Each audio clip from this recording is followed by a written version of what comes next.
Alright, we are on Hello Mastermarz here. This is Dragon Warrior 3 for the Game Boy Color. It is a remake of the Super Famicom's Super Nintendo Entertainment System game, also known by the same name. It also goes by Dragon Quest III: The Seeds of Salvation. This is solo hero. And story game will start. So I gotta pick a name here. Do you guys want ACLU, solo, or something else? Anybody want to pick a 4-letter name in the chat?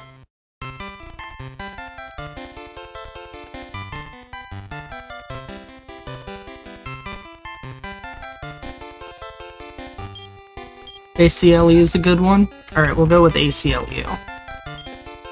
Alright, so I pick a gender.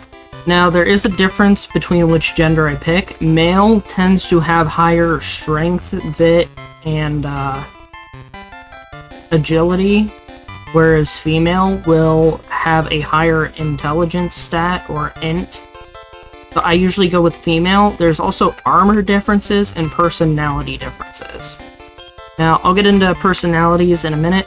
The time will start when I hit the text speed 1 fast here, and it'll go into a dream sequence where I get to start playing. So if you are ready on the timer, I will hit this in 3, 2, 1, go. So now, you spawn in a little dream sequence, and you're going to talk to a mysterious voice.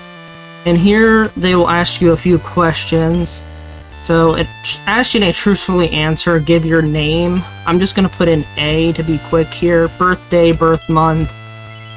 And you'll say correct. And now you'll go into a personality quiz. Now, there's 3 viable personalities, but only 2 of them that I really use. And I actually have to have a quick guide up here to get through here. But, you're just gonna see me mash through answers here really quick until I get to a specific area.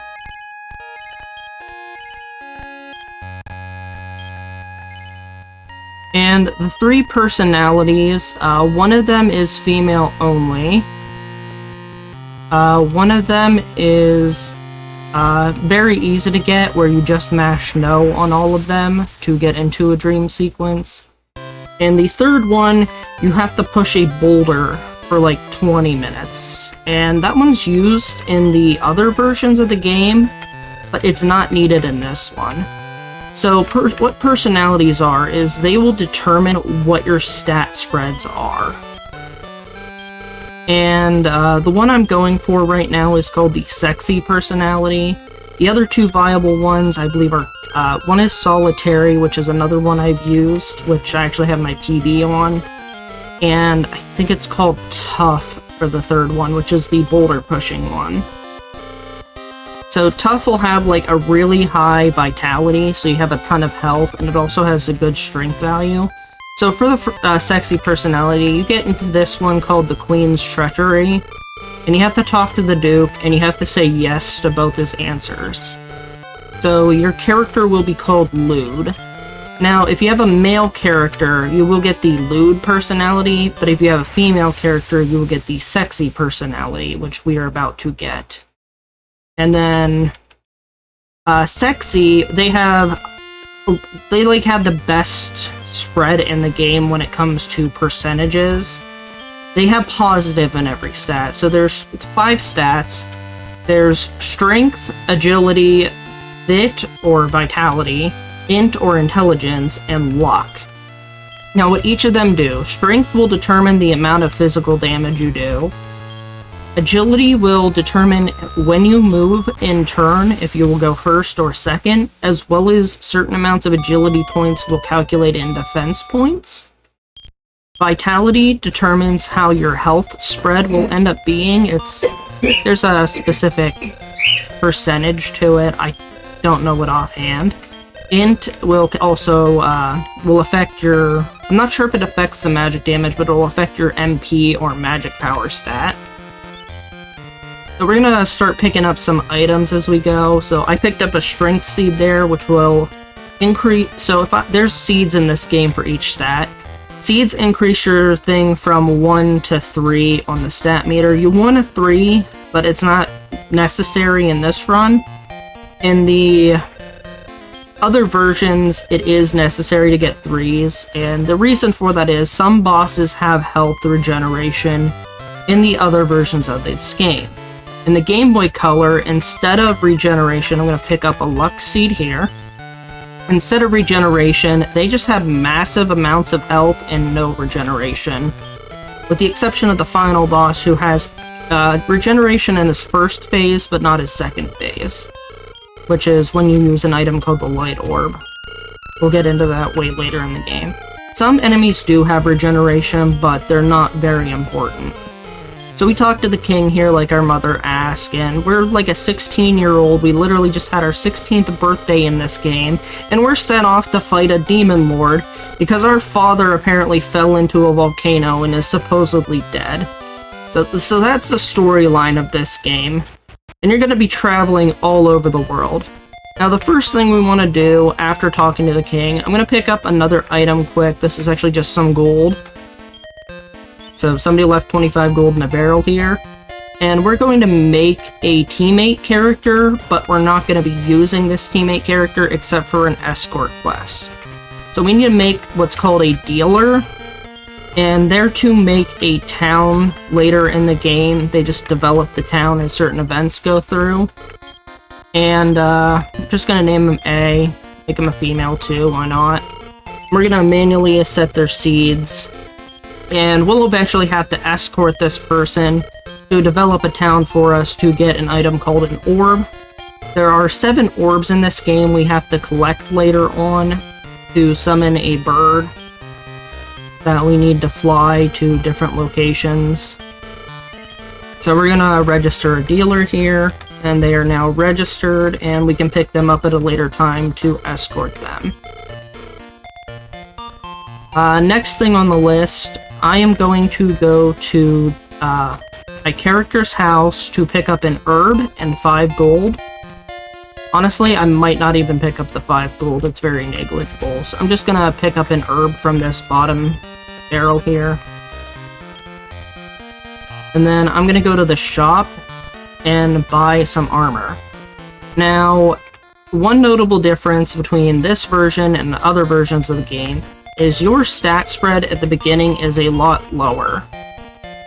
So I need to sell some items here first. So the king gave us some money and a bunch of items. I'm gonna sell this traveler.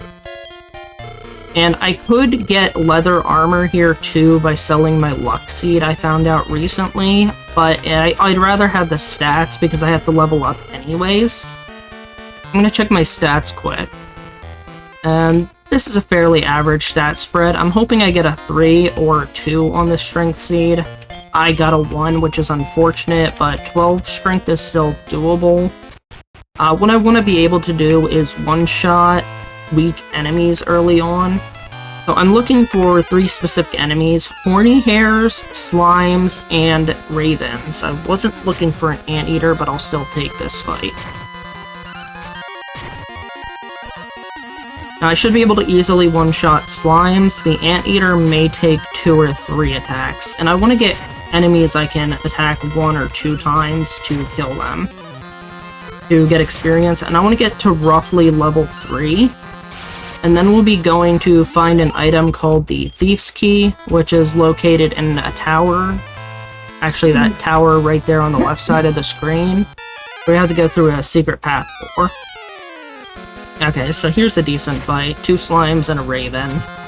Now, I do have notes of what enemies are best for experience, and I am going to be using some safety strats to level up as I progress to make some areas safer. So I just hit level 2. I'm actually going to go ahead and use the herb I picked up as a safety heal because I didn't start with the best health.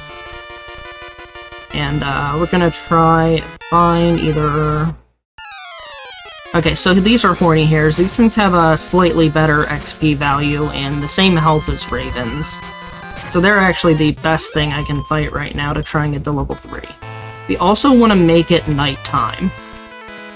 So something the other versions don't do that I do, I'm not sure if they have the tiny metal system. There's an item called tiny metals, and you can collect them. There's 110 in the game, but only rewards for up to 100. We only need 5 of them because we're picking up a specific weapon that was introduced in remakes of this game. This version, I'm not sure what other version have whips and boomerangs. And we're gonna get a weapon called the Spiny Whip, which will allow me to hit groups of enemies. So right now you can see that I can only target single enemies with my sword. So swords, axes, and spears and some other weapons are single target only, whereas whips are groups of enemies and boomerangs is all enemies. Okay, thank you, Return. Thank you for that knowledge.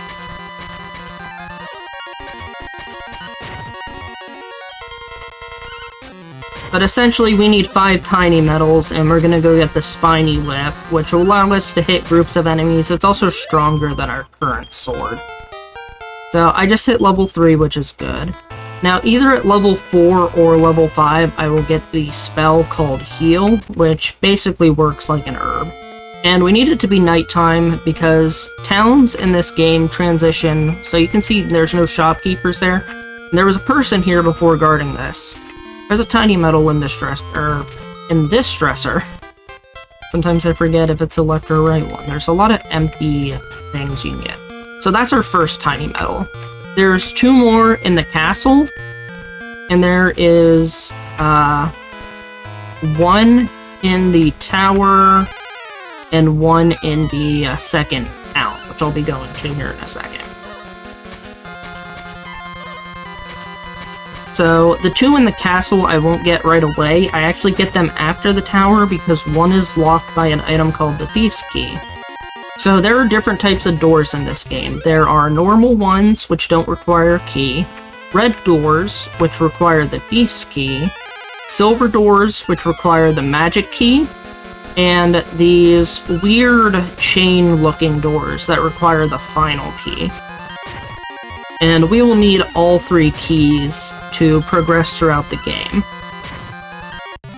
The first one, the Thief's Key, is required to progress because you need a specific item from this town I'm in here now. I'm actually going to grab an item from here. I'm going to grab a book for selling. Now, books in this game, what they're used for is either A, what I use them for, money, or B, they change your character's personality, which I don't need to do. I'm also going to use the in click, so I'll get my HP and MP back.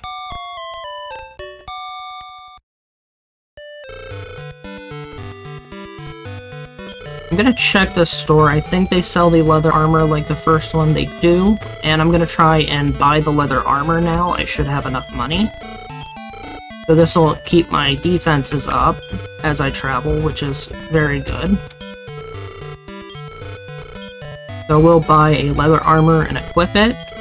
I could also buy a leather helmet here, but it is not really necessary. It only adds 2 points. And I will be getting a fur hat in the tower. So here's our second tiny metal. And we are done in here. So now we are actually going to travel to the tower. I believe it's... I'm not sure if this one's called Champagne or if that's a later one. But either way, we're going to the tower. And there's a red door there that I need the Thief's Key for. I will be coming back and getting that. There is a stat seed and the hat that I mentioned a bit earlier. Like a minute ago. And, we're basically going to kill enemies in good fights, like this horny hair fight. We're going to pick up a chest on our left here, which has a little bit of gold. We're going to be picking up several chests in the tower.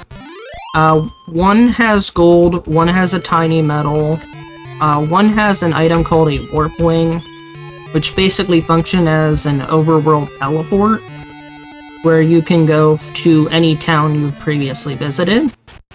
So now we're in the tower. There is an inn to the left over here, but I'm going to the right to progress in the tower. since I'm at pretty good HP, I am not going to take fights with these anteaters. They have slightly higher health and don't have the best XP. The monster medals. So, about monster medals, I have quite a few. I actually have a gold Sky Dragon medal from my farming from multiple runs of this game. So there's a point in this game where it's like an hour and a half to 2 hours of farming, and Sky Dragons are one of the main enemies you encounter and want to encounter. And I've gotten quite a few. Now, this is not good. I just got ambushed. So in this game, there's stuns and ambushes. Ambushes, you get attacked by them.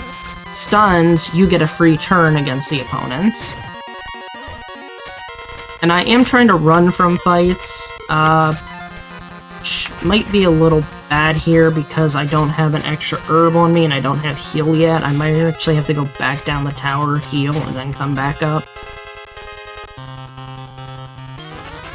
And with running, there's a percentage of chance that you can run after each fight.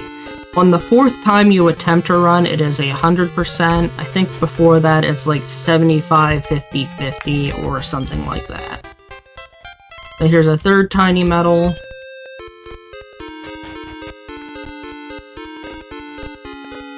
We have to go back towards the staircase anyways. I think I'm just going to use the inn real quick and then head back up the tower. I'll just go over here on the left side, and this guy's an inn. So just full heal here for safety. And something else, the monster medals that I have, as I said, I have a lot of them. There is a special bonus dungeon at the end of the game. Technically 2. So there's a thing called, I'm not gonna take this fight, there's a thing called the Sky World, and a super boss called Divinagon. I think he's called Zogon and Divine Dragon in other versions. And he grants wishes every time you beat him. And on a certain wish, you can open up another bonus dungeon. I believe it's exclusive to this version. And that's where the monster medals come in. I will take this fight despite it being a little awkward, but these aren't very strong. And in that dungeon, you have to get all the gold monster medals in the game. And if you get all the gold medals, you'll unlock another part to the dungeon. You'll get to fight all the bosses over again. And it's kind of neat. It's like a little collecting thing. And it gives you something to do in this game. But it takes a long time to get every single monster medal, let alone get every single monster medal in silver, and then in gold. They go bronze, silver, and gold. And it takes a long time. I debated of trying to do like a casual run of it before, but like it would take me days upon days to hunt down every single monster with a group and then get all of them. I'd probably end up just farming metabols to level 99 on everybody after getting everybody's spells. So each class has its own unique spells.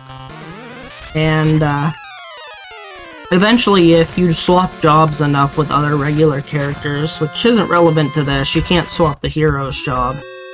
They can learn like every spell. So now this guy will give us the Thief's Key. And now we obtain the Thief's Key, and we can open red doors. And there is a book on one of the shelves here, I can't remember which. I will grab it. It's the left shelf. And I will sell that for money at a later time. Yeah, they do persist across save files, which is nice. And we're just gonna jump off the tower. We're gonna go back into the regular dungeon. And we're gonna go up to that red door where I said there was a skill seed. I think it's agility or bit. Can't remember which. And a fur hood that I will be grabbing for higher armor. After that, we will head back down to the bottom of this area and off the right side, which will actually lead us back into the castle. we will get our 4th and 5th tiny metals. And then we'll pick up the spiny. Then we'll be doing a little bit of safety leveling and then proceeding to the next major area, the Kingdom of Romali, which is basically Rome.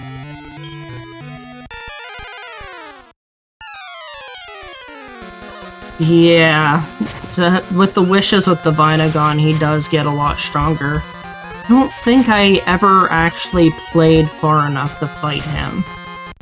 I remember when I did my last casual multi-character run, I ended up going to the Sky Dungeon, but I never actually finished the Sky Dungeon. I should try to get back to that someday. Yeah, so another thing this game has is Pachisi, and there's 5 different boards, one which you have to wish for, 4 which are accessible as you progress through the game. We're actually going to be stopping at the first Pachisi board, and I will be getting 4 tokens. I used to only get 2, and then maybe a 3rd, but I found where I can get 4 easily, and then backtrack to go to the Pachisi board. And the reason we do this is because there's some early accessible items and money we can get from the board. So there is a boomerang we can obtain, there is a decent sword we can obtain, and money if at the same time if you get the sword. There is a shield you can obtain that's normally obtainable in a later kingdom called Isis. It's not too much later, but it helps make the journey to Isis a lot easier. So here's our 4th medal. Yep, I do have Pachisi in the run just because it does just give you a little extra bit of safety. So in the other versions, you'll have a lot higher health, and you're usually not worried about dying. Yeah, I don't have the stats to prevent dying, and there's our 5th medal and antidote. And we'll just head out the back of the castle. We couldn't do that before because we didn't have the Thieves' Key, so I routed it so you can just go straight through. Next, we're going to go to the Tiny Metal Turn-In. We're going to pick up our Spiny. So in this game, you can go in the wells. Some wells have items. This well happens to have, you know, some sort of Tiny Metal Collection Club. And you can actually see what rewards the Tiny Metal gives by checking a bookshelf on the left side here. We're not going to do that, and we're not going to be coming back here. So I'm going to be using the, equipping the Spiny, and we're going to be using the Warp Wing to go to Reeve. So we're done in the Leahan for now, but we will be coming back once we get the magic key to pick up some items. I'm first gonna stop at the inn here to heal. And we're gonna pick up a progression item. And the thing this guy gives us is a little awkward and is not something anybody should be handing to a 16-year-old ever. And the way it's used is very awkward. So there's an int seed here, there's an item in here, I think it's an antidote, yep. And this guy is going to give us a magic bomb. So we're supposed to use the bomb to blow up a wall to get through a passageway. So there's a seal barring us from a gate. Why he had to give us a bomb, I don't know. How the bomb is used is also very sketchy because you only step 1 tile back, which I'm like, positive isn't very far, and I don't think that's a safe distance for, you know, a literal bomb. But, yeah, we have that now. So, how Warp Wings work in this game is roofs don't block you, only dungeons do. So if you try to use a Warp Wing or return in a dungeon, you will bonk. But if you try to Warp Wing or return in a house or town of any kind or on the overworld, you will not have any problem with that. I forgot to put on my hat, didn't I? Okay. I'm going to equip my hat because things are doing too much damage to me. I'm also going to use my seeds like I probably should have already. And yep, In this one and some of the other earlier games, I'm gonna kill the Babel first. It's a bit of an awkward fight. That's why it's awkward. So the butterfly just used a spell called Surround. Now my character's in fog status, which is kind of like a blind. I'm not completely inaccurate, but I'm more inaccurate. Yeah, so the later games, roofs will make a bonk. This game, no, regular roofs don't make a bonk, and we will be using that to our advantage in some areas. Namely, like that spiny pickup to go back to the other town. I'm hoping I can unlock the heal spell here. So level 5, I'll definitely unlock heal. Now I basically have 30 HP to like 40-ish HP on that. And we're gonna stand around this area. We're gonna try and get fights with Sting Loss, but we'll also take... and hopefully not suffer from that. I have a limited amount of antidotes, and if I get poisoned without one, I have to either go buy one, which is the easiest route, or otherwise you have to go to a church and, you know, get rid of poison there. It's a bit more expensive, and it has a bit of a time waste with, like, it's not really a cutscene, but it's an animation of sorts. I'm just gonna use my antidote. The poison in this works kind of like poison in Pokemon. Every, like, 4 steps, you'll take 1 damage of poison, and it's very annoying. Now, the luck stat affects whether something can inflict a status on you. And DQ3 also has RNG spell learning depending on your int stat. So, either your hero with high int will learn a heal at level 4, or with lower int will learn it at level 5. However, usually what I've found, no matter what, level 34 will get you the spell Heal All, which is required for this run, and our 1.5 hour to 2 hour grind is specifically to get to level 34. I'm gonna take a drink quick.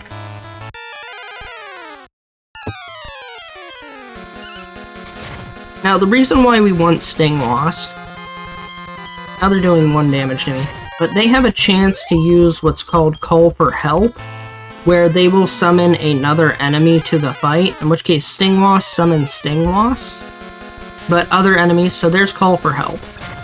And these things are very weak, they give a good amount of experience, and the more enemies they call, the better this is for me.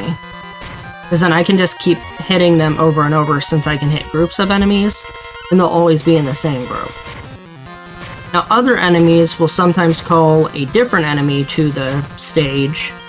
An enemy called the Rogue Knight, which basically is a killer. You do not want to fight them with solo hero until, like, you're really overpowered. They summon Heal Slimes. Heal Slimes are tanky, they heal the Rogue Knight and themselves, and it's overall just a mean thing to deal with. Mummies will summon a creature called a Hork, which is like a weird zombie creature. An enemy called the Kong will summon a Blissbird, which is actually, I have old routing where I have used the Kong Blissbird summon to gain levels, because you can keep letting them summon over and over, and you can keep parrying. And they have a pretty high XP value, I think it's like 990, which is pretty good. But then somebody introduced me to a new strategy using an item called Bug Powder. And what Bug Powder does, it confuses enemies in battle. And there's an enemy called the Metally, or Metal Slime in some other versions, that gives about 4,000 XP every one you kill. They have a tendency to run from battle, but you can either, 1, have a 50-50 to confuse them with a Bug Powder so they don't run as long as there's another enemy in the fight. I'm not fighting a Heal Slime. Or Healer, I guess they're called, but they're basically Heal Slimes. Or Heal Jellyfish. Does kind of look like a jellyfish. Now, I don't like Babbles because they poison. but they have really low HP and get good experience, so it turned out to be very good that I hit an 11 on that last one. There's damage fall off. And now we hit level 7. So I'm just gonna go and proceed to the next dungeon. 7's usually good enough to get, well, through this and through the next areas to get the Pachisi.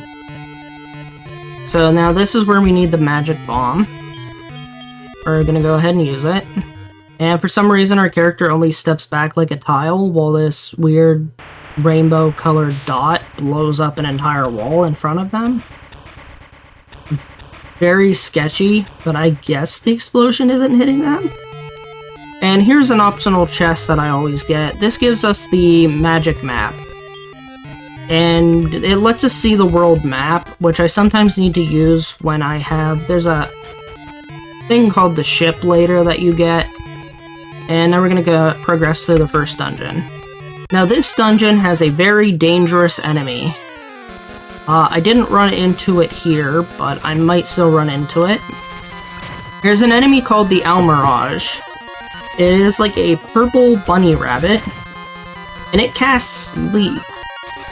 So sleep, what it does, is in the name, it puts your characters to sleep.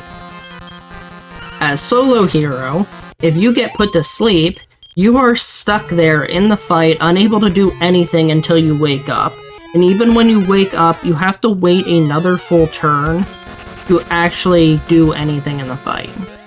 I also don't want to see these guys. These are called caterpillars. They have the spell increase, which you can see here. Its defense goes up.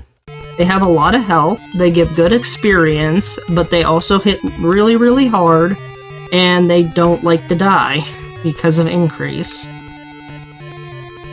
So I won't be fighting them, and I will usually avoid mastermarzes unless I can kill them on first turn, like so. Yeah. And sleep is very mean. Mastermarzes thankfully are one of the few enemies that actually have it. Can't remember what enemies have it, but most of them aren't relevant. It's mostly just this one because it's such an early dungeon in the game. Now, I used to just charge through here at like level 5, but I decided to come up with a bit of a safer strat, get to level 7 and then go.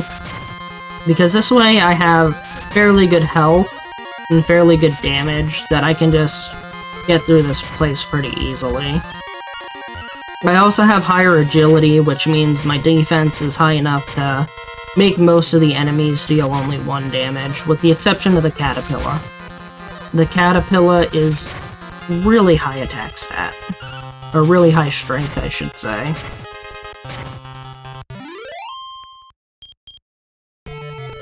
And we basically just have to get through this whole dungeon to get to the next kingdom. Oh no. Well, this is bad.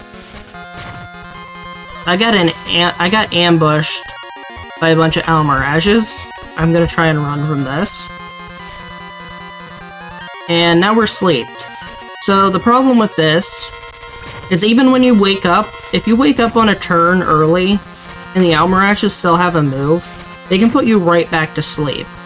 And you can get stuck in a loop like this. I call it a sleep lock. And you can die from this. Like, you can be at like 40 health, get sleep lock for like 10 turns, and die from this. As you're seeing right now, I am stuck in a sleep lock. I have no control over this. This is where RNG can come to affect the run.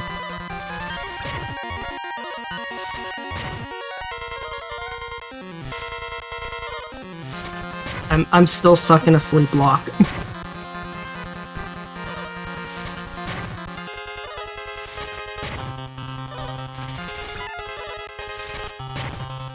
There's a high chance of dying here. Yeah, so we took a death. So that's a bit of a waste of time. So every time you die, you'll lose half your gold.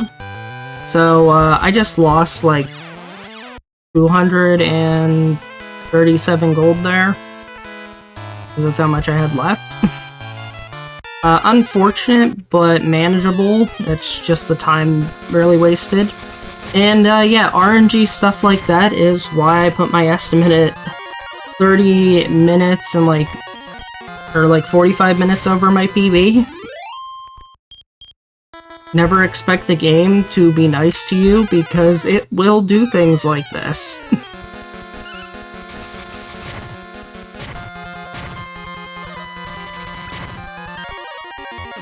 Funny thing is, although I'm afraid of the sleep block happening, it doesn't happen to me often. And of course it would happen as soon as I'm running this in a marathon. So this might end up being kind of like a demonstration of all the things you don't want to happen in a run. The good news is, with all this stuff I'm killing, I will be at a level that'll be fairly safe in the upcoming areas, and I can make some of this time back pretty fast. Little weird how many encounters I'm getting.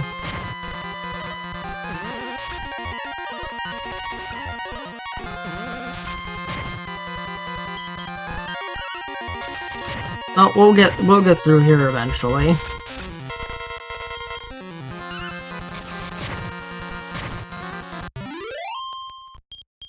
Something else about my stats. You'll notice I'm getting only like int up 1, luck up 0. Each stat scales at different levels, and most of the stats I'll be gaining are between levels 12 and 37. Either 37 or 47. And a lot of the int and luck start scaling in at that point. So for the most part, you'll start with low and stay with low until a much higher level. It's unfortunate for your MP if you want to cast a bunch of heals, but you kind of just have to manage with it.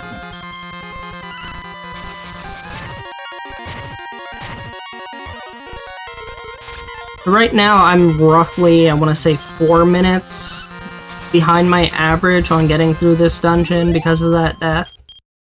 And because of my new farming strats I put in for safety.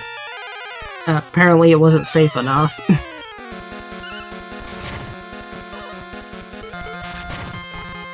I am really surprised I did not one-shot that Almirage. Almirage. Purple bunny? I'm gonna call it the purple bunny. Evil purple bunny.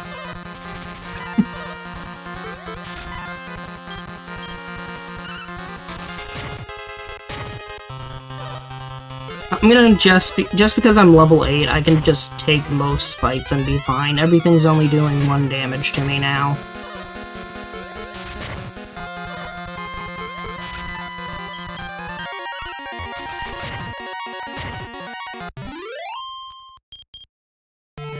So, something else coming up, once we get out of this dungeon, get to the next kingdom, we're gonna be picking up some items. I will take this site. So these are called magicians. Surprised they took this long to show up. They have a spell called Blaze, and there's a lot of enemies that'll cast spells in this game. Blaze can do anywhere from like 7 damage to 11 damage. I'm gonna have to heal here, I might die. Magicians are great for experience points, but sometimes RNG is not your favor, and they're just gonna keep using Blaze over and over again. But they're fairly weak, and as you can see, I just had to heal mid-battle and I was fine there. This fight I don't like. There's just a mix of 4 enemies, and it's like I'd have to take a couple turns to kill some of them. This one's really interesting. 4 magicians.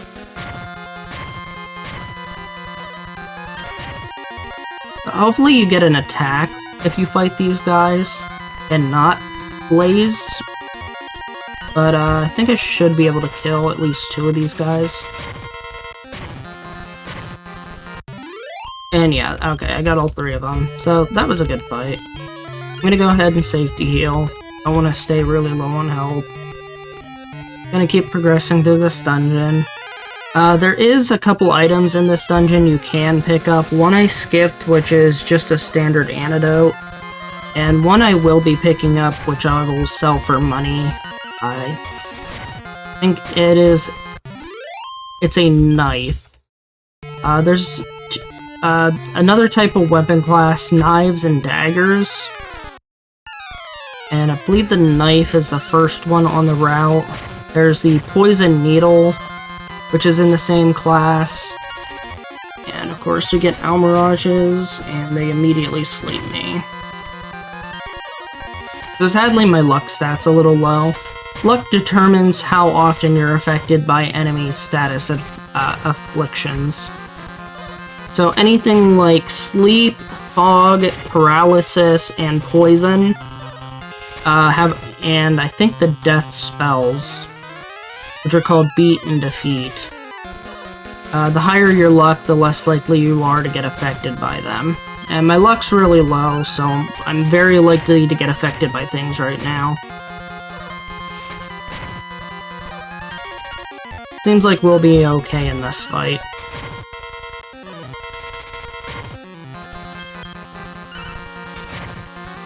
I'm actually closer to 7 or 8 minutes slower than my average right now on getting through this place.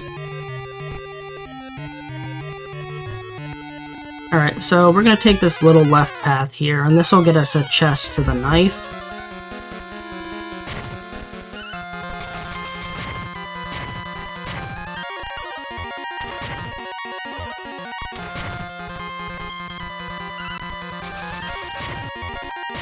Let's get these magicians real quick. Sometimes it's also faster to kill enemies than to run. Because until you're a significant level higher than enemies, you have that percentage chance where you might just be spending 4 turns trying to run from an enemy. Or sometimes you can just kill all the enemies within like 2 or 3 turns. But like that one there could have been a 4-turn run, but instead it was a 2-turn kill. So we're gonna go down this ladder. We're gonna take the left path here, the other 2 are to a dead end, and we are almost out of this dungeon. But first, more evil purple bunnies. And thankfully did not get sleepwalked. Thankfully, even though, like, if I get sleep-locked in a fight where there's, like, 2 of these guys, though, it's not a very effective sleep-lock, since they can't do much damage. And we are out. We're pretty much scot-free here. Like, the odds of getting an encounter out here are really low, and we have made it to Romilly. So, we're gonna stop at a few places. First, we're gonna stop at the inn. Kind of made all the money back that we ended up losing through there. We're going to get an item in here. This should be a moon herb. So moon herbs are pretty much useless in solo hero. We just sell them for money. They cure paralysis. But if you get paralyzed in solo hero, it's an automatic death or an automatic KO. You can't heal it. It just... You're just dead. You go back to spawn. I'm gonna stop in this house here. There's an item in here. We'll sell that for money. There's a tiny metal in one of those pots there. I think it's the top one. We don't need any tiny metals. I could route in the 10 tiny metal prize, but it's not worth too much money. There's an accessory here, but this one will also change your personality. There's a book here. We'll sell that for money. We'll sell the accessory for money. And now we'll go into the castle. And there's a couple items to pick up in the castle. There's a book called the Cheat Book. Also changes your personality. And there's a token for the Pachisi game we pick up in here. So this will be our first token. So we go up this tower. And in here is the king's father, who is a well-known cheat and gambler, and his son apparently took after because, well, the son's crown got stolen, and we're not going to be picking it up or returning it. We're just going to be defeating the enemy who stole it. But if you were to return the crown, you have the option to become the king or queen of Romilly. And the funny thing is, once you do, it turns out the king goes to a gambling den. We're going to set a save here. And this will also set a spawn point, so if we die, we'll always come back here, no problem. And he's gonna ask us to go get his crown back. And if you get his crown back and take over the kingdom, you find out he's a gambler, he's down, there's a monster arena here, and he's betting on the monster fights and probably losing money. He's a terrible king, don't trust him. And we're just gonna leave. We're gonna head to the north. We're going to go to 2 more towns in the north, and probably avoiding most fights through here. This shrine here is the Pachisi track. We'll be coming back to it in a few minutes here. First, I want to get my other tokens.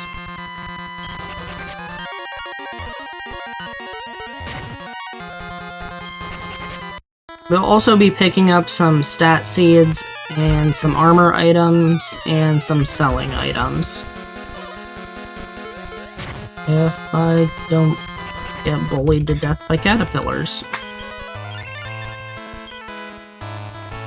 And I'm probably gonna safety heal anytime I get to like low 30s or below 30 health. I can take this fight. Future pups aren't too bad. They use a spell called Slow All, which reduces my agility. But it usually isn't, like, very effective for them. I mean, it'll lower my defense a little bit, but I can usually out-damage their damage to me. If there's a small amount like this, that is. So yeah, you can see those guys were pretty easy to take down. I'll heal up, and then we'll get to this town. This town is called Kazov. So first things first, we're going to go to the inn. We're not going to use it, we're just picking up a token. It's in the right dresser. Now we're going to go to a place called the Eatery. Now we can get those 2 chests, but only at nighttime, but they're not very important. We're going to go behind the Eatery, and there's a barrel here. We'll get a life acorn. Now, other than the stat seeds, there are life acorns and mystic nuts. And although they're stat boosting items, life acorns and mystic nuts have a range of 1 to 5 for health and MP, or HP and MP, hit points and magic power. We will take this fight. Gas clouds are usually good experience, and they don't usually do too much damage unless they start, you know, just constantly casting Blaze.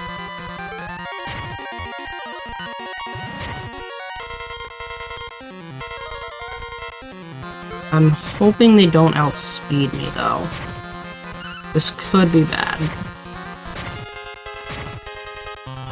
Okay, looks like we're okay. I'm just gonna do a safety heal and then kill the future pup.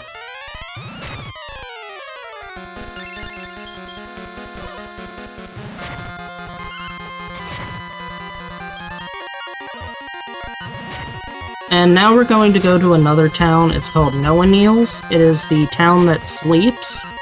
So the town has been put under a curse by the local elves because a human from this village fell in love with the princess of the elves, and they went missing into a cave called the Cave of Dreams. And the only way to wake these people up, I'm gonna grab a token. Oh wait, not here. So there's a token behind this wall here. Behind this wall here. I recently figured out where that token was, and I just have to try and keep it memorized. I'm gonna pick some items up here. So you can hear the music is very different in this town compared to other towns. That is the elves' curse basically playing. And you have to do, like, a big side quest for the elves, delve deep into the Cave of Dreams to find what happened to the couple. Turns out they jumped into the lake down there and disappeared forever. And, the father of the human is in the elf village, and you talk to him, you talk to the queen of the elves, and she gives you a powder to wake up the sleeping villagers and free them from the curse. But we're not going to do any of that. Now this guy is the only guy awake in here. He's like a scientist researcher guy looking into what happened to this town. I'm gonna cast Return and go back to Kazov. Now I'll actually go and use the inn. And then we will go and do our Pachisi for the game. So we have 4 attempts, basically. So I picked up 3 tokens, and there's a 4th one at the Pachisi track itself. And that'll basically mean we have 4 tries to get any of the items we are looking for.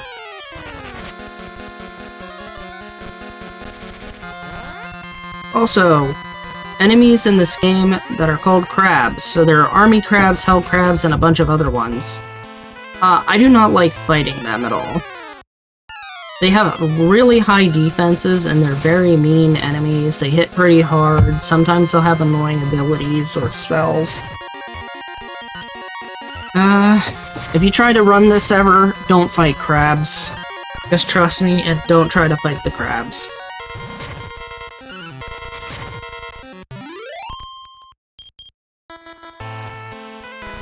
Alright, so this is a Pachisi track. You can hear some nice upbeat music. This is anytime you go into a Pachisi track, and anytime you go into a monster arena, it'll have this music. And the hidden token is on this winner's stand here for some reason. This is Pachisi. I'm gonna heal quick, and we're gonna play a dice game. So you get 10 turns on this one. And you basically roll a dice, and you move that many spaces, whatever you roll. Kinda like Monopoly. We got a chest here. This treasure isn't that important, it's just a sellable item. What we would like is this shop here, which we didn't get. So sadly passing the shop. Now there is a problem with Pachisi if I ever happen to have it. And that's awkward. I just lost 3 agility. You can lose stats on Pachisi either with the mystery symbols or the exclamation symbols. If you ever happen to lose strength, there is a chance you trigger a major glitch in this version of the game. And you will, if you trigger that glitch, on their next fight, get a massive amount of experience that sets your character to level 99. Wow, this is a very bad fight. And, yeah, I try to not let that happen. I'm gonna try and heal here, so I don't die. Yeah, so this is designed to be a kind of a glitchless run. And if I were to ever intentionally try to trigger that glitch, I'd just make a separate category for it.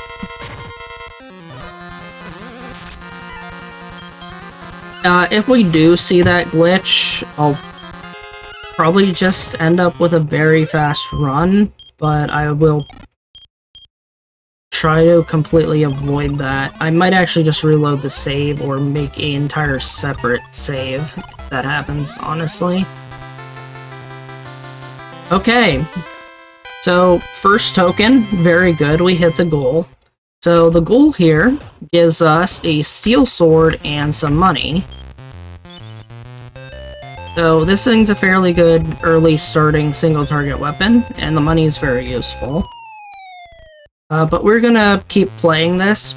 There's still a wooden boomerang you can obtain and an iron shield you can buy from the shop.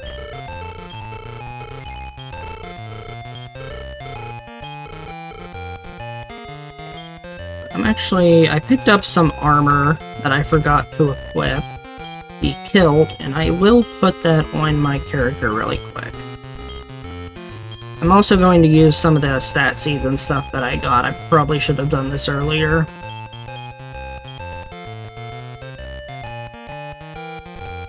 Sure, there's no more. And the fur hat is better than my current hat, so I'll put that on. The inventory is kind of a mess at the moment. So we're gonna try for either the shield or the boomerang. And we got the shop, so we can actually buy the shield. It's 1200 gold. And we actually have enough. So that's really good. We actually have gotten a very good Pachisi 1 here. I'm happy about this. But even if I weren't able to get the boomerang here, I have gotten literally everything else I want from Pachisi. Now, the boomerang, why I want it, it will speed up the Kandar 1 boss fight later on. Never mind, we just got... Oh, wait, no. Boomerang's in the chest, token is in this dresser. I forgot that. I thought this was a boomerang for some reason. I'm not taking this fight. But we have gotten an extra chance at Pachisi.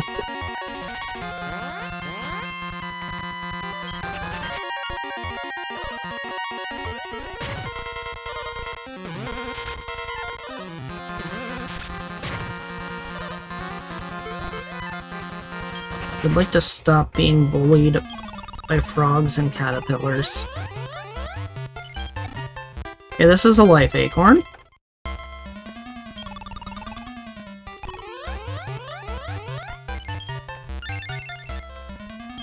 Okay, now normally I don't check underfoot here because it's a chance to be a trapdoor. But since I've already beaten Pachisi and passed by the boomerang, I can just check everything now.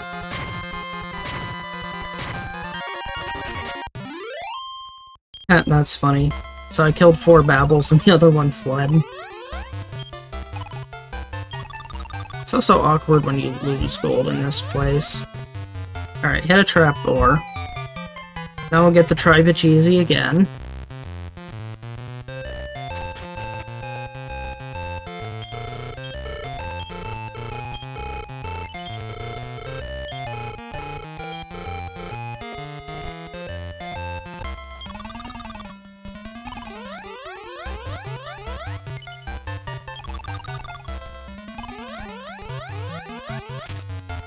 Hit a trapdoor immediately.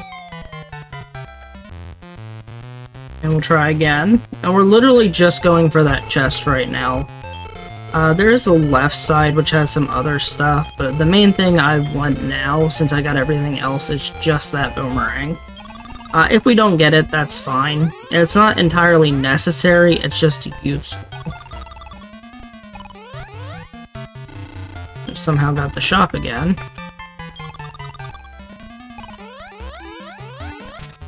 And immediately in the trapdoor there. Wish I had gotten a 6. I think I have 1 token left. We'll find out here in a second.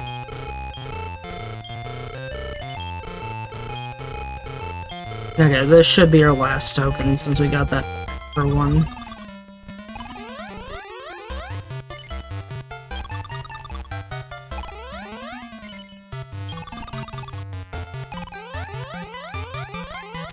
And nope, immediately in the trapdoor again.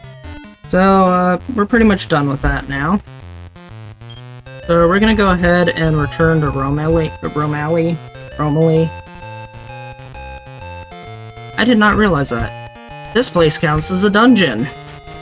Somehow.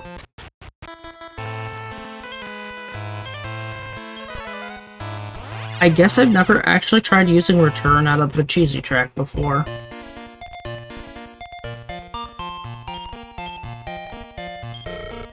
Okay, we're gonna go ahead and heal. Then we're gonna walk to our next important destination, the town of Ashalam. There's not anything really super important there. We're just gonna pick up a single bug powder and then continue from there. Don't like this fight.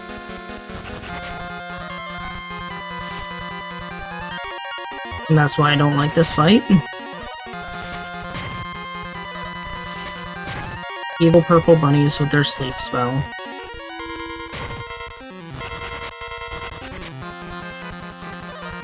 I don't know what just happened. The bunnies just all decided to flee.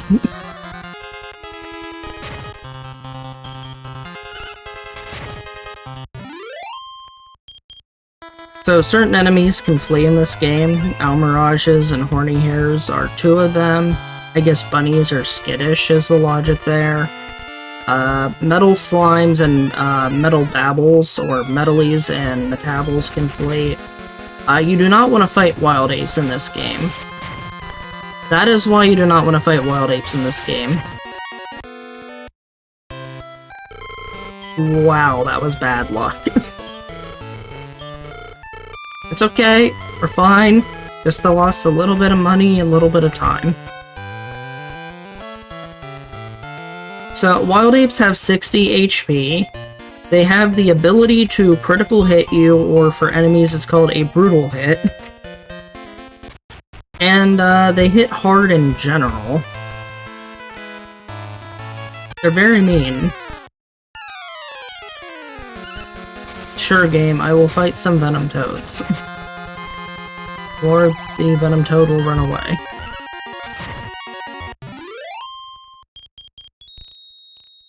Oh, hey, monster medal.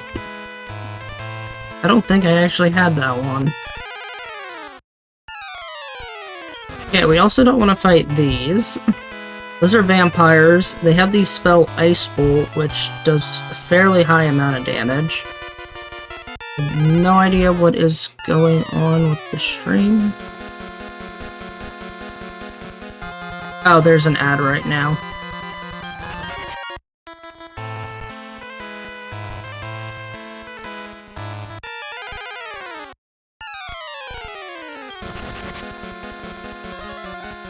We also kind of don't want to fight catflies.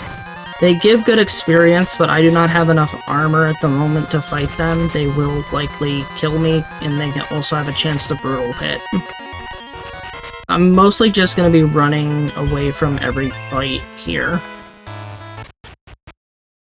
So, we managed to make it to Ashalam. We're going to go to the inn. We're going to grab an item here out of the dresser, and this will be a single bug powder. We'll be using that way later when we actually buy a bunch of bug powders, and then we're just going to leave. And we're going to head to the next kingdom, the Kingdom of Isis. Also called the Oasis Kingdom, because there's a giant oasis in it. And there we will pick up the best, what I want to argue is the best accessory in the game if I don't die to these catflies. I'm dying to these catflies.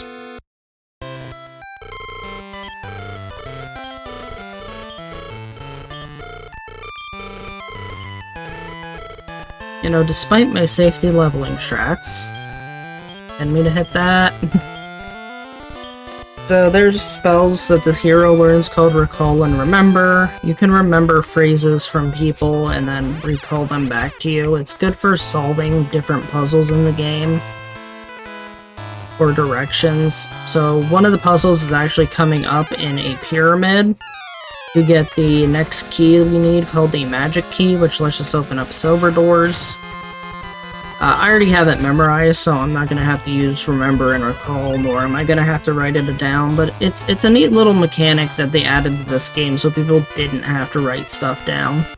You could just talk to all the NPCs, get information on where they needed to go, and then just use those spells to remember everywhere they needed to go.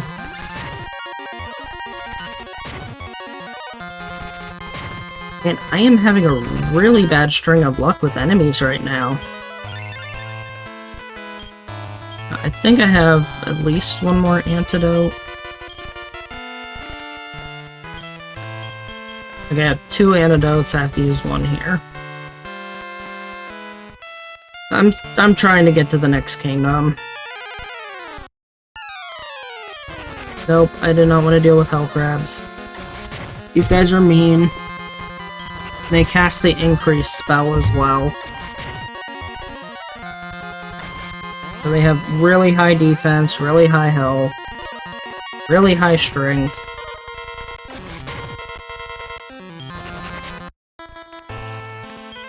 Very mean creatures. And as I was saying, this kingdom upcoming, around here, out and back in. So we made it here to Isis. So this is the Oasis Kingdom.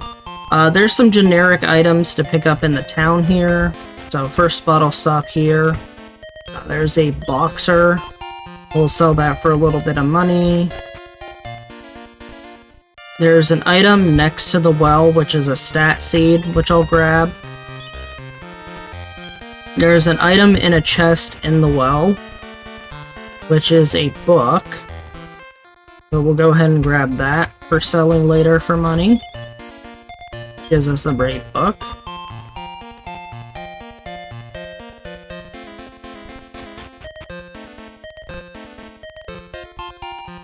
And then we'll buy an iron helmet here. I need to check how much it is. It is 1,000. We're gonna go ahead, sell some stuff, get up to 1,000 gold.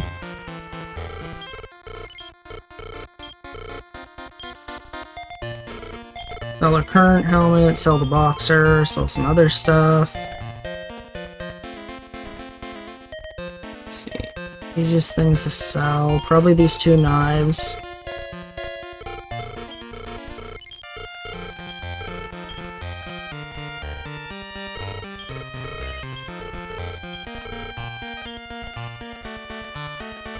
Sell the toughness. Another 90. I'll sell the smart book. I'll just sell a single moon herb, or just sell both the moon herbs. Now I can afford the new helmet. That'll get our defense up a little bit more, which we'll need for the upcoming pyramid. And we'll rest at the inn really quick. We get our HP and MP back.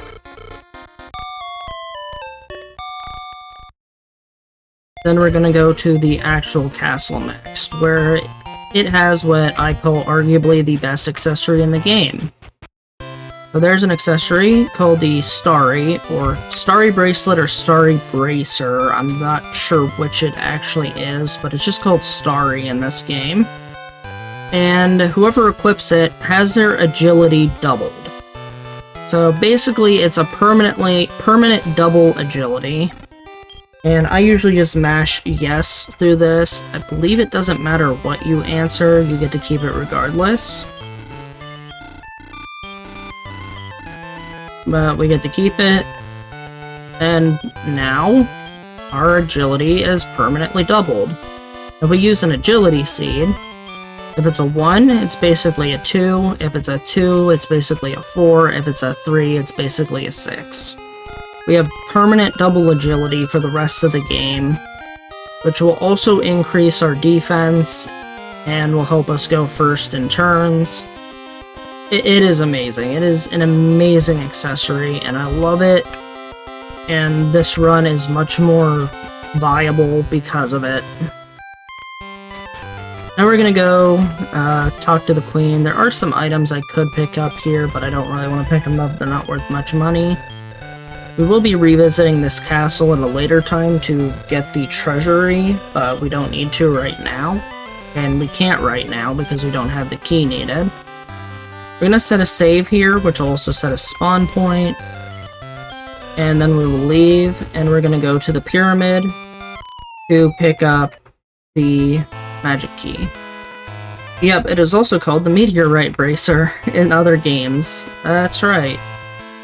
Yeah, it's an amazing accessory, and I love it so much. I don't know if this is the first game to sponsor it, or if it was also in 1 and 2, though. So, you'll see me dodging steps here in the pyramid. If I go in the center, those are pitfalls, which will take you down to the lower level. This is a trick bag by itself. So, trick bags are weird enemies. If I kill this thing, it could give me a lot of gold. The problem is, sometimes killing these guys is really annoying.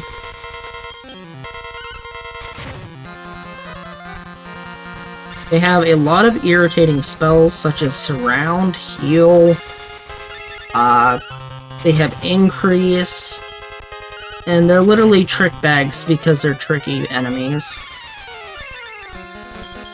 I'm not actually sure if I'll be able to kill this guy or not.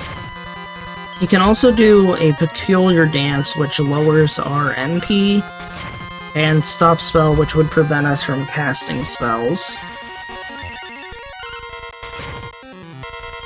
I'm hoping to kill this just because the extra gold could be useful in the long run. There's also a chance right now that I'm just gonna run from this because he's just wasting my time. Okay, it finally decided to cast Increase. If it casts Heal another time, I'm just going to run. Okay, I'm just going to run. So trick bags are kind of mean. They can be really good for gold, but in this fight I just got completely bullied by this guy. I'm also going to... I picked up the steel from the Pachisi and I forgot to put it in my inventory. So during fights, you can actually swap between weapons and armor by using the equip function. And it doesn't take up your turn or anything, it's just a free swap. So now we're going to head deeper into the pyramid, and we're going to be solving a puzzle to unlock a locked door, which is hiding the magic key. So the trick to this is west of west to east, or west of east to east of west to west of west to east of east. It's like a little children's rhyme that you can find in... not sure if it's the Oasis town or the castle itself, but you can remember and recall it there.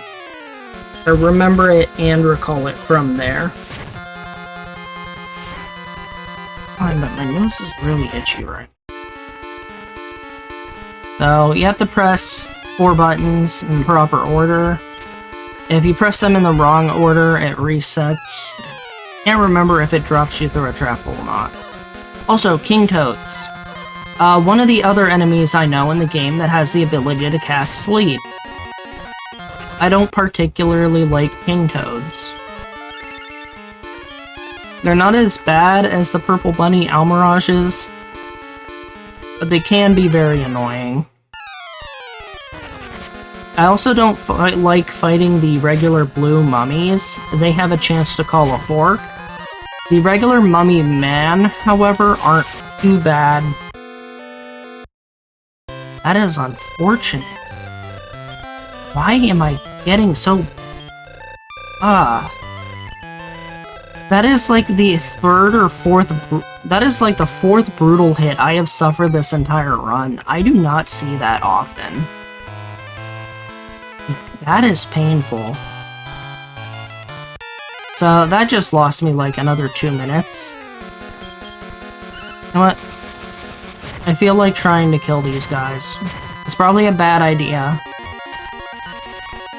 But I want to fight these cat flies.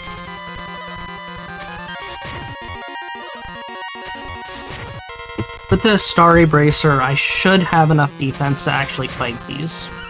As long as they don't brutal hit me like everything else has been.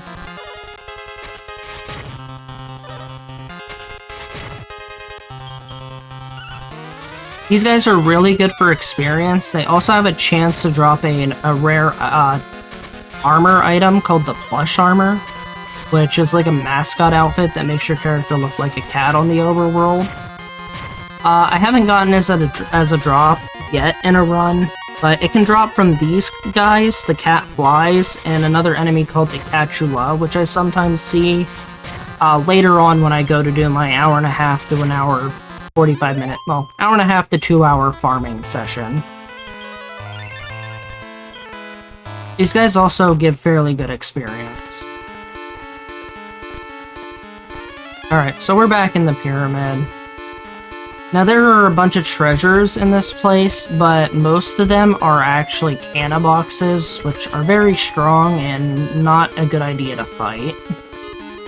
There is a tiny medal down one of these paths, but we don't need that. And then there's the main treasury, which we actually come back to loot, called the Pyramid Grind. I recently routed it in, probably a few weeks ago when I was doing practice runs, I'm like, I'm having trouble actually getting to my normal farm. Is there any way I can get any extra money or levels or anything? And I found that doing the pyramid, there are 12 chests that you can loot, and they summon mummy men in groups of 4.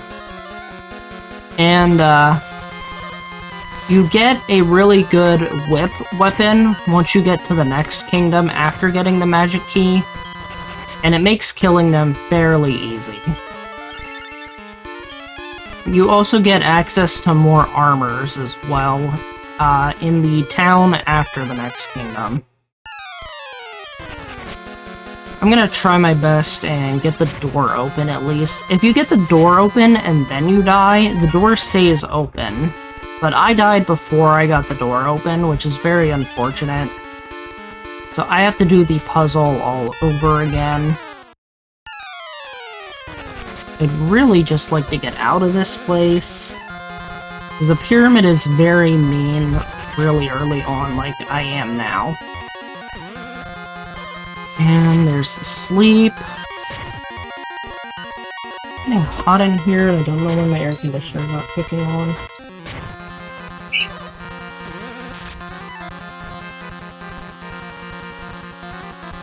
There we go, I just kicked my air conditioner on. Alright, managed to survive that fight. Running dangerously low on heals. Then we get the door open.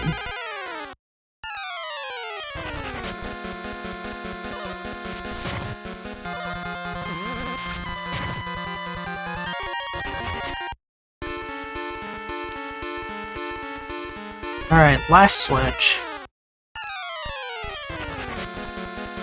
Or potential death.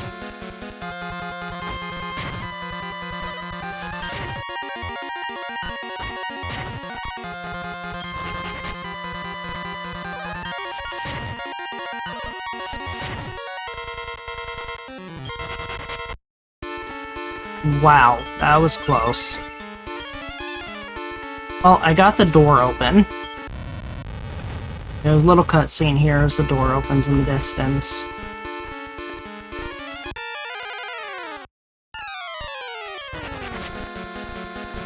Now let's find out, do I have enough HP to at least grab the key before I die?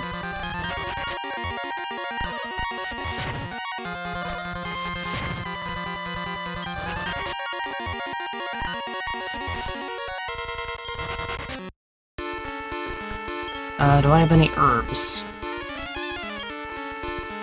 I do not.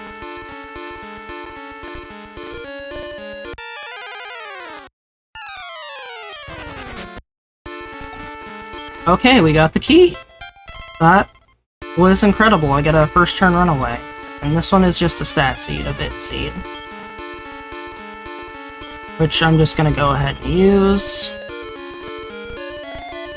And now we're just gonna get an encounter, take a death, and leave this place. As there's no way I can walk out of here alive.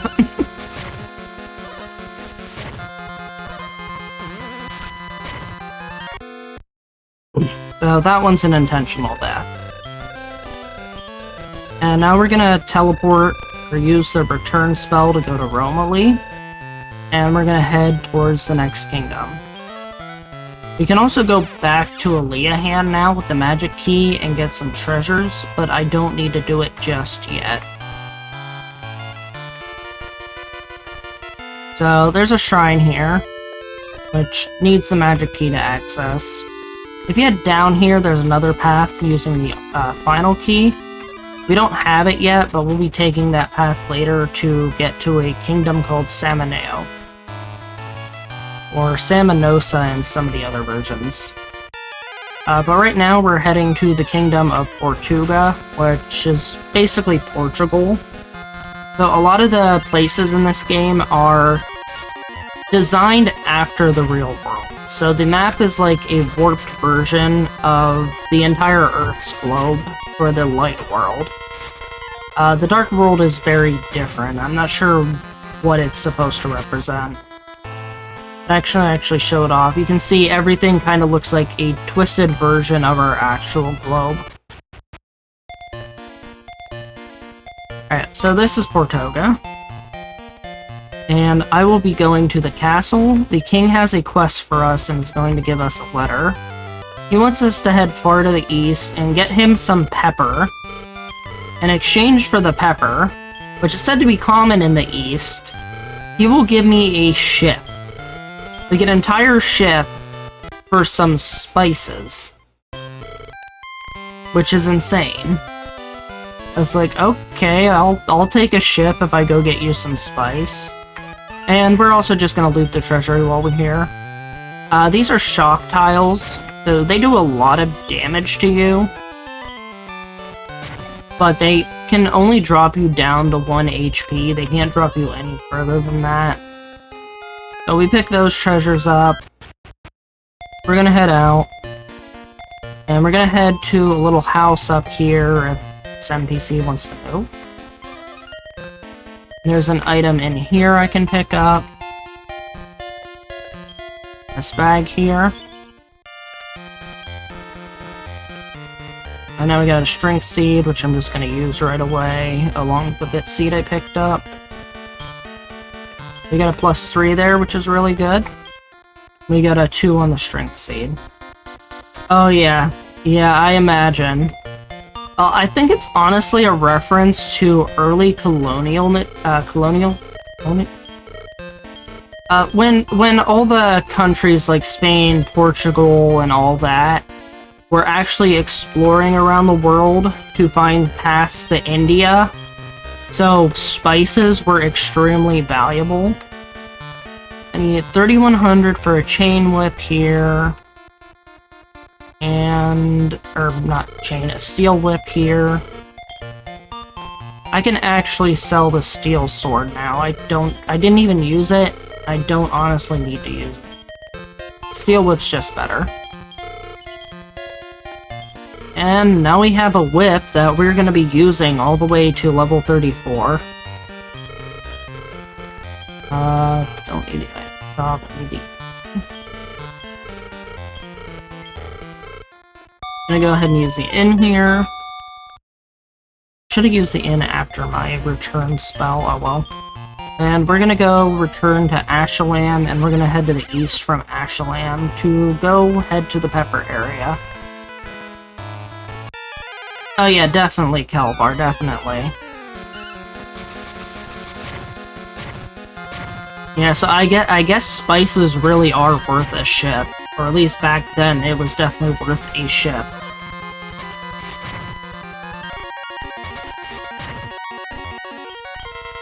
And India, where most of the spices came from, would have to travel over the Silk Road.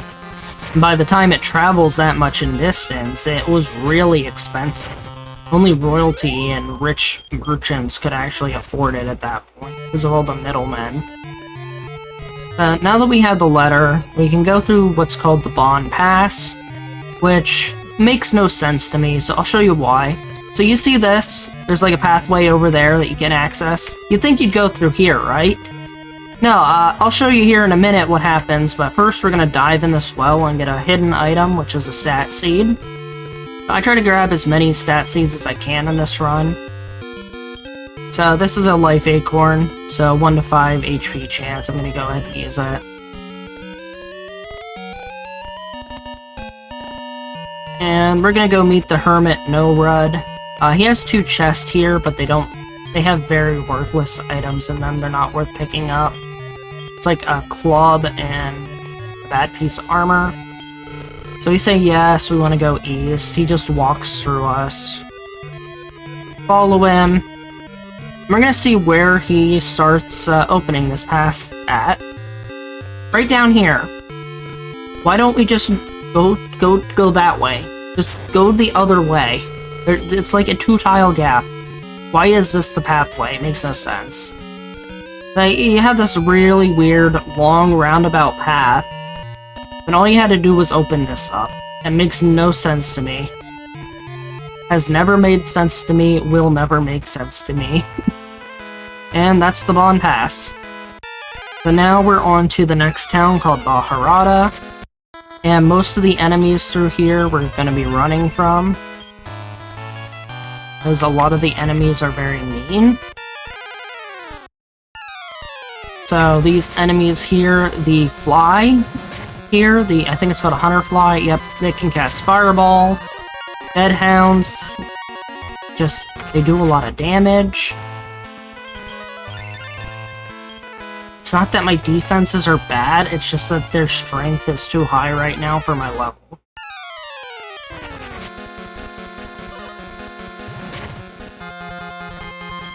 Pretty much just trying to escape from all these.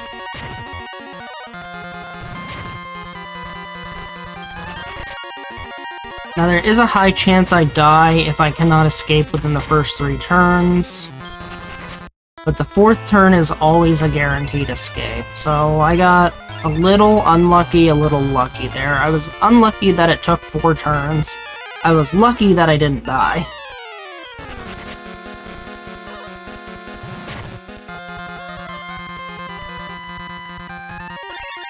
I also don't like healers.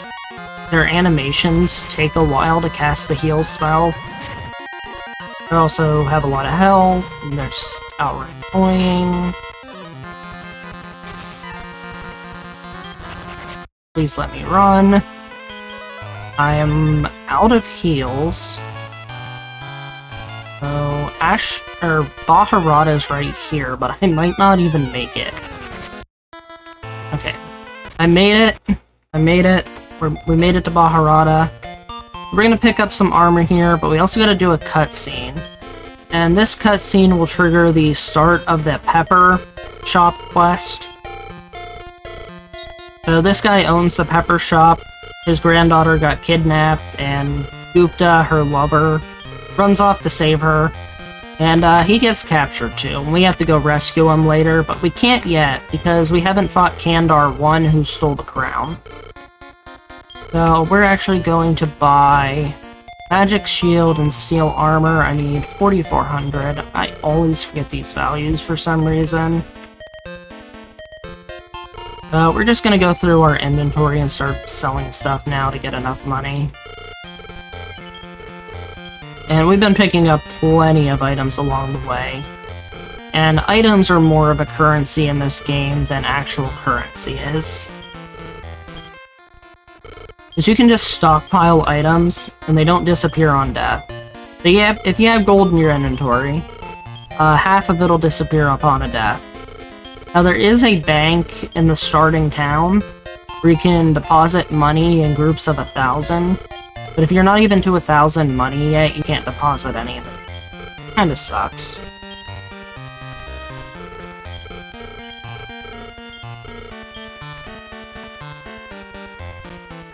Okay, we can finally sell our spiny whip.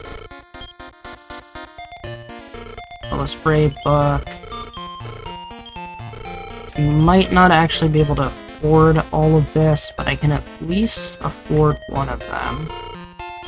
I'm gonna buy the armor. Now I can go do the Eliahan treasury now, and I can just come back here, which I might honestly do. Because having this armor will make the upcoming pyramid grind a lot easier. So, I need to use the inn. There's not really any items to pick up here either, sadly.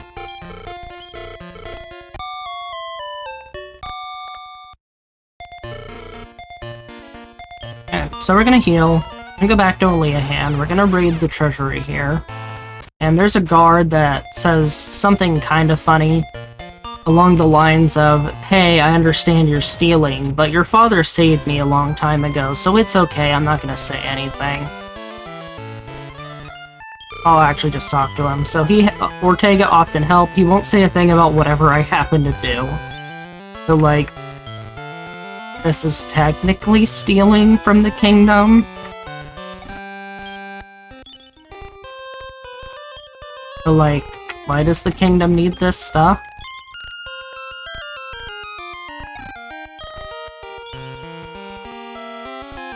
Like, especially this item here. This is a hero bracelet. Why does the kingdom need a hero bracelet? Why didn't they give it to the hero? So yeah, we're just gonna take that stuff, we're gonna go back to Maharata. We're gonna go back to this shop.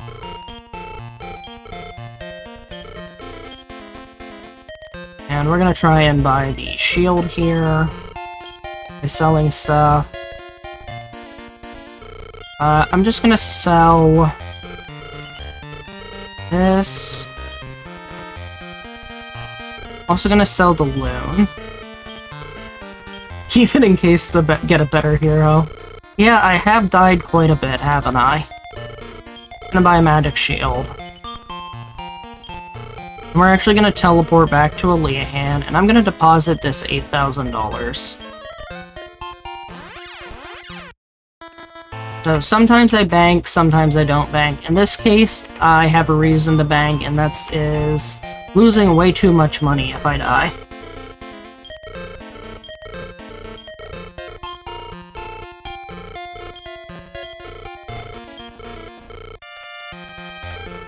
So all that's now safe in the bank. If I die, I'll only lose half of that 149 that I have. And awkwardly enough, I have to use an inn like 2 more times. One here, one after I teleport again. I could buy a warp wing and use a warp. But I think it's just faster to use the inns. We have to go back to Isis, and we're gonna have to go back to the pyramid. And I want my MP at full. I don't have the best MP right now, and I will need to use a bunch of heals.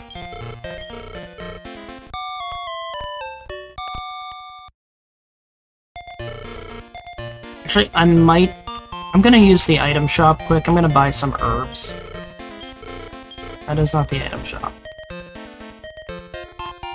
That is the item shop.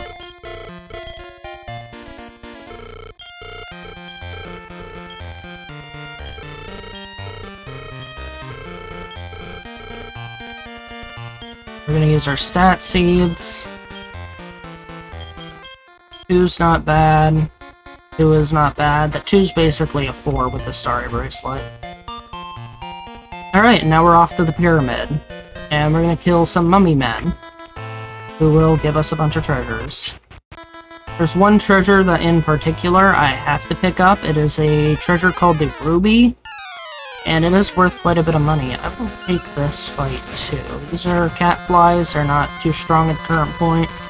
Flame Pete's also not terribly strong as long as they don't use Flame Breath.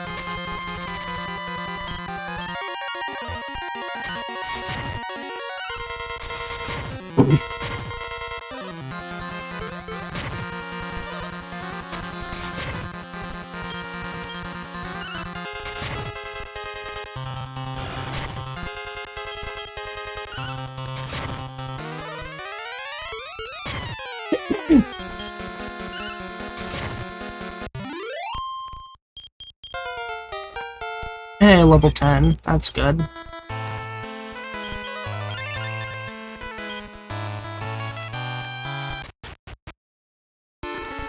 Weird, I sneezed and my cat started meowing at me. Must have been the pepper, yeah, even though I haven't even picked it up yet. Just thinking about pepper makes you sneeze. There is a funny thing, if you use the item pepper, your character will actually sneeze in the game. It's kind of funny. I don't really show it, I haven't shown it off before, but for some reason I just remember it because it was very memorable.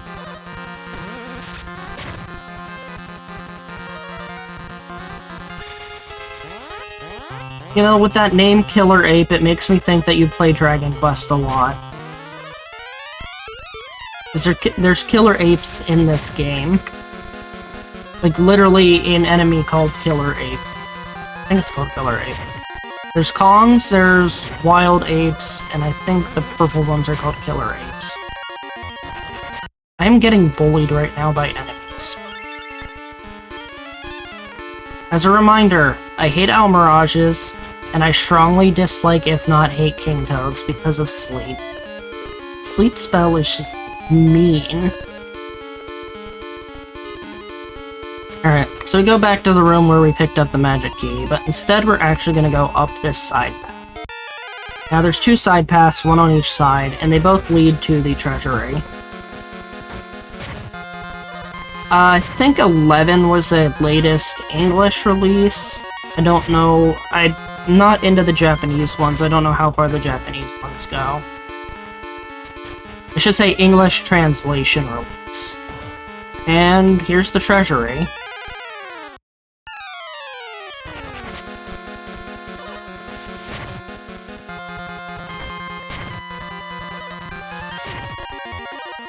Now, I'm hoping, the main thing I don't want to happen is I don't want to get brutal hit by any enemies.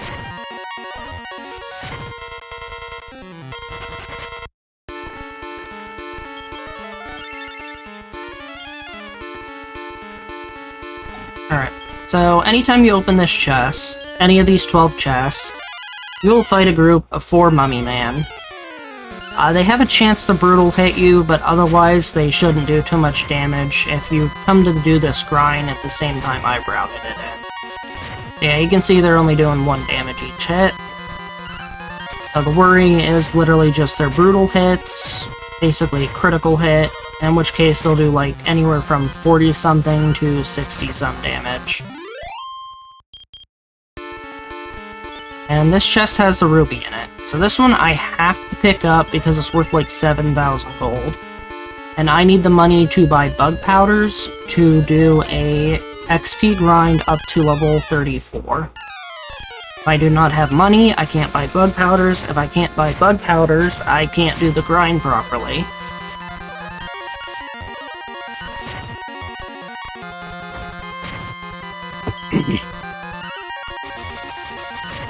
So we'll be here anywhere from like 5 to 15 minutes, and we're just going to be opening all these chests and killing the mummies. And pretty much just taking the entire Pharaoh's treasure hoard that he had. We're basically becoming grave robbers or tomb raiders. We're tomb raiders now. We're playing Tomb Raider.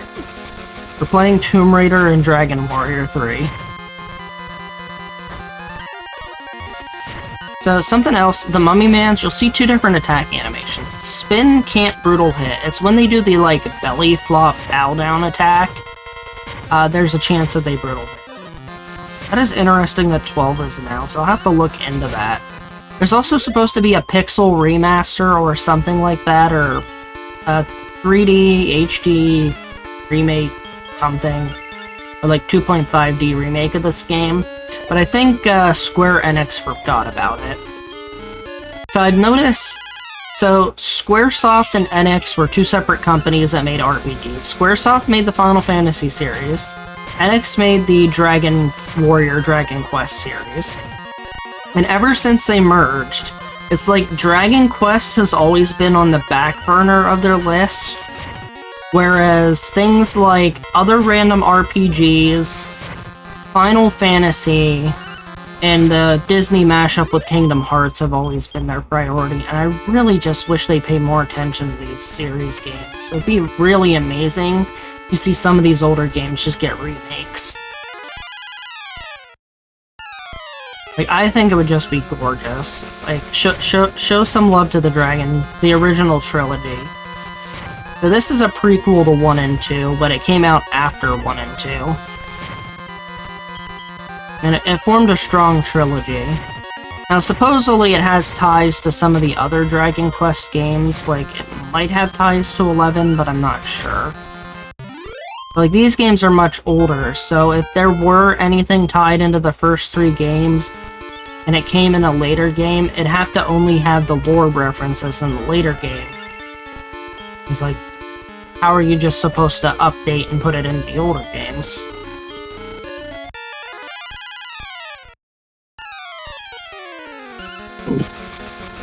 Well, so far, the Mummy Man grind has been going pretty well. Cross my fingers, knock on wood, I did not want to take a brutal hit. Sometimes when I've done this grind, I'll take a brutal hit and I'll survive with like 5 HP. So far, we haven't been doing too bad. And as you can see, these guys are giving me 100 gold every time. Actually pretty well stocked up on gold. Already up past 1,000. Getting some good items. Had a strength seed there I probably should have used.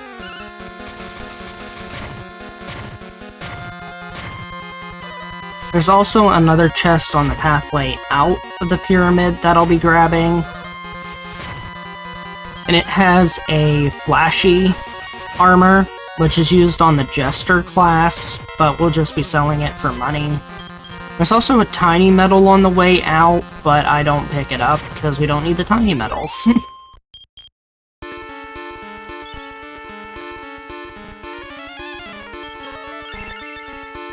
Okay, so now I'm out of MP. I'm gonna have to start using herbs anytime I want to heal. I probably shouldn't have healed there, but I ended up healing anyways. Usually if I'm like 40 plus HP, as long as I don't get brutal hit, these fights are fine.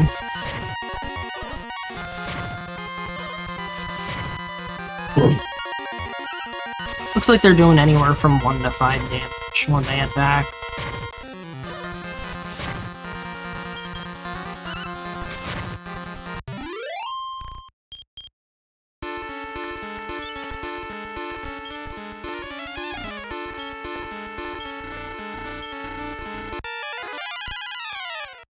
Four chests left. One of them has a mohawk wig in it, which is a cursed item. So in this game, there's cursed items, and what cursed items do, one, you can't unequip them normally. You have to get uncursed by a priest. Two, if you are uncursed by a priest, the item disappears. Three, the cursed item will have some sort of effect in battle. Four, the cursed item will prevent you from casting spells and using items outside of battle. And in this run, there is actually one cursed item we will make use of, which is called the NOH Know Mask, or All-Knowing Mask, depending on which version of the game you're running. This version is just NOH for some reason. What it does is it causes your character permanent confusion, but it basically maxes out your defense stat. So, this game runs on the old, I think, 8-bit system where you have 255 integers. So your max stat is 255, or at least can only be shown as 255. And the No Mask almost always puts it up on to 255. I haven't seen a time when it hasn't put it to 255. Here's the, I thought it was Mohawk Wig, it's Stone Wig. That is a cursed item. Okay, that's interesting. I thought it was based on the all-knowing mask, just in mythology in general, where if you put on a mask that's all-knowing, you gain all the knowledge in the world, but you can't understand it, so your brain basically implodes. Or basically you become permanently confused because you can't handle the knowledge. I know Indiana Jones has a trope like that. I think it's like the Crystal Skull or something that does that trope. But if it's based on theater plays, that also makes sense. Yeah, that was the only useless chest here, but I still got to kill the monk then. And we're on to the last chest. We're almost done with the pyramid grind. After this, we will be on our way to the Temple of Dharma, which is a save point. Not exactly a kingdom, but it's a place where you can change character classes for anybody but the hero. Oh, that's interesting, Heavy. I wonder, is the Mask movie based off of that? Because it takes over a person's body? Has there just been a lot of tropes and stuff based on those original plays? I have a feeling there has been. There's been a lot of things that have been based on masks taking over people's bodies. So, we're done in the pyramid. And we picked up a warp wing in there, which we're just gonna automatically use it. because we're out of MP. We're gonna go back to Baharata. And we're going to heal up at the inn here. We're gonna travel the Dharma, but first we're gonna stop at a cave and pick up some stat seeds. And it's actually the cave where Gupta and Tanya got kidnapped at. We're gonna pass by where they're held captive, but we can't rescue them yet.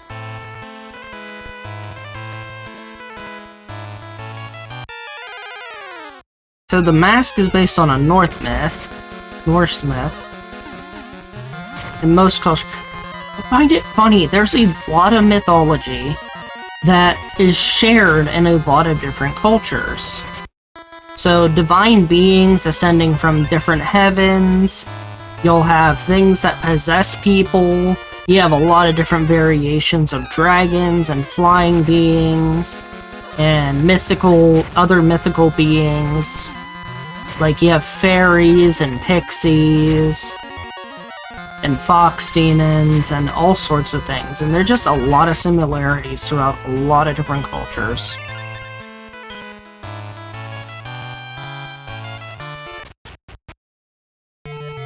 Alright, so this cave, where Tanya and Gupta are being held, we're gonna go up first. We're gonna grab this treasure chest on the right, which has some money in it. The treasure up there is a canna box. We're gonna head down, we're gonna head left, and then we're just gonna keep heading down. Then we'll end up going through another door. If I were to head down on the right side there, I'd end up hitting a dead end. Because after this door, I'm not gonna take this fight. If you go to the right here, there's a staircase leading to the next area. And it's just blocked by a stone wall.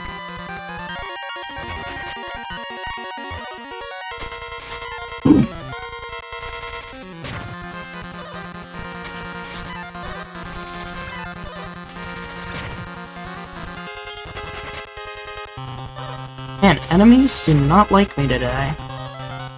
This is a 4-turn flea.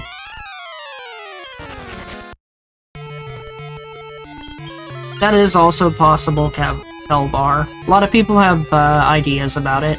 My theory is that all human beings have some weird, like, invisible collection database of knowledge that just floats around as matter gets created.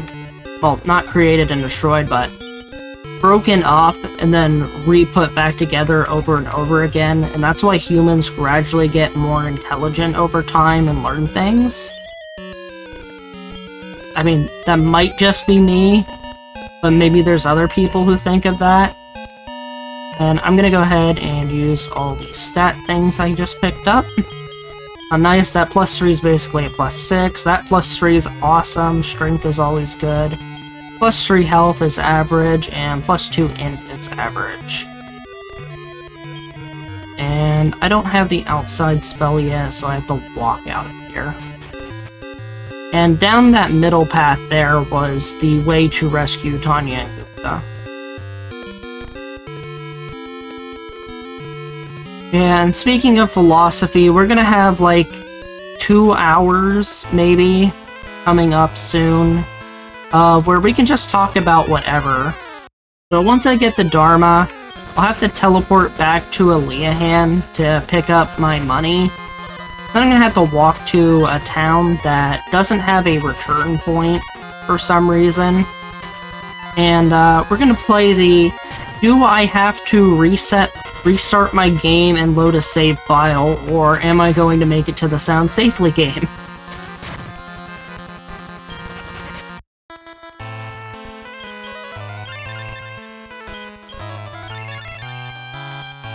And then after I do that, I'll be going into the tower north of this place and starting our 1.5 to 2 hour enemy grind.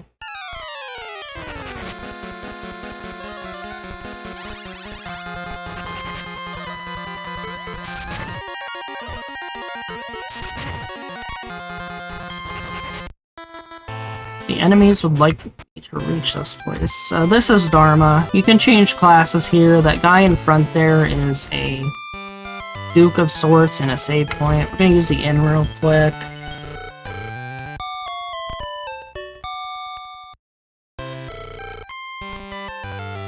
I'm gonna go back to Aleahan. I'm gonna pick up my item, or pick up my money, I should say.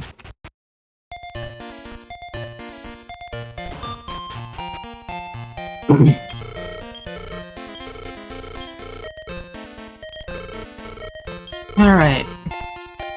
Grab her $8,000. Go back to Dharma. Back into Dharma. Go back to the inn and heal. I might not have actually needed to use the inn the first time. Don't know if I had the MP to cast Return.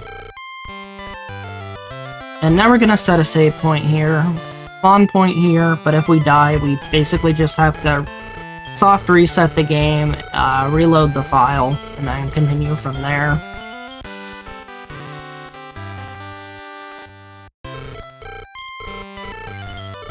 Alright, now we play a game of do we die by something thanks to bad RNG? Oh hey, here's the killer apes. I can actually kill both of these. These things don't do too much damage, and they only have 40 health.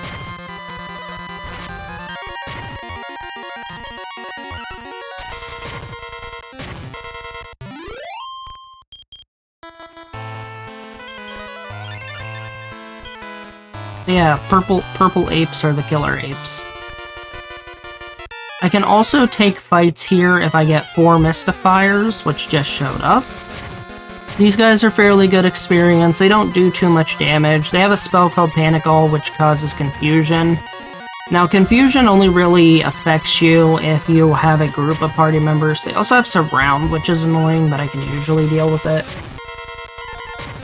So confusion, it makes you randomly attack or cast a spell. Basically, a random action when you have more than one party member. And the same thing goes for enemies. If they are alone, they get to choose their action. If they are with allies, they will attack their allies in one way or another. So confusion does nothing to solo hero, because you have no allies to attack.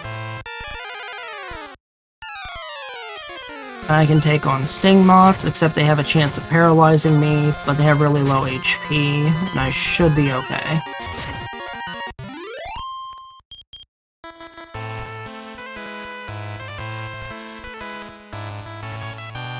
They're almost to Moir, probably gonna get 1 or 2 more encounters. I do not take this fight. Snailies are evil, evil creatures. And we made it to Moir safe and sound. So now, we're gonna pick up some items here. We're gonna go to the church. In the middle of the cross is a mystic nut. Or no, not a mystic nut, a life acorn. And we're gonna go ahead and use it real quick.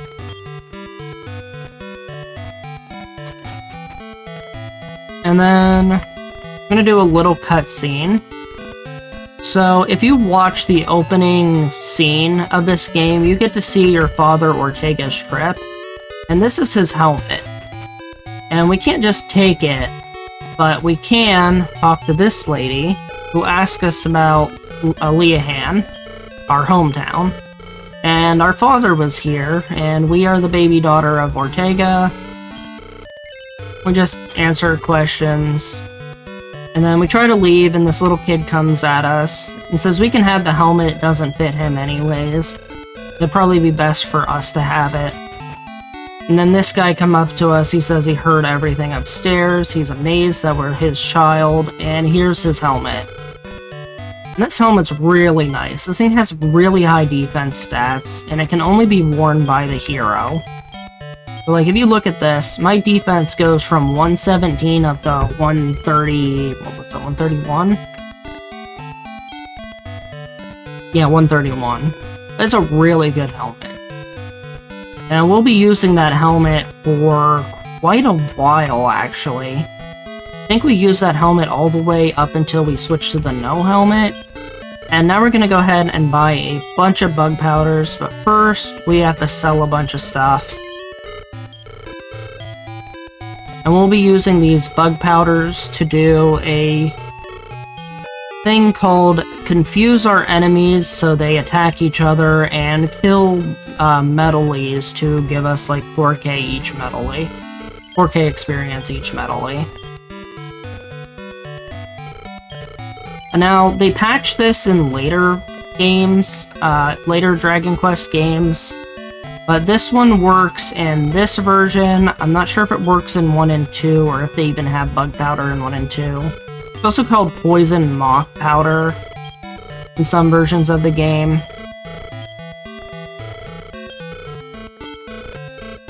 We're just gonna buy as many as possible. If we have any, like, little bits of money left over, I'll buy some herbs, because I run out of MP very often at the earlier levels while grinding.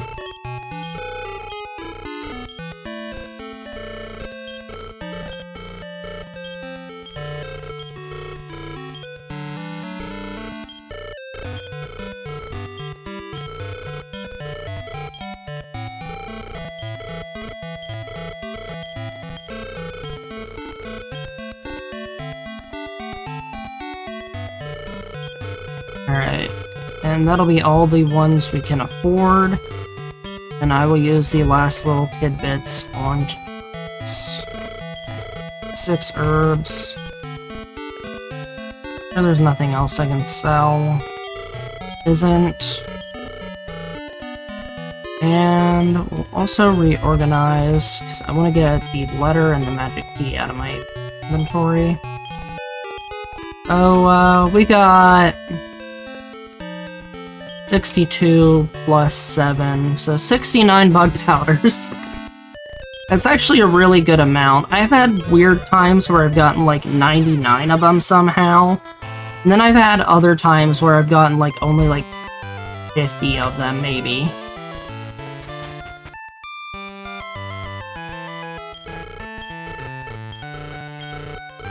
We'll heal up here, and we're going to go to the tower. And you have to go to the 4th or 5th floor of the tower. I typically go to the 5th floor, and I will show you why here in a little bit. And this path up here, there's a chance to run into Cachulas, so if I see any Cachulas, I'll kill them to try to get a plush armor. It's not likely, I haven't gotten one yet, but there's still that weird chance that I could. They can spawn up in this area here. Looks like I didn't get any. I'm gonna take this bottom path first. I'm gonna probably have to come in here multiple times after taking several deaths. But this bottom path has an agility seed in it, so I grab it quickly on my way through here. Now, if I get any fights with 4 Great Beaks, I will take those fights, but I don't really care for fighting the Rams, because the Rams have 60 HP. Or Maddoxes, I should say. They're kind of annoying.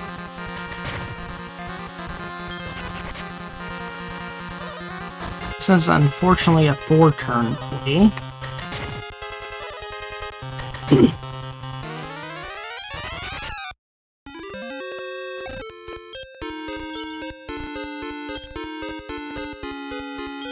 Oh, right. It's not an agility seed, it's an int seed. Why did I forget that? I always forget what these treasures are somehow. Alright, now we're going to travel to the 4th and 5th floors. We can't use this staircase, instead there's a very specific path you have to take. This is a weird grouping. 1 in one group and 2 in another group.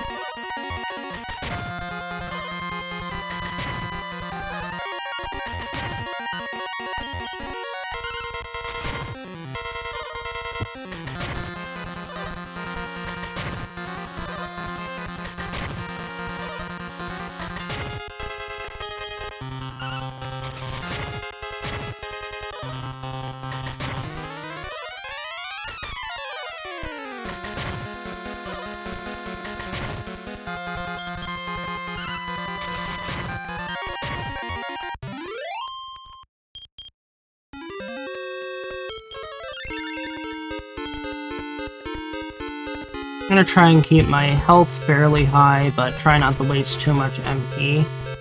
So, we have to cross this tightrope. We have to go down to go up. We're gonna go through a little teleporter here. It has a unique sound. Go up another staircase. Go up another staircase. Now we're on the 3rd floor. We go up another staircase. Now this is the 4th floor. It's kind of small. And you get to the 5th floor. This 5th floor has a gigantic tightrope. And all I have to do is keep running back and forth. Now, we're gonna get these enemies. These are called Sky Dragons. They're good for experience, they have high health, and they have a Flame Breath attack. They give 800 experience, their Spew Fire can do 30-some damage, but they have about a 1 in 3 chance of being affected by a Bug Powder. And they are the best enemy to get with a group of 7 Metalies and 1 Sky Dragon. If you confuse them and you get like 5 kills or more, it's amazing. But it is pretty hard to get good RNG like that. You will randomly see Great Beaks up here. They're not super useful, they can't spawn with Metalies. They have a double attack. They're generically weak and pretty good to kill for XP, but other than that, you don't really want to see Great Beaks here. And this will be our 1.5 to 2 hour grind, so if anybody has any questions, whether it be about the run, about me, about the game itself, about anything really, feel free to ask. We've got all the time in the world here.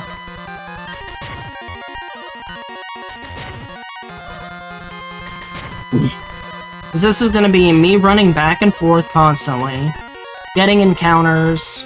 I just realized we're in an ad.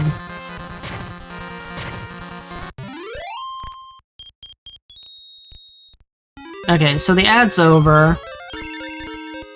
Everybody should be back. So this is going to be like 1.5 to 2 hours of just walking back and forth here, occasionally dying and coming back here. We're looking for these guys, these Metalies, but we want a bigger group.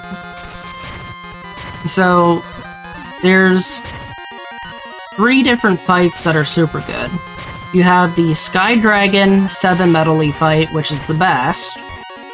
Because if you confuse the Sky Dragon, it can use Flame Spew Fire, which will hit all the Metalies. Now, in later games, like Dragon Quest VIII, for example, Flame Breath attacks don't work on Metal Slimes or Metalies in that game. But they do in this game. There's also a wizard spell called Bee Dragon that does the same thing, and is actually used to farm metabols in, like, casual runs, I should say. Maybe even, I'm not sure if it's used in a speedrun or not. They have 4 HP, the Metalies here, not the metabols. And these guys give 4,000 some XP each when you kill them.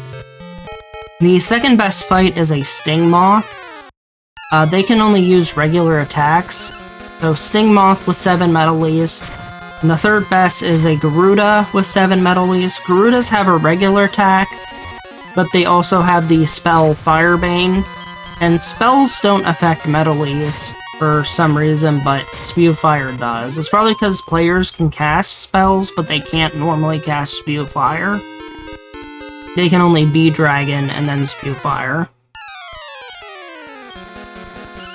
Now this would almost be a good fight if it wasn't for having too many Sting Moths, so I'm probably just gonna kill the Sting Moths here, and these Metalies will run free. Sting Moths and Garudas are 100% chance to confuse when using a Bug Powder. Metalies are basically a 50-50, and Sky Dragons, I think, is a 1 in 3, or at least the pattern of how many times I've confused them, it seems like a 1 in 3. Now, if I get lucky, and I have one of these fights where a Metalie just decides to stick around for no reason, I do have a chance to kill it by hitting it 4 times. So I just got really lucky there, and killed a Metalie by hitting it 4 times. And as you can see, I just gained 2 levels immediately.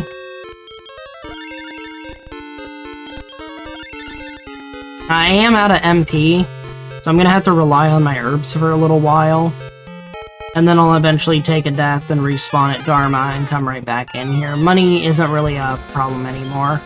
I could use a couple bug powders here to try and confuse these. So B just got confused, so as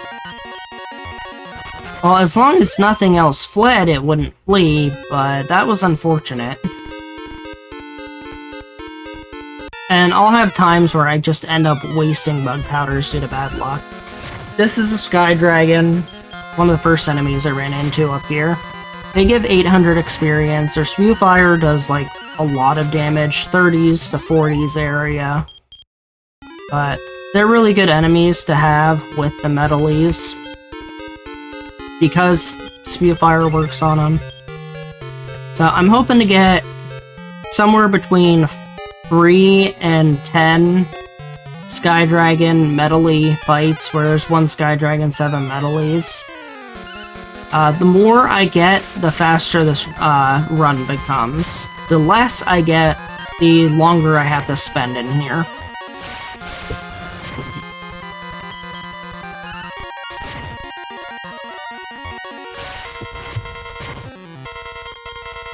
Of course, I will be fighting some other enemies to try and make up for the experience lost by not getting Metalies.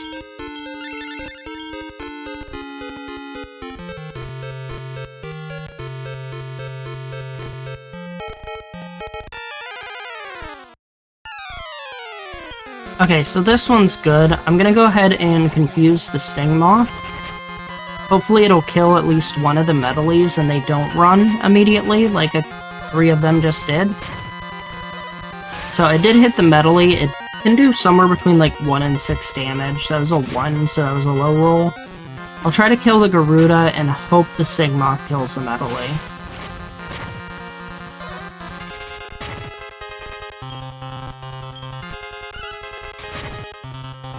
So Garuda's down, Metalie's still here. And the Sting Moth has successfully killed the Metalie, so now I just killed the Sting Moth off. And that's how most of these fights are gonna go. I'm hoping the Metalies will die, so I don't have to use a 50-50 bug powder on them. And I just have to confuse a Sting Moth or a Sky Dragon or a Garuda. And we're gonna be looking for fights that have like 3 or more Metalies in to actually do the bug powder. So these fights with just 1 Metalie in them, the only way they'd be worth it is if I used a bug powder on them, and I guess a bug powder on another enemy, or just a bug powder on them, killed them, and then killed the other enemies. But it is very difficult when the Garudas are hitting as hard as they are right now. Once I get higher levels and my agility goes up, that doesn't become as much of a problem. These early levels, I just have to take the good fights, not the bad fights. I will try this fight. There's 7 Metalies, so I will risk the 50-50s on some of these. Sometimes I can confuse like up to 3 of these, but you also have a chance of hitting the same Metalie every time you use a bug powder. It's really unfortunate when that happens. That was really lucky, so these guys can hit from like 1 to 4. And that one Metalie just hit a 4, like right off the bat, which is impressive. Hopefully, nope, did not get the right one, but it is still in the fight. This Metalie's in what I like to call a targeting glitch. It's where, when its old targets have left the battle, sometimes it just won't target the other Metalie. Okay, and we got 2 kills there, so that's like 8,000 experience. This one will probably end up running away. If I can hit it 4 times, then I can kill it. But sometimes getting that really just doesn't happen. So yeah, as I said, I was most likely to run away there. So now that I'm getting up into these higher levels, you'll start seeing I'm getting a lot higher stats. I also got an agility exceed, which doesn't happen too often. So that's really nice. So the Metalies have a chance to drop agility seeds, Garudas have a chance to drop tokens, and I can't remember what the Sting Moths and the Sky Dragons have a chance to drop. I'm just gonna keep grinding here, refilling my inventory with bug powders, and healing up when needed.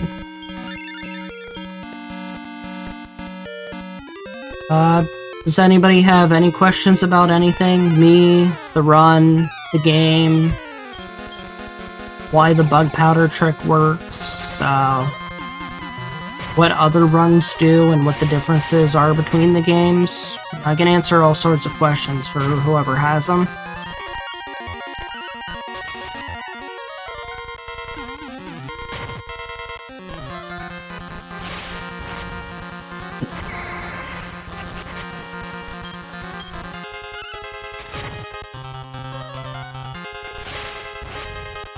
Unfortunate that the Garuda just cast double Fire Bane and didn't kill the Metal Lane.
Go ahead and use herbs here.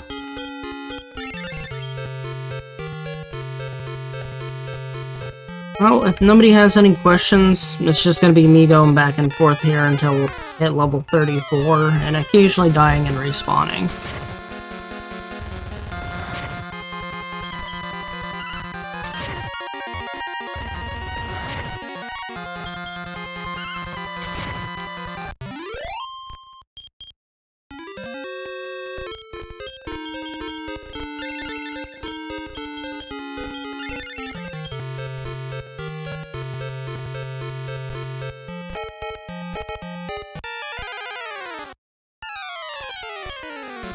After we get done with the grind to level 34, we'll have couple boss fights. We'll have Kandar 1, Kandar 2. The bandit who stole the One King's crown, the Romali King's crown. And then also the group that kidnapped Tanya and Gupta, which is Kandar's group. We'll get the pepper, we'll go get our boat. We'll be... Yeah, I can explain the strategy again. So, with this, Metalies give about 4,000 experience, plus a tiny bit, for everyone you kill. And the item called the Bug Powder in this game, it's also called the Poison Moth Powder in other versions, causes confusion on enemies. So when an enemy is confused, it'll 1, not run from battle, 2, it'll use either an attack or a spell on a fellow enemy, unless its target leaves the battle in one way or another, whether it be by dying or fleeing. And it has a chance to use an attack or a spell. Sometimes, if it doesn't have a spell, it'll just use an attack. And lastly, there's a certain chance each enemy has to become confused. So with the Metalies, what we want is to have an enemy like a Sting Moth or a Sky Dragon and a bunch of them. And the Sky Dragon is like a 1 in 3 to confuse. The Metalie is a 50-50. The Sting Moth and the Garuda are 100% guaranteed confusion. I'm probably... Oh, I got lucky and did not die there. And essentially we're just looking for good fights. The best fight we can get is a Sky Dragon with 7 Metalies. The second best is a Sting Moth with 7 Metalies. The third best is a Garuda with 7 Metalies. And then from there, it's like any fight that has 4 Metalies and some other monster is usually pretty good.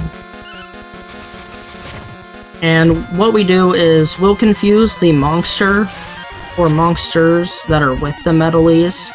So in the case of the Sky Dragon, we want to confuse it and we want it to use an attack called Spew Fire. Spew Fire, what it does is it'll do 30 to 40 some damage to all characters on whatever side of the team it's hitting. If it's hitting its own team, it'll hit itself and all the Metalies. In later games, this actually gets changed where Spew Fire no longer affects them, but in this game it does work. If it attacks you, it'll hit all your party members. If you're solo hero, it'll just hit your hero. If you have a party, it'll hit all your party members. If you confuse a Sting Moth, it only has the ability to do a physical attack. If you manage to confuse a Metalie, it can either use Blaze or regular attack. And if you confuse a Garuda, it'll either use a regular attack or it'll use the spell Firebane. And we prefer the Sting Moth and the Sky Dragon. The Sky Dragon can kill anywhere from 1 to 7 Metalies, because it depends on how many flee from battle once you confuse it, and when it decides to use Spew Fire. The Sting Moth will target 1 at a time, but it has a high tendency to kill at least 1 each fight. And the Garuda's kinda hit or miss. It has a tendency to like to use Firebane for whatever reason. So sometimes it gets a kill, sometimes they just sit there casting Firebane for no reason. So the reason why the Sting Moth that was confused there just attacked me is because its target left the battle. The target might have been Metalie A or B. So for some reason it's just attacking me. I like to call this the target glitch. It's unfortunate to get, but sometimes it just happens and you can't do anything to fix it. And yeah, we just want to kill as many Metalies as possible to get to level 34. Now, why level 34 specifically? There is a spell called Heal All. It does as it says, it heals all your HP, whether you are at 1 HP or 1 HP away from your maximum, it will heal you to your maximum HP. It can be used in battle and out of battle. It is pretty much the best spell in the game for solo hero because all the boss fights become this weird, awkward slogfest where you're doing a lot of damage to your opponent is dealing a lot of damage to you, and you just have to know how much maximum damage the enemy boss can deal to you before you have to fully heal yourself. So we'll just be running back and forth here anywhere from an hour and a half to 2 hours, trying to get to level 34. Usually we come in here somewhere between level 10 and 14, and our first run in here usually gets us somewhere between 18 and 20. We usually end up having to die because we run out of MP and herbs, which I'm completely out of and going to take a death here soon.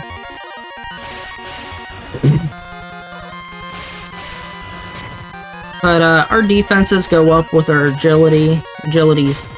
Basically every agility level thanks to the Starry Bracelet is doubled. So if we gain 1 agility, we actually gain 2. 2 is 4, 3 is 6, 4 is 8, etc.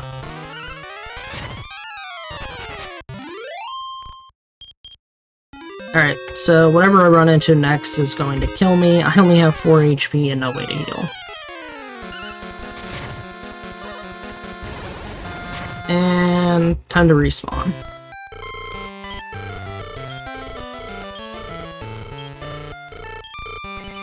And at the moment, respawning is fine. Money doesn't really matter since we're just farming enemies. We're gonna have a bunch of money by the time we're done here. And there's not too much we have to buy left in the game. And no problem, Kelvar. If you have any other questions, feel free to ask. There's plenty of other stuff in this run. Anything leading up to this point, or anything upcoming that you'd like to know.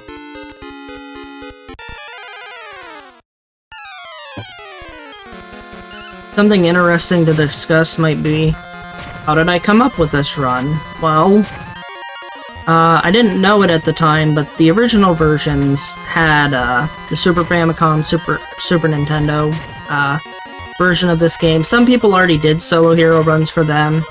Not really many people played the Game Boy Color version, but I grew up with this game, and I was like, I wonder, can you beat the final boss with just the regular hero? Like, Ortega, your father, gets almost to the final boss, like, why can't you? And so I started this as just a generic challenge run, and I like to do RPGs and stuff, and I'll just pick games that I like, and it's like, okay, what's something I can do that'll make this really challenging, that'll just let me burn time for fun? In this game, I was like, okay, I've beaten this game with the regular characters before, and I beat it with just the solo hero.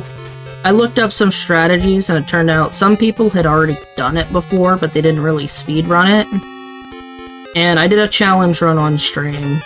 It took me like 16 hours. I didn't even know about the bug powder thing at the time until I researched more. I was like, okay, how do I make my run faster? My original strategy was just farm Sky Dragons, and then get to, like, I think, maybe level late 20s, low 30s. And then I would go to the area, the Samaneo area, and find an enemy called the Kong, which is a green ape creature. I would find a group of 3, kill one of them, and then they would summon a creature called a Bliss Bird. And Bliss Birds are worth like 990 XP each, and they'll just keep summoning them over and over again. So you kill the Bliss Bird, then you parry, wait for them to summon another, kill the next Bliss Bird, and just keep repeating that in the same battle over and over again until you run out of MP, and then you end the fight and get all the experience you accumulated there. With that new strategy, I cut my time from like 16 hours down to 12 hours, down to 10 hours. I was excited when I got my first sub 10, and then I found out about this strategy. And this bug powder strategy completely cracked the run open for me. I just used a lot of bug powders with no luck. And with this strategy, it cut my farming time from like 6 hours down to an hour and a half to 2 hours. And it's just really good. And I just kept running, and I found little small optimizations here and there. Some strategies, like the spiny strategy, I came up with immediately, because the other versions you'll start with like 40 plus base hit points. This game, you're lucky if you can even start with 20. And the spiny whip in this version helps a lot by being able to hit groups of enemies. So you're not worried about taking out a single target at a time, and you can just clear enemies, and you don't have to worry about your health as much. And, like, that's one of the starting things I found with this game when I started doing solo runs. And then other things I found is, like, what sort of equipment's good. My original challenge, I went for, like, all the best equipment I could get. There's some equipment you can get in the late Pachisi boards, like Pachisi board 4. I don't have that in my route anymore. That was, like, in my first run, and then I found, oh, hey, there's 2 other armors that just work just as well, and you don't really need the extra defense. This is unfortunate. The Sting Moth is not targeting the Metally for some reason. I guess it got hit with the target glitch again. Also, that open mouth attack can paralyze, and paralyze is an instant death. Yeah, I'm not having the best luck so far with Metalees, but I am up to level 20 now at least. So this could be going worse. Other things I found, because of this farm, I rerouted how I did my bosses. So normally I would try to get Kandar 2 done before, like, I would get, like, the Heal More spell, but I wouldn't get the Heal All spell. My stats wouldn't be as high, and I'd end up doing the Bliss Bird farm. So that's something that's changed. Now I just get level 34 in here, and then I do Big Boss Rush and Big Travel Rush. And I start collecting. There's 7 orbs you have to collect to summon a legendary bird. And then you have to fly the legendary bird to the Demon Lord's castle, which actually turns out to be a Demon Lord's minion. And you fight the boss of the Light World.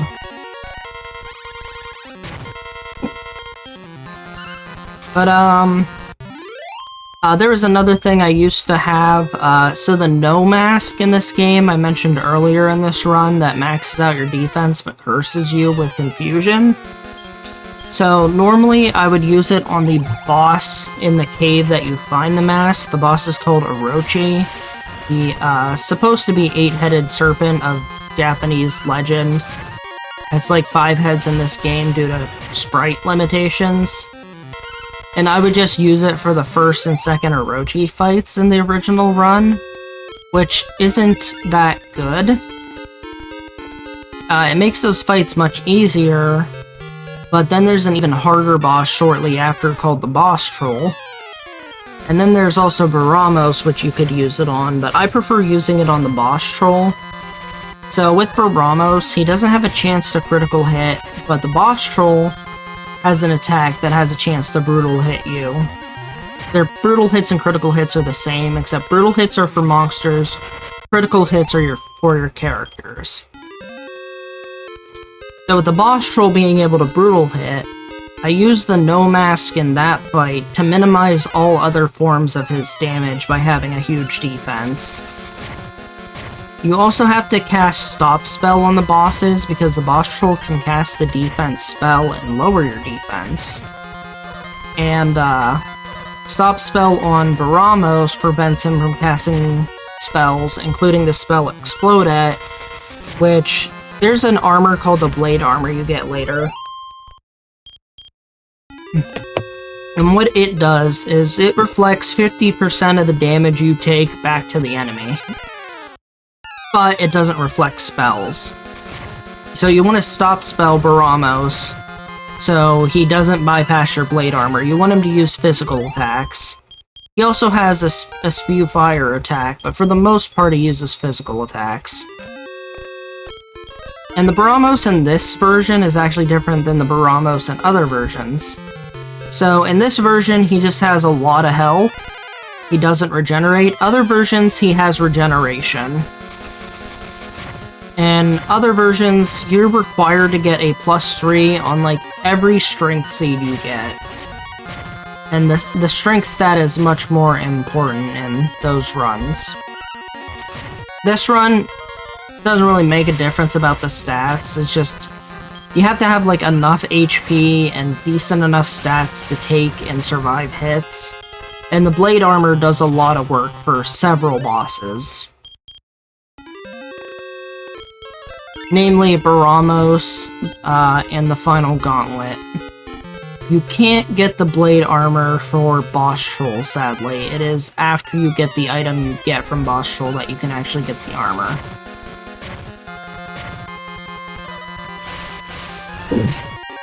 It's really weird, I am not getting very many good Metaleee fights at all so far. I'm hoping this luck turns around, though. I haven't seen a 7 Metaleee 1 creature fight at all yet. Usually I'd see at least one in the first half hour. I actually had this one insane run recently that ended up being, an NT, or nice try for me, where I ended up dying on the final boss. But I had like 10 Sky Dragon, 7 Metal Leaf fights. It was insane. Like, I cut down like almost somewhere between like 10 and almost 20 minutes off of my PB just in farming alone there. I think I ended up losing some time at a different point, but I was like at least 10 minutes ahead of my PB in that run, only to die to the final boss. It was kind of sad. It was also really interesting how RNG can affect a lot of things in this run.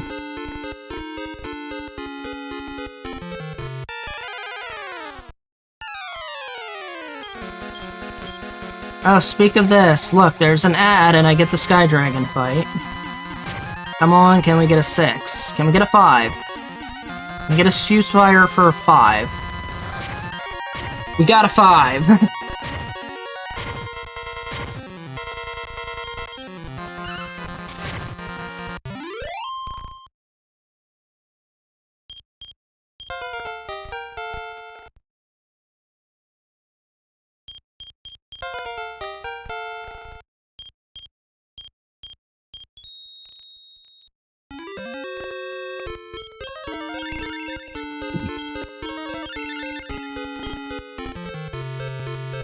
That was really, really nice.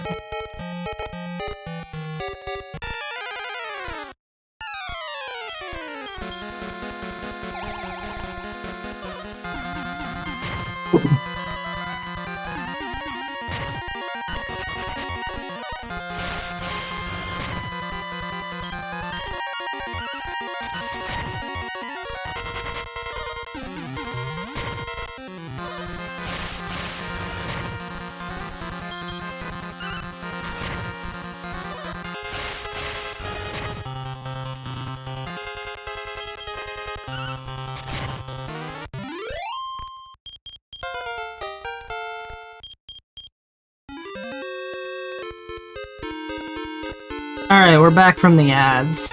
So that's kind of funny. As soon as it went to ads, I got the Sky Dragon 7 Metal Leaf fight. I got the first turn Confusion, which is pretty much a 1 in 3 chance. Had 2 Flee, but I ended up getting 5 Metal Leaf kills, which is pretty insane. I posted that in the chat. It was 21,500 experience points, which got me 2 levels, almost 3. Well, that's awkward. At least I got 1 kill from this fight, but all the other ones just fled instantly. I'm gonna restock my inventory with bug powders real quick. I'm pretty sure I'm getting low. Yeah, I just had 1 left in my inventory here.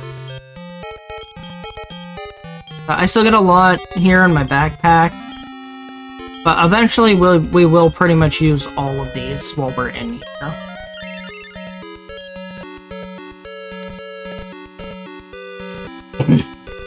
Given the current pace of how this has been going, I want to say we still got like an hour in here. Maybe an hour 15. So there's an XP curve. And the higher level you get, the more experience it takes to level up.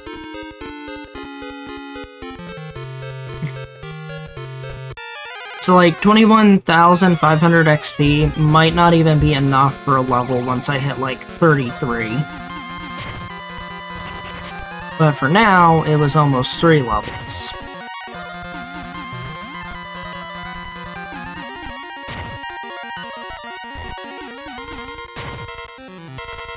I'm just trying my best to get as many Metal Leaf kills as possible.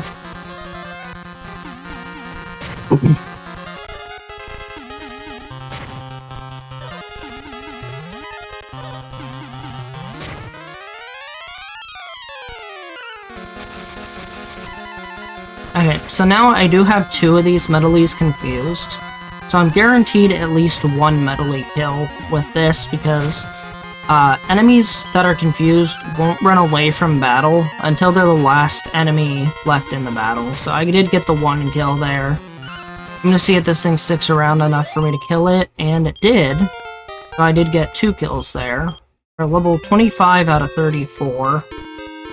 Now the longest levels are from like 30 to 34, which take quite a bit of experience. So even though it looks like we're close, we're still quite a ways off from the level we need to hit.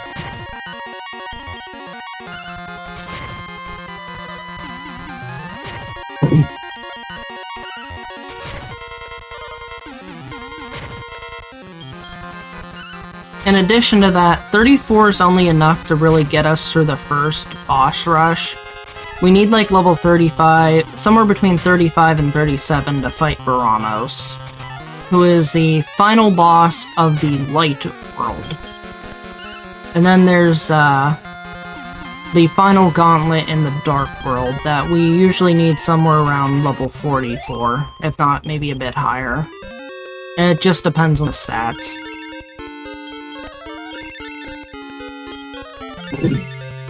But there is a late game farm that I have, killing a creature called the Salamander. It is a giant purple dragon, much like the Sky Dragons here. So, Sky Dragons are yellow. Salamanders are purple. Salamanders give 8,000 experience each. I could also try to crit kill Metabols, but it's very unlikely. And Metabols give a lot of experience. I think they're like 40,000 and something.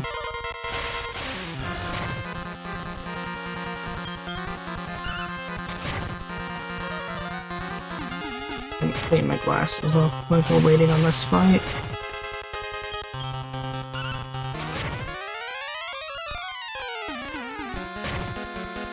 You know what, I'm gonna take my headphones off for a bit. It's just gonna be the same tower music, battle music, tower music, battle music. My headphones fell. The headphones start to hurt my ears after a while. Don't know why, but honestly, I haven't found a pair of headphones that doesn't.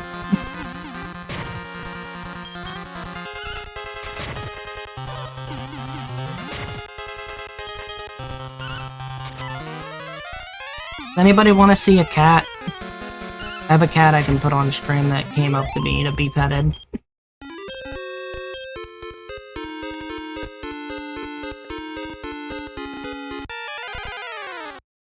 I'll put my cat on stream. This is Lucy. She's one of my 2 kitty cats. She's solid black color, and she's big and fluffy. And she's a good purry kitty. Now we got a small cat stream.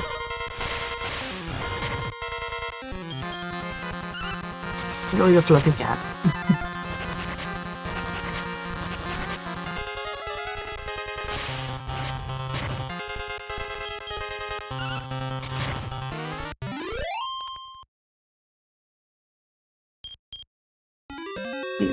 But yeah. I'm just gonna pet her off to the side here.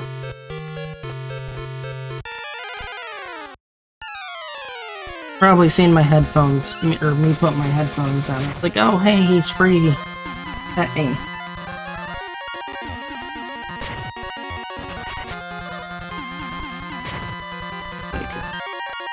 Camera, kind of show her. Look. Yep, that works.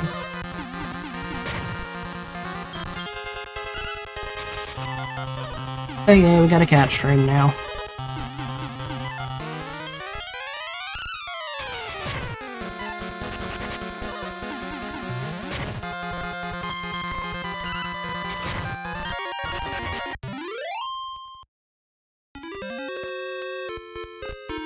Just do not step on my keyboard.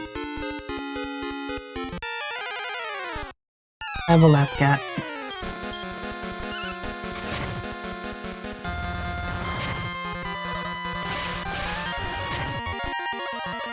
So we are almost out of MP again.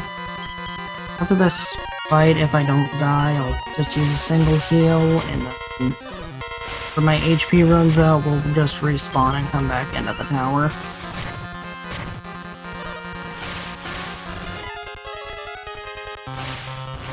You good kitty cat, Lucy? No, I just ended up dying there.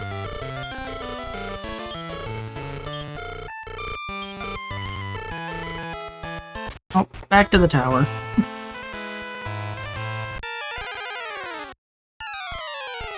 Oh, hey, Catulas. So, like the other cats are in the run, these guys have a chance to drop the plush armor. I did not get it. A plush armor is just slightly better armor than what I have now. I can get one later, but by the time I can get one later in the campaign is in a chest in a dungeon, and I already have a better armor that I get before I can even reach it.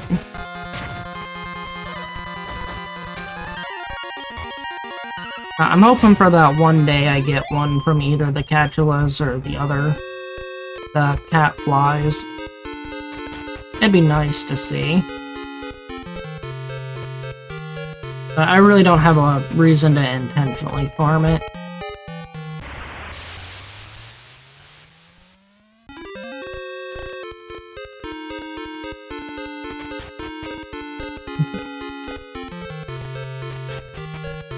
Now we're just gonna climb back up the tower, back up to the 5th floor, check, make sure, fill up our inventory with our bug powders.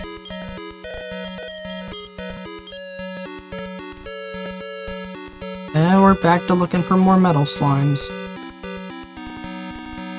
Hopefully getting that rare Sky Dragon 7 Metal Leaf farm.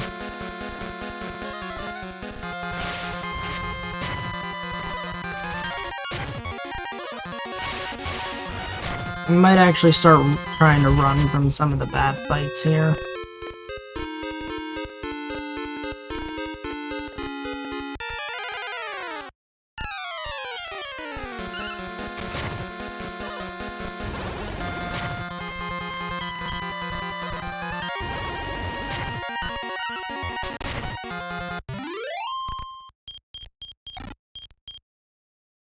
Ooh, life acorn.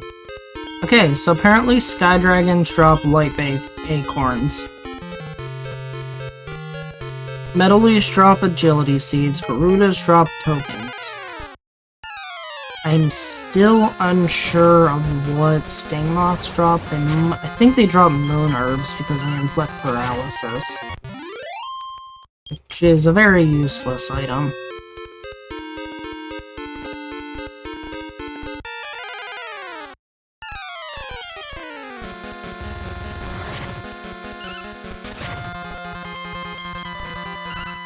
Complain that the game keeps wanting to give me Sky Dragons. I could always use life acorns. 800 experience is good.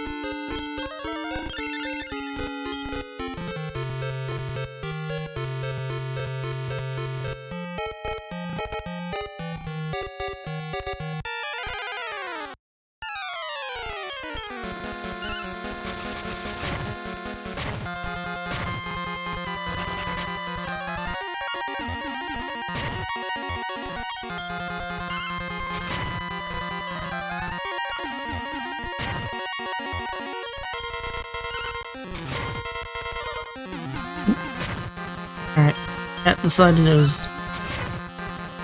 Lucy decided she was done sitting in my lap.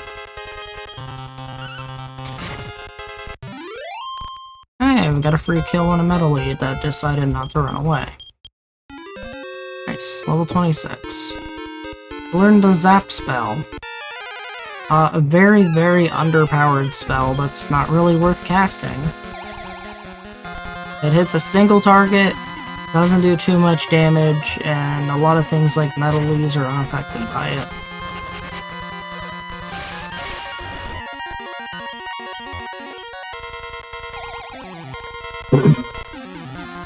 So I'm gonna confuse one of the metal leaves there to at least get one guaranteed kill. It's not. See if I can hit it. Yep, I did. So I did get one kill at least.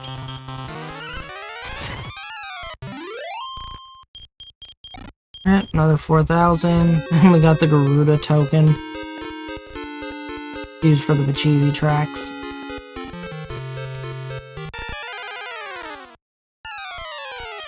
Oh, hey, here's the second best fight you can get. A single Stingmoth with 7 metal leads.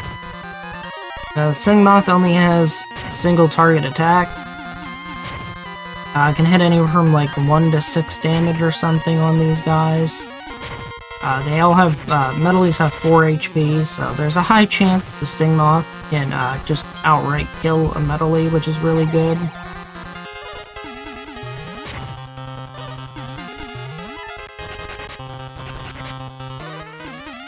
The only sad part is that these Metalies do just constantly like to run away. I'm gonna use a couple bug powders to try and keep them in the fight. This is awkward. It looks like the Stingmoth's target left, so it's not attacking this other Metalie, but the other Metalie is killing the Stingmoth.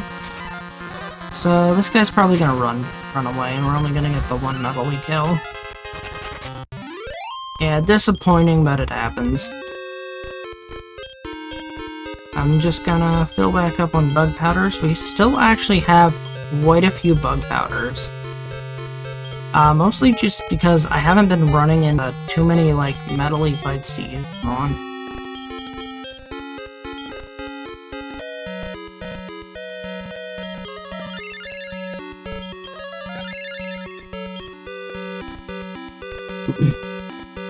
But it's good to have this many extra bug powders, because, if I really get down to a time crunch, I can just use them willy-nilly on a bunch of Metalie fights, just hoping for a kill to try to keep them in the fight.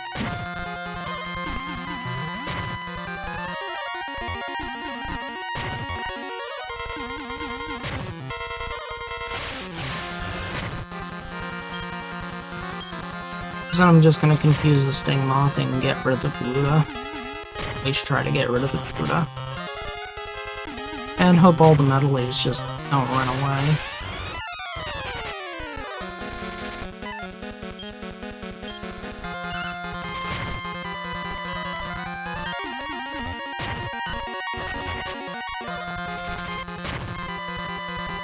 We got at least 1 there, so that's good. So, 27, we need to get to 34.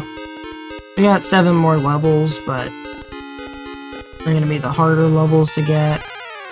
The XP for each level goes up pretty exponentially when you get into these higher ones.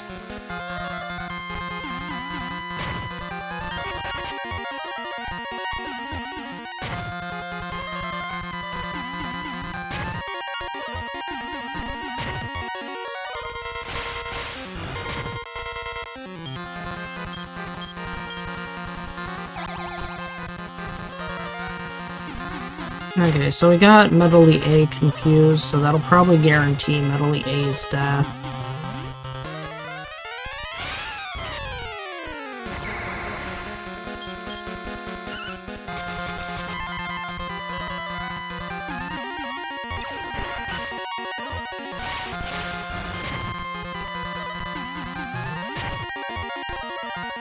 Hoping it would attack Metalie D again.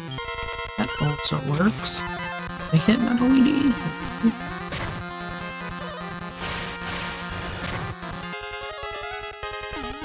And Metalie D still hasn't worked. Metalie D has 1 HP left. Trying to hit it. Okay, D's gone, E fled. We got 2 kills there. That's 8,000 experience. Plus the Garuda experience.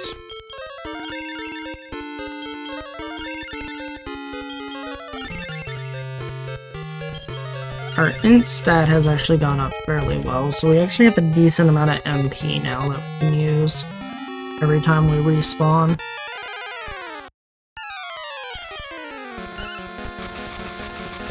Stingmoth fight.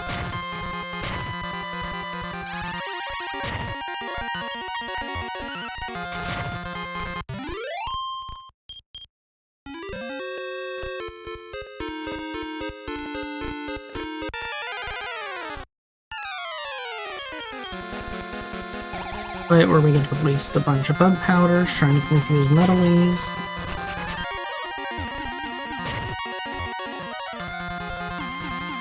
Also, Metally and Metal Slime is basically interchangeable. They change the names in different versions. I'm not sure if it's like a character limit thing, or they just wanted to change the names or what. These things are basically metal slimes. They use the same slime sprite, they're just covered in metal.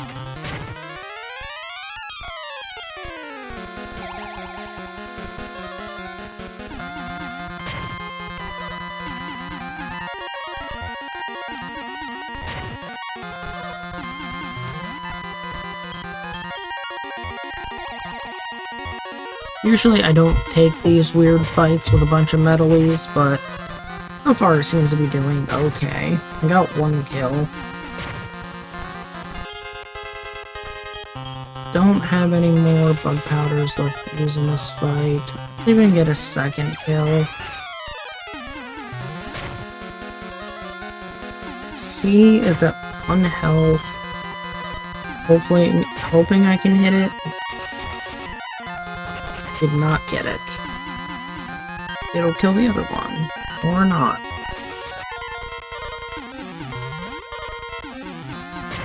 Nope, it's target glitched. It's not able to attack the other one.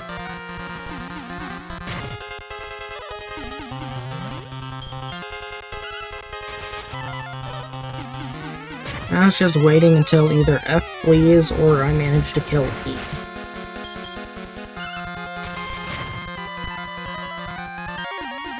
Use its spells perfectly fine.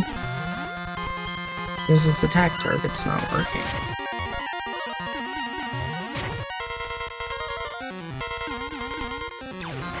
It's weird, they usually don't stick around this long.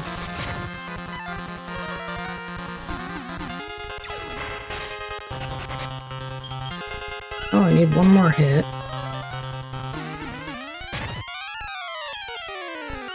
One more hit. One more hit. And it ran away. Okay then. Alright, my face is a little itchy from my, from the freaking cat hair from my cat. It's summer and my cats are constantly shedding fur.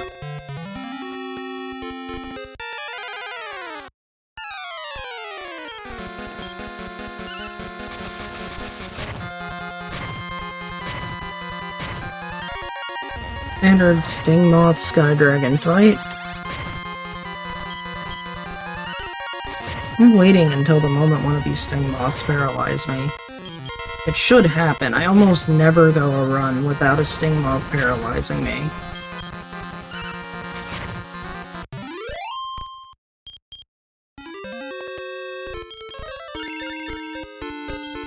I forgot to put bug powders back in my inventory. Good thing I didn't get a metally, fight.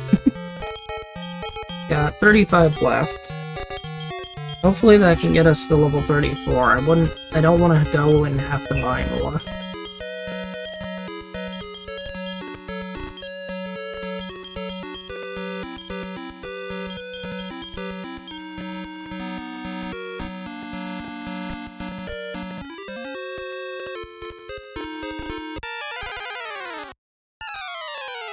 Oh, hey, we got the best fight. Can we get the first turn confused? No, we can't.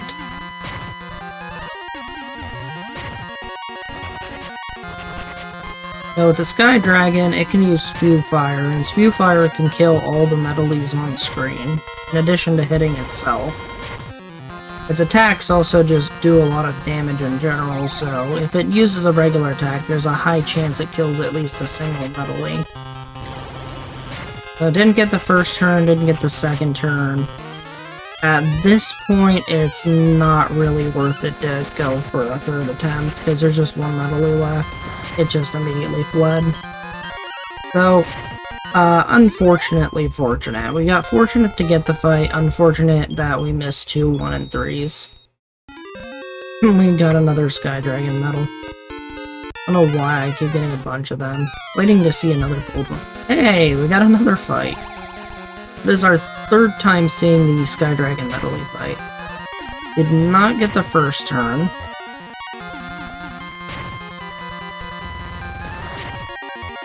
Which would have been great, because that would have been a 7 kill. Let's see how many flee.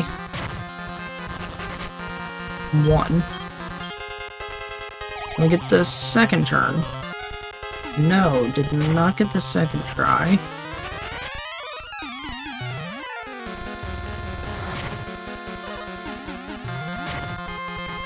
This is not good. Actually took a death. That's awkward.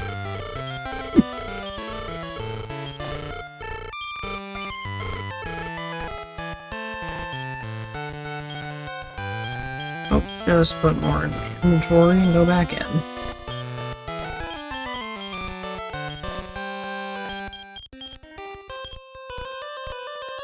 That's basically just take half our money and reset our health and MP to full, which honestly is the money's not really a problem. The HP and MP restore is really nice.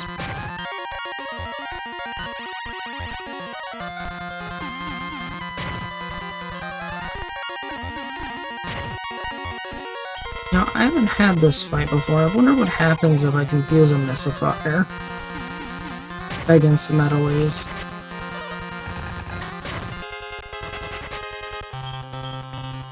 Apparently it does attempt to attack them. Unfortunately, everything just ran away. That was funny. Well, now I can kill Maddoxes fairly easily.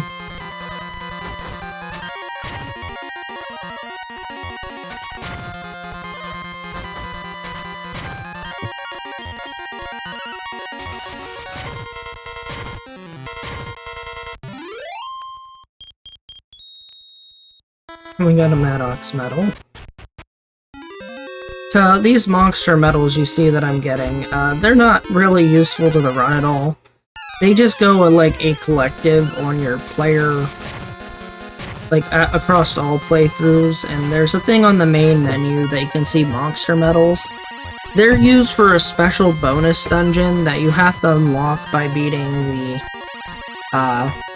penultimate boss or the secret boss of the game. That you can only unlock after you beat the regular final boss and get the Loto tag added to your character. The boss is called Divinagon, or the Divine Dragon, or I think it's Zelgon. Divine Dragon and Zelgon are in this version. His name's Divinagon. And if you beat him, he grants you a wish. He gets progressively harder the more times you beat him, but he grants a wish every time. There's like 5 or 6 different wishes, including reviving your father, who sadly dies later on. This is an interesting fight I don't see very often. I get a triple Sky Dragon fight.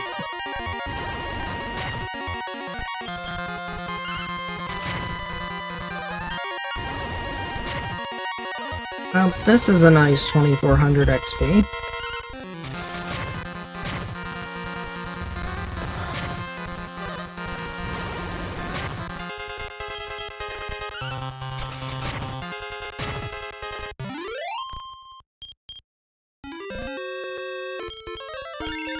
Just gonna safety heal.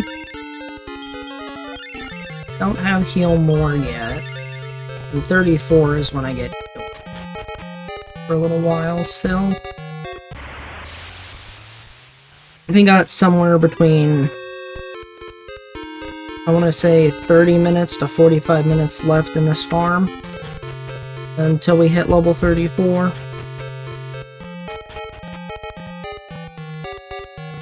We're just gonna go back to our tightrope, keep looking for Metalies.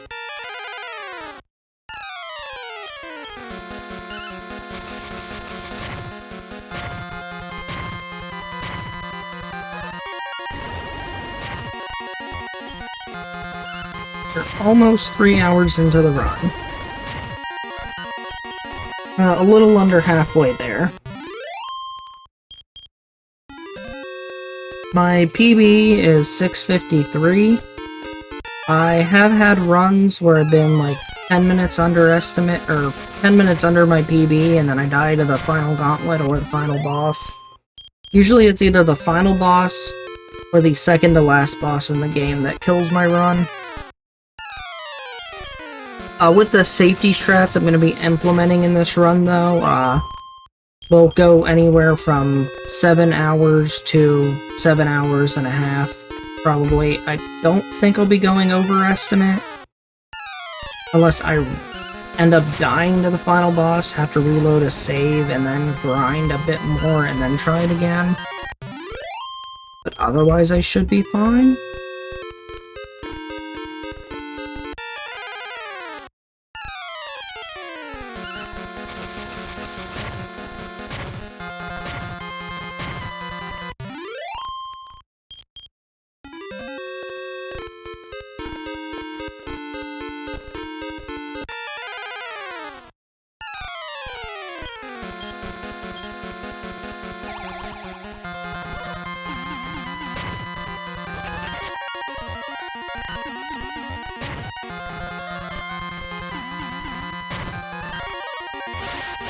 Looks like we got another ad.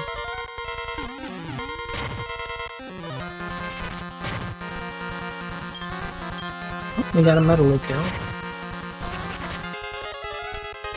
Get rid of the Garuda, get the sting off to kill another medaling, maybe. Almost got it.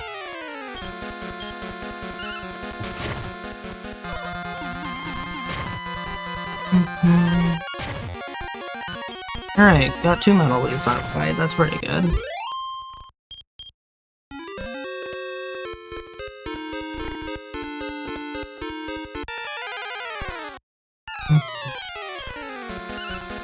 There's a Sky Dragon.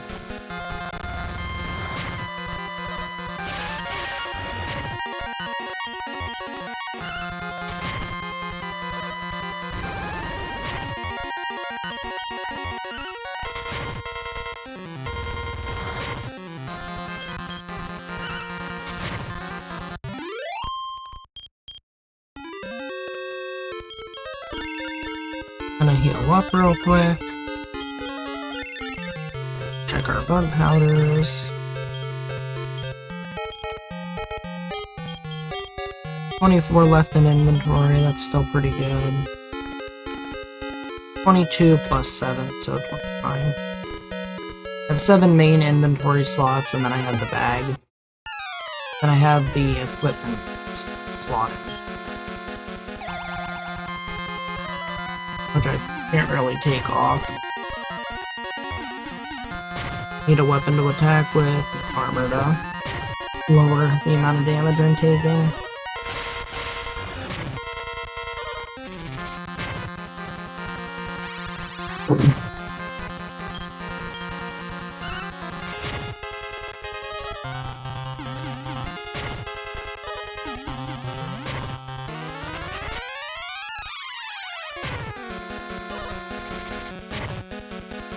Would like that first sting moth to stop using the open attack, because that open mouth attack can paralyze you.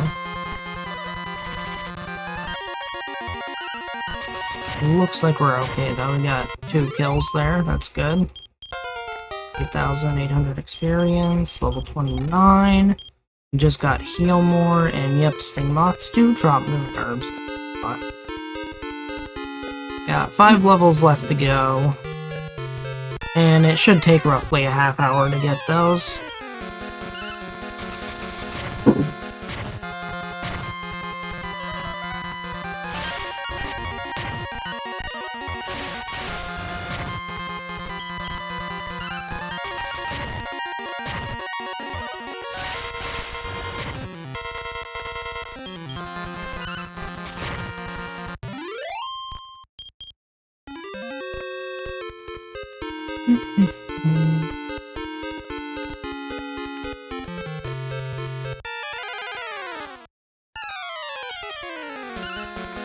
Sky Dragon fight.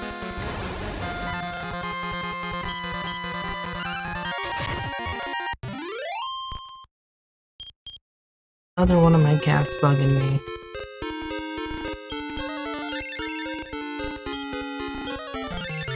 Feel more spell now, which is nice. Wants to see my other kitty cat.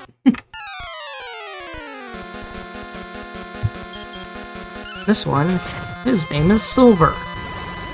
On account of his silver striped pattern. He's a good kitty cat. He likes to meow a lot and scratch at my chair. He loves attention. But he's shy around strangers for whatever reason. He doesn't know people are watching him, though.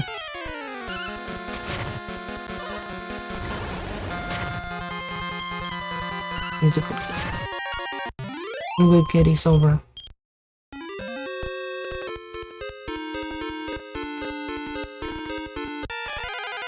He's my good boy. Oh, hey, nice. Sky Dragon medal looks like. Can we get the turn 1? We cannot get the turn 1.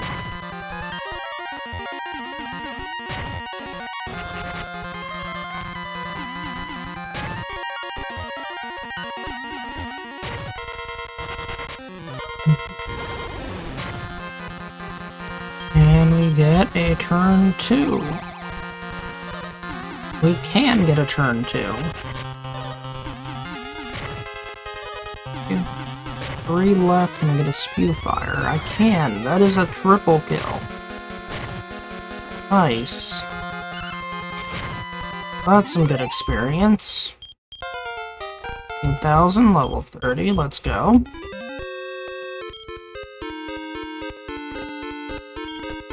Let's steal more. Bug powders in the inventory.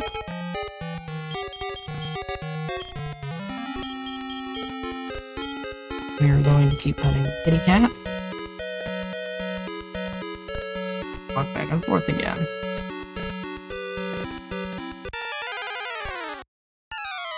First, ooh, hey, another fight. Can we get a turn 1 this time? That would be really nice.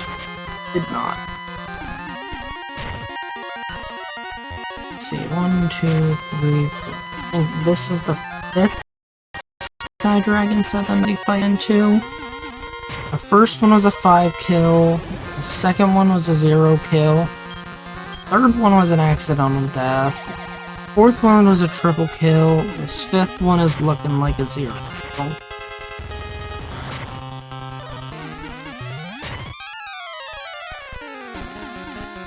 It's over. I'm trying to touch my keyboard.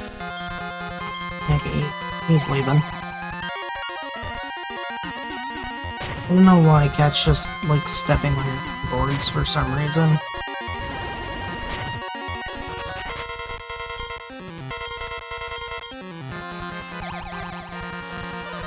Well, that is very unfortunate. I've just wasted like 4 bug powder trying to confuse this guy.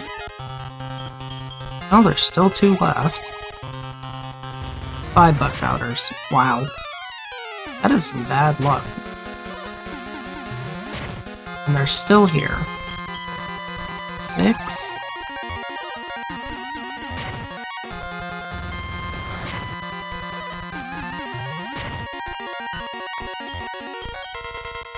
Alright, 7 bug powders. And we finally got the confusion and they immediately leave.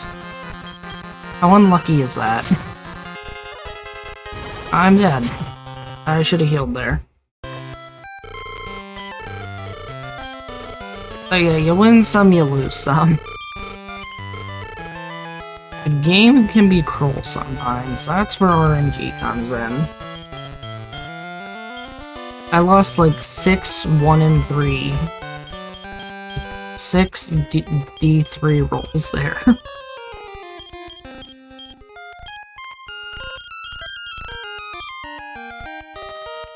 Oh, I got 19 bug powders left. Let's see if we can get to level 34 with them. Oh, this one's weird.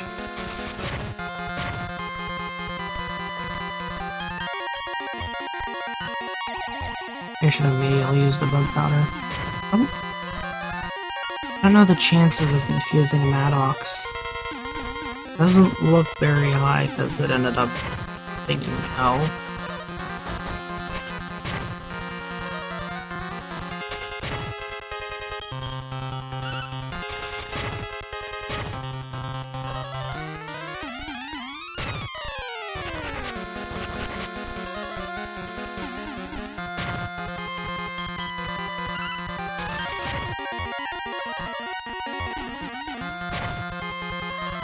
Now, there are a few other places I can walk to that have similar metal-y fights. I just find the tower to be the easiest one.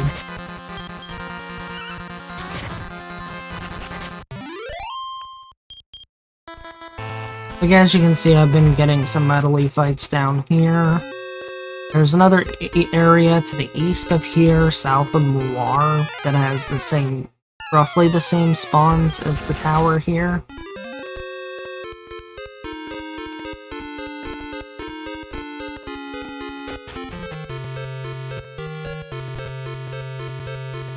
We're just gonna climb back up the tower.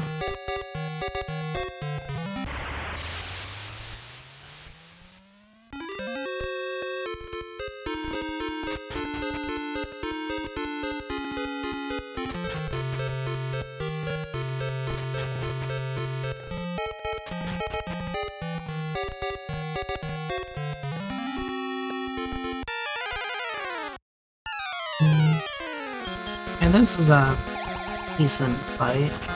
I wish it was 1 Garuda, 7 medals, not 2 Garudas, 4 medals.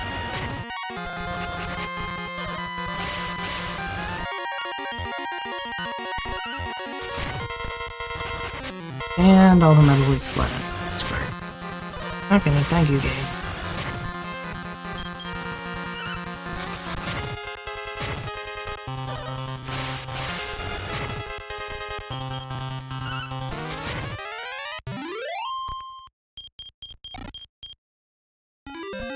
And a random token. Not very useful, just worth like 100 gold. Ah, haven't seen a Great Beak in a while.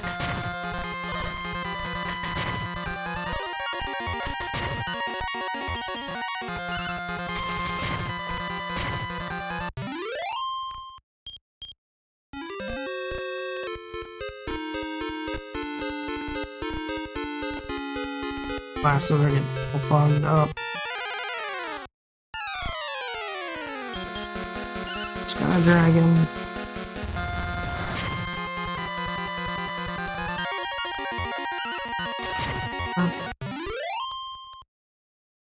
Cats are shedding like crazy.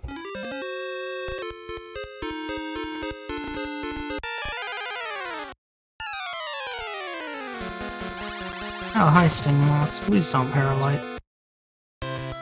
Never mind. Paralyze me. Walking back again.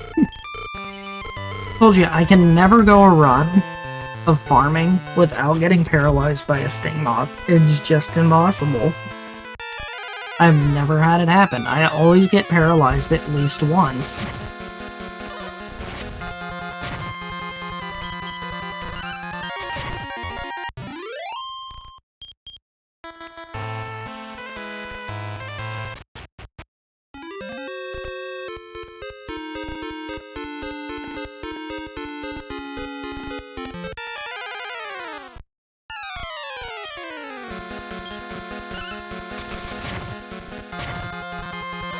You know, it's kind of funny. So, the wild apes have 60 health and have a high chance of brutal hitting, but the killer apes here only have 40 health, and I don't know what their chances of critting are. Brutal hitting, I could say, since that's a monster version.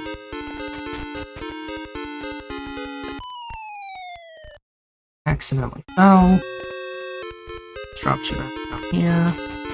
Now, if you fall from the top rope, it takes you into another part of the tower, which you're actually supposed to do to get an item called the Zen Book. What the Zen Book is for other characters, you can use the book to turn them into a sage, which is kind of like a special hidden class. Either you need a level 20 jester, they can become a sage, Or you can use the Zen book to turn any character class other than the hero into a sage. You can't sell it either, so it's not really useful at all for solo hero. If you did pick it up, it's literally just a collectible.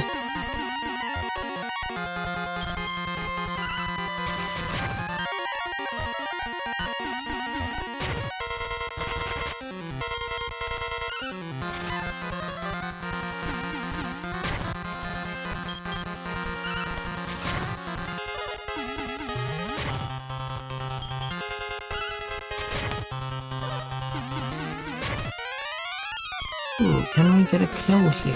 One hit off. Just need one more hit. Hey, we got it. Metally gave itself up.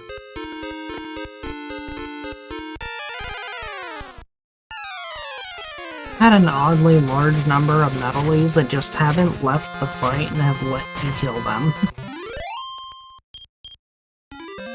Normally they let me get like 2 hits in, and then they're like, nope, peace, I'm out. They'll let it kill me. They'll let it get experience.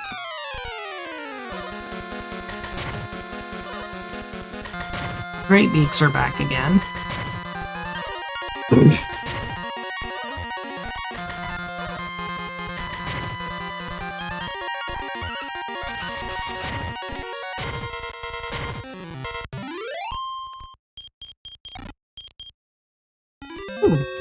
Oh, an int seed. I will use that right away. Only +1 though. That's okay. +1 I wouldn't have had if I didn't get the seed. Hey, this fight's okay. 1 sting mod, 4 metal leads. Sting mod's usually only likely to kill 1 or 2 metal leads in a fight. Regardless of if you get the 4 fight or the 7 fight.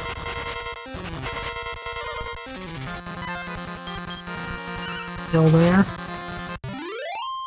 Nope, 1 kill's better than none.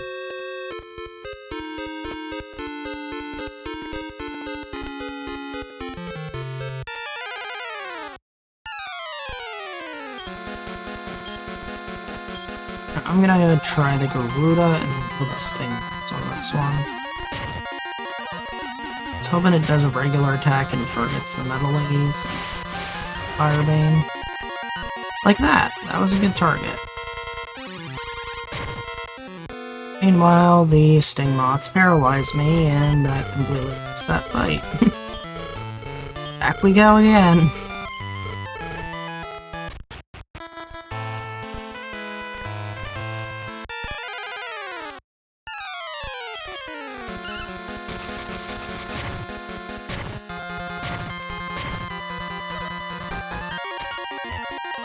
Well, every death I don't want, like the ones that have been happening but due to paralyzed, I want to say they waste anywhere from 30 seconds to a minute each.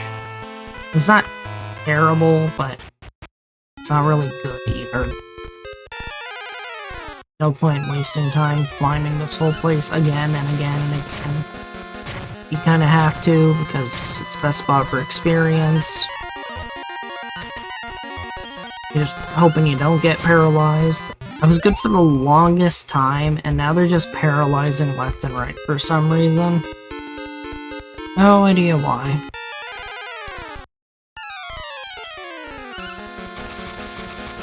Maybe they just don't want to let me leave. Being as close as the 30... Being as... I can't talk. Being as close to level 34 as I am. Maybe they just don't want me to hit 34 and leave here.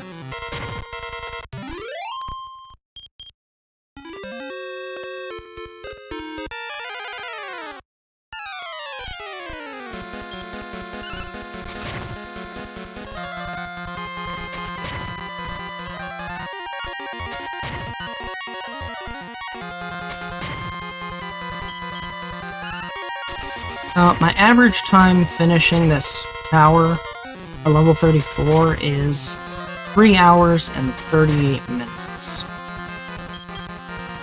And if I compare against my PB, PB got out of here at 3 hours and 34 minutes.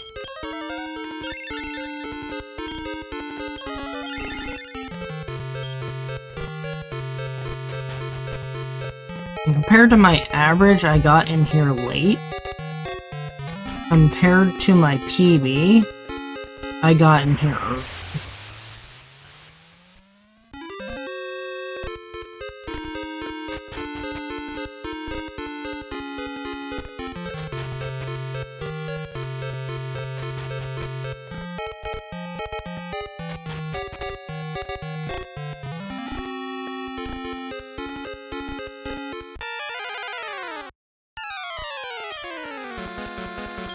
Hey, a bunch of metal used and bug powder is on. Let's see if we can get a kill or two.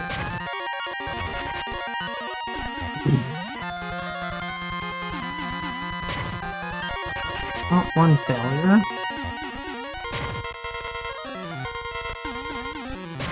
Kill HP from cat.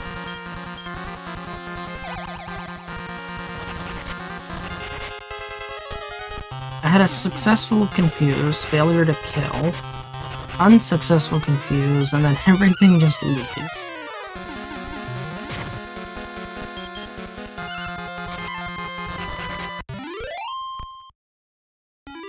Alright, we're gonna refill on bug powders again. Got 13 left at the moment. Hopefully that's enough to get us through this.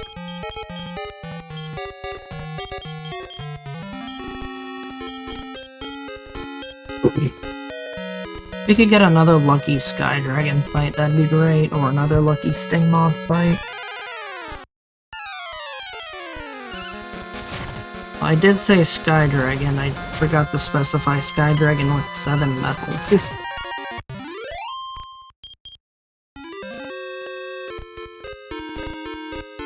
Or if I just wants to keep giving me regular Sky Dragons, that also works. Oh, there's the Sky Dragon with 7 medals. Hey, we got a first turn confusion. We did not get this view fire. 3, 4...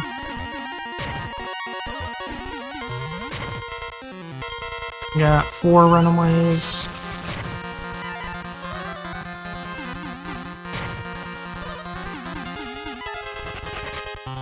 Five runaways.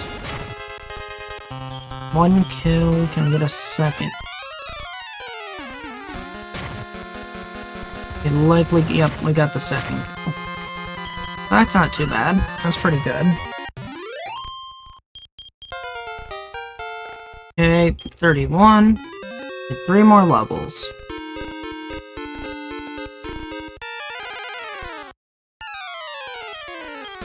Oh, hey, we got the Garuda plus 6 Metal League fight.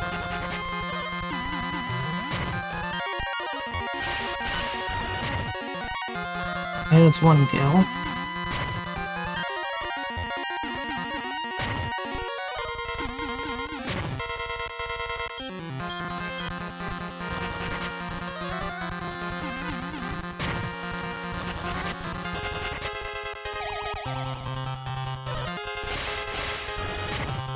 And that should be 2 kills. There we go, nice. Another 2 kill.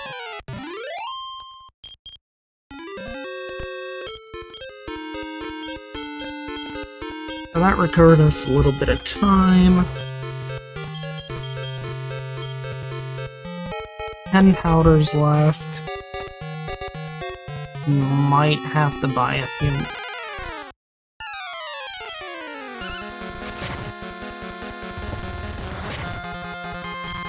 You know what? I need to use the bathroom real quick.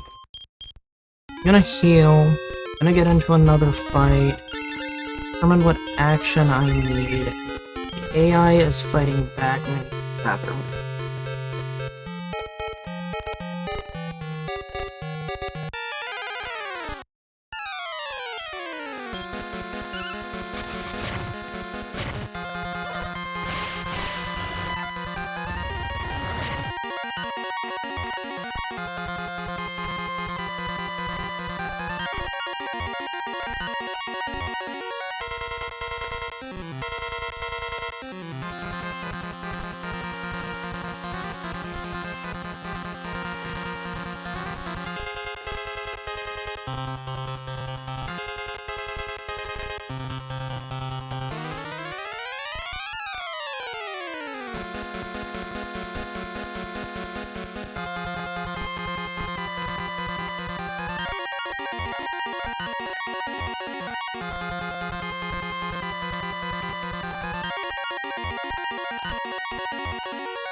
Sorry about that. I'm back.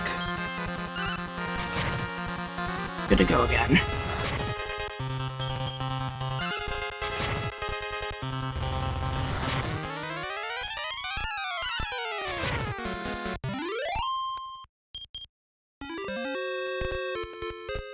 Back to the grind.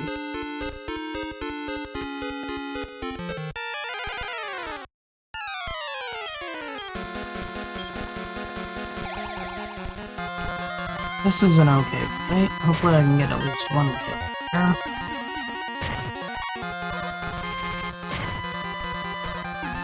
Okay, I did get one.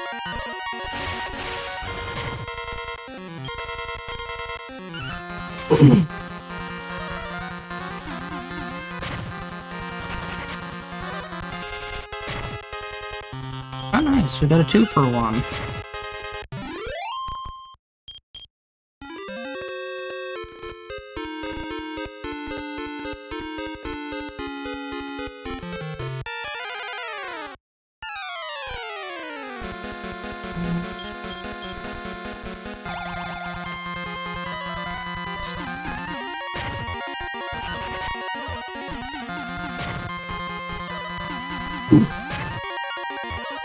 Okay, got a 1 for 1 there.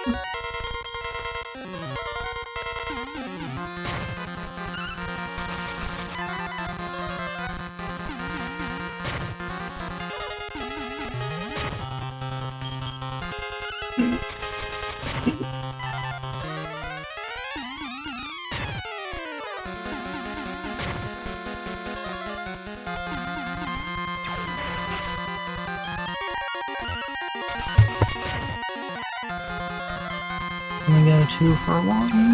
Maybe not. Like metal laser, like we're gonna cast this we won't for some reason. We got another 2 for 1. That's good. It makes up for some of the misuses of bug powder I've had.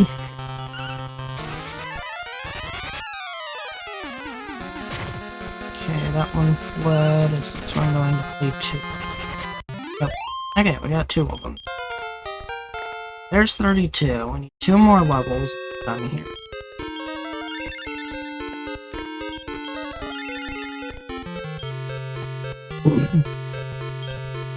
And,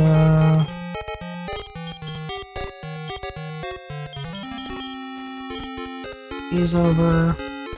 8 bug powders, and we need 2 levels. It might not be enough, but we'll find out here soon.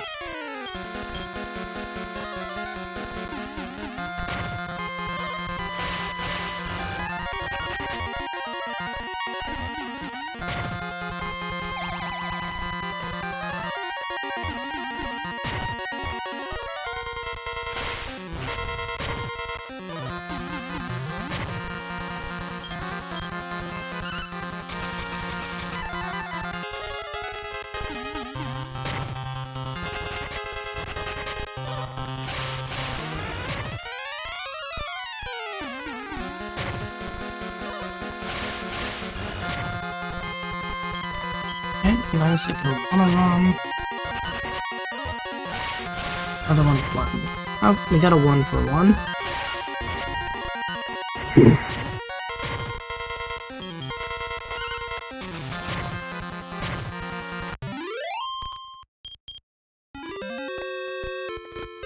I'll go ahead and put the last bug powder in my inventory.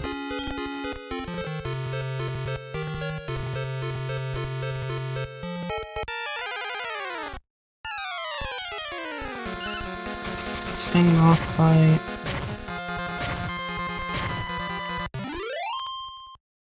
They only have 40 health, so they're really easy to kill.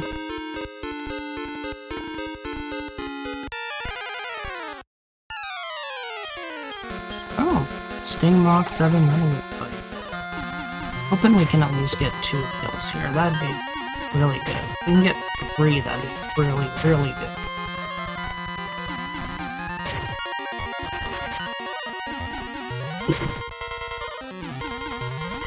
Sadly, the one it hit ended up running.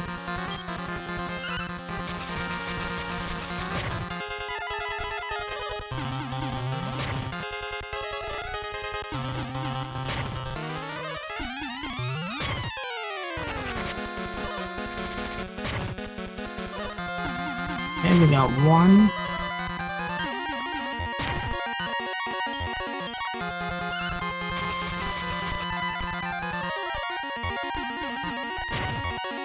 I see 2.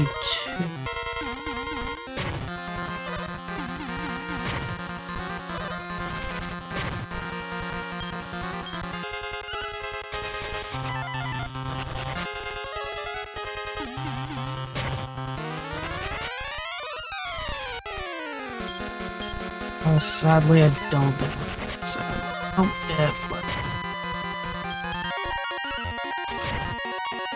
fortunately, I low rolled a couple times on its damage. So 1 for 1's okay.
Not getting it.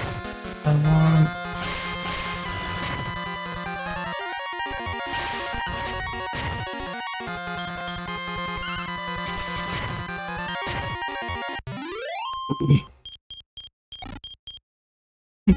Got another token. Sadly not going to be going to play any more easy tracks.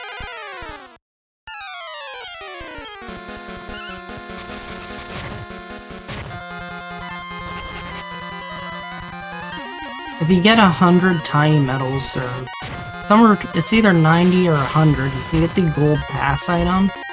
And the gold pass basically just lets you play Pachisi forever. It's like a always use token, or an infinite token. It's really cool.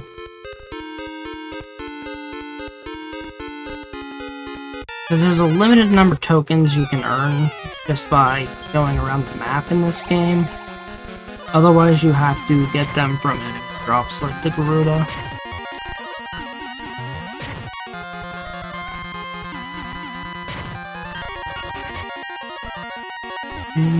Can't really waste any more.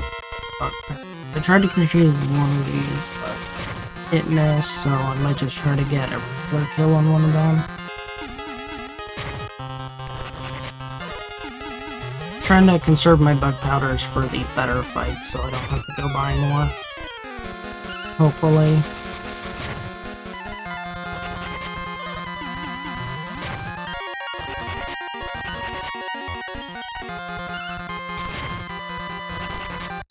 Nope, they all ran away.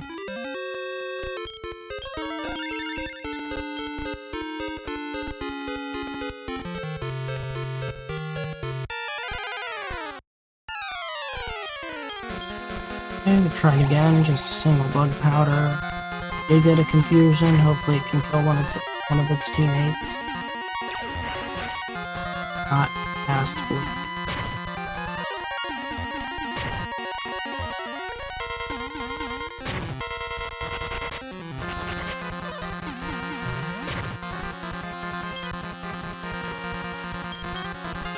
Just gonna do an in since I'm kind of just relying on Metally to kill its buddies. I can do a maximum of 1 damage to any, unless I get crit. Honestly, critting with a whip is extremely rare from what I know, or almost impossible.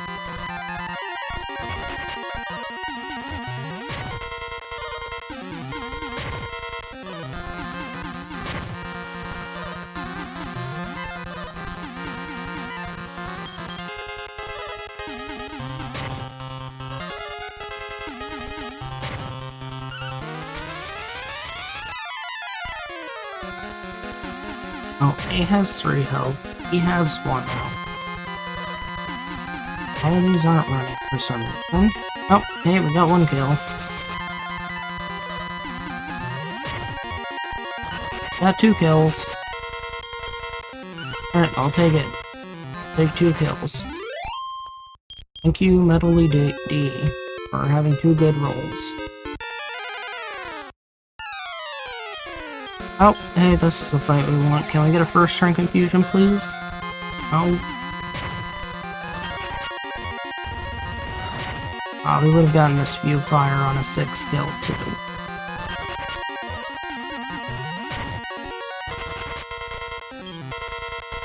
We got 1 more. Okay, that's unfortunate.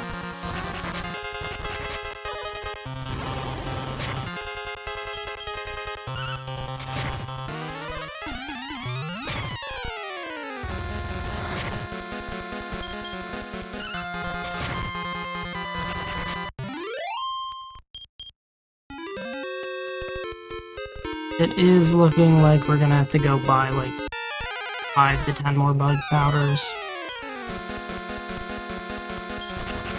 On this fight, I'll just run from them.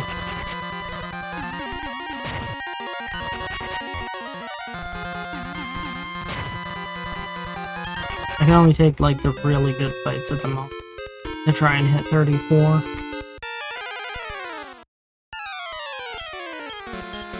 This one's a good fight. Well, it was a good. So that's a guaranteed 1 for 1. It's 33. Oh! Hey, we had a high int roll. We actually got it at level 33 instead of 34. Oh. Wow, okay. Usually I get it at level 34? That's nice. I didn't realize we've been getting such high int rolls. Look what my int is. Huh, it's only at 60. That seems kinda low. Either way, we did get the spell we needed, so we're just gonna look for another Metally fight to use the last bug powder or 2 on. And then we're done here. And we're gonna start our boss rushes and orb hunting. Okay, we'll just use it on this site. Maybe the Sting Moth will kill a Metally for us.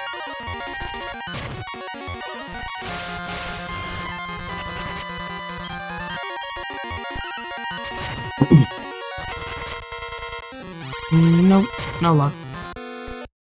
And we got paralyzed. Alright, so, done farming.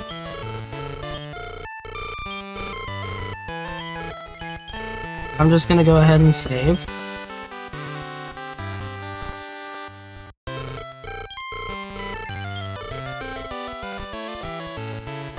And time to go fight a boss.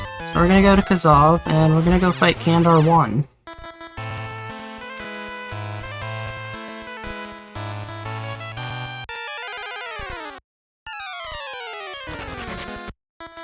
now that we're pretty high leveled, we can pretty much run from anything in these earlier areas.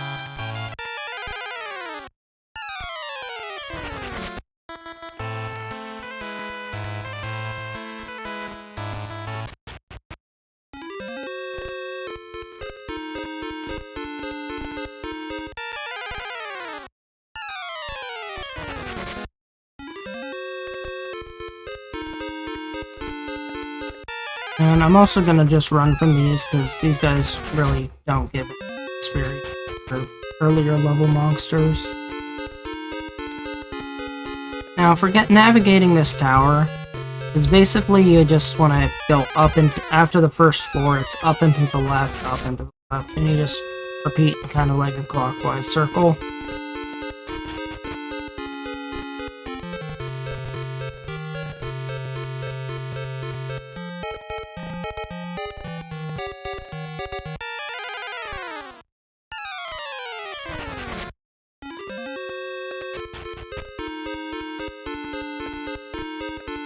This one's down in the right, actually. This one's like last stop. And you actually get into the area where the goons are. Hey, look what just came in. We'd better go tell the boss.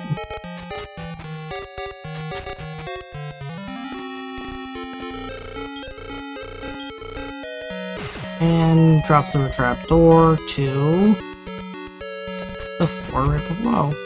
Oh no, where'd they go? Oh, there they are. Beg for mercy from Kandar and the goons. So here's where the boomerang would come in helpful if I had gotten it. So the goons, for some reason, in this first Kandar fight, are all split up into 1, 1, 1, and 1. They're not grouped. So if you have the boomerang, you can basically just hit all of these. But if you don't have it, you basically just kill the goons first, and then you just start hammering on Kandar. And Kandar 1's really weak. He's not a threat at all. He'll just do 1 damage as long as you're leveled up to where you need to be.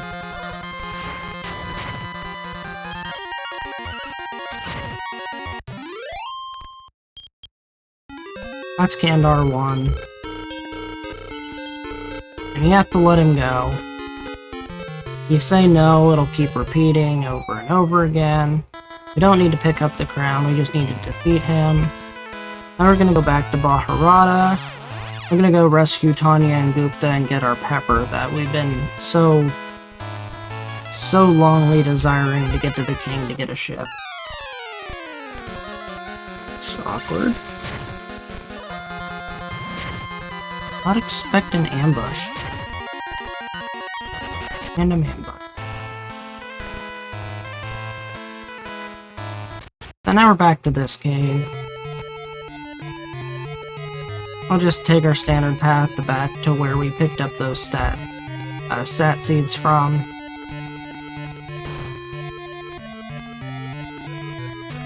There's actually 2 more stat items we can pick up once we get Tanya and Gupta out of their prison. We're gonna get attacked by the goons here. We don't want to join their gang. They'll attack us. If you come here without doing Kandar 1, they won't do anything. But thankfully, these ones are all grouped up. And as are the goons that are in the Kandar 2 fight, they're all grouped up. So they can cast defense, which is annoying. But at this level, they're not a threat at all. We walk over here. You have to pull a lever. It's the lever. Pull the lever, Kronk. They're free. There's a little cutscene of them dancing and leaving, and you're supposed to immediately walk out, but there are some hidden items here. Buckseed. I believe the other one over here is a mystic nut. Yeah. We're just gonna go ahead and use those real quick. We got a couple low rolls, but that's fine. Now look, it's Kandar. And we get to fight him again.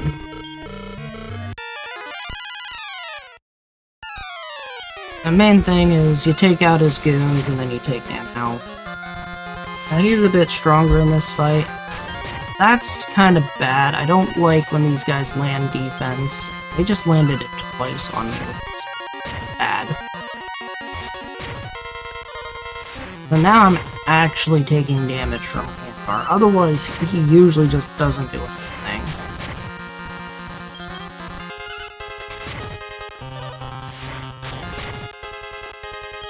I'm actually gonna have to heal on this fight. Thankfully we have heal all now, so this is fine.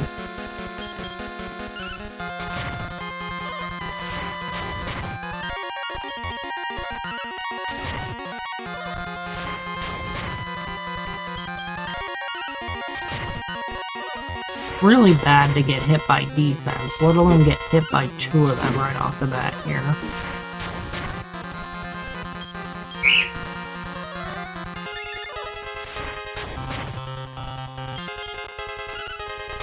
I ended up getting a gold split on Kandar 1. I might end up with a red split on Kandar 2 because of those defense gas.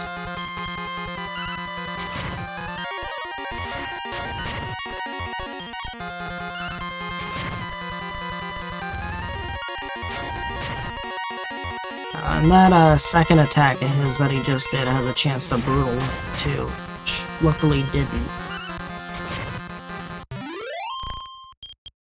Oh, nope.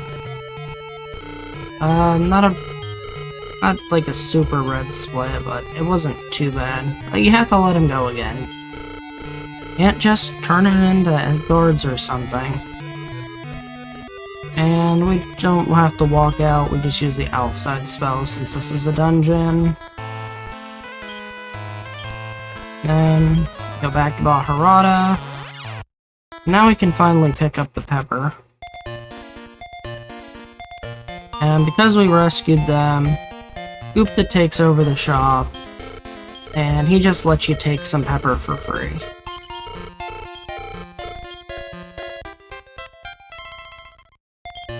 And we essentially get a boat for free.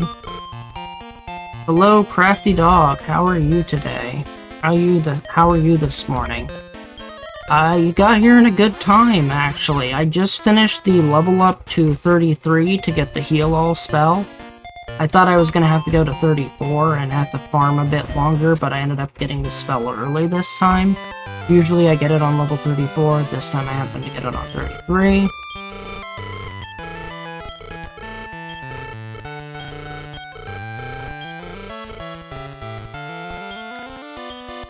Now, I actually want to check something. I don't know if I have to take the ship from the town or if it automatically shows up. And it does actually automatically show up. And now, we're going back to Aliahan. It's time to do our escort quest. We have to pick up our dealer. And we have to drop them off so they create a town for us. So we can get an item called the Yellow Orb. One of the 7 different orbs we have to get. Now, unfortunately, this version does not have an item dupe glitch, so we have to do this. There is no other way to get a 7th orb than doing this. So we're just gonna go straight back to Portoga. We're gonna head north and west to get to where we need to drop the dealer off.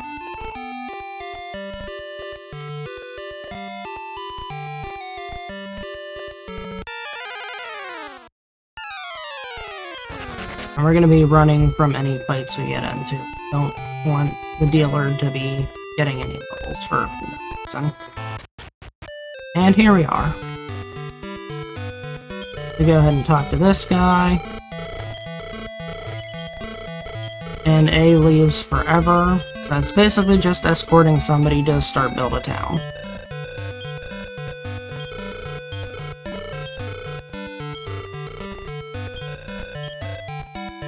Do a couple dialogues, which I think is I'm not sure.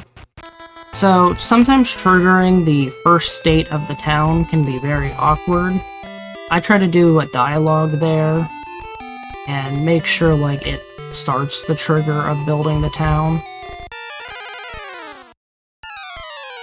Sometimes it's very finicky, but for the most part, traveling tiles and talking to the characters there seems to do it after you hit certain stages in the game.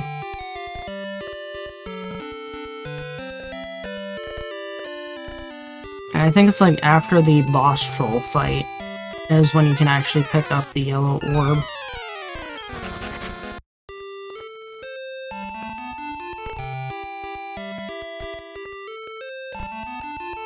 Now we're heading down to the south, and we're actually going to a pirate cove. The pirates have the red orb hidden in a stash. We're gonna go and pick that up. So this is the pirates cove. Go to the back of the pirates cove. Gonna move this rock, check underfoot, set of stairs. I'm gonna grab all the treasures here. You get a punk, you get a stat seed, and you get the red orb.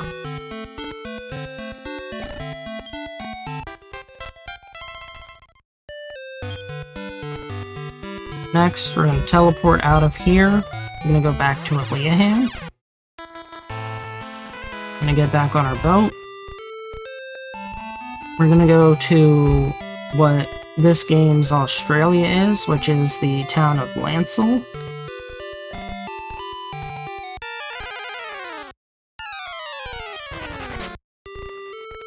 That's interesting, and kind of strange.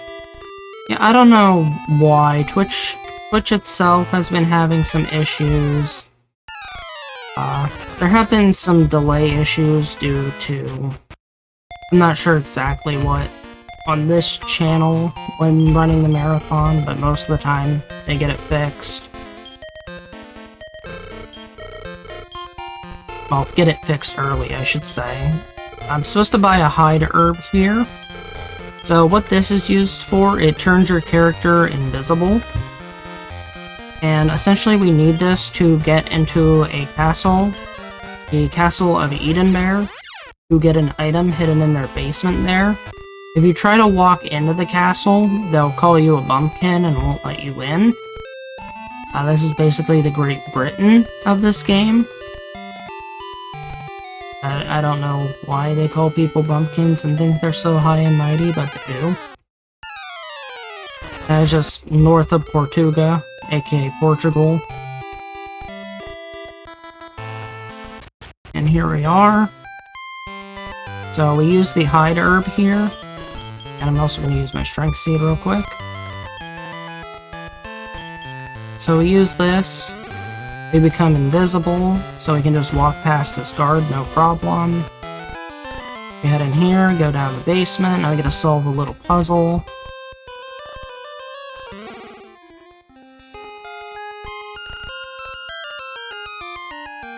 That one over.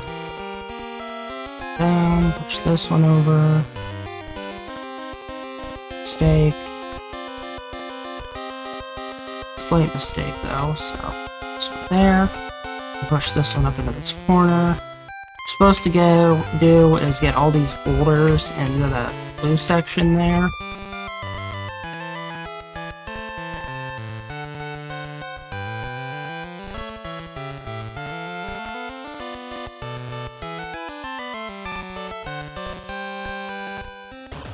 There we go, and that opens up a little hidden area in the back. And this will give us the dry base, aka what I call the base of drought. And we use this to get the final key. And we're gonna cast return and go back to Aleahan.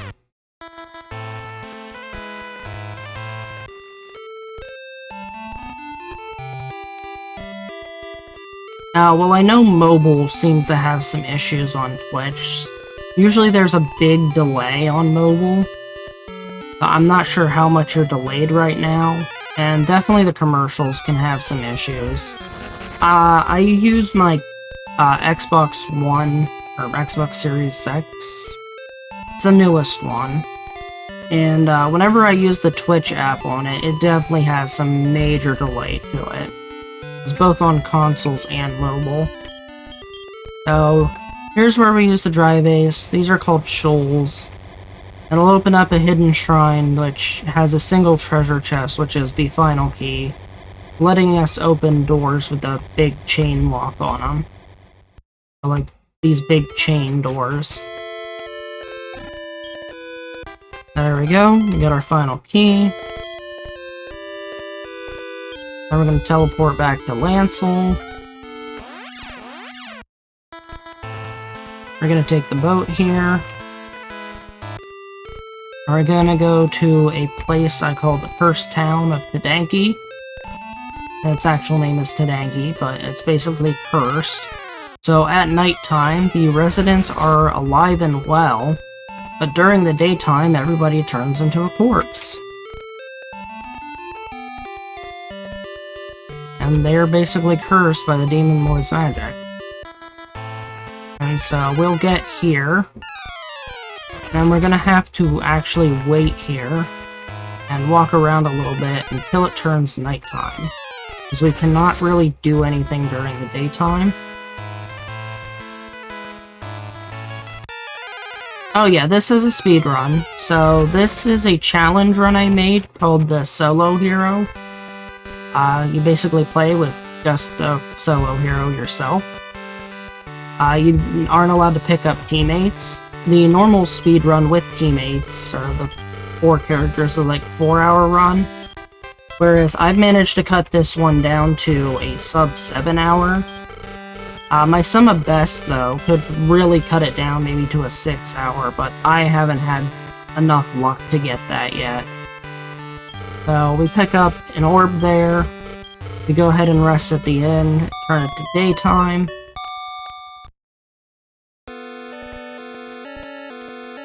And we head down to the weapon shop to pick up item to sell here, the black hat, and this chest, which has one of my favorite items in it, the dark lamp. And what the dark lamp does, it turns day to night. And we're gonna go back to Lancel. We're gonna go into this cave over here that's on the left side of Lancel. Need the final key for this. I just like doing the Tadanki visit first so I can get a full heal. And we use the key, go through the doors, and we're supposed to go into this solo regardless. And normally you have teammates here, and they'll just stand here and wait until you get back out. There's nobody waiting for us, so we can just go. And this place is called the Navel of the Earth. You go through this place.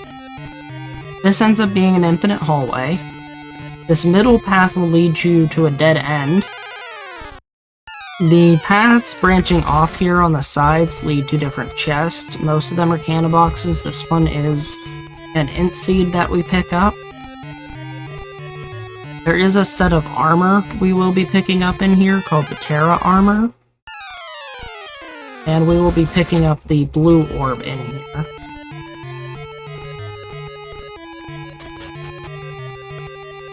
So we go up a little here, and then we go to the right. And there should be a staircase.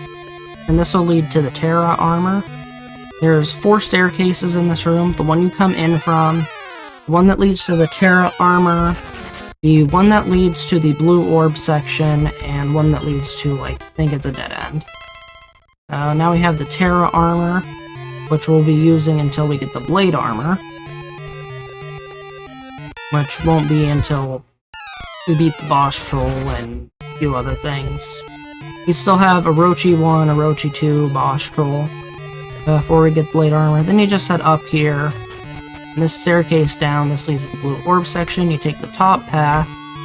It'll have 3 of these heads telling you to turn around, but if you take the bottom path, there's a ton of heads telling you to turn around, and then it just leads to a dead end.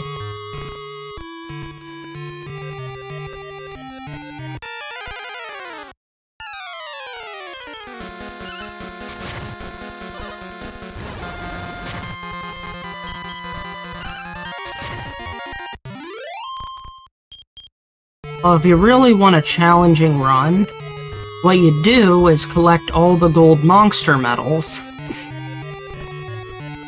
You'd have to do all the Divinagon wishes, collect all the monster medals, and do all the final dungeons with your team of 4. Now we got the blue orb. We're done in here. Just cast to go outside. That other chest there is a tiny medal. And now we actually are going to do some revisits to pick up some items. So now that we have the final key, we can access the treasury in Romilly, which will get us a dagger and an expel shield. The shield's pretty good, but we're probably not going to use it. And the dagger is worth quite a bit of money.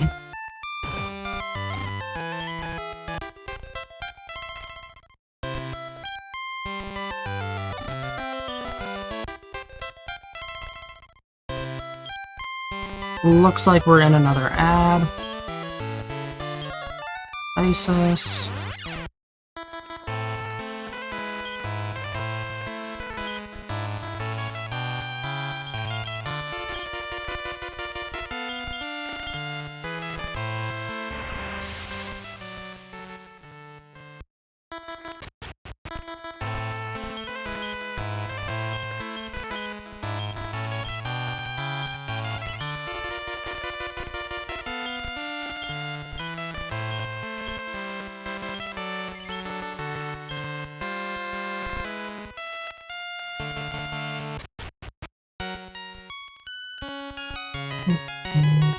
We're gonna loot the treasuries here, and then we're gonna talk to the queen in her bedroom, and she's gonna give us an item that she sits behind her bed. Is a wizard ring, which lets you restore MP. Whether it be in or out of battle used as an item, it will restore your magic points. Which is awesome. Or magic power. This treasury is also really nice. It has a ruby. Now, I could pick this up earlier in the run, but I usually pick it up now because it's annoying to transform this place to dark without the dark lamp. You have a lot of dangerous enemies outside when you're low level. I keep forgetting this one's a tiny medal. And it looks like we're back from ads. Right now we're doing revisits for those who didn't hear. We're going to the different treasuries and picking up the items. Now I need to go see the queen in her quarters. Not sure if you actually have to talk to her if the items already spawned. I'm gonna check if the items already spawned. You do have to talk to her to trigger this. So she gives me a gift. So now you'll see the wizard ring spawns here. What that thing's used for is to restore MP. We're gonna go back to Romilly again. And instead of raiding the treasury, which we already did, we're gonna walk to that shrine I mentioned way earlier in the run. That's kind of like a pathway between Romilly and Portoga. It also has a teleporter that takes you to another shrine. And you take a teleporter from there, and it takes you to the Samaneo shrine. So when you come out here, you go to the far right, you take this teleporter, and now you're at the Samaneo shrine. Come out here, you're in the Samaneo area. Now we visit Samaneo earlier, then we're not going to fight Boss Troll yet, we're not going to do the cave yet. Instead, we're here to pick up some equipment, trigger the cutscene to get the equipment, learn about the king, and get the teleport on the map so we can just revisit here very easily. And these are Kongs that I had mentioned earlier. Kongs have the, when there's no other enemy, when there's open spaces, they can have a chance to call for help, and a Blissbird will come. Blissbirds do is they cast Heal Us. They leave the battle after casting. And they have 90 HP. Hello, Jinyara. Thank you for all the well wishes.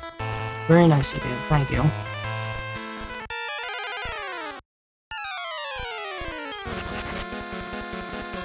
Oh yeah, this is definitely my favorite version of Dragon Warrior 3 / Dragon Quest 3. Yeah, I love the Game Boy Color version. Yeah, so far we're doing alright. We're a little bit behind my PB pace, which is actually pretty good. I still have some safety strats to get level ups, so the final gauntlet doesn't end up killing the run and wasting a bunch of time. So I'll be spending like an extra 15 minutes of farming later on. Right now we're doing a cutscene about how Brennan ended up dying for making fun of the king. And if you go into, I would like to say debatable TLBG. So, starting out, it's a lot harder. You don't, the other versions start with like 40 plus base health. But, and you can just go right off the bat. But the certain bosses, like Baramos, have regeneration. And that regeneration requires you to have very specific stats in order to outbeat their regeneration. But in this version, Baramos just has a bunch of health. And here, I need to buy a dragon shield and a zombie sword.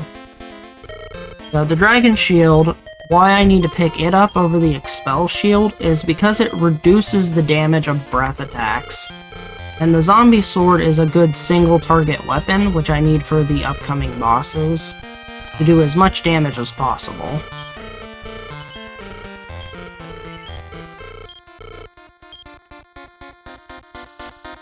Oh, I'm gonna be selling some stuff here to afford the equipment. Go ahead and sell the tiara. And that'll give us enough. Now, as for money, for the most part, we are not gonna need any more. We're not gonna really need to buy much else for the rest of the run, except for a bunch of wizards after we kill Boss Troll. Now we got our gear. I'm gonna go ahead and use my stat boosting items that I managed to pick up along the way really quick. And we're gonna return to Dharma. We're gonna go in here, use the inn. We're gonna set a quick save point. And then we're gonna go face a boss known as Orochi. We're gonna fight Orochi twice. There's the first fight. Orochi has lower HP, does moderate damage to you. The second form, or the second fight, does somewhat less damage to you, but has a lot more HP. We're also going to be picking up an item called the Know Mask, or the All-Knowing Mask. And it maxes out your defense of the cost of being cursed, so you can't use items or spells out of battle. And you get confused in the battle, which isn't relevant to the solo hero. Confusion just says if you have a party member at all, you will target your party member with an attack or spell. Basically, we're gonna go into this cave. We're gonna go find and kill Orochi. You don't actually have to step into the town to find out about Orochi. Orochi is always spawned here.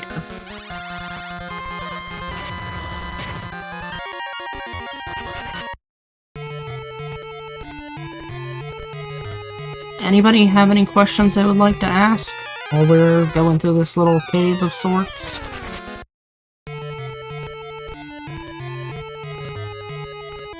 I don't know if there's anything I missed covering through all of that.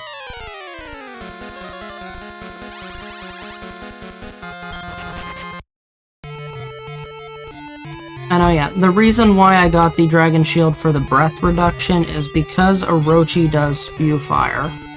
So it will reduce the damage I take from Orochi, meaning I will have to heal a lot less.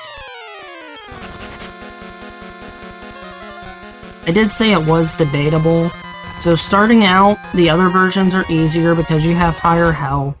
You also have a lot more glitches available to you in the other versions, The only difficult part is that you kind of have to reset your game, or soft reset it and load a save if one of your strength seeds does not give you a +3. But sometimes the other versions you can just keep re-rolling to get a +3 on a strength seed and never get it, and then just have to restart entirely. This one, the stats are a lot more lenient, and you rely more on later stat growth than early stat growth.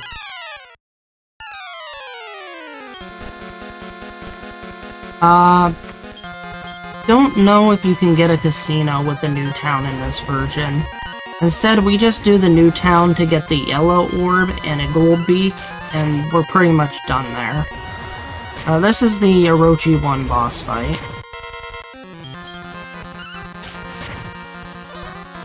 And this is just gonna be me I keep slashing. If my HP falls below 60, I use a heal all. Then I just keep going back and forth with Orochi here. I should have enough HP and MP to actually do both the fights too. Usually I try to make sure my stats can handle both fights, so I don't have to heal between fights and then come back to Jipangu, which is awkward.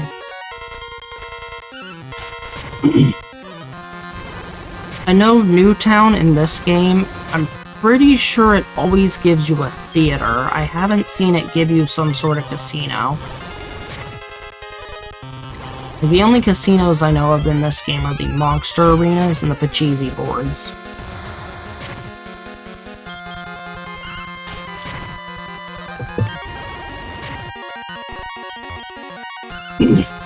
This is the Game Boy Color version. You can see it says down in the title GBC, which means Game Boy Color. Another version difference, other than the stat spread, was the boss thing I mentioned. Baramos has regeneration in the Super Famicom and SNES version. The Game Boy Color, he doesn't have regeneration, instead he just has a bunch of health. You can actually use a different strategy and just use defense or parry. What I like to call parry strats, where he'll attack you, you have the blade armor equipped at that time. He'll take 50% of the damage he deals to you, and you can just keep safety healing, and eventually Baramos will basically die, as long as you don't run out of MP. Another difference is the personality selection at the beginning. So, almost always, the other version, the Super Famicom, I'll just refer to it as the Super Famicom version, you have to take the tough personality, which you have to push a boulder for like 20 minutes to get. This version, you don't really want to push a boulder for 20 minutes, because it's already a long run to begin with. Famicom version's faster. This one, you want either the sexy personality for a female hero, or you want the solitary personality, which have fairly good stat spreads, high enough bit for you to survive, but you don't need like a super amount of strength, but you do want a good level of strength. And right now I'm actually running with the sexy personality. I meant to hit no here to fight Orochi 2. So this is Orochi 2. Also, we killed Orochi and got the sword. I forgot to put it in my inventory, that's fine. The Orochi sword has the ability to cast defense, and it is slightly weaker than the zombie sword. You do want to put it in your inventory to have defense, because you can't cast it normally. You will use defense on almost all the bosses. Orochi 2 can be affected by it, but it doesn't lower it by much. Yeah, so the sexy personality is also called the lewd personality. The lewd is male only, sexy is female only. And it's not a terrible stat spread, but it is worse than the sexy personality. So I think it has higher bit, similar strength, but it has a lot lower agility and I think luck, but I'm not sure. No, Orochi is mandatory in this run. So Orochi has the purple orb. You need all 7 orbs. And this version does not have an orb duplication glitch. I know in the Super Famicom version, I've heard there is an orb or item duplication, which saves a ton of time, whereas this version does not have any duplication glitches. You have to fight the bosses, you have to build the town to the top level, you have to get the change staff from the boss troll. All of it's required. You have to do every single task that the orbs require to get all 7 of them. And technically you have to pick up a teammate to drop off a teammate. I like to call it an escort quest. It's the only time you'll ever have somebody else in your party, and they just leave almost immediately.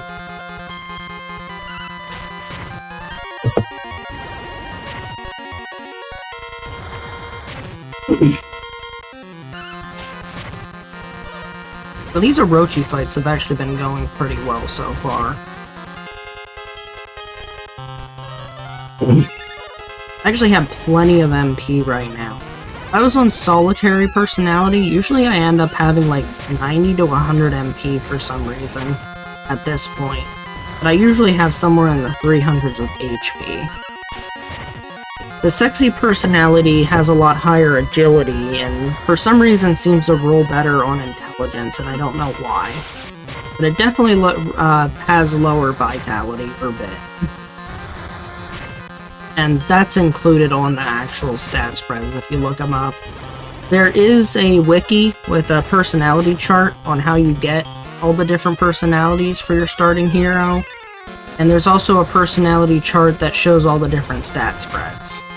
And the most viable ones I found are the standard tough that the Famicom version uses, but I don't want to use because I don't want to push a boulder for 20 minutes. And because the stat spread isn't good enough to, like, cut out any farming at all. Like, you still have to get to, like, level 3 at the beginning, set it to nighttime, get your 5 tiny medals. You still have to farm to, like, level 33 or 34 to get your heal all spell. Like, it's just a 20-minute time loss, honestly. And I can't really find a way to make it up at all in the run. Whereas the sexy personality and the solitary personality have worked pretty well for me. And that's Orochi 2. So, Slogfest done. Himiko gets revealed to be Orochi. And we get the purple orb.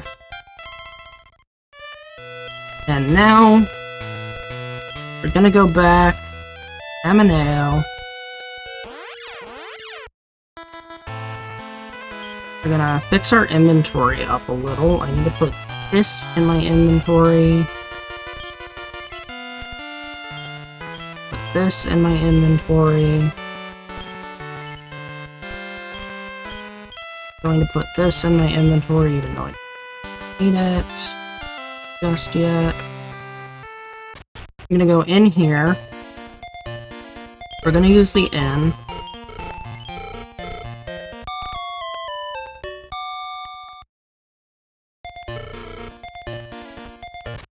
We're gonna go out, we're gonna go down into the east, and we need to get a specific item to actually activate the boss troll battle. There's an item called the Lar Mirror, and it reveals the true form of anything that looks into it. So in this case, it reveals the fake king to be a troll. A boss troll.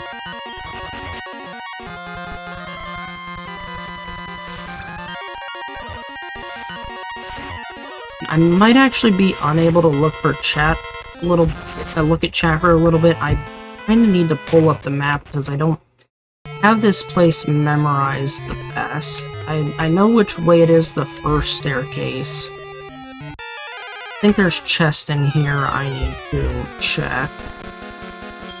For the most part, we're just going to be running from enemies. Now, normally how you find all the 7 orbs is you go to the village of Su and get the Echo Flute, but we don't actually have to visit there at all. There is some items we could get there to sell for money, but it's not really important. I need to look at the map. Yep, okay. There's some treasure chest here. I only want, like, certain ones that actually give me useful stuff. I don't want this one, or this one. I do want this one.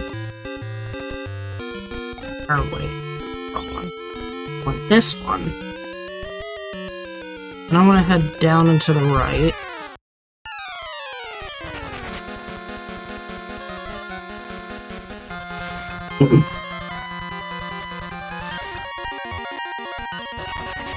Actually might have headed too far south, not enough east. Okay, yep. You say Ramia, in this it's called Lamia with an L. And, yeah, so it's just a flying bird, and it's awesome and has, like, the best song in the game. And here we get the Larmir. We still aren't done in here. There's a couple more chests I want to grab that have stat boosting items. We're gonna go back up these steps. Down to these steps. Left. And 1 second. Past that area, up to this area. I don't remember which one's that. That's a Vit Seed. That's the only one we need, and we can now cast outside. That's Samaneo Cave. Now we go back to Samaneo. I'm done with my map. We're gonna go ahead and use the inn again.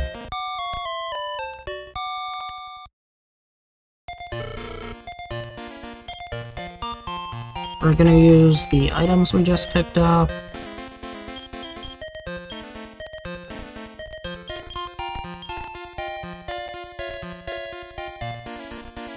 Then we're gonna go ahead and use the dark lamp. It has to be nighttime for the fake king to go to sleep, so you can reveal them in their sleep.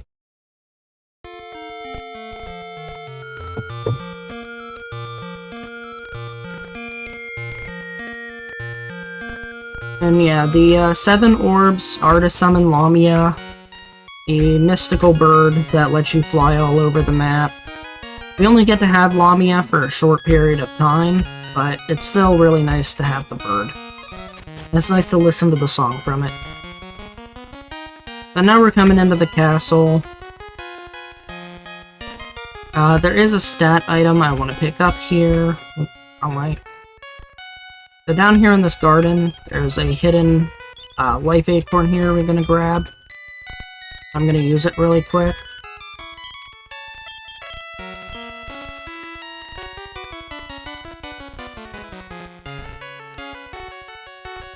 Now we go up these stairs, off a balcony, and into the king's chambers. Gotta check my inventory, make sure I have everything properly equipped. Just switch to the Expel Shield. Helmet, Starry, Expel, Terra, Zombie is correct. Rochi and No Mask in inventory. We're good to go, so I'm gonna go ahead and use the Larmir. And a sleeping monster is shown. There's also a hint that this guy is a troll. There is a club in one of the drawers. Now what I want to do is a stop spell, and if I get the stop spell, I'll go ahead and equip the No Mask, because I do not want him casting defense on me.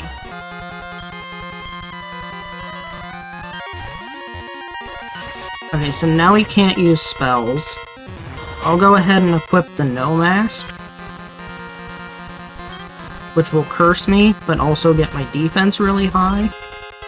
I'm going to cast Heal All, and then I'm going to use the Orochi Sword to cast defense on him twice. Now, brutal hits will still do a lot, so I have to kind of keep my health up here. But as long as he doesn't do his wind-up attack, I'm pretty much going to have a free fight. I did not mean to hit Barry there.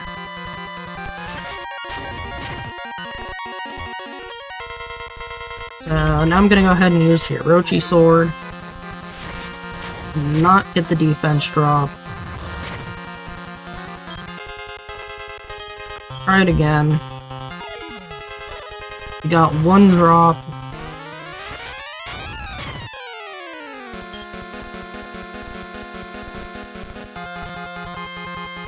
I'll risk it. Lead column here.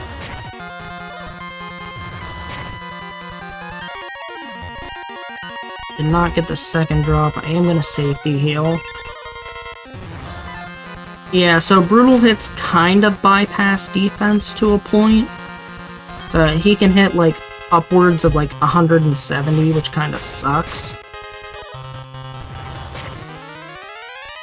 But he can only land that critical hit or brutal hit whenever he does his wind-up attack. You're kind of getting unlucky with the Orochi use right now. I do want a second defense drop. There, we got it. I'm gonna do a safety heal, and then we're just gonna be slogging back and forth here, attacking and attacking.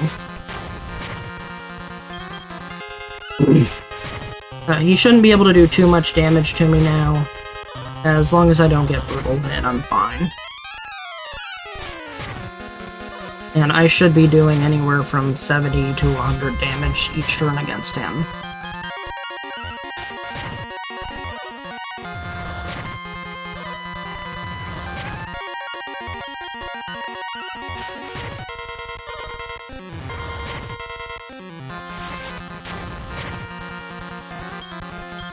And this fight is not guaranteed by a long shot, but the no mask helps a ton.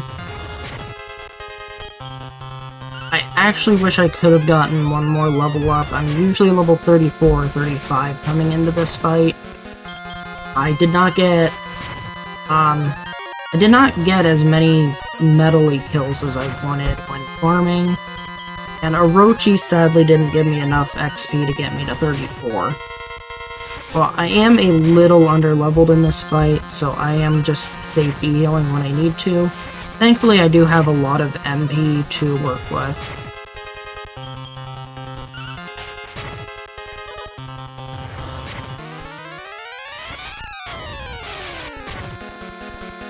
Okay, there was another brutal hit.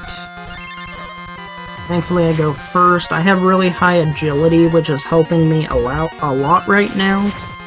And you can see I'm pretty much going first every turn. I don't think he's gone first at all yet.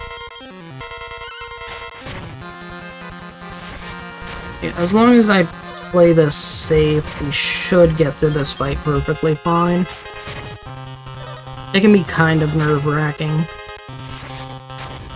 I play Yu-Gi-Oh! Forbidden Memories, 15 card mod and vanilla.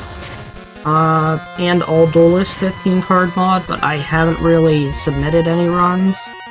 I haven't submitted this run. I'm like the only person who does this category for this game. I like to do challenge runs more than I like to do speed runs, just finding things that are difficult and interesting, or at least interesting and fun to me, that people really haven't done before. So like, I made up a 100% category for Final Fantasy XII The Zodiac Age, where in addition to all the bosses, like Order of Ambrosia, with Yizmat, Final Boss, and all that, you also have to go around collecting it. I just died. That is terrible.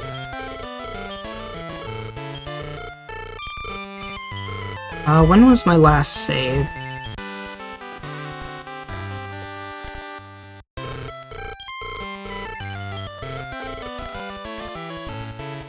Yeah, I like both Final Fantasy and Dragon Quest. That's it. How did I die there?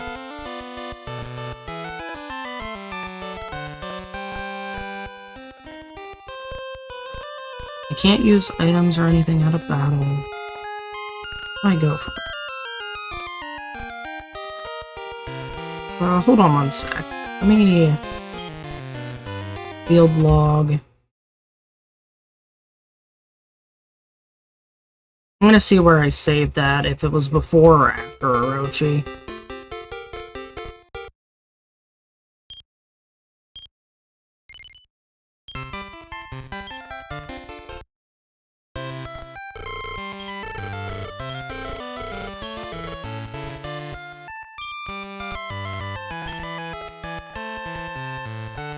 It looks like this was before Orochi. Oh, I hit the wrong button. Give me 1 sec. I meant to hit reset, I accidentally hit shutdown. Booting the game back up.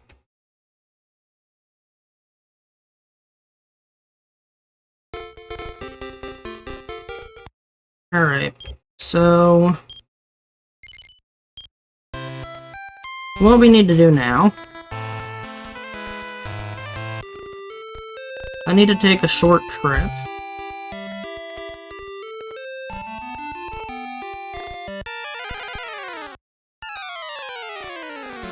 Yeah, I should have safety saved after Orochi, but I do have...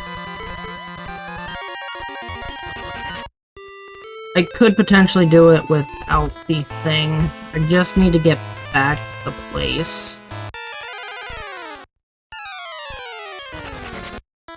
I should be able to just run from every enemy. I just have to get the Baharata here real quick.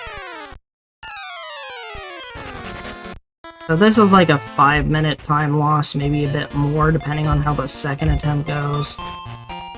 Gonna have to decurse myself. Nope, not detox. Uncurse. Yes. We're gonna go back to the Ortega helmet. Can still do this boss, it's just gonna be difficult. Go back to Samanao.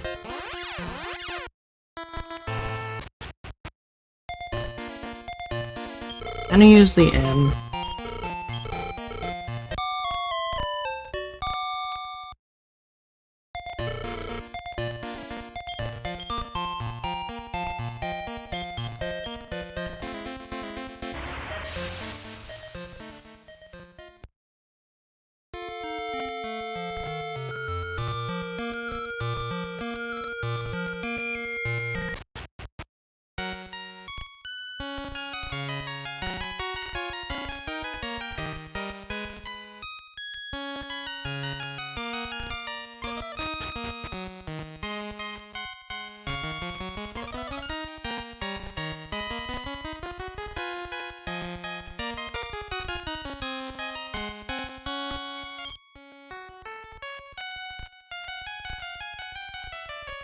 No problem. I was just saying that I had to go decurse myself, and I'm gonna do this with the Ortega helm.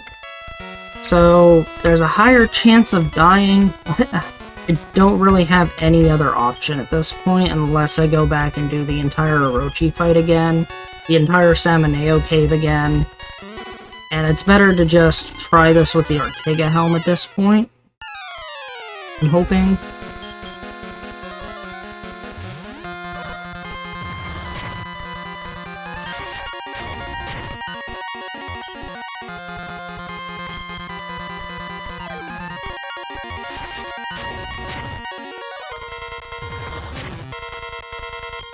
As you can see, instead of like 7 to 20 damage, he's doing 30s and 40s.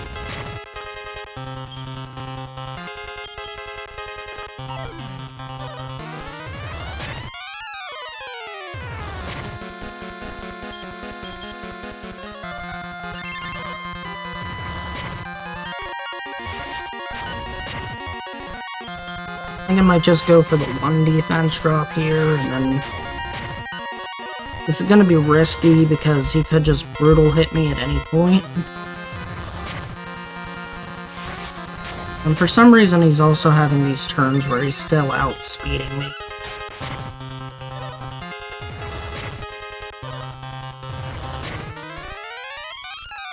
If I really, really need to, and I can't kill him on this try, I could go get to... I might just go and get a level up really quick.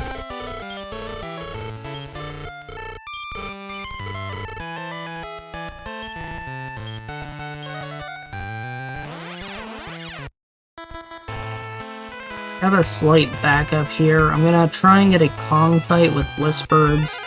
See if I can kill the Bliss Birds, and this will be fine. So he's gonna call for help. I'm gonna see if I can do at least 90 damage to kill one of these. So I got the kill. And hopefully it'll keep summoning Bliss Birds.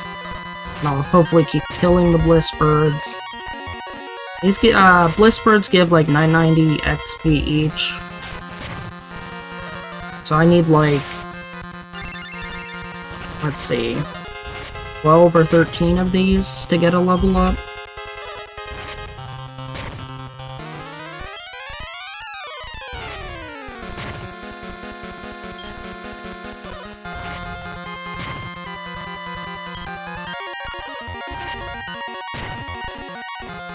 Hong Kong, I need you to do a call for help.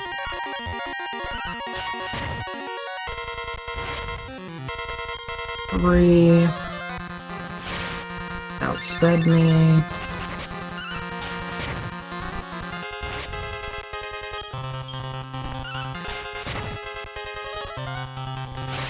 Still 3.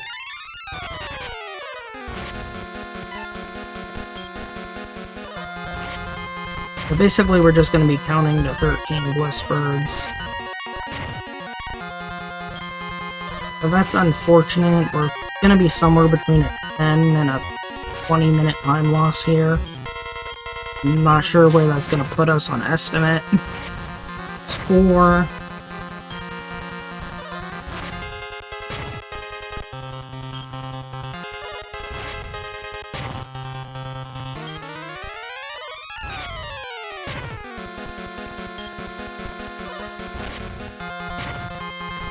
Come on, Kong, I need you to work with me here. It's 5.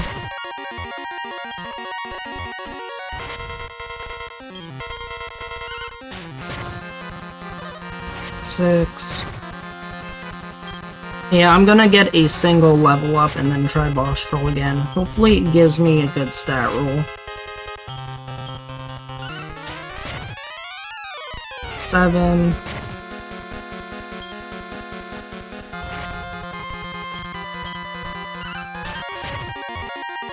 That's 8. That's 9. Need 4 more and then I'll have a level up.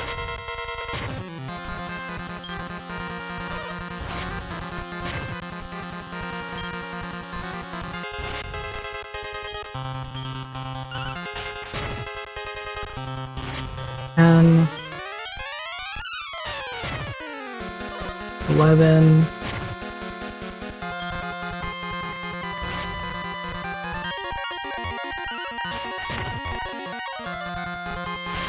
Still 11.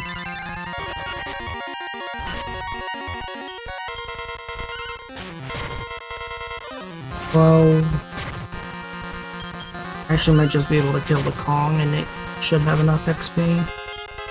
There's another one. Okay, there's 13. 14?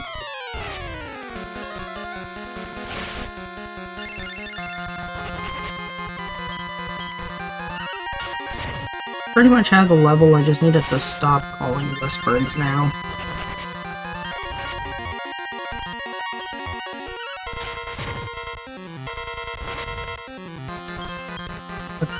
Okay, Kong, I got enough now. Thank you.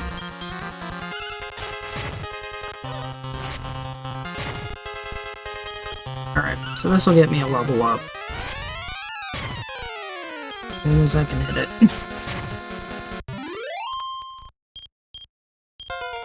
Okay, let's see. Good health, good MP. Good strength, bad agility. Hope that's enough.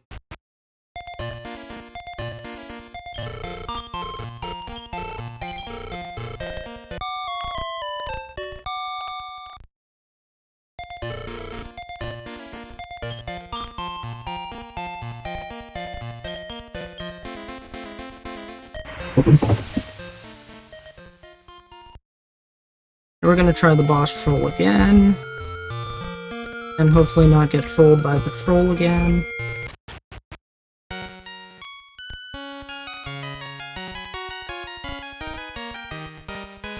Yeah, I know about that loop, but there's actually something faster than that. Salamanders are 8,000 XP each.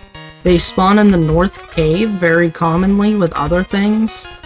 And I use the North Cave usually to grind levels later into the run before I go to the final gauntlet. That's also part of my safety strat, is getting some extra levels there so I don't die on the final gauntlet.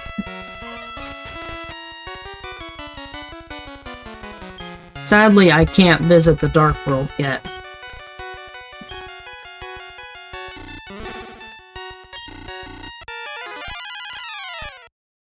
Yeah, it's in the Dark World, which I can't go to yet. You have to beat Baramos before you can go to the Dark World.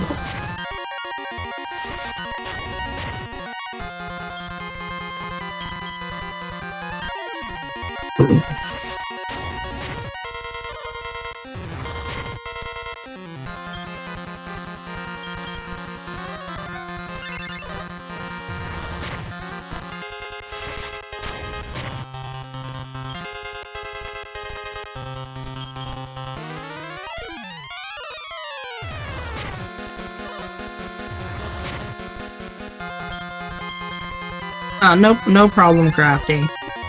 Yeah, there might be a little bit of a delay. Especially if you're on mobile or console, then there's definitely a delay.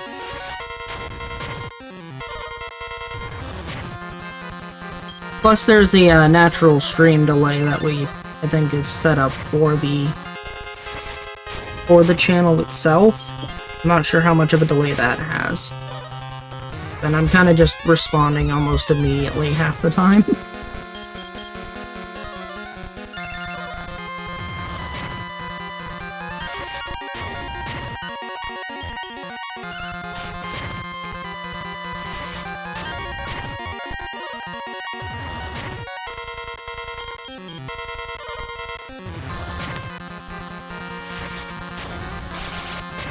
Oh, that's a death again.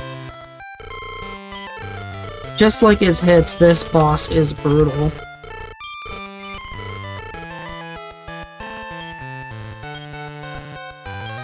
All I can do right now is hope I get good RNG since I don't have the no mask anymore.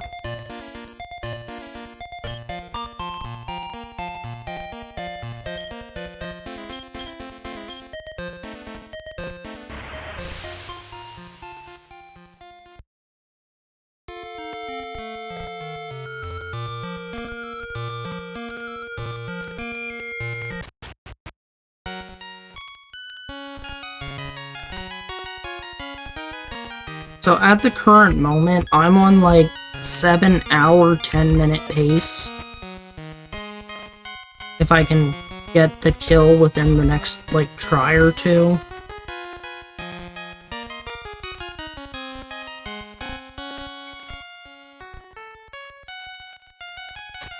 Which is okay, but that doesn't include my new safety strats to make sure I don't die to the final gauntlet.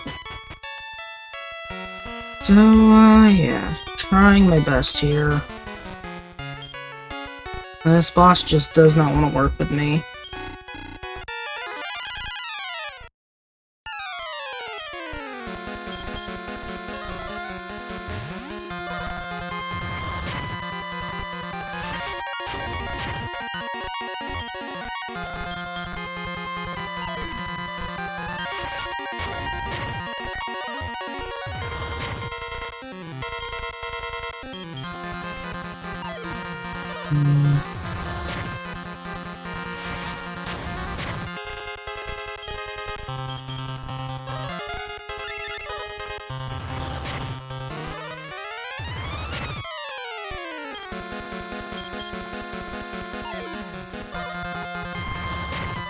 I cannot get my Rochi sword trigger, that's unfortunate.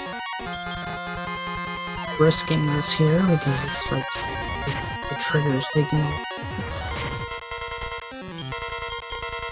Okay, then first we did.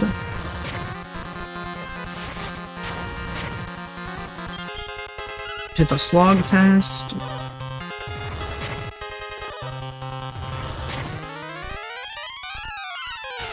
I'm gonna play it a little risky because, like, he's just gonna kill me with a brutal hit regardless if he hits a brutal hit at a bad time.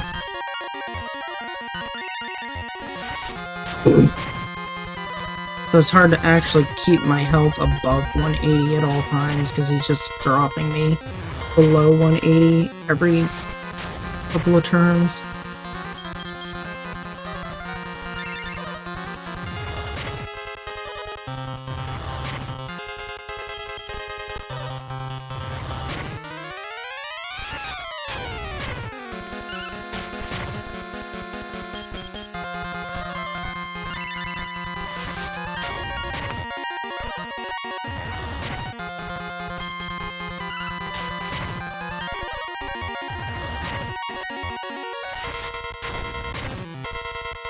This is just very unfortunate. I almost never lose against him when I have the no mask equipped. I think it's only happened once in the past, and then I got lucky on the next attack try when I had the just the Ortega helmet.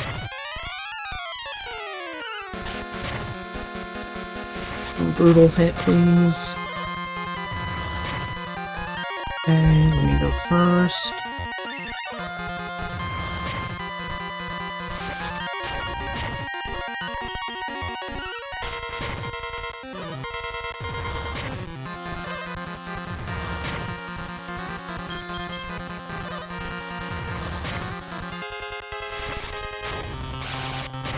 And we're dead again.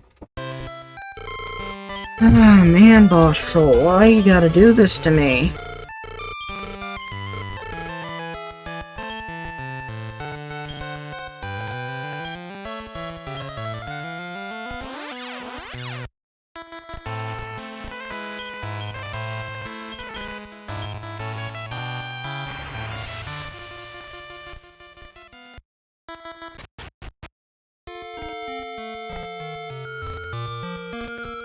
I do not want to have to kill, like, 35 Bliss Birds just to get another level up.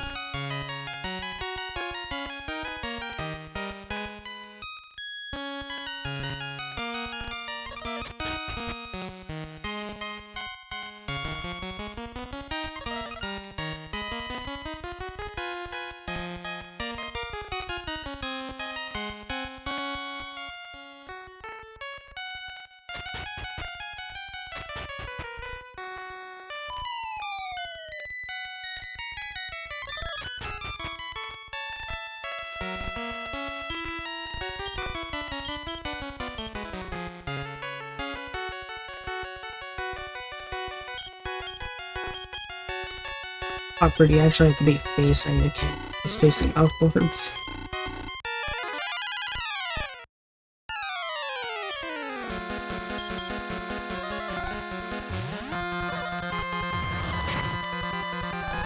Stop spell first turn. Then the Rochi Blade trigger.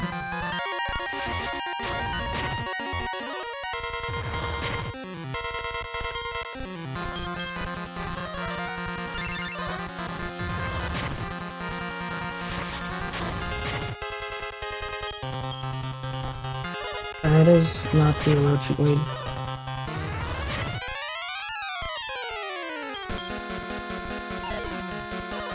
Okay, got the Orochi Blade trigger.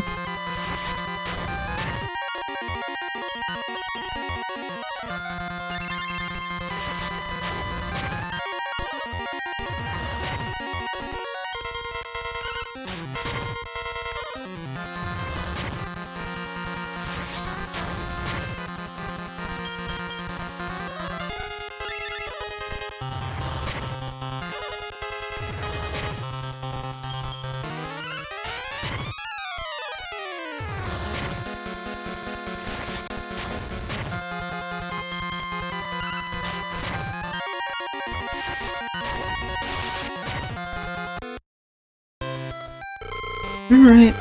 He does not want to not brutal hit me. I might just have to farm another level real quick.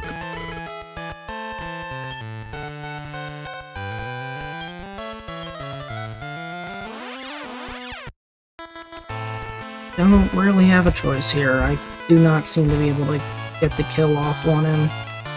The other option is going back, doing Orochi 1 and 2 again, as well as the Salmoneo Cave.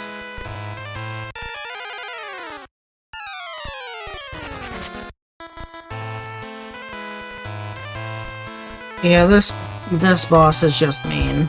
Boss Troll is literally just being a troll.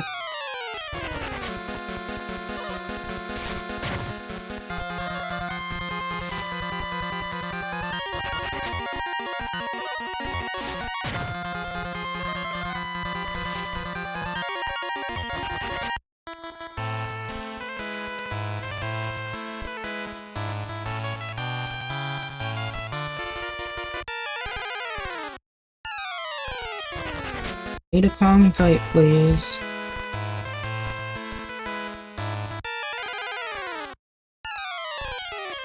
There we go, that works.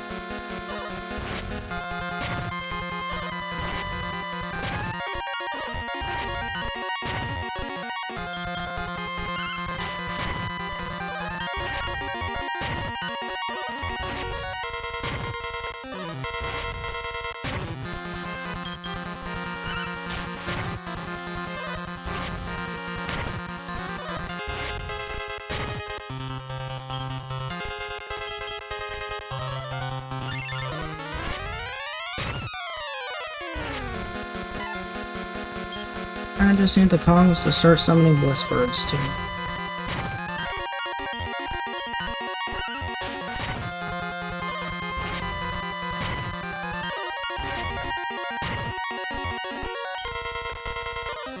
I need roughly 33 Bliss Birds right now. I have one at the moment.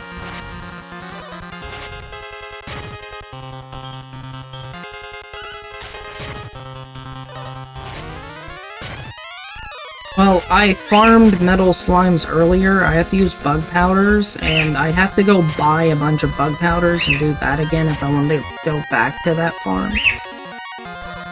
Metal babbles I can't get to right now. They're in the Dark World. I can't do metal babbles. I could do metal slimes. I could go back to metal slimes. I think this is slightly faster at the moment, because I can consistently kill the Bliss Birds. Also, I'm not sure if people can hear it, but it is 6 in the morning and my Graham's birds just woke up. I'm hoping people can't hear it, because...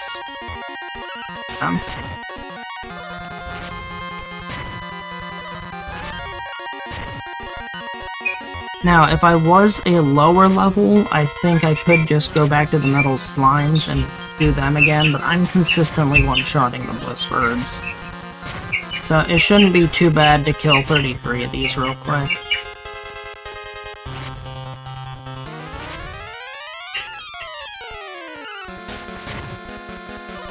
Now, I lost count, but I'm just gonna keep killing them.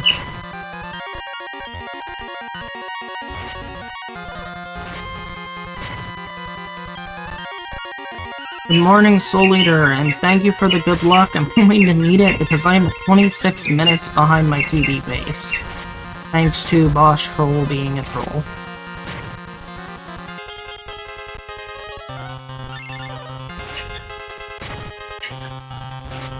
So that puts it at like a 7:15 pace. Then I also have safety strats. Now, I did start my, run a bit early because a lot of people were really behind pace. I was supposed to start at 2:20 a.m., so I don't know if they'll give me a little extra time and go, if it's okay for me to go overestimate. I'm not sure. Does anybody want to pull up the schedule? And anybody on Eastern Standard Time? I might be able to pull up the schedule myself. I want to see when the next run is.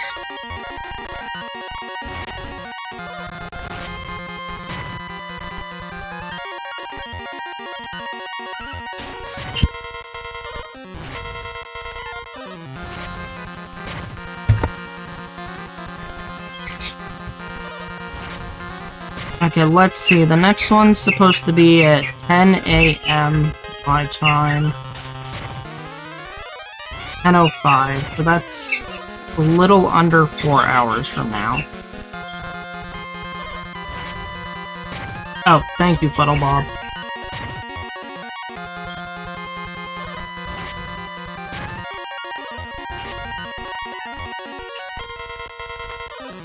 Well, the estimate is 7:30.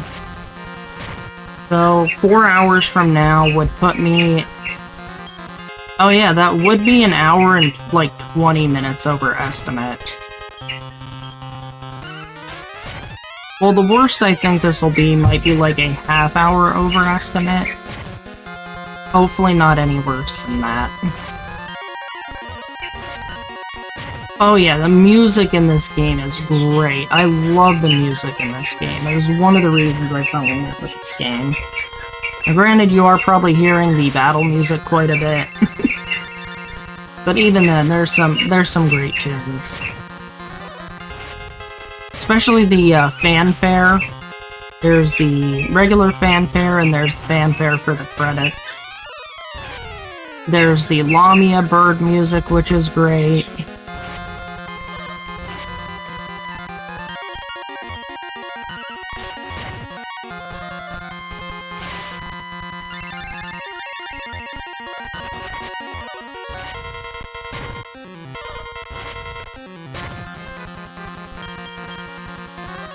Actually haven't seen the tribute at the end of 11. Actually haven't gotten to play 11 yet. And I can't remember if I bought it on Steam or not. If I did, I have to play it sometime.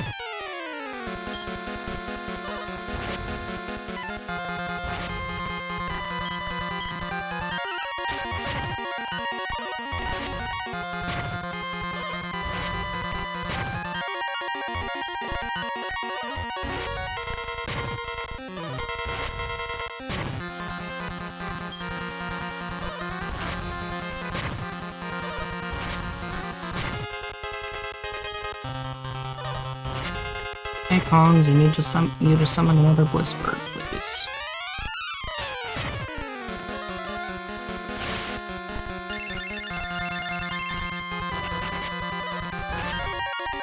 Now, I did love Dragon Quest VIII. Dragon Quest VIII's post-game has a very similar post-game to this game. There's a big dungeon at the end of the game. There's Divinagon, who makes wishes that you have to fight in battle. And this shares a similarity with 8 when it comes to that.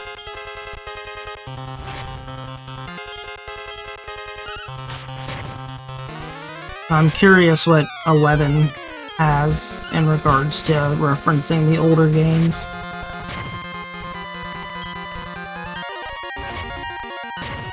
Actually don't know how many Blissbirds I'm up to now. I haven't been keeping count, I've just been killing as many as possible.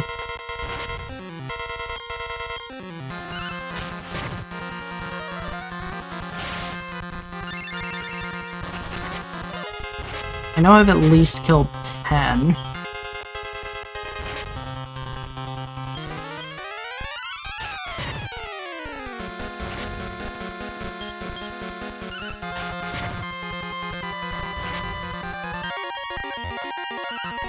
Okay, this is good. I'm getting a consistent chain of summons there.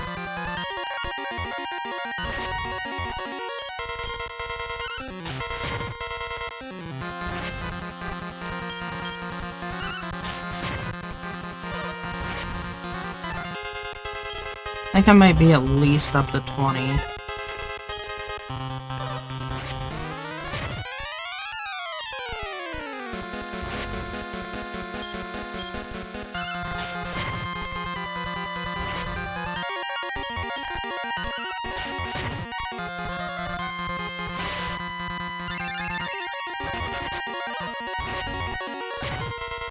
Yeah, I might kill the Kong and see where I'm at on XP.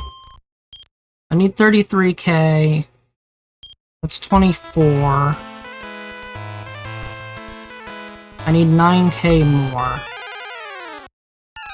So I need roughly 10 more birds.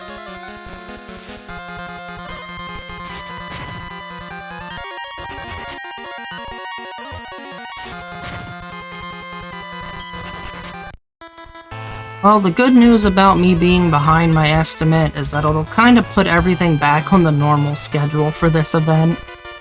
So that seems pretty good, right?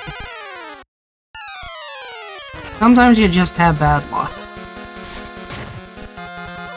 I'd take this Kong fight. I don't like dealing with the farmers. Need a regular Kong fight game, please.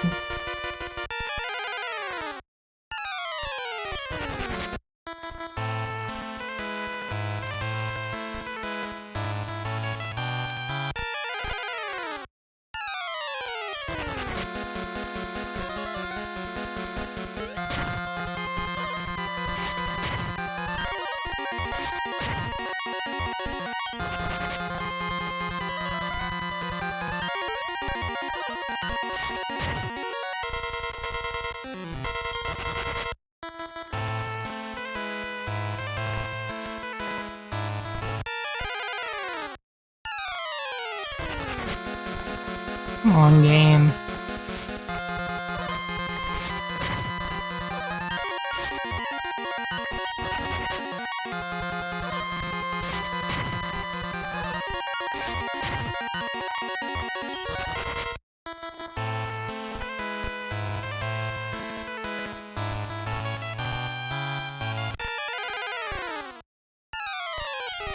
There we go, there's a Kong fight.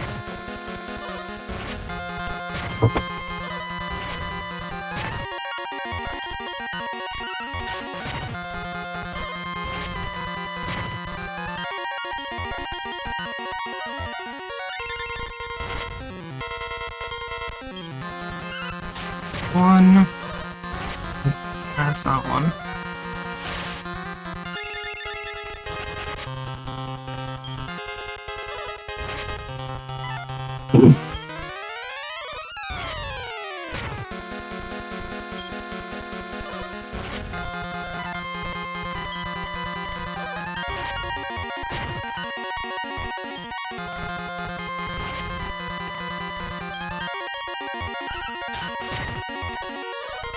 There's one.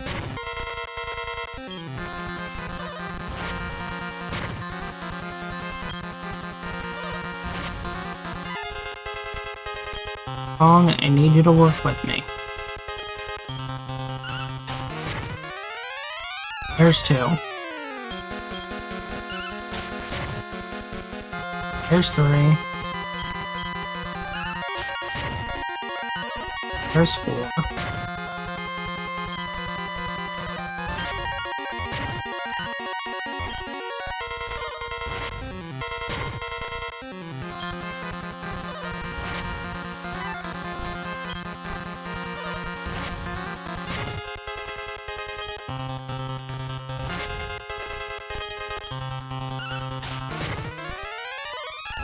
There's five.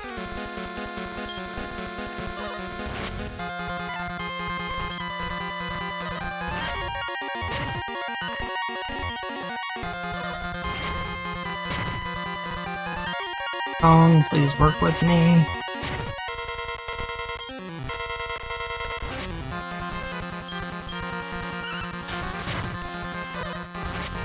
Oh, didn't get a kill.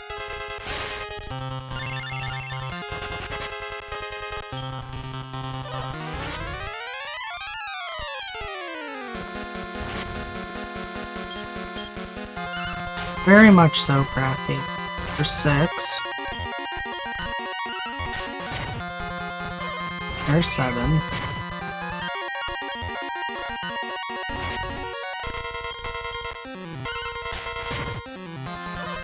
It's eight. I need two more, and I should have a level.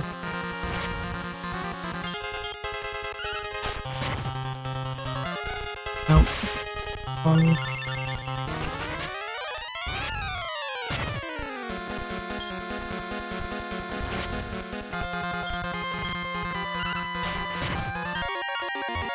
9,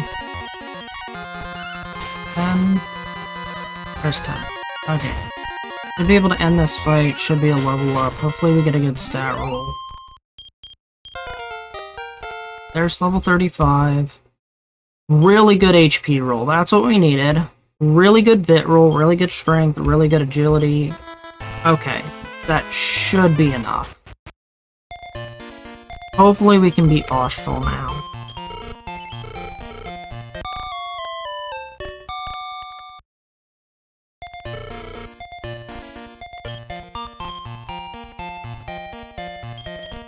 Use the Dark One.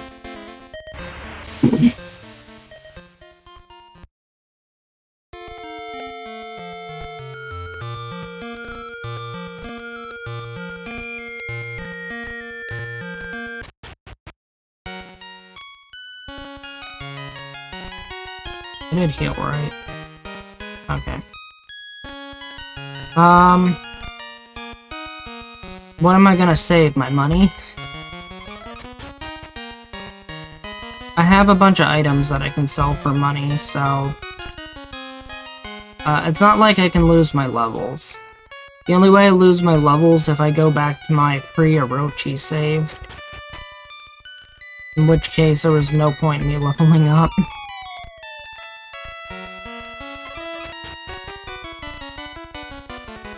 Since I already used the no mask, I can't get it back. If I die, I just lose half my money, teleport back here, try again.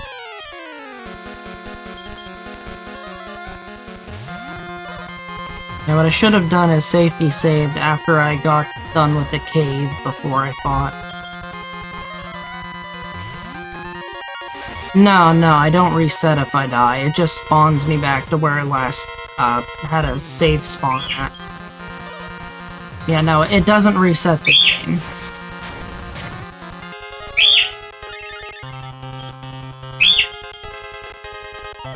Yeah, no, it just respawns you. If you have allies, they spawn in coffins. But your hero automatically respawns alive with full health and full MP every time. Hey birds, I get it, you're awake.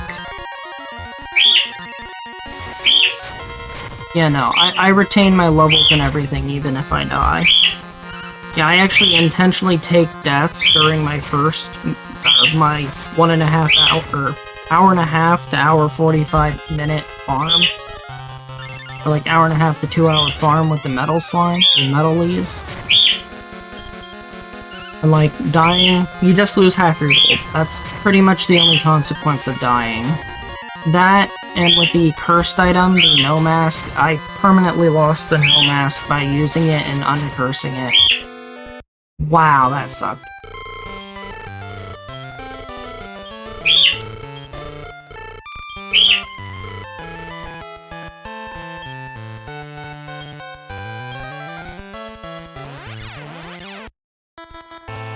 Oh, if I want another level, I have to do another 41 bliss birds.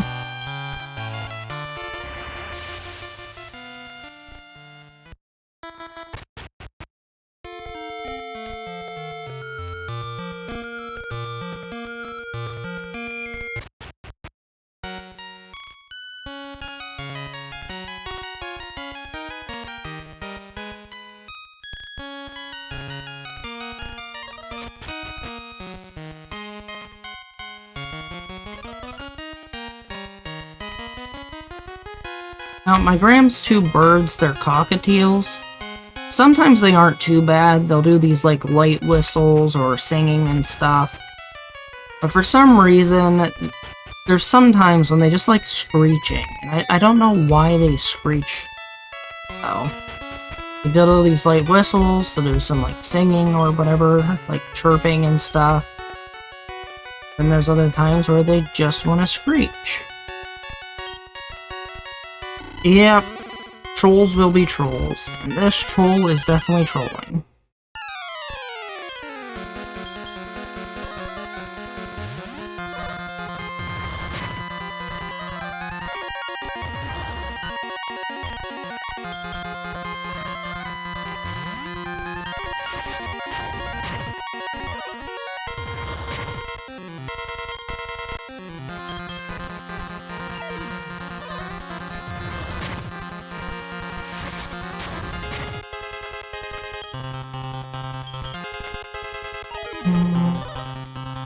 There's the defense down.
What I'm hoping is he doesn't brutal hit. But on the case that he does brutal hit, I want it to be on one of the turns that I just full healed and then he hits me, because that way I'll still stay alive from it. Because if he brutal hits me on an off turn like this one, there's a high chance of death.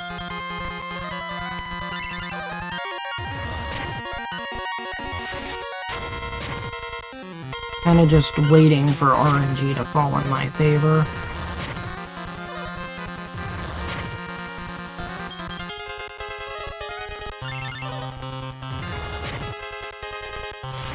What I honestly should have done is saved after I did the cave, but before I actually fought him with the no mask. And then if I had taken a death, I'd still have the mask and I'd just be able to reload the save. But I wasn't thinking. I was thinking, oh hey, I haven't had a death to him in the longest time. I know mass strat's working perfectly fine. I'm not gonna die, and then ended up dying, and it set me back really far here.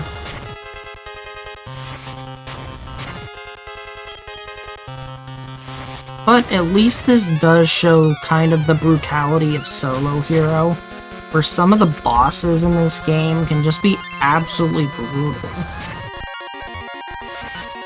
And this is where it makes it an actual challenge. Some of these bosses you have to be really well prepared for, or you have to be over leveled just to kill them. But if you're in a speed run, you're fighting these guys at a lower level, and there's a high chance of death and losing your run to them.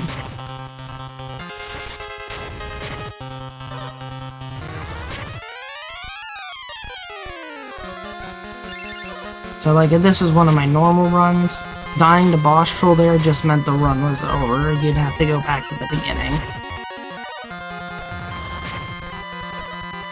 For this I have to persevere and hopefully get through this.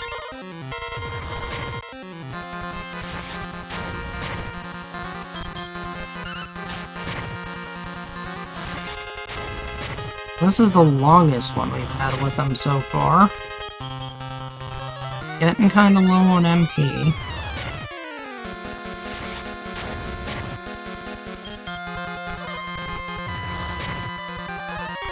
Yeah, that's possible, Crafty, that's possible.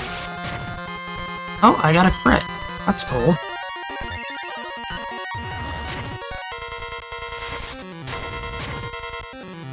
I'm not actually sure what affects crits in this game. We got him! Ladies and gentlemen, we got him. We got past boss troll.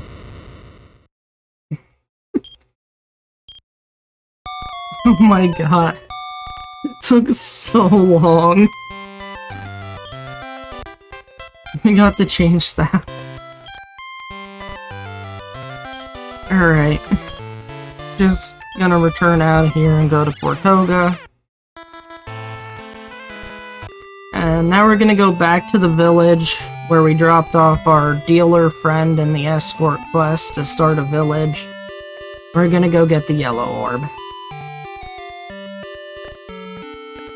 Finally beat boss troll. That was stressful. I had king squid. Might as well kill it while I'm here. You guys like squid? Squid is dead. thing does not give much experience. Alright, so village. Yep, go ahead and put up a shop here. And now I'm basically stuck going day and night cycles, traveling in the boat and stuff until the town progresses.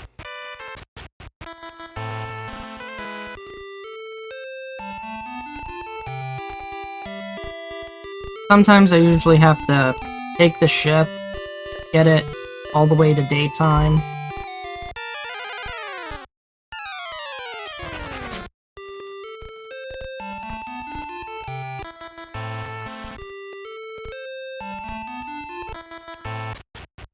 It's daytime, still hasn't progressed.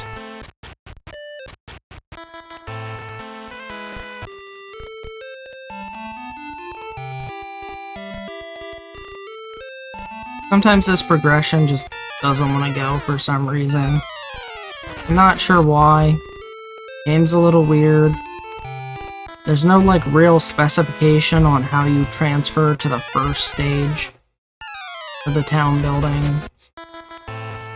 Usually just after I walk around or boat around for a while, it just finishes.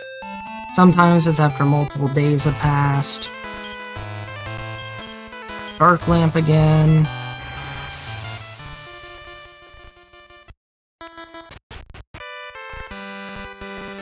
Still hasn't passed yet. Boat until daytime.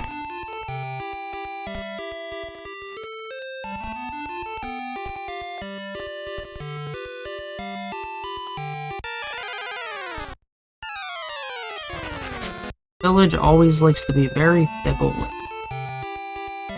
Don't know how to make it more consistent. Might have to look into what actually causes the trigger for the first stage. It's still not triggered, like... Yeah, set up the shop, please. Why isn't it set up yet?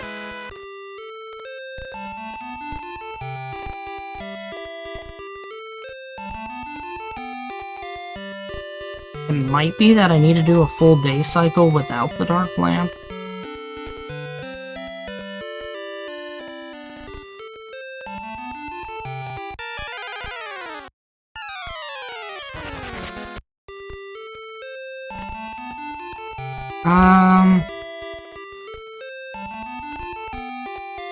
Sadly, no, because the next thing I need to do is buy wizards, and I need a specific item from here called the gold beak, along with the yellow orb that's worth $9,000. And if I go to purchase my wizards, I won't have enough money to buy as many as I'd like. Because the gold beak is worth roughly 3 wizards.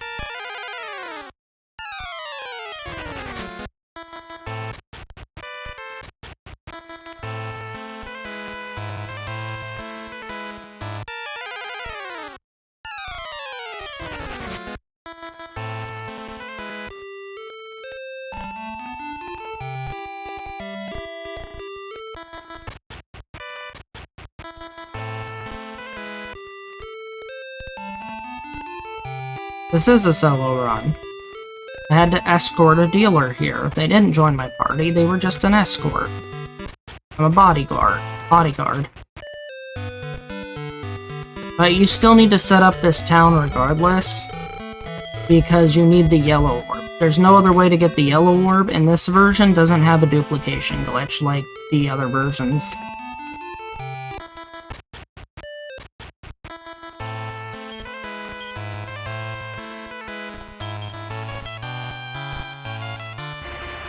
That was very short.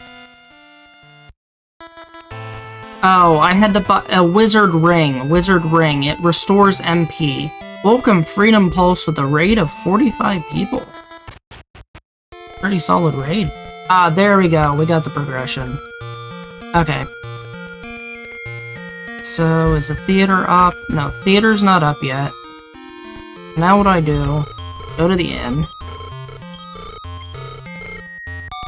Yep, I have to buy wizard rings. And inside or outside of battle, they restore MP. I go out here. Change it back to nighttime.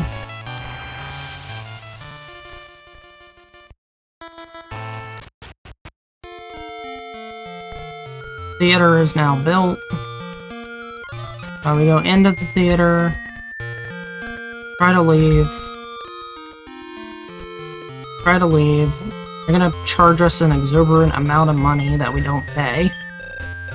Because we're friends of A. The person we escorted. I don't know how just escorting somebody makes us friends, but sure. Protected your life. And we have a cutscene here.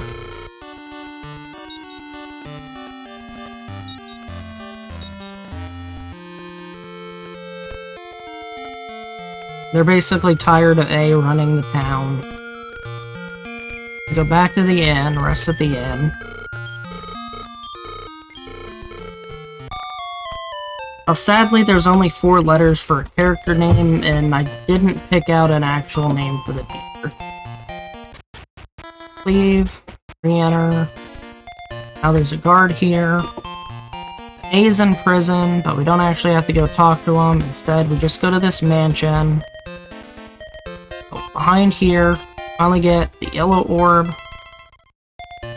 Can't remember which it is. I think it's this left side. This is the gold beak.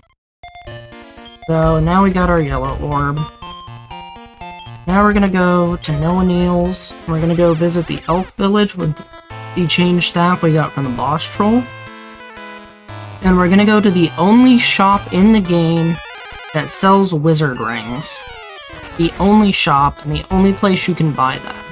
The only other way to get them is to grind them off of monsters, get them in chests, or specific areas that spawn them in the game.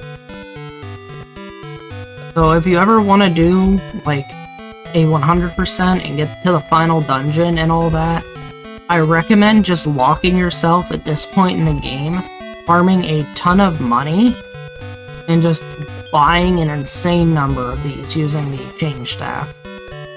So we need a non-human, non-monster character. So usually the slime, I think this is the Nora, this one works too. And we go ahead and sell a ton of things. So we no longer need the steel web. We no longer need the token. We no longer need the expel shield. We're going to be using the dragon shield for Baramos. We can sell the punk.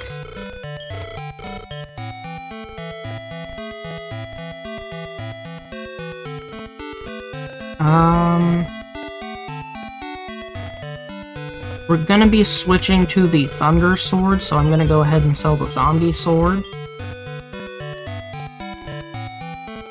I can't sell my Terra armor just yet. I am gonna be getting a new set of armor, but I still need it until then so I don't die. Bunch of random junk items I can get rid of in my inventory.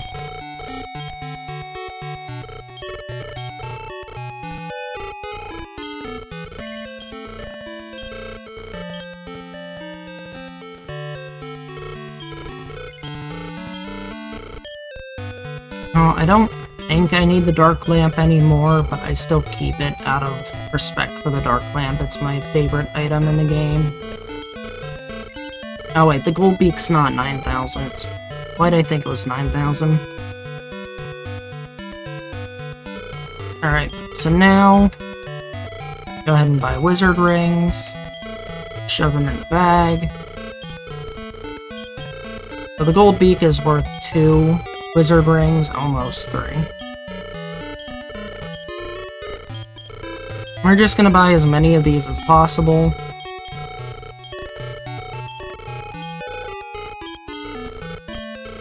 And they'll basically be for the final gauntlet in the game. And we buy as many as possible, because there's a chance one breaks even after just like a single use. So you never know really how many you're gonna break on the final gauntlet.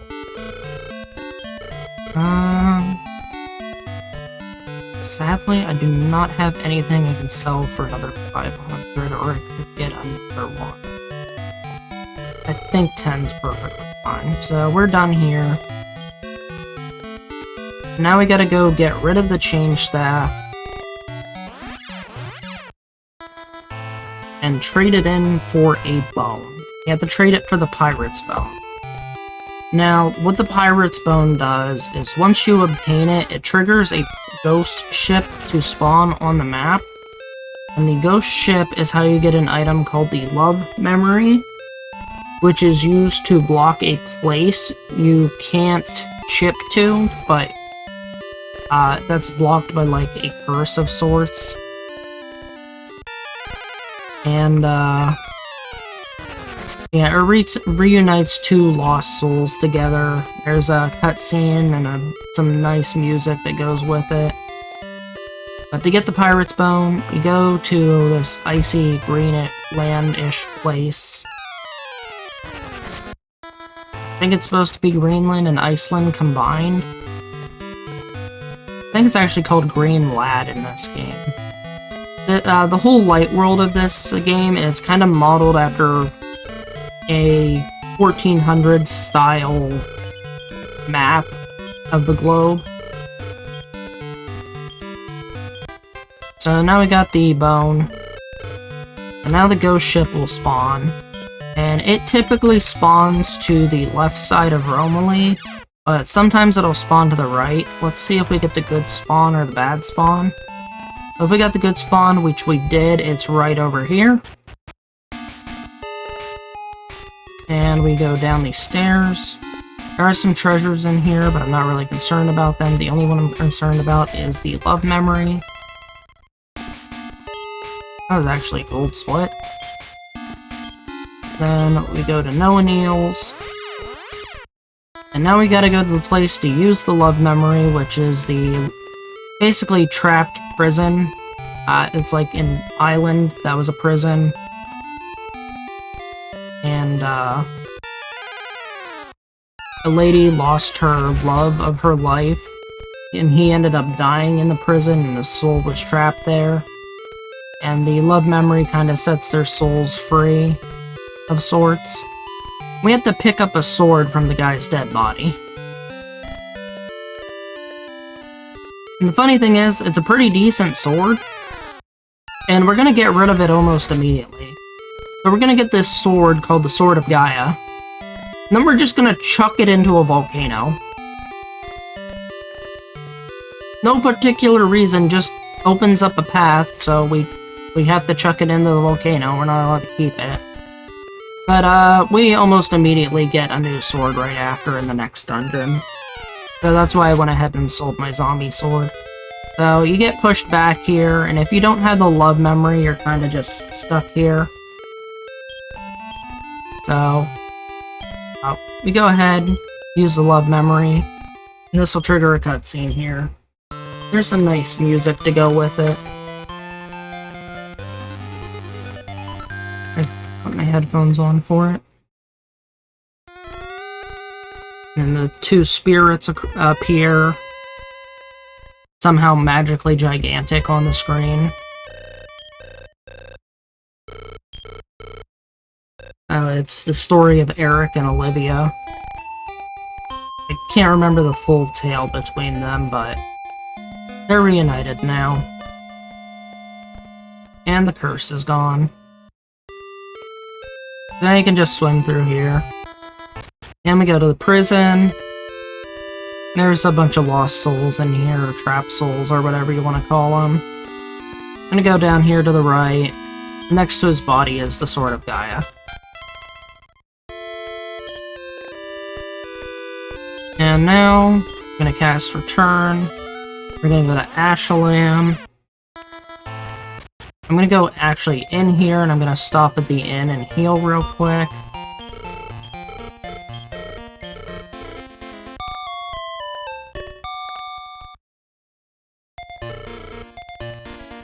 We're gonna go throw the sword in a volcano, and then we're gonna go in a cave to go through the cave to get the silver orb.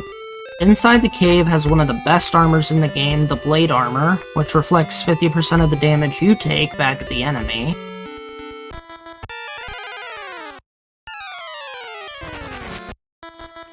And then you also get the Thunder Sword, which is pretty good. And now we just hurl a sword into a volcano.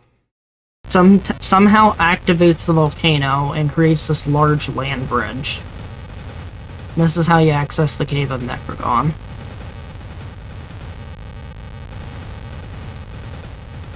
And there's just a big cutscene here of a volcano erupting.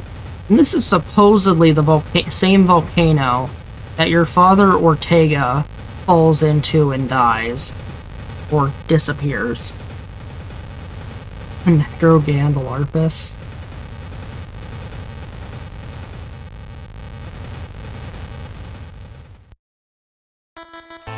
Alright, so that's cleared. We can go down here now. There's some pretty strong enemies down here. I'm gonna go ahead and re-equip my Dragon Shield and go ahead and equip the Orochi Sword. I'm gonna try and avoid fighting things. Now these ice clouds would normally be okay, but I don't have a multi-target weapon anymore, so I'd have to cast spells, and I want to keep my MP for heals while running through this place. Instead, I'll likely farm a level or two inside Baramos' castle. Oh look, more trolls.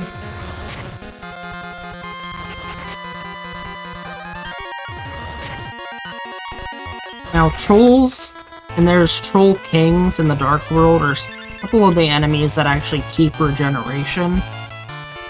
Whereas, like, Baramos, the boss, does not have regeneration in this version. What?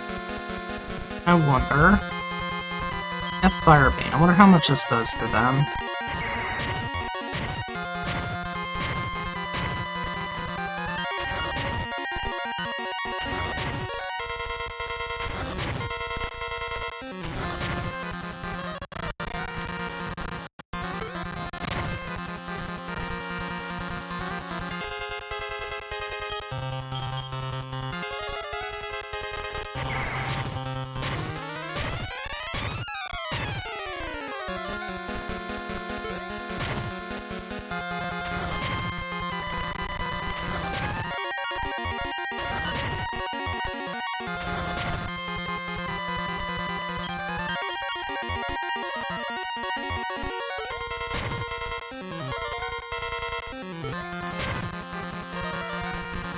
Okay, so these guys should have 80 health each, so this should kill all of them.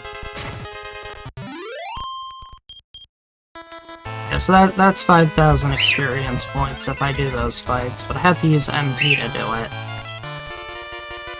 I did just buy all those wizard rings, so I could potentially use one if I run out of MP while going through here.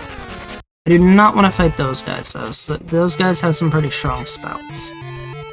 This is the starting area of the Cave of Necrogon.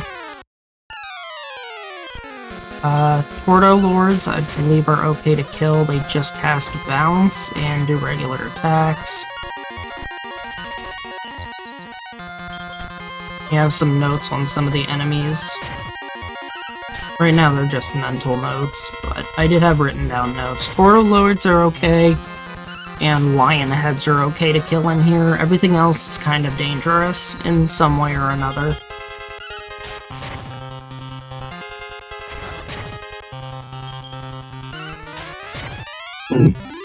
And Spewfire doesn't really do much with the Dragon Shield on. Now we're gonna go down and then left. There should be a chest down and left from here. The middle enemy here is the most dangerous of these three. He can paralyze with paralyzing gas. Like so, and got lucky and dodged it. So the guy in the middle there is called a Hell Knight. They do a double attack and have paralyzing gas. If you're solo hero and you get paralyzed, it's an automatic death. And you go back to wherever your last spawn was set to, which in this case mine is set at Dharma. I do a safety heal.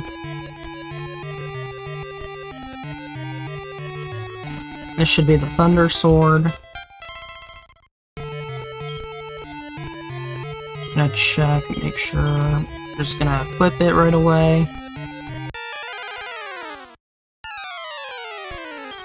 These guys are very dangerous. These guys cast the spell Defeat. I'm not sure, it might be Beat. It's Beat. Which can insta-kill you. If you have a Stone of Life, the Stone of Life will break if it were to succeed, and it'll prevent it from succeeding. There's also an accessory that the hero can equip later on that also prevents it, but I don't have it right now. But this cave is very dangerous, and I have died in here and lost like 5 to 10 minutes at a clip different times by like dying in here 3 to 4 times. This cave is like RNG hell. Like, can you get through it? Or do you just get RNG'd to death by some of these bad fights? Like, look at this. I have somehow dodged 3 paralyzing gases, and I do not know how.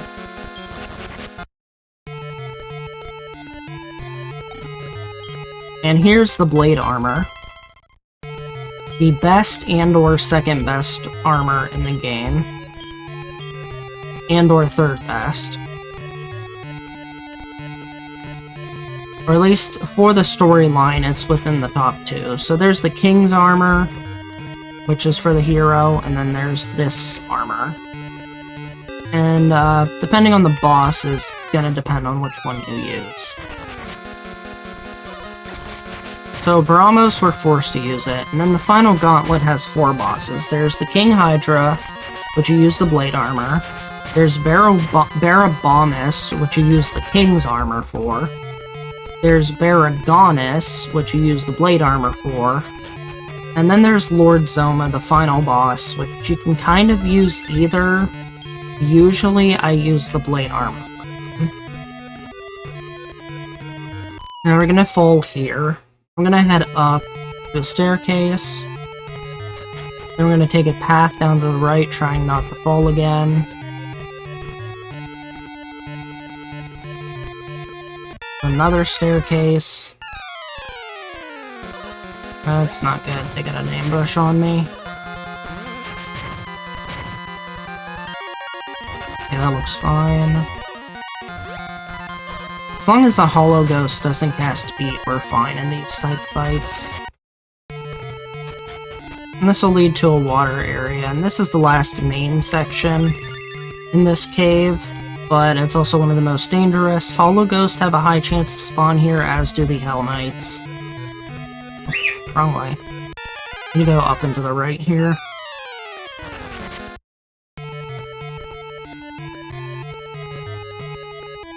Now we go down and to the right.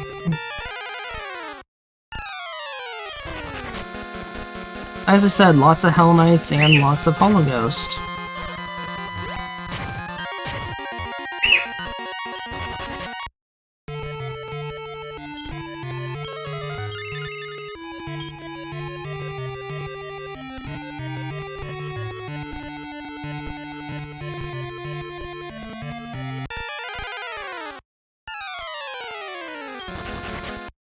Okay, that was lucky, they were stunned.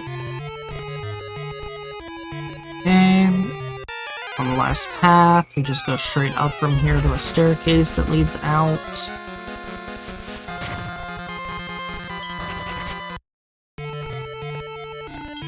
Just gonna try and keep my health at max to try and get through this. The main things I'm worried about are the insta-kills, but there is also a chance of getting blaze-moored by demons.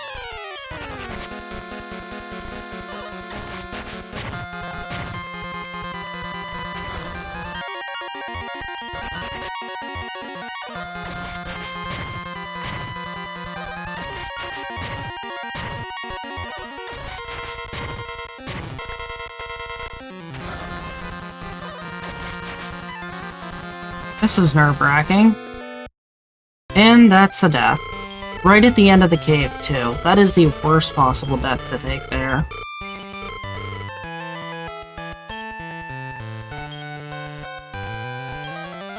nothing I can do about it either. There's nothing to prevent paralysis. It's just your luck stat. Your luck stat determines how often you are to be affected by, things like that.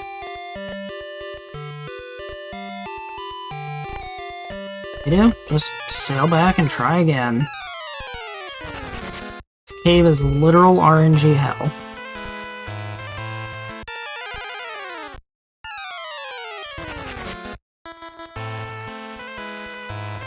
If that was a first try cave, it would have been saving me a bit of time, but now we're just losing time.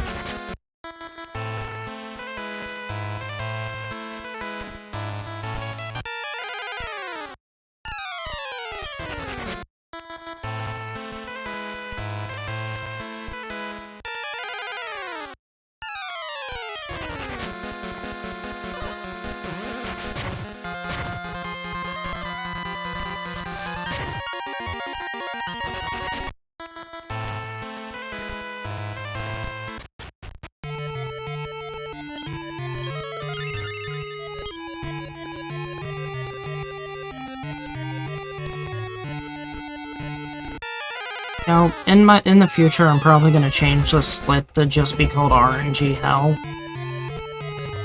I don't feel like calling it Necrogon Cave anymore. I don't think it deserves a proper name. It just deserves to be called Hell.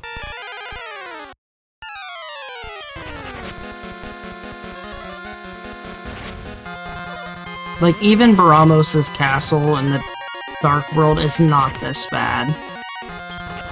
Like, Zoma's castle is kinda bad, but at that point you have the Crest, and the only thing you really have to worry about is the defeat spell. But if you equip the Crest in a battle with something that casts the defeat spell, they can't do anything to you, except for normal spells.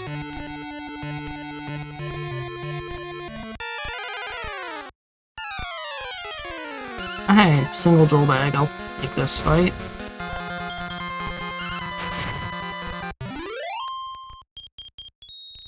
Just easy 1,000 gold and a monster medal.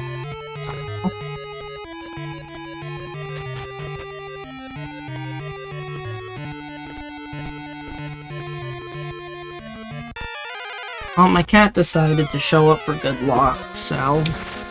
Here guys, have a kitty cat. This is Silver. He's a good fluffy kitty cat.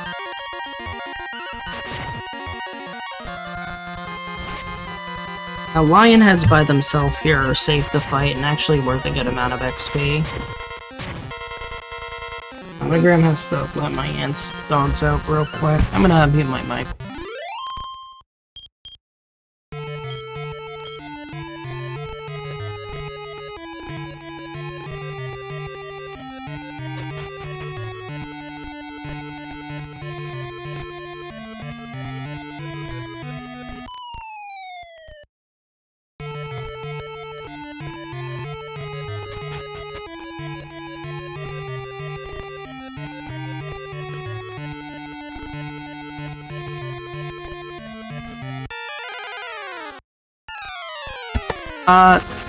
They are collector's items, but they're also used for a bonus dungeon after the final bonus dungeon. So there's an extra bonus dungeon you can unlock with the Divinagon Wish at the end of the Skyworld. And, earning all the... there's 3 layers to it. Earning all the gold medals from certain numbers will unlock the first, or the second layer. Then unlocking gold medals from that layer will unlock the 3rd layer. And then it's just collecting all the gold medals in the game. And you can reface all the bosses and everything in that dungeon. I think, like, every enemy is in that dungeon. It's pretty neat. I haven't actually been to it before, but it's pretty neat.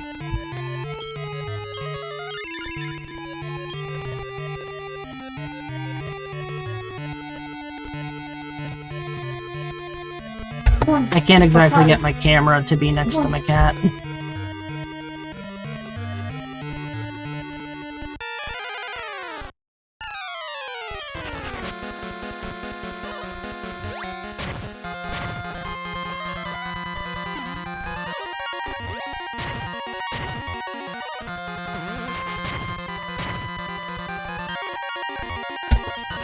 Alright, good to have my mic on again. The dogs are outside.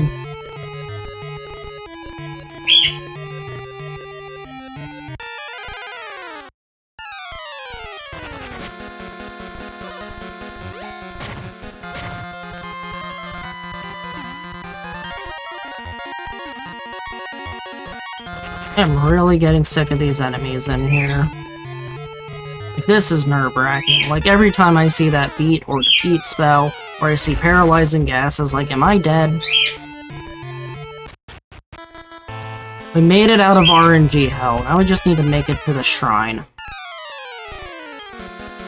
Oh, I can take this fight. The Ice Dragon's not worth any good XP, but the Torto Lords are decent. And I can't run off somewhere. So, anyways, we made it out. We made it out of RNG hell.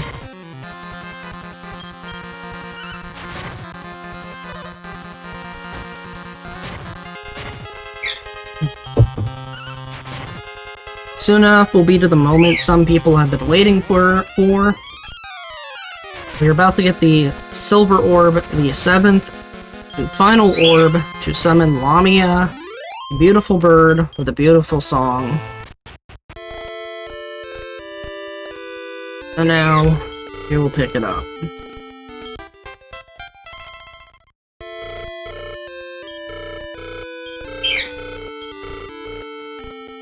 There we go, legendary bird Lamia. So, we're gonna go to Ransel. This is the fastest way, that or no one knows. Yeah, this will work.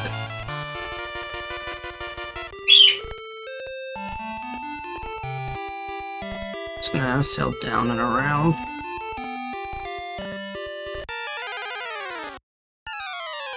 Actually, eating there might be the fastest way. I forgot about eating there. Oh well. But right now we're like almost an hour behind my PB base, so that's looking like a 7:45 estimate. We're definitely most likely going over estimate by a bit. So here we are at the shrine. So now we just place all the orbs, it doesn't matter what order you place them in.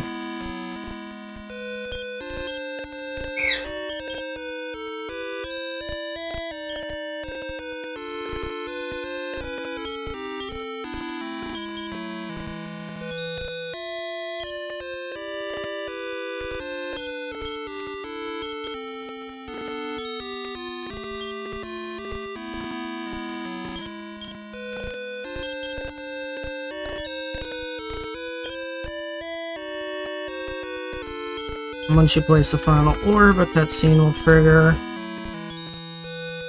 It'll walk your character around.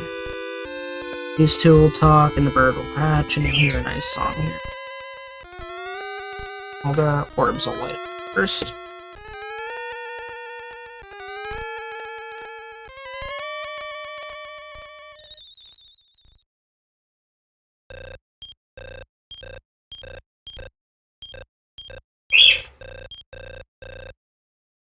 I do have to mash through the text, though.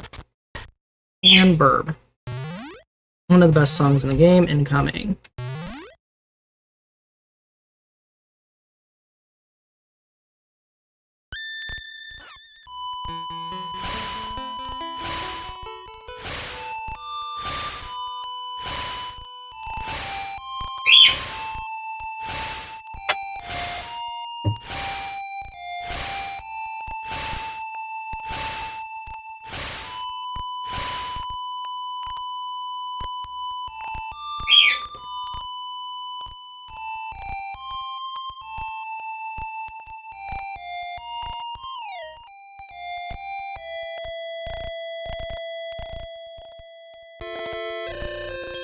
And back to shrine music. And now we cast Return. No one kneels. The bird should follow. Now I gotta go to the Dragon Queen's castle, which is just southeast of Millennials.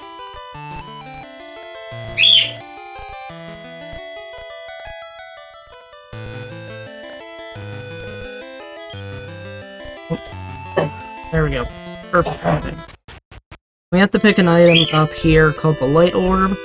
Also, in the post-game, after you've beaten the final boss and gotten the Loto signature on your character, you can access the Sky World here. And this Light Orb is to fight the final boss, Soma. You'd think it's supposed to fight Baramos, considering he's called the Demon Lord, but it actually doesn't work on him. And she just leaves behind an egg. So now, I'm gonna go to Isis, and now we gotta fight the Light World boss, Baramos. I'm going to go to the inn here first.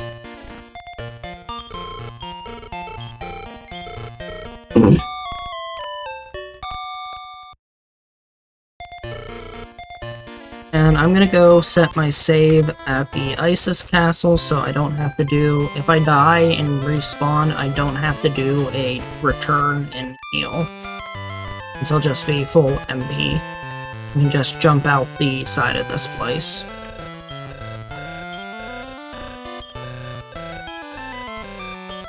Also, I am likely gonna do at least one level up in the castle before I fight him.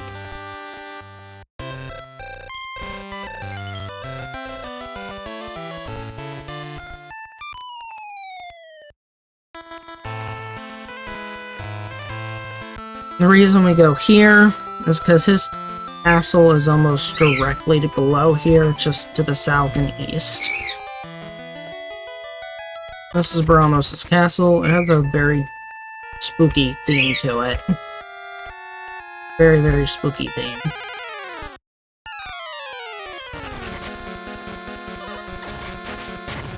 And if we are to kill anything in here, we're looking for lion heads and the stone man. We just immediately get paralyzed. We're trying to avoid those Hell Knights. Thankfully, we don't really need money at all, because we're gonna have equipment that we can sell for money too. The only thing we have left to buy is the King's Sword, which is mostly free. You sell an item called the Orichalc, which stands for Orichalcum, and it gives you most of the money you need to buy the King's Sword. You just need like a little bit extra. We don't want Ice Dragons, these things are useless. They give like no XP.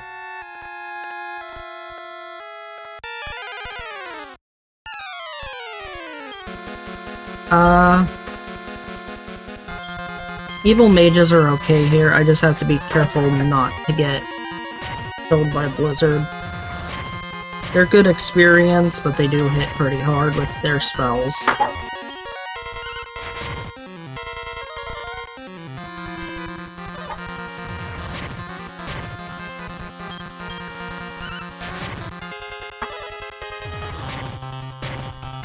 So, evil mages, stone man, and lion heads, I think are the best things to farm in here. They all have relatively high XP, well, the stone man has high HP, but he doesn't hit, like, very hard unless he gets a brutal hit. As you can see there, I just got 5,000 experience.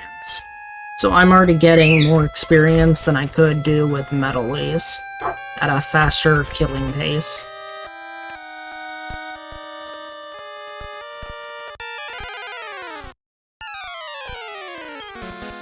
Four evil mages is a little awkward. I don't remember what spell this casts. I'm gonna try this quick. Cast Boom. This might actually be a good idea to use this ability.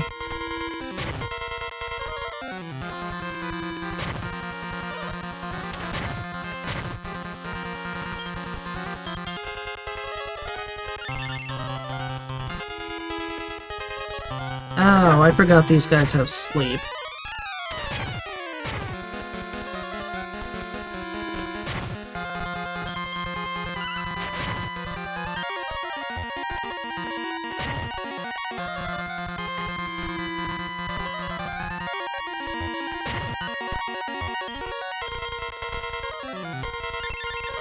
Fighting 4 of these guys might be a little much. I need them to cast stupid things like Panicle or just do regular attacks.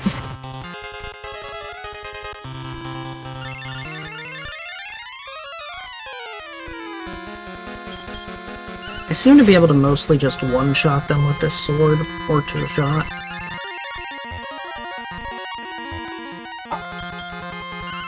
Yeah, I'm fine with them doing this goofing around thing with the Panicle and heal all, as long as they're not damaging me. As you can see there, I just got 6,600 XP.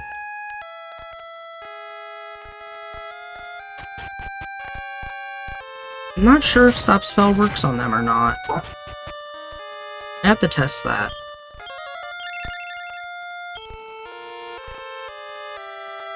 If I get another 4 Evil Mage, I'm trying Stop Spell.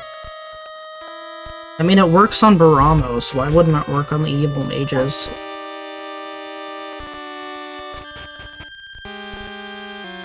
Who here likes the spooky music?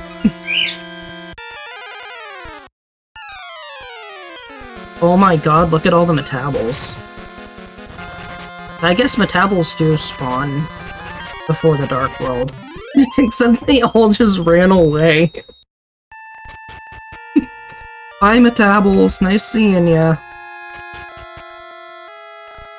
Yeah, good luck trying to kill one of those.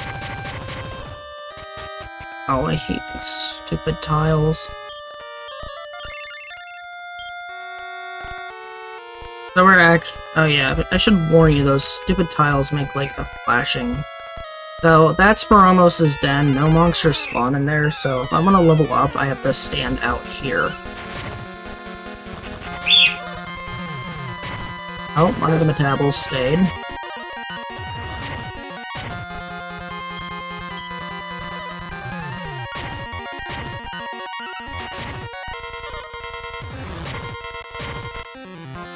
If I can get this Metabol to attack one more target left. You know, if I could get a Metabol kill right now, that'd be insane. Like, that'd actually kind of bring a bunch of time back for me.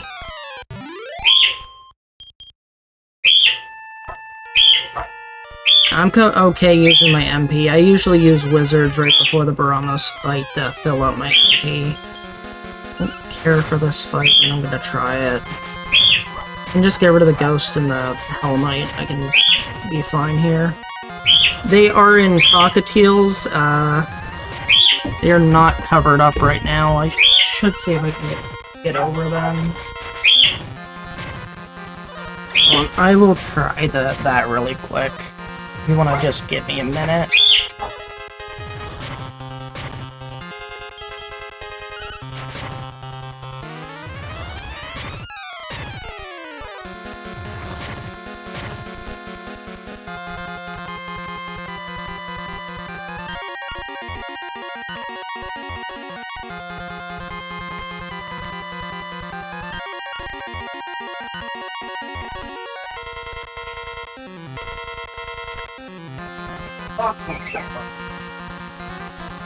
Alright, there we go.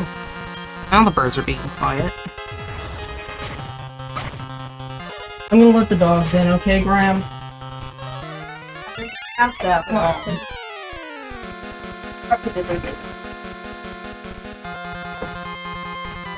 Okay, good to go. Sorry about all the noise disruption. That should be fixed now, hopefully.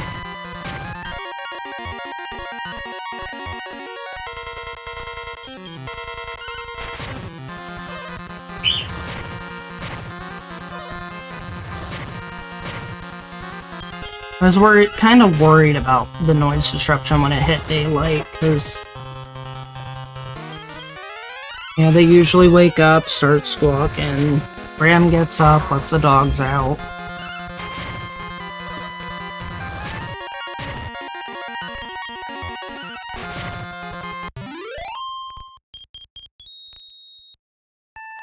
Got a Stone Man medal.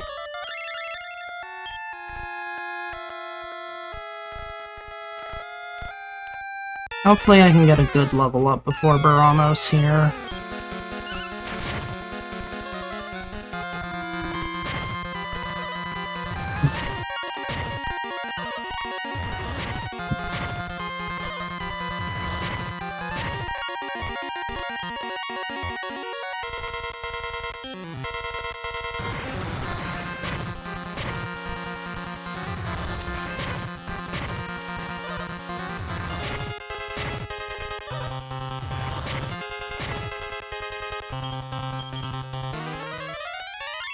have to heal here. These guys have a chance of brutal hitting, so I don't want to accidentally get killed here.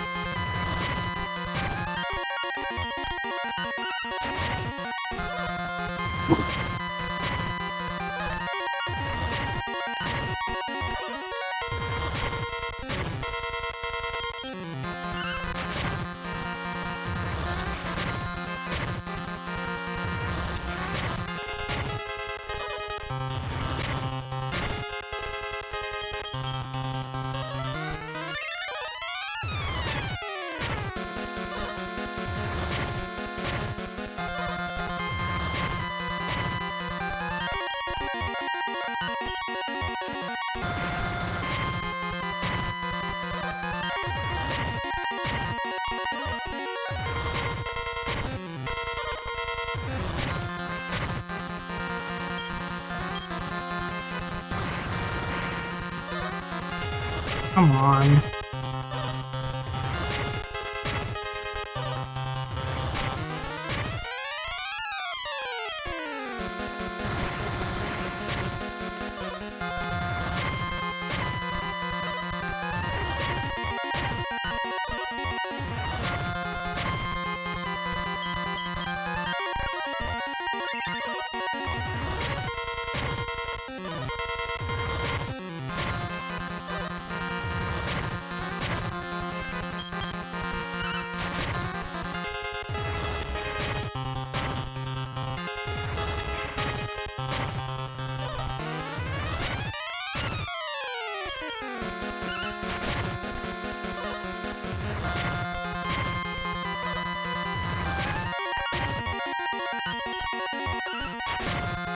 And these stone men did not want it.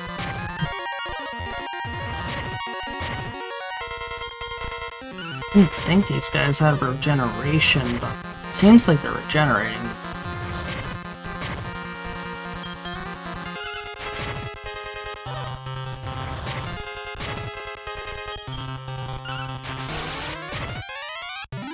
Okay, there we go. Fight was longer than I wanted it to be, but I did get my level up. Wasn't too good of a level up, but I'll take it. Yeah, we're gonna try and do Baramos now.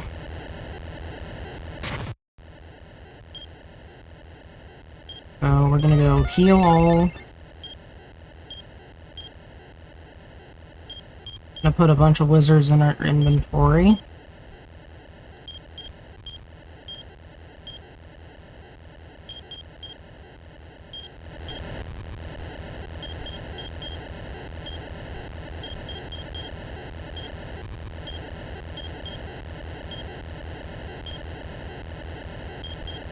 And as I said, and have some wizards break on you.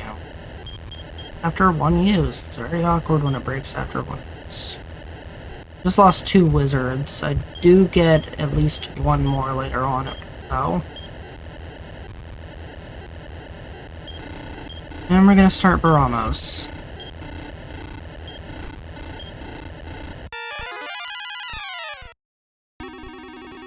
What we do here, I'm gonna go ahead and stop spell him.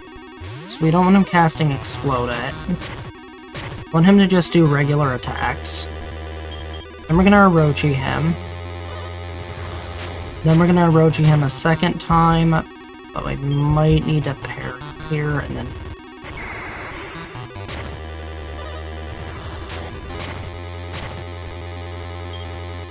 So that blast flames there is why we do the Dragon Shield over the Expel Shield, because it slightly reduces the damage from it. This is like what I like to call parry strats. In the other versions you can't do this because Baramos has regeneration, but in this version he just has like a lot of health. I get our second Orochi trigger. Usually anytime I'm under 160 health, I'll parry.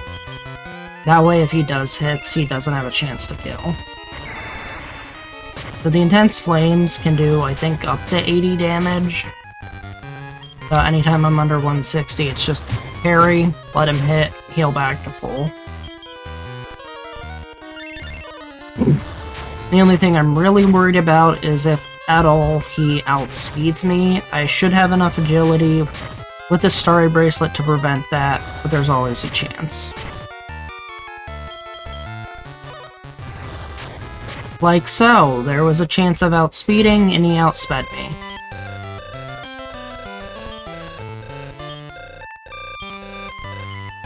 Although I lost 2 wizards, I am going to make a separate safety save here.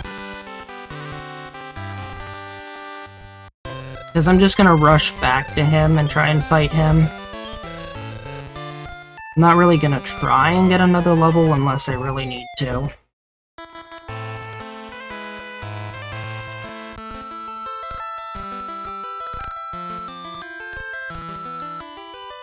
At least get to hear the Lamia music again. Overshoot.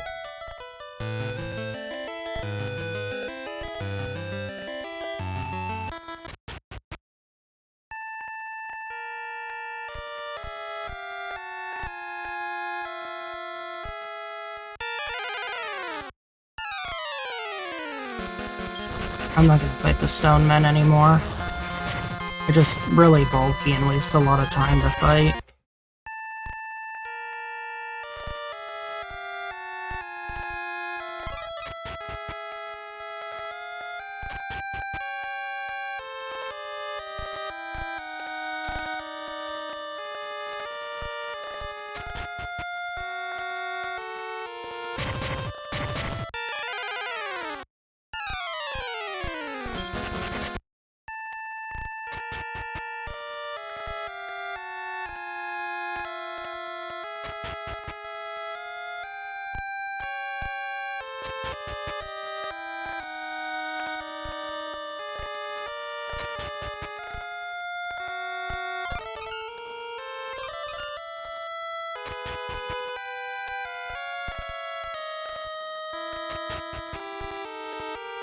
This place is actually a pretty solid maze until you actually learn the path of it.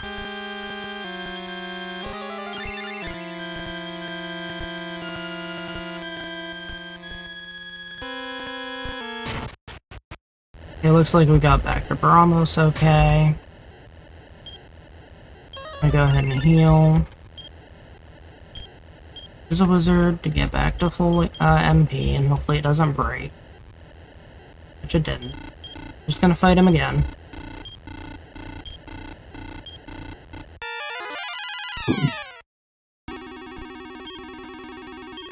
Oh, same thing. Stop spell him. Prevent him from using Explode It and any other spell he wants to use. Try to get her double Orochi trigger. Parry when below 160 health.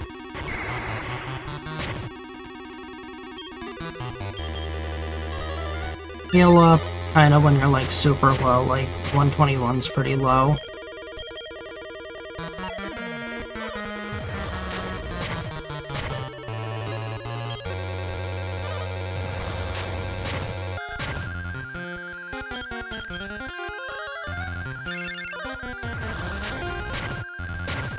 Boss music for him is pretty good.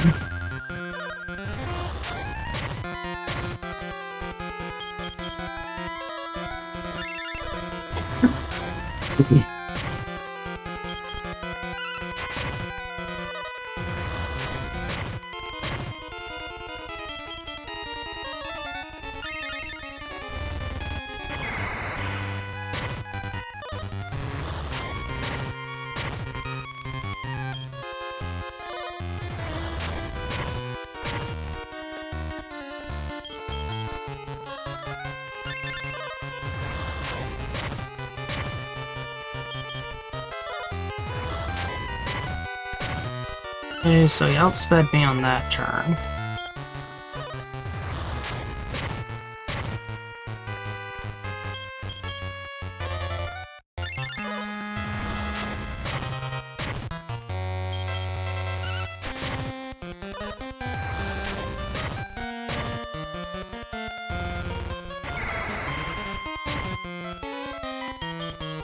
Are in death range. Hi. We just really don't want him to outspeed us when we're in death range.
Yeah, that was nice. Got a dodge there.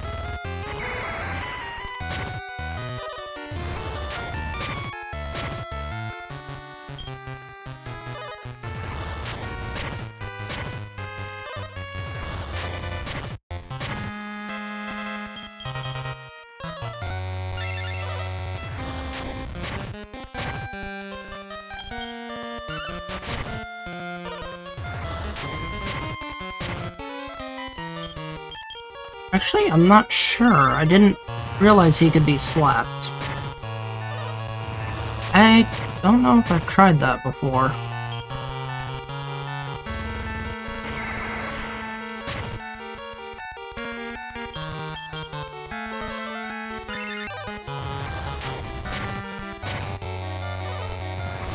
If I can get a turn where my HP is pretty high, I can try that. As of right now, he's being really aggressive all of a sudden.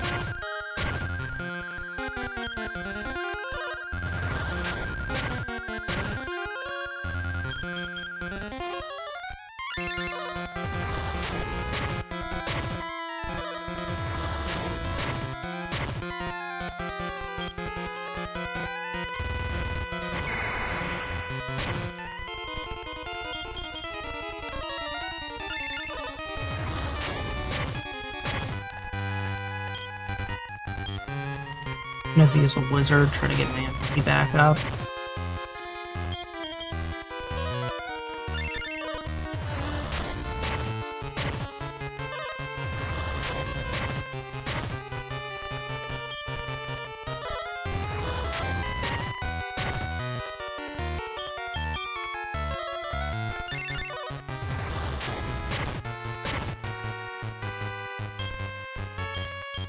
Okay, let's test sleep. He didn't fall asleep. I think it's like a 50-50 on him or something.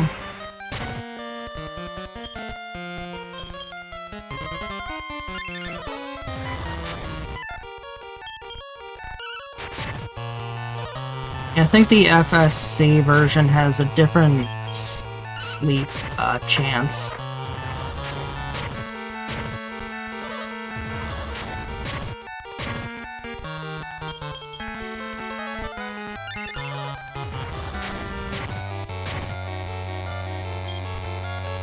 Use another wizard.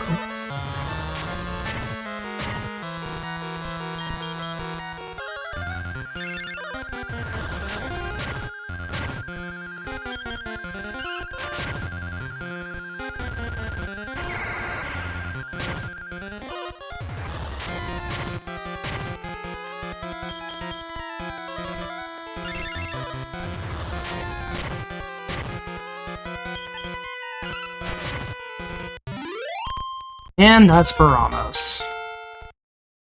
Since we defeated him solo, the king will also reward us with the Bastard Sword, worth like 10,500 gold. Phew, we got him. Light world done. 1 hour behind my PB, so that's like a 7:44 pace. An hour and 2 minutes, so 7:45 pace. So 15-minute over estimate pace right now. And try to save time in the Dark World, but there really isn't much time to save. Oh look, everybody's celebrating. We're back home.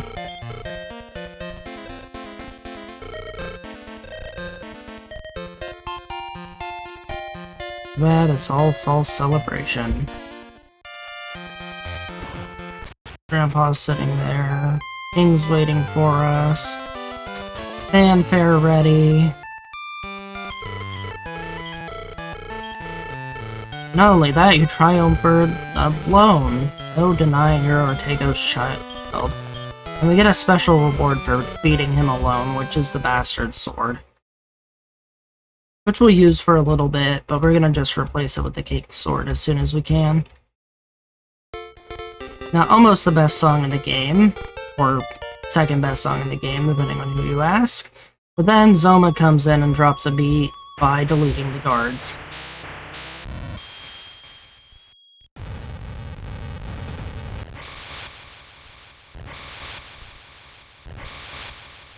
While this is going, I'm gonna grab a drink quick.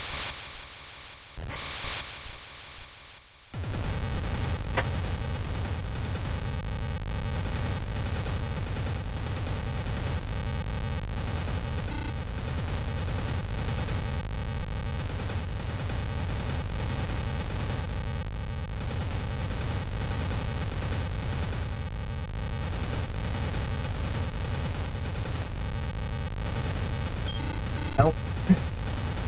And I ran out of my drink like 5.5 hours in. That's a long run. Gotta stay hydrated. And talking kinda dries out your throat after a while. So now we find out who the real Demon Lord is. It's Lord Zoma. And now this guy is really depressed, and we're supposed to keep Zoma a secret, but in fact, we're gonna go defeat him. Now, we go back to Isis again. This is gonna be our last trip on Lamia. So, enjoy the music while it's here. Now, instead of going to the castle here, we're gonna go to the right. There's this little patch where they're just surrounded in poison. This is now open. This is the path down to the Dark World. Oh, I overshot it. We jump in a giant pit. Now, we're gonna grab some stat boosting items. There's one hidden right here.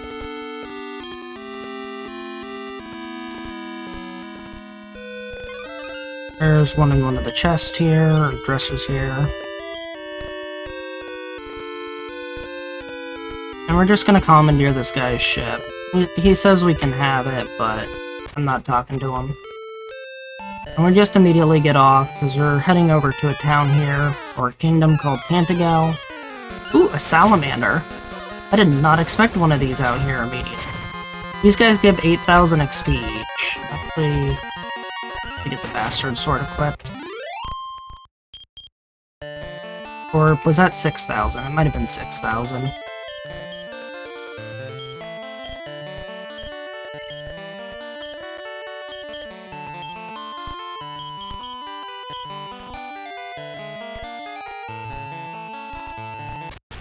This is Tentacle.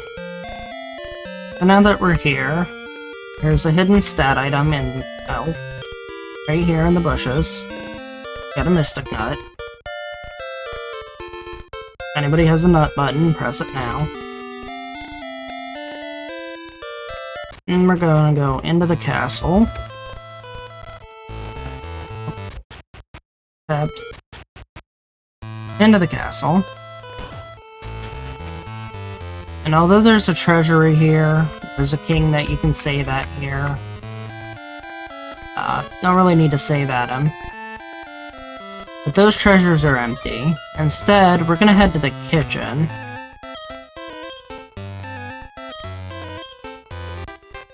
Oh.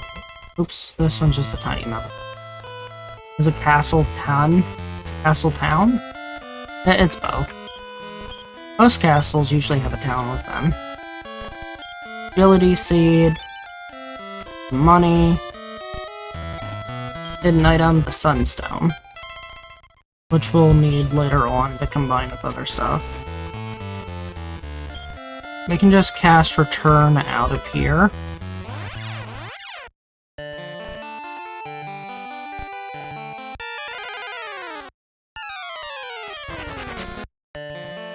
And generic slimes.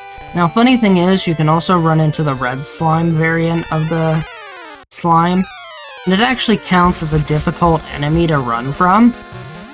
I don't know why, but they have basically this exact same stats as a regular slime, but for some reason they count as like a level 40 enemy, and you can't really run from them easily. So now we're gonna go into the North Cave, and you can't use magic in here, and this is also where we come to grind a little bit later. We just need some slightly better gear.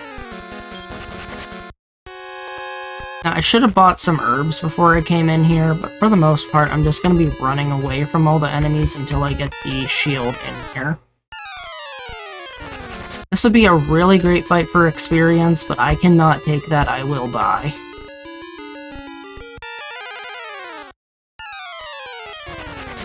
These are Troll Kings. They do have regeneration. They're one of the few enemies that have regeneration. Okay, Winged Demons I will take on. These guys are mostly magic users, and they don't really do much because they can't cast magic in here. And they give good moderately good experience. Once I get my next weapon, I should be able to one-shot these guys, which is really nice. No. Technically, I could have gotten Metal Babbles in Baramos' castle, and I can get them in this world. The problem is killing them. I don't have a consistent way to kill them. So, this is the hero shield. We're gonna go ahead and do all these other chests. So this Mimic here, it can't cast magic, and it's really weak because of that. Now, I could try killing Metal Babbles, but I don't think the Bug Powder trick really works for them. They have a much higher rate of running than Metal Slimes or the Metal Lees.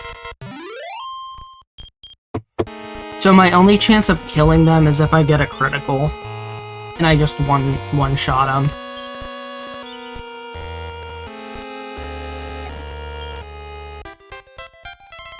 Alright, this one's a stupid metal. I'm gonna go ahead and equip the hero shield. Swap it out for the dragon shield finally. Now we have one of our final gear pieces, which is nice. We're gonna go ahead and use the agility seed I picked up. That's nice. That's basically a +6 there. I still have the starry bracelet on. I'm at 212 out of 255 on agility. I'm almost maxed out there. I'm hoping to get maxed out on my final level grind. Archmages are really easy to kill in here since they can't cast magic.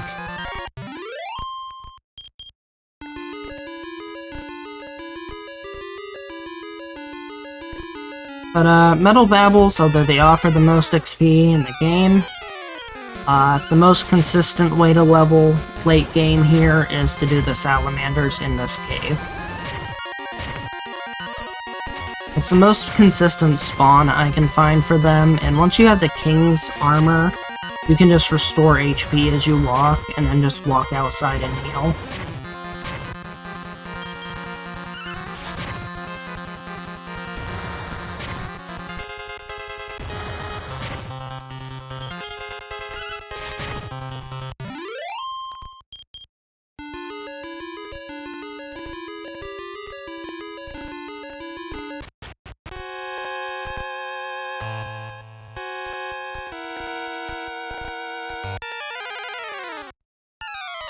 If I could find a consistent way to kill Metal Babbles, I would.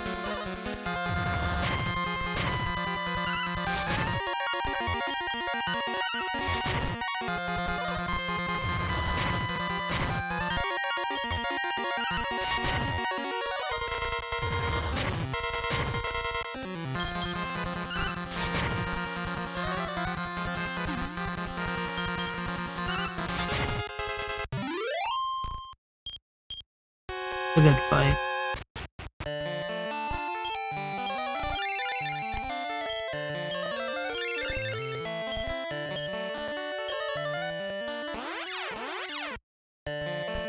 Okay, I'm gonna return to Tantacle. I'm gonna head south and west here over a bridge to a place called Dondora. Now, I'd be able to run from this if it wasn't for the singular Hell Knight getting in my way.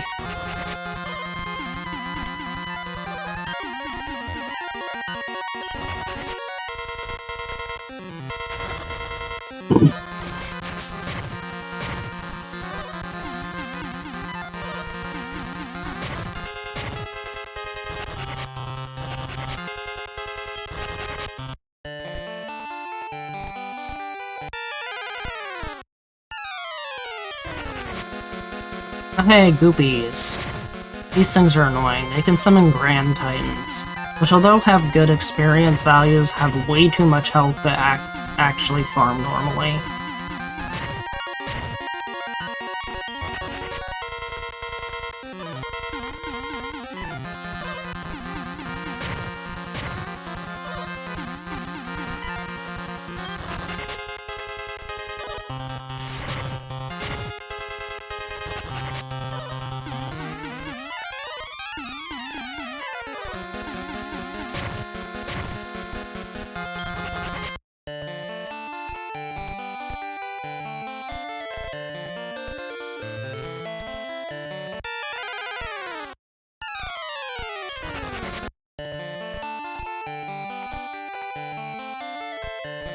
Almost to Dondora.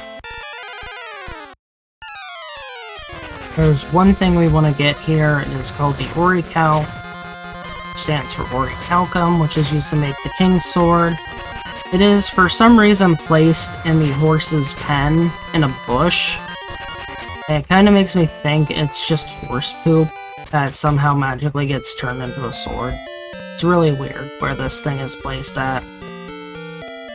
You go outside here, go over here to these horse stables. Yeah, in the horse pen. Just an Oricon. Oh. I said Orical, I meant Oricon. Basically means Orichalcum. And now we go back to Tantacle again.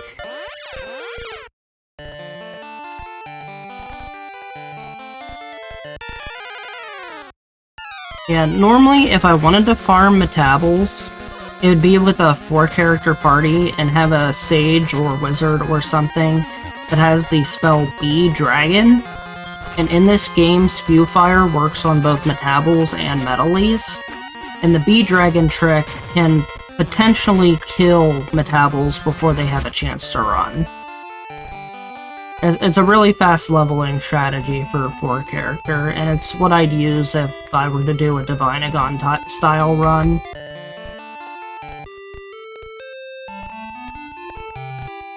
There could be a Divinagon % in this game.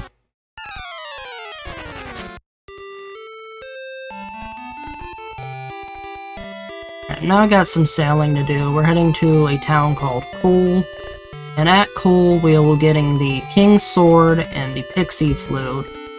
The sword will be our final weapon in the game. The Pixie Flute is used to activate a cutscene for a required item. By Tower, we'll actually be passing on the way to go to Cole.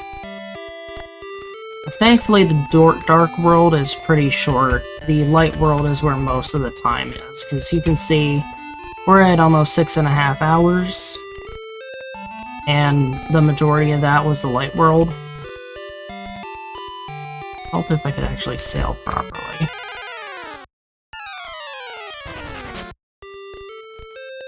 The Dark World takes roughly an hour and a half.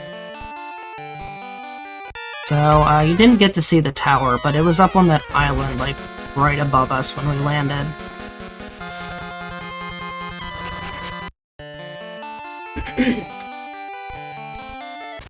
And this is cool.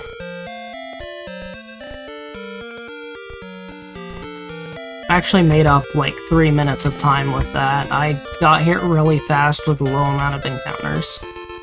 And now, this is a person that got here somehow from Japangu. We're gonna go ahead and sell the Oricon to them. This is the only way to get the King's Sword. You actually have to sell it specifically to this person. I don't think you can sell it otherwise. You just leave the town, re-enter the town, and now the King's Sword is in their inventory. They have crafted the Oricon into a weapon. And it's a bargain. So now he has that in his inventory. I'm gonna go ahead and sell the Bastard Sword. Actually worth a lot more than I thought it was. And buy the King's Sword. It's a bargain! Now, it is technically not the best weapon in the game, but it is the best weapon for us at the moment, because other weapons that are slightly better unlock at the post-game content. Now we need to go up here, and in front of the bathhouse, here's the Pixie Flute. We're just gonna return outside of Pool here. This will also spawn our ship, like, directly west of Pool. That's just slightly faster than walking out.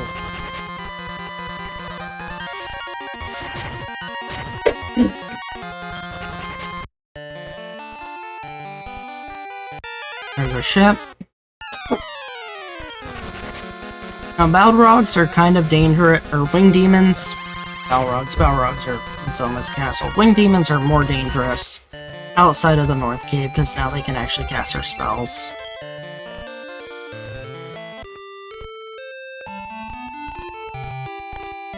And now here's the tower we're supposed to go to.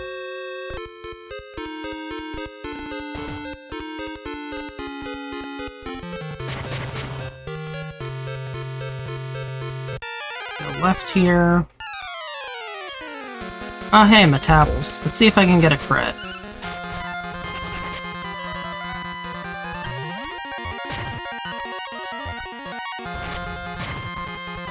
These Leonas are kind of dangerous, though, if they keep casting Wizard.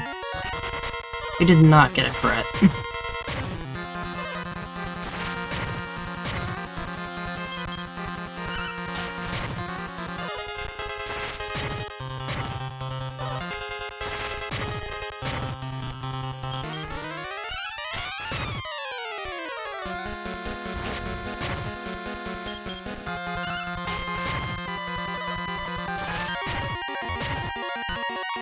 Really don't have a safe way of killing the Metables, or a consistent way of killing them. Let's just get a crit or don't get a crit. My PB does have a crit kill, so it did just get a level up, which is nice.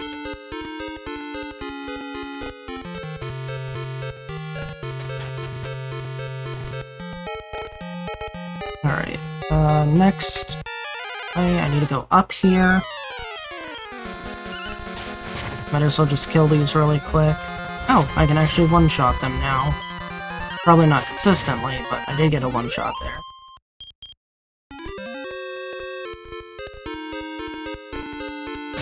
Okay, cross this. Heal real quick. There's 4 treasure chests here. One of them is a flame ring, which can be useful. It is a decent boomerang, and one of the only, like, normally easy boomerang spots to pick up. There's the wooden, the blade rang, the flame rang, and I don't know if there's any higher than that. We also get a stat item here. You get the love. I think this one's the flame ring. No, this is another life acorn. This other one's the flame ring.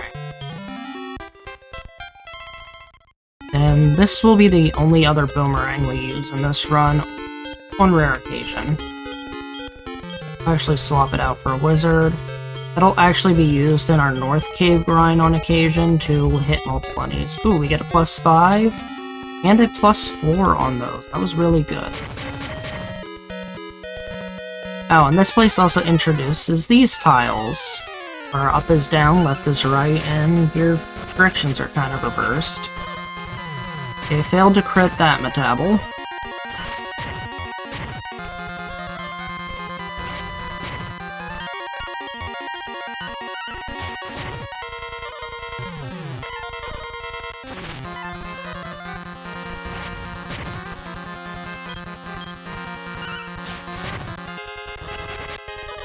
Nope, failed to kill the metabol. These Leonas are getting my health dangerously low.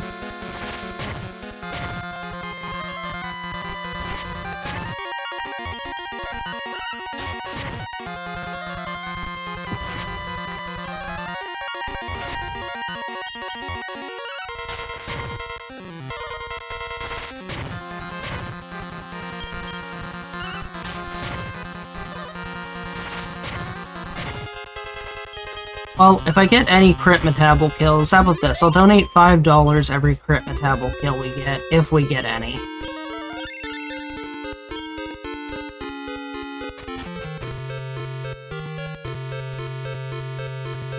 Alright, now we're going up. I'm trying to remember the pathway through here. I actually need to pull up a map. Oh, nope. I know where to go. And this chest here is the king's armor.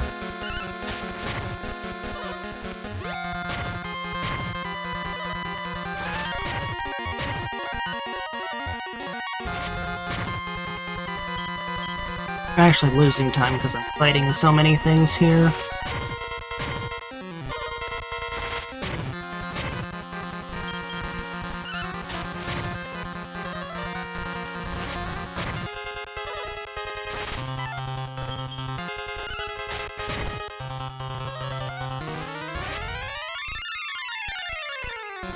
Huh, I used TLL, that's kind of funny.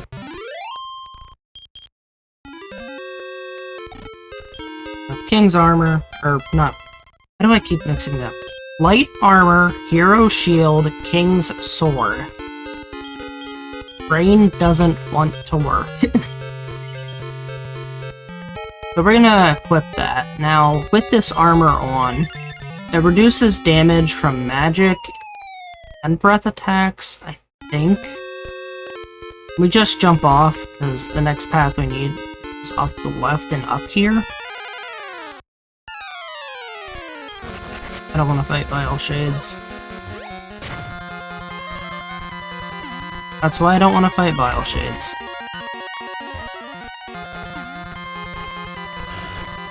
It's also why I don't want to fight Vile Shades. Sweet Breath is basically another form of sleep.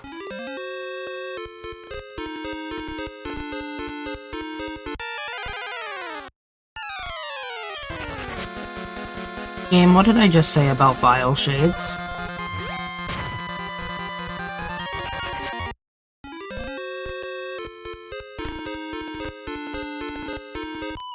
Okay, and we jump off here. In the tower, I'm pretty sure it's a left. Yep. And to the right.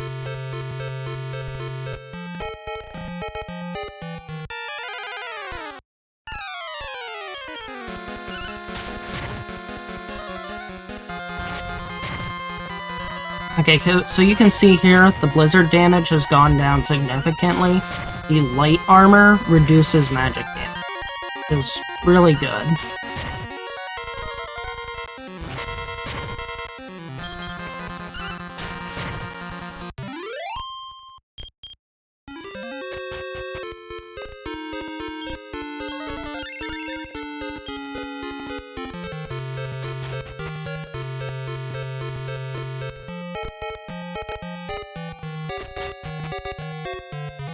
Really get the experience. This is the last area.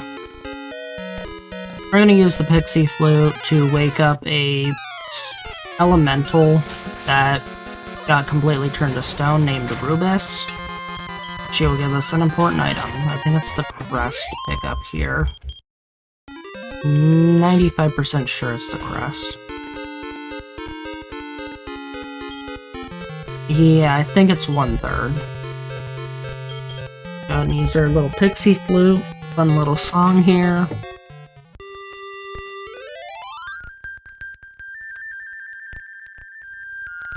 I'd have to check the armor list. They're all listed on the one wiki I have.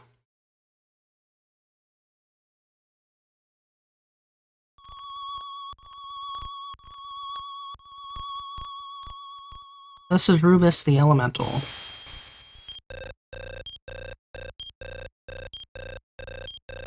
He created this world, and Zoma took it over. He just prays for peace. And we're done here. We just go outside, and time for some more sailing. So we're gonna make a stop at a town called Remoldar.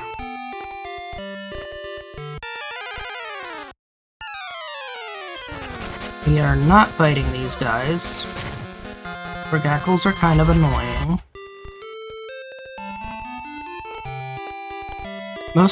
Pretty much any of the water enemies in this world we just don't want to fight.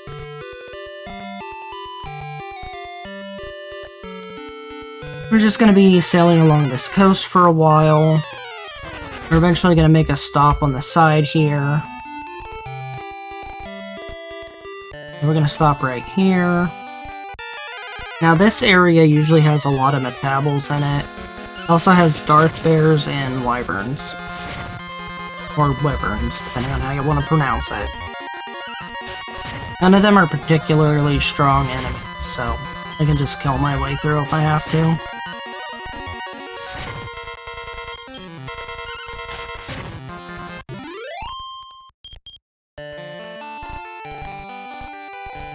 Now, there's two reasons why we want to make this quick stop. One is, if we don't make the stop here, we'd have to circle back upwards instead of just, and backtrack. And the second reason, there's three reasons. One, to avoid backtracking. Two, to pick up a helmet. And three, this is the closest place to the Demon Lord's castle, or Zoma's castle. So we stop here. I'm gonna go pick up the helmet quick. So this is the best helmet we can get before the final boss. So we're gonna go ahead and sell our Ortega helmet.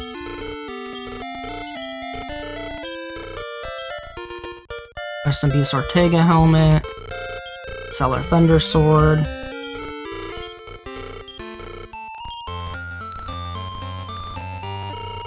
Sell our Terra armor. I should have enough now. I think it's 36,000. 35,000. We're gonna pick up the Great Helmet. I'm gonna go ahead and equip it. We could pick up the Falcon Sword, but there's really no point. It just lets you attack twice, and it might work from Tabbles, but I don't think it's consistent enough. Now we pretty much have our final gear set. And we have the crest, which I'm actually going to put in my inventory quick.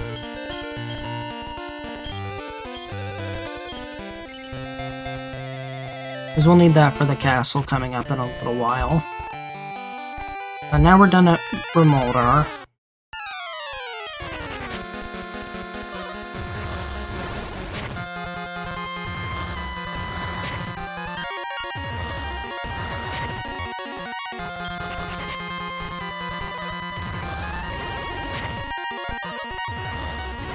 And this is basically our best in slot armor.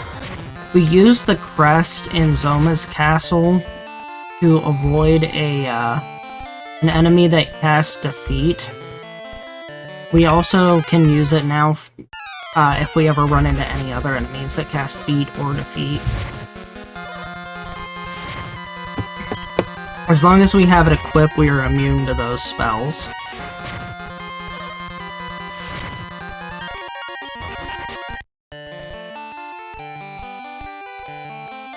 Other than that, the blade armor comes in handy for several of the bosses for the final gauntlet. So the first boss, King Hydra, it spews flames, but the main thing it does is regular attacks, so using the blade armor will reflect damage back at it, which helps you kill it a lot faster. The second boss uses the light armor. Now, we need to stop here, but we don't need to stop here yet. We actually need to grab another item, and then go back to that island. We need to go over here to this place I call the Poison Shrine.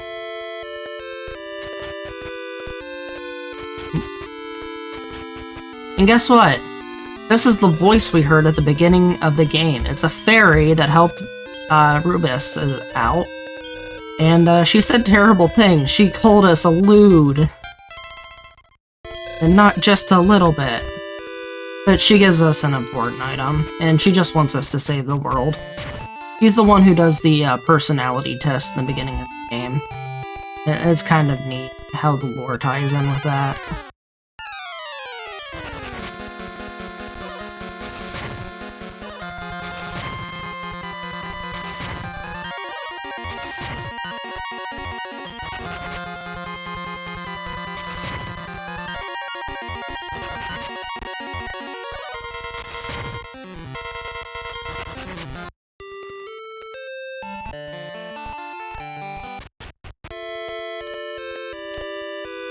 Alright, now we talk to this person. We have the sunstone, the raindrop, or whatever it was, and the crest. And these are all used combined to make the rainbow drop, which creates a path to Zoma's castle. And now, I'm gonna go ahead, turn, and to go. We're gonna do a North Cave grind, get enough levels to actually fight the final boss.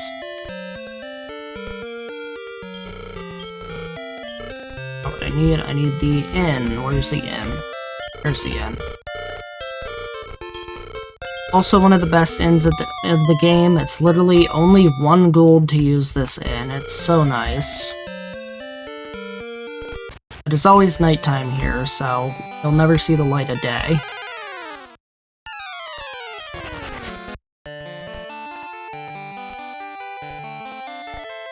And now we'll just head to North Cave, we'll kill some salamanders for a little while, try to get some level ups, and to go fight Zoma. Well, to go fight the final gauntlet.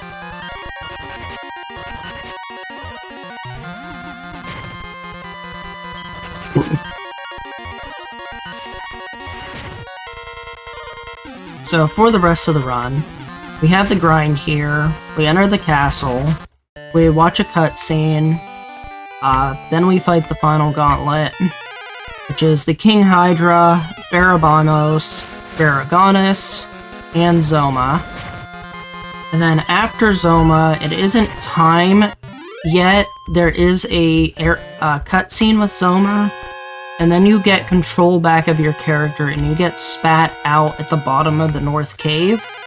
But there's no more enemies, and you leave the North Cave and you're supposed to walk back to Tantacle and talk to the king, and there's a final cutscene. You lose control of your character, it fades to the credits. Whenever you fully go through the text dialogue and it fades to the credits, that's when time is. So, I think I might be going like 15 minutes to 30 minutes over estimate. But other than that, we're good. I'll take this fight.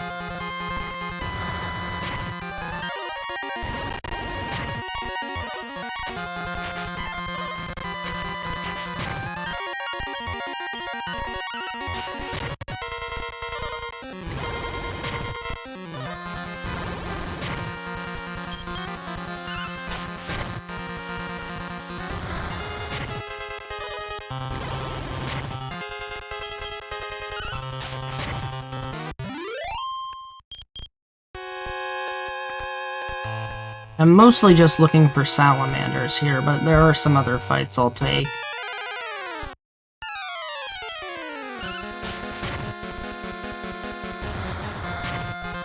Now, the safest way to do the final gauntlet is to get roughly over 400 HP. And probably over 140 MP.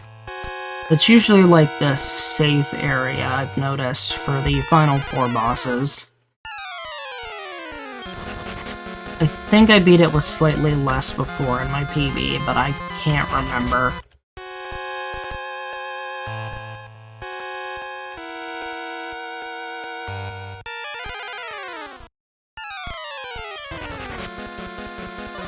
I don't like Troll Kings because their regeneration.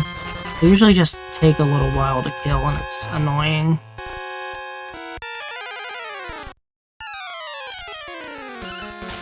Single Hydra, this is fine.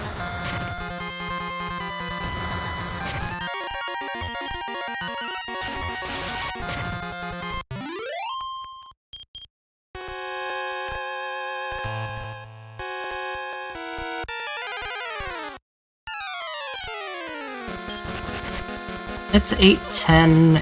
Next run's supposed to start in what, 2 hours? I think it's 2 hours.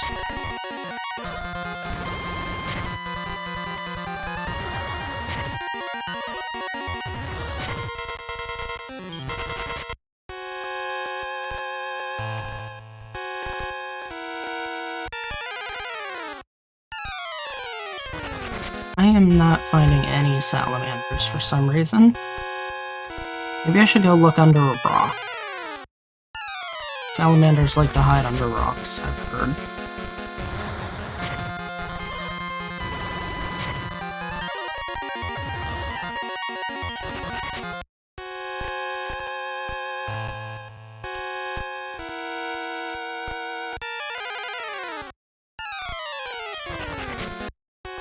Yeah, this is really weird. Usually at least one would show up by now. Oh, there we go. There's one.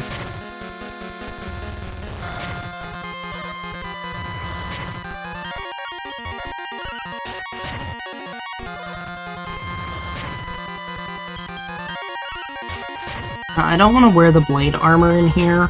1, I don't get my HP regen. 2, it doesn't reduce the damage from flames. And 3, the damage reflection isn't very high, and the extra text box kind of slows us down. That was a plus 12 HP roll, that's pretty good. Now we want to roughly get somewhere between level 42 and 47. 47 is the high end of your stats, and is where everything starts to cut off is 48 and above. So you'll get most of your stat bonuses between levels 30 and level 47.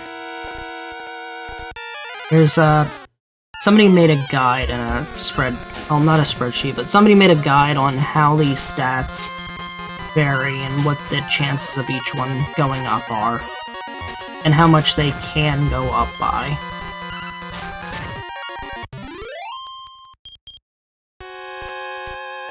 Don't have that one bookmarked though. I just looked it up because I was curious about how stats scale, where they scale at, and what I need to look out for.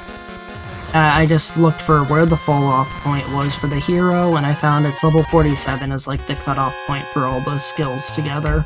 I think the last one's on 47, a couple of them might be 45 or 46.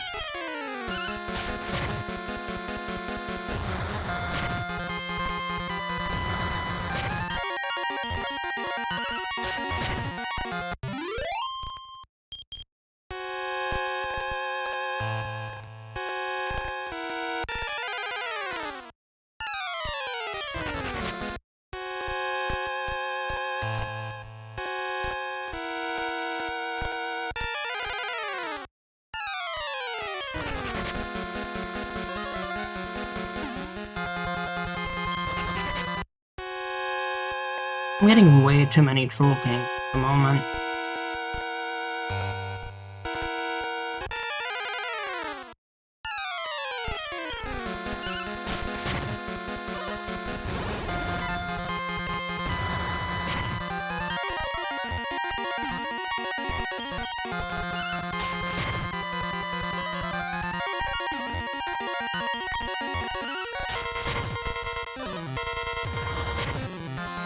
Might go down to the second floor, it might be a little better.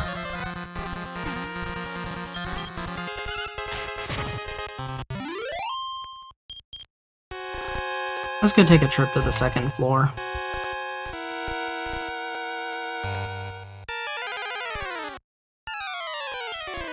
Oh, game didn't want me to take a trip to the second floor. This'll work. This is the actual use of the boomerang, where I can hit 4 enemies. Wing demons won't really do anything. The only thing I have to worry about are these intense flames, which do like 40 to 45 damage max. I should have enough HP to deal with this.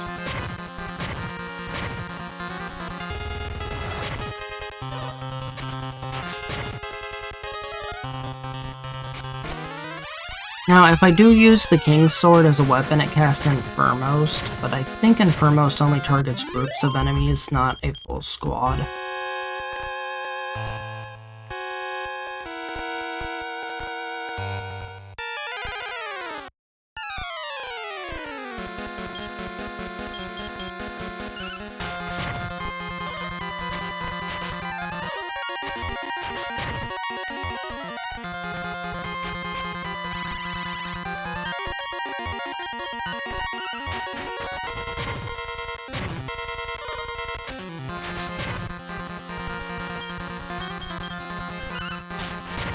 Often swap between weapons like this on low HP enemies that I know are about to die. So I knew the Flame Rang would kill the one there and then damage the other, and I switched back to the King's Sword to finish off the other.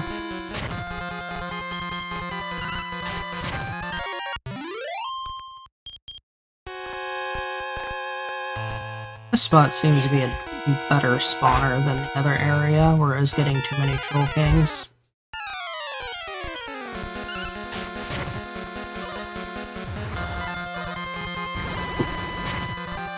So like, here I'll switch to the Flame Rang, because it should kill the Salamander and damage the Troll King.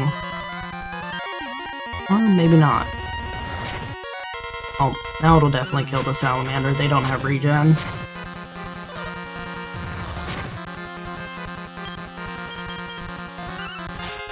And just back to the King's Sword to maximize damage.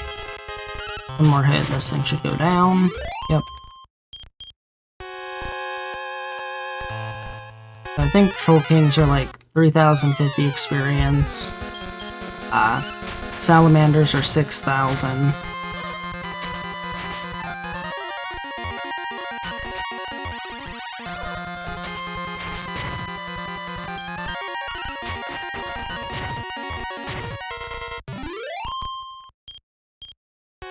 These guys are 2440.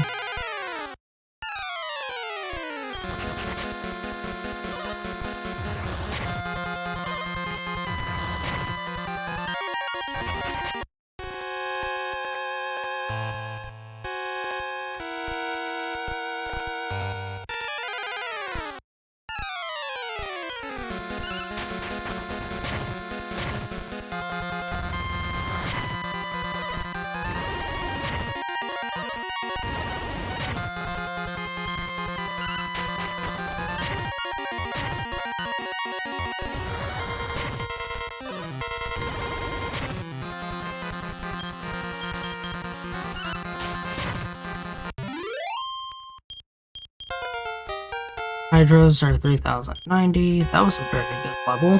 That was plus 15 HP.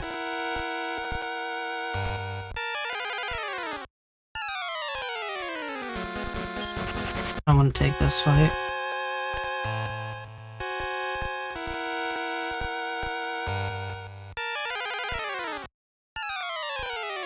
I do want to take this fight. It's awkward that they got an amp on me.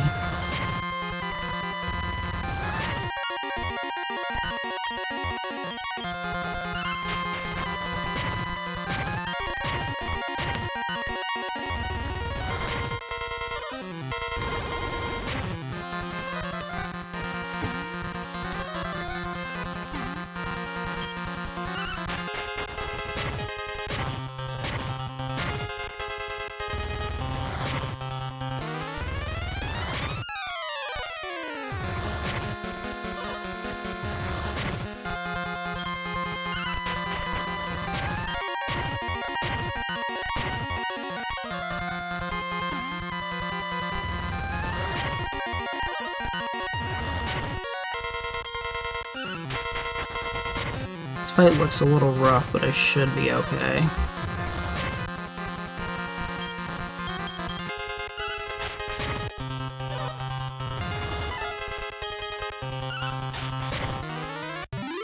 Alright, made it through that one. That was a solid 18,100 experience, so that's pretty good.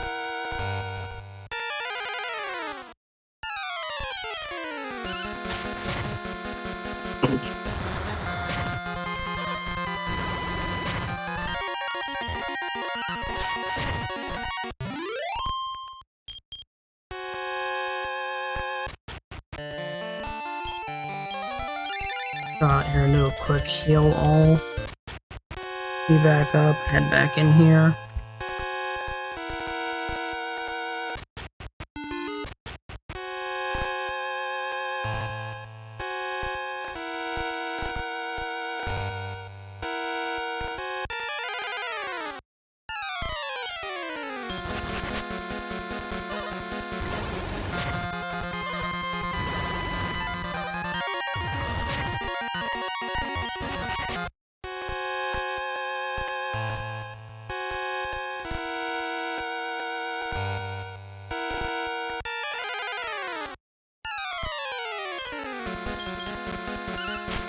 Now this is a good fight.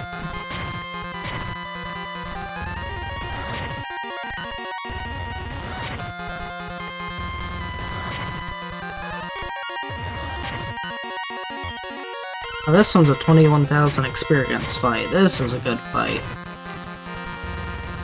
This is like half of the tableau in this fight alone.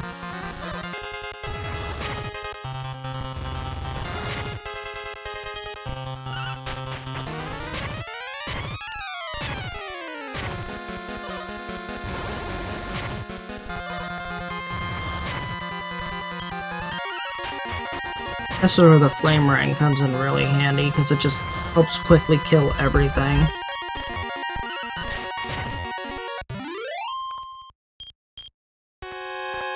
Yep, 21,050 experience.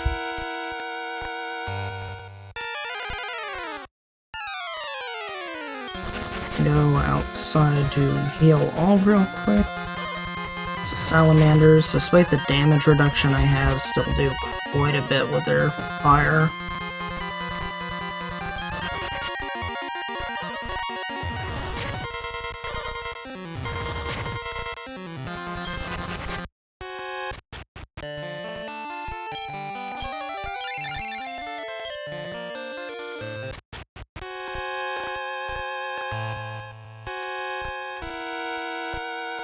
Would anybody like a change of music? I can go down to the next floor and the music changes.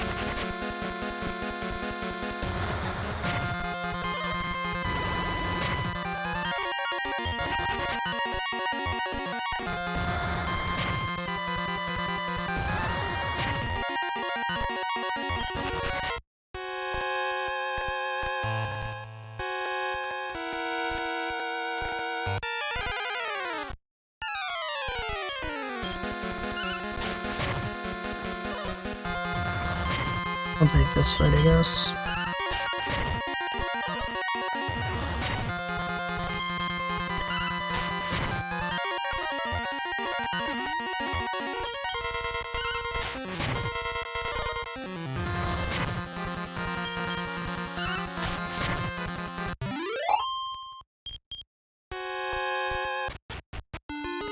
Alright, a slight change of music.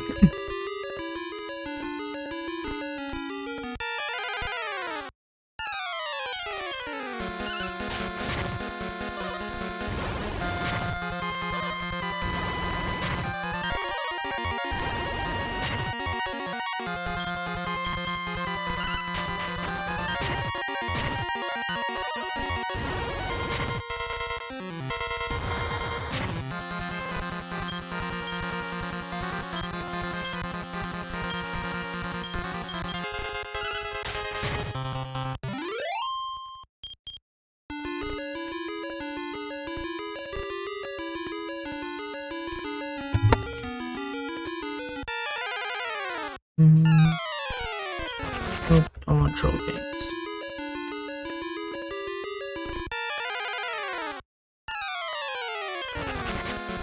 But I don't want troll games.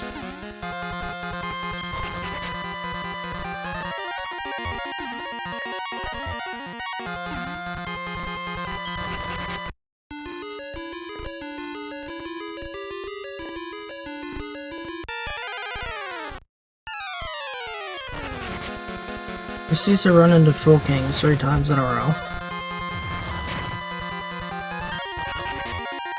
Reminding me how bad the boss troll fight was.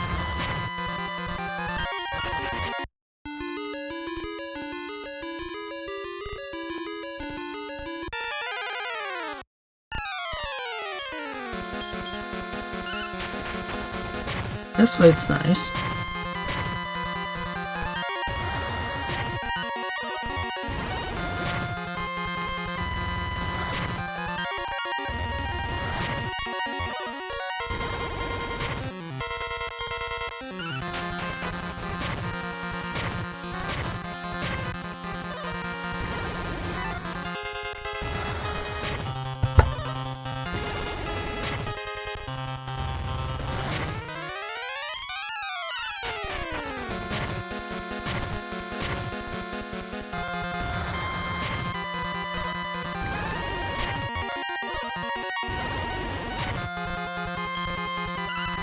Another 20,000 plus XP from this fight.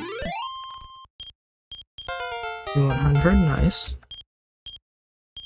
Or 21,000, I mean. And the Thordane spell.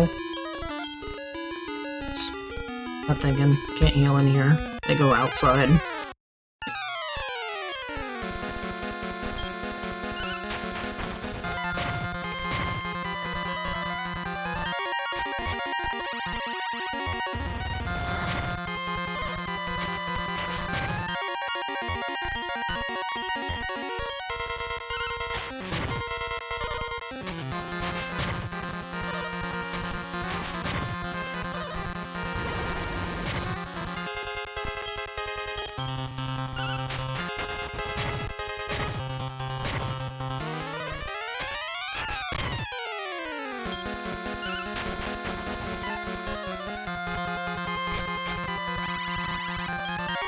Winged Demon does not want to die.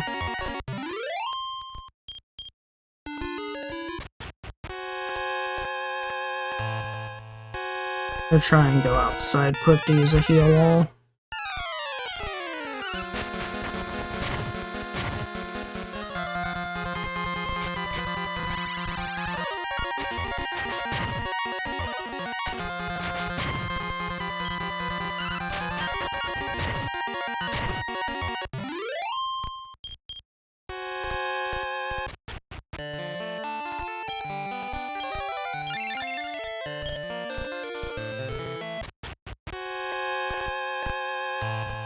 So sadly, on my last level, I did not get an HP up.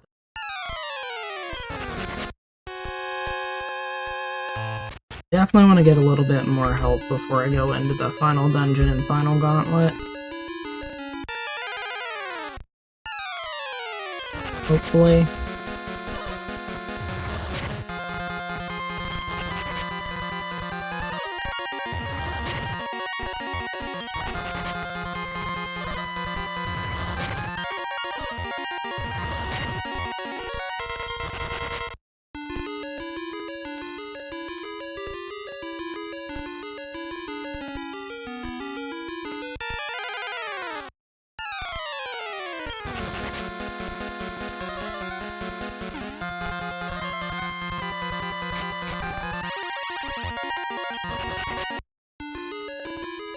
Getting a bit tired of the Troll Kings.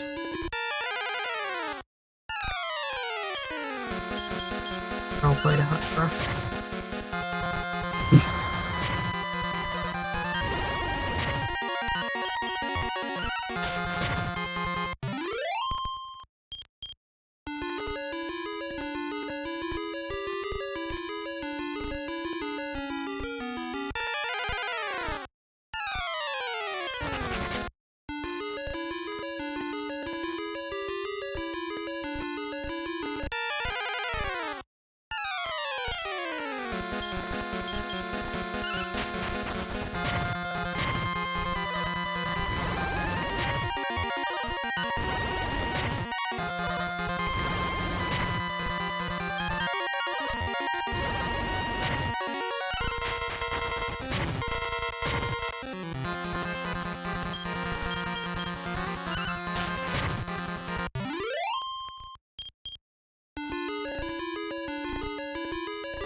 Alright, slowly getting somewhere. Just need more salamanders to show up.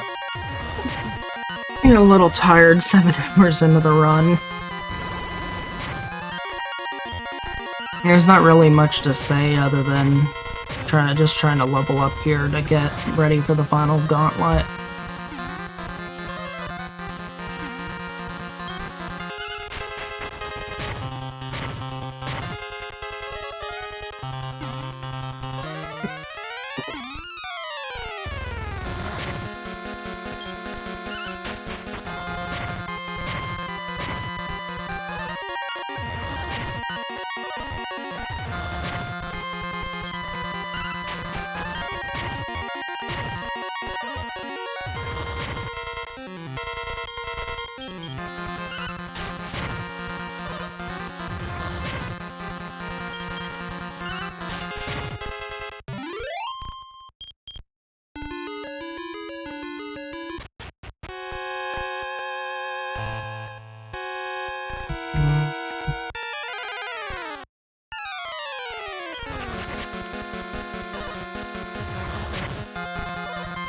Damn, no more trophies, please.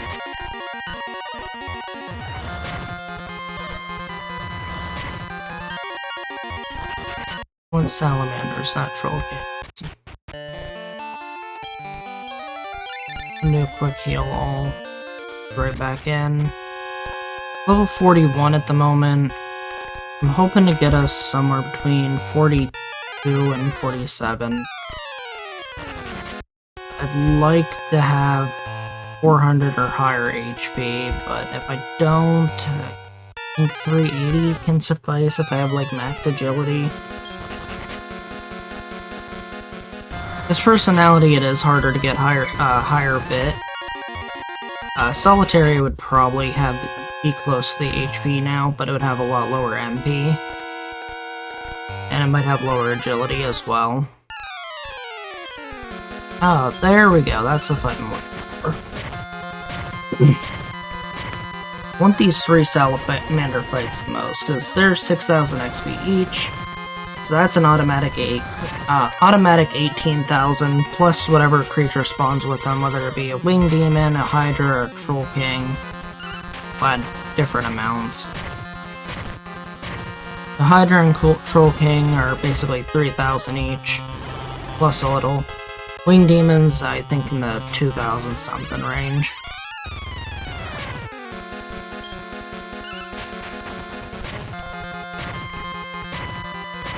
Winged demon is significantly weaker though, and just kinda outright useless as a monster. So it's easy to kill, good experience. Unless it's on the surface, when spells don't dissipate. In here, they're useless.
Get another 3 salamander. Should be getting close to another level up here.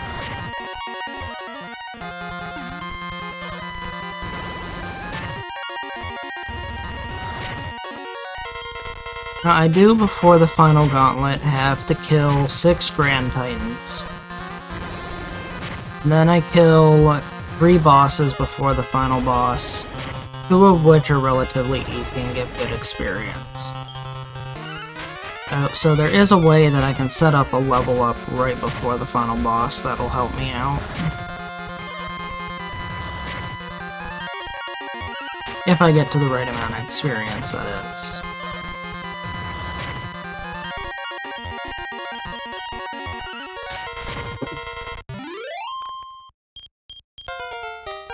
Okay, so that's level 42. There we go. That is a 22 HP up. Really good stats up. Let me check my stats real quick. So we are almost maxed out on agility. We have fairly good stats overall. I think one more level, we're good to fight the final gauntlet. Or I can just, yeah, we're gonna actually go into the castle now. So, I'm gonna go... It's the easiest one to do. We're gonna go to Isis. Or no, we're gonna go to Dharma. Dharma's the fastest one.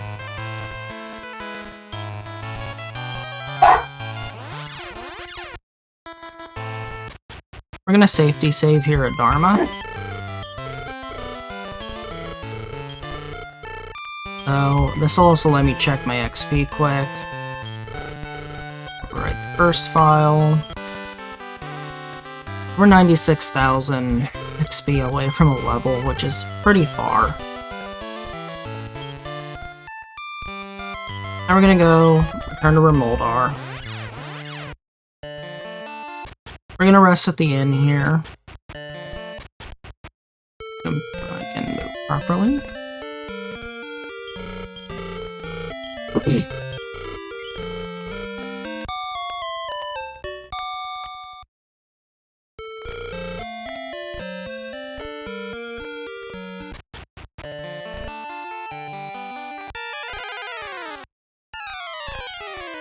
Hey, Metapple, can we get a crit kill?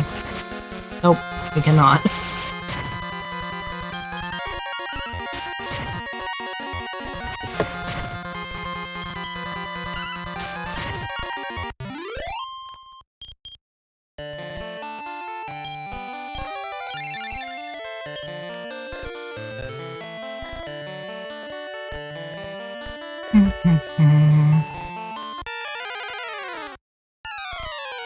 More Metables, can we get a crit kill?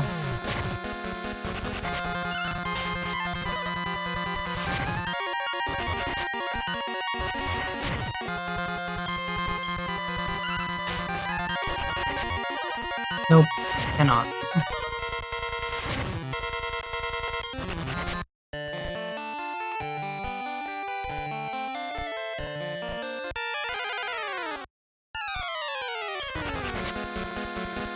Really want to take this fight. Pointless.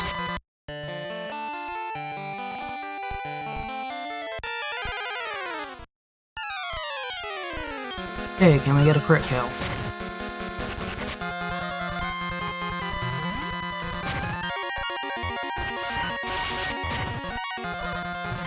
The Darth Bear got a crit.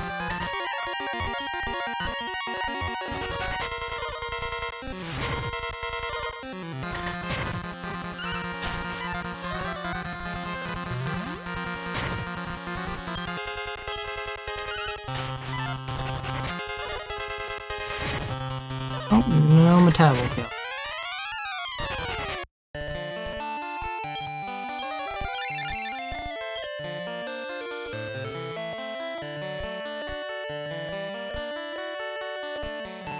Alright, and this is where we use the rainbow drop at, and it'll create a little bridge here after a small cutscene. Some decent music with it, but not very long. Goopies! I don't want to deal with goopies. I really don't want to deal with goopies.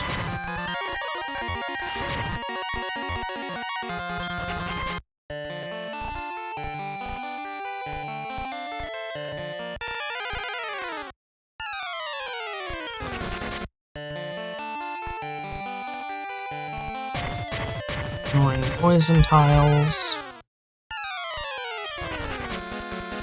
I'll have some spawns here that are similar to the North Cave. So the Double Troll King can spawn here, the Salamanders can spawn here.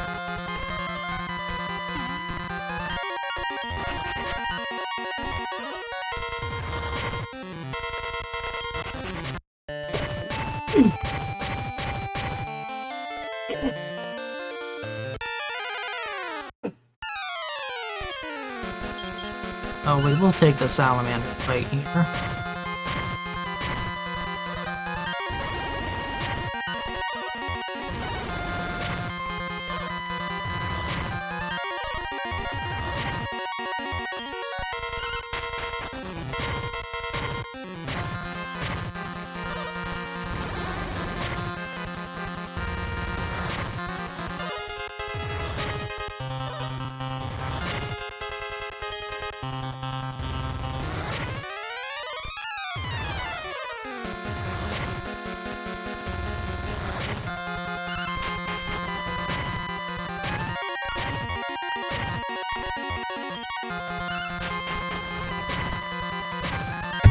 Fight took a little bit, but we got there.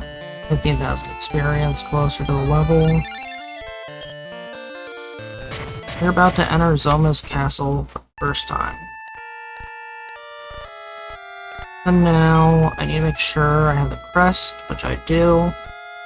And I can equip that in certain battles. There's going to be a creature called a Balrog in here, similar to a Winged Demon, but they cast Defeat. If I see one of them, I need to equip the crest in battle, and I can either fight or run away. These dragons don't really do too much damage. There's just a group of 4 of them, so I can probably kill them pretty easy.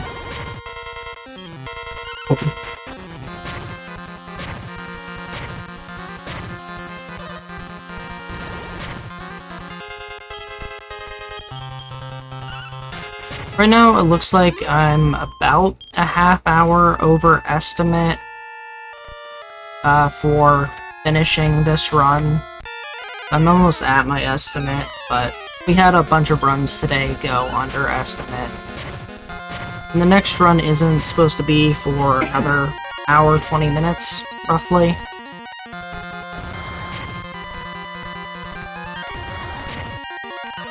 I'm sure people don't mind watching Dragon Warrior 3 a little bit more, at least to get to see the final gauntlet. I'll be trying my best to finish, but there is a chance we get kind of stuck on Zoma. Zoma is a really tough final boss. Well, for solo hero, Zoma is really tough. So, here is the Grand Titan. I'm gonna go ahead and heal up.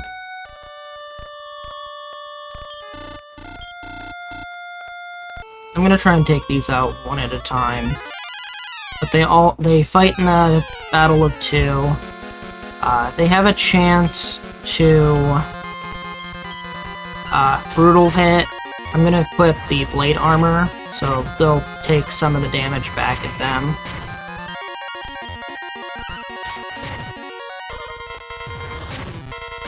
And if they do brutal hit, they'll take a lot of damage back at them.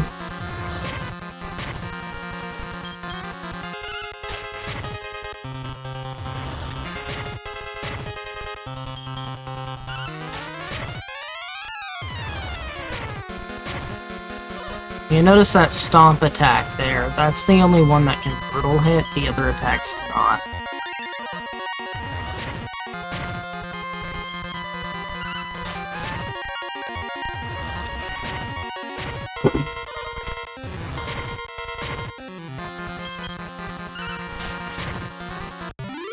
Okay, that's the first of 3 groups defeated.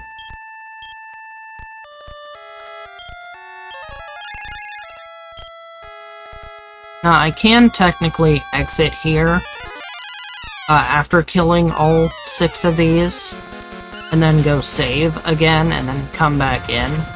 That way, if I were to die on Zoma, or another one of the final gauntlet, I would have the save with these guys defeated. So I might actually do that after I beat these guys. I will probably outside here, and I'll return to Dharma, save, return to Remoldar, heal, and then come back in. It might be for the better, just to make sure I don't lose any time. I'm hoping to one-shot Zoma in the final 4. But, the way Boss Troll went, I can't trust anything in this game right now.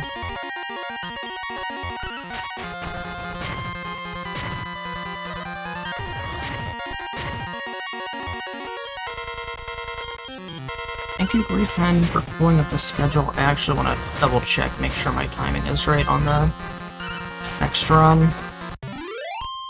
Yeah, next run's supposed to start promptly 10:05 a.m.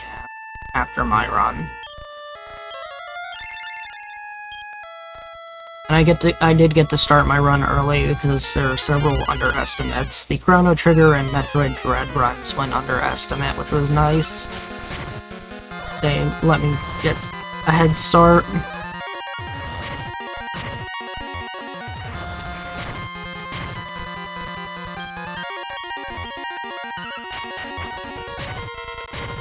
We have about an hour and 15 minutes until the next run starts.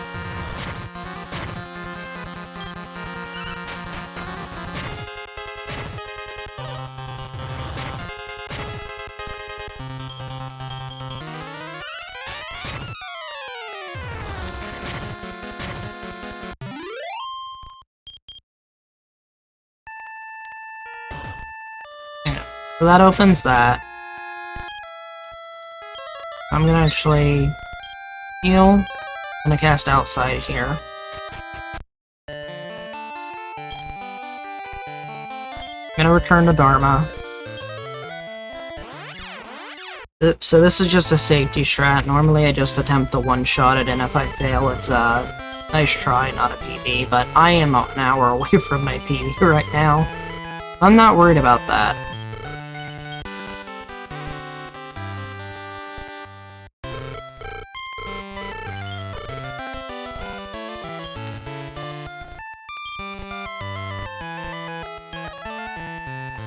Now, just back to Remoldar again. Back to the inn again. Then back to the castle again. This will also give us another chance to get a crit kill on a Metable. Maybe.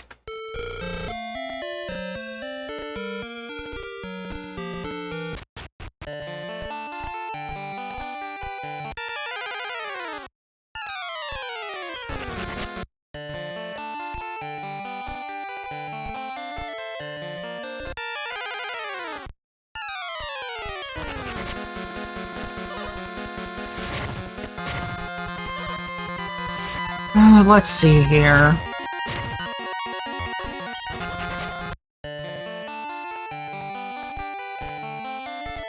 I want to say 30 minutes. 30 minutes if I one-shot the final gauntlet.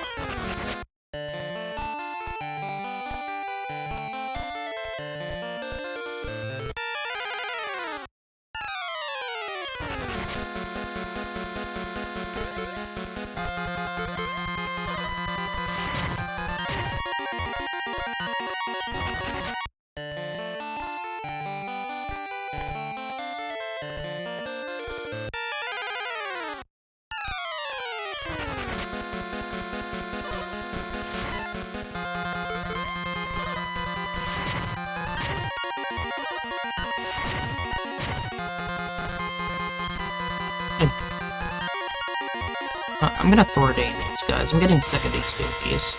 I think this should one-shot all of them. Oh yeah, look at that. 200 damage plus each. Oh, some of them are smaller. Easy way to get rid of goopies if they start to bother you. Just Thordain. Really powerful spell. Don't use it too often because it costs 30 MP though.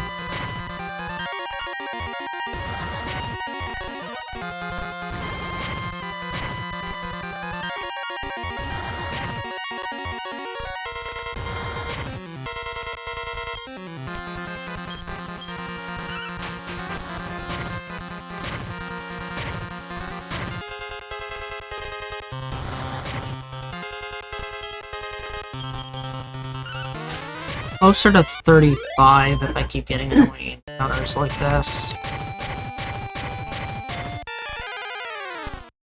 Warning possible flashing lights from these stupid tiles.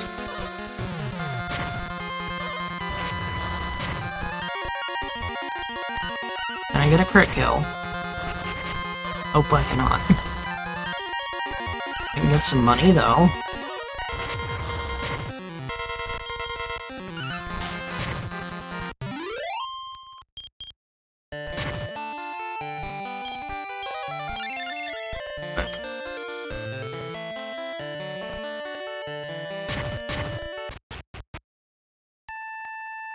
So now we're back in Zoma's castle. Its Grand Titans should stay defeated. I'll try and take these guys on.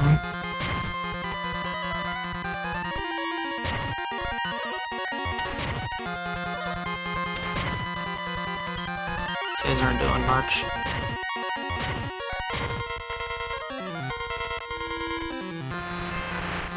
Alright, they have revived.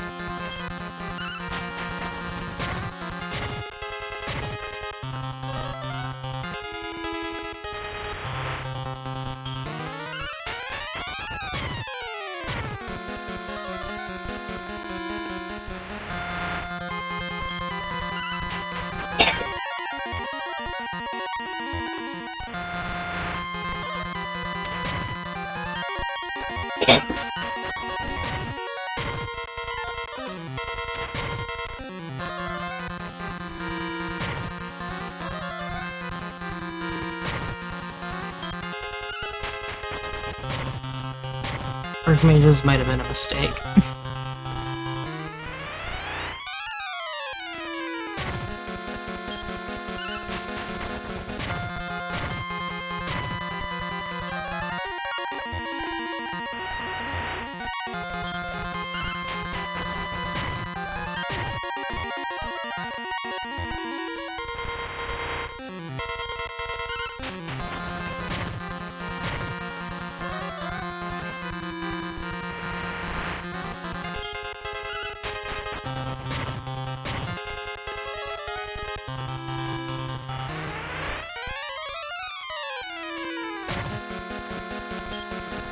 These guys are getting on my nerves. I'm just gonna Thordain this, and then not take another Archmage fight. Yep, that killed him.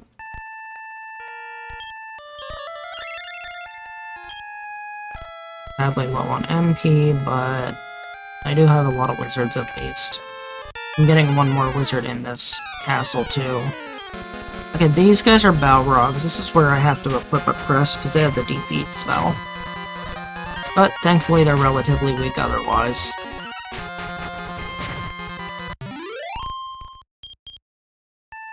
They give good XP.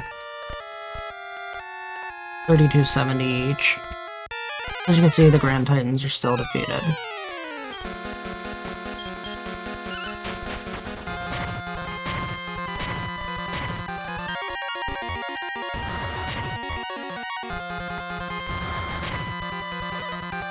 For a little bit. It hurt my ears again.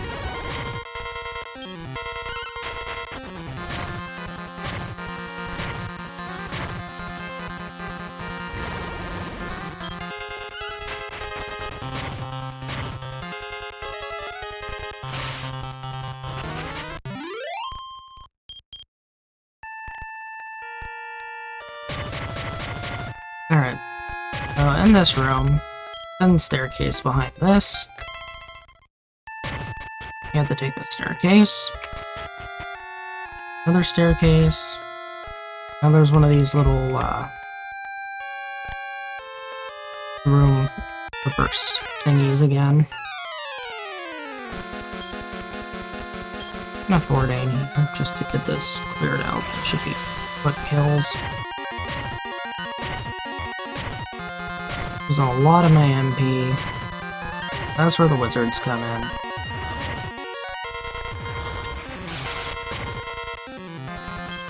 Ow. That was close to killing me.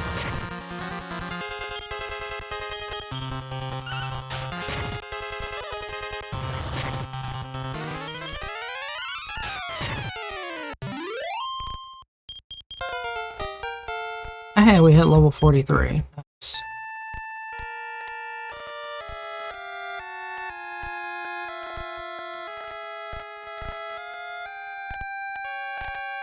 And we're through that area. The next part of the castle is just like a giant counterclockwise loop. Need crest here. We'll take these enemies out real quick. I'm just trying to get to as safe a level as possible to fight the final gauntlet. We travel.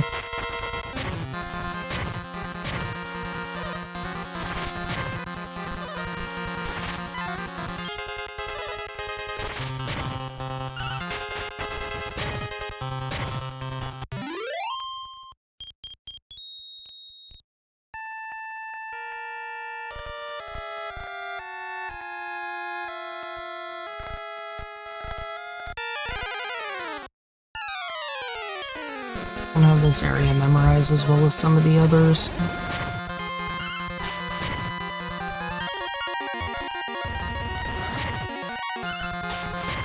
Oh, I forgot up the starry. Fine.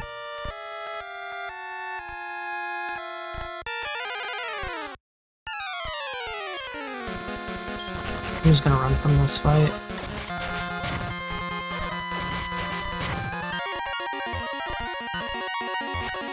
There's a defeat spell, and that's why we equip Rest. Rest pretty much makes us immune to that.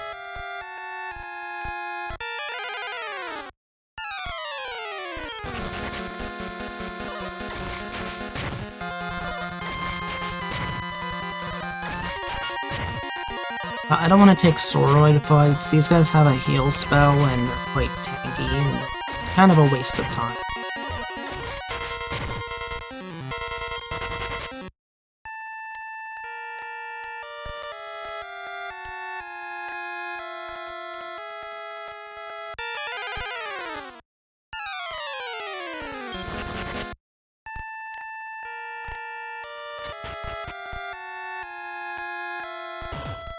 We are almost to the cutscene area. Before some chest, before the final gauntlet.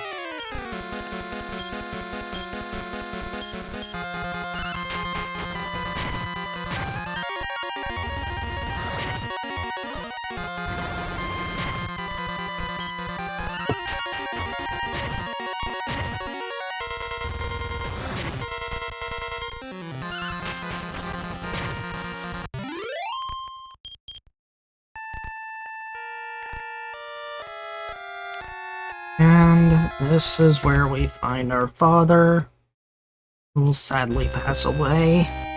Should have conserved his MP. You'll see here his biggest mistakes. Casting Infirmost, wasting a lot of MP to do very little damage. Uses heal like a smart person. Then he casts Zap. This is a major waste of MP too. Maybe Ortega might have killed the King Hydra if he had just focused all his MP only on heal-alls.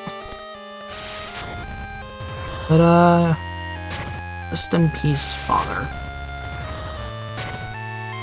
No sevens in chat for Ortega.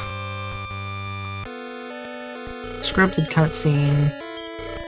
He goes blind and deaf, but he remembers all his memories.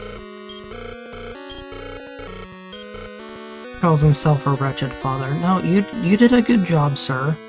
You did a good job. You could have done better, but you did a good job. We'll avenge you, father.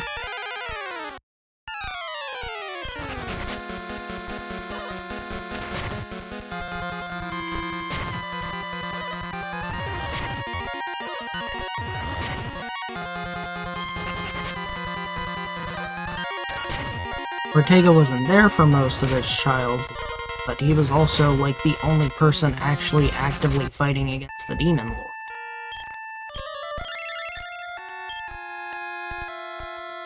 Not really much more you can say about that. And then second chest from the left here is a wizard. None of the other chests really matter. I think one or two of them are mimics or something. The only one that matters there is just picking up that extra wizard. We have plenty of MP recovery for the final gauntlet. Some of these fights are just being...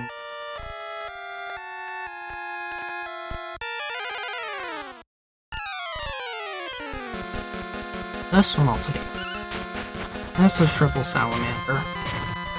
Might be able to get one more level before Zoma, which should hopefully secure the kill. Sadly, you can't save between the bosses. If you end up leaving or losing any of the fights and dying and respawning, you have to do the entire gauntlet again. The only thing you can save and retain is the Grand Titans that I got earlier. So this is the final gauntlet area. Once I step past a certain threshold up there, I will fight the King Hydra. So what I'm going to do is I'm going to swap out some things now. I'm going to put a wizard in where the crest is. And I'm going to start using my wizards to pump my MP to the max and hopefully not crumble all of them.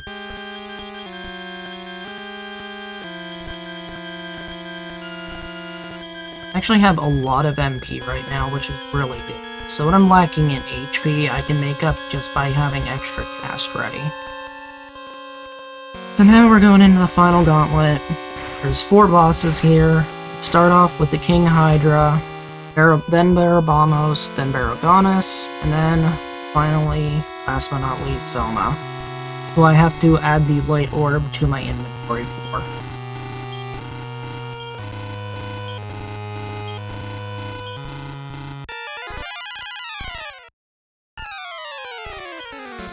Grab my equipment right, yep, lights on.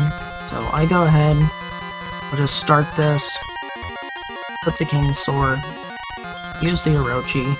Actually don't need the Flamer anymore.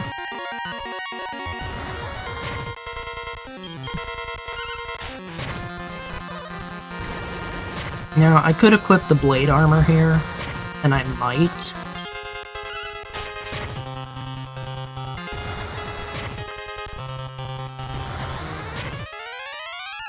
He does 16 with this armor. I'm gonna equip the blade real quick. Yeah, if I die, I keep all the XP I gain, as long as I don't reload a save.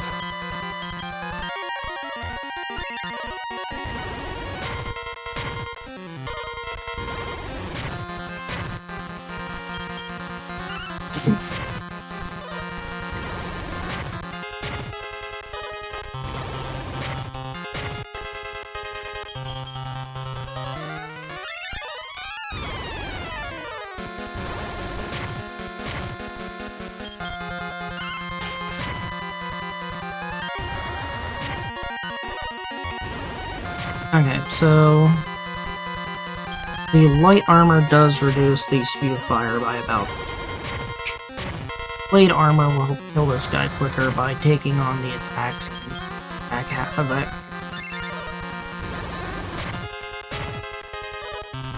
Plus with lower defense stats, the attacks do more damage, so it's taking even more back by me lowering my defense intentionally.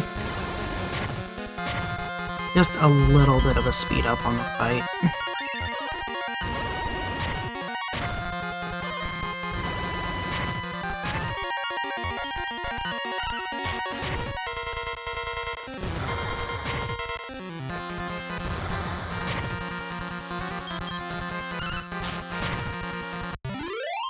And that's King Hydra. The easiest of the 4 bosses. Go ahead and heal all. I'll go ahead and re-equip my light armor. We'll swap out another wizard for the flame ray. So you know what, I'm gonna put the light orb in immediately. Just keep that in. Now, use some of the wizards to restore back to full again.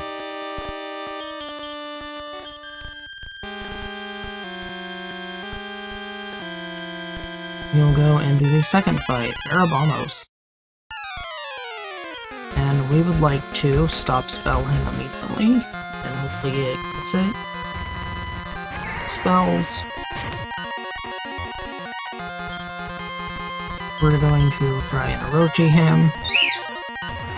We're going to try and Orochi him a second time. So, 150, this one would be 75. We got like perfect RNG there. That was first try stop spell, first try Orochi sword 1, first try Orochi sword 2.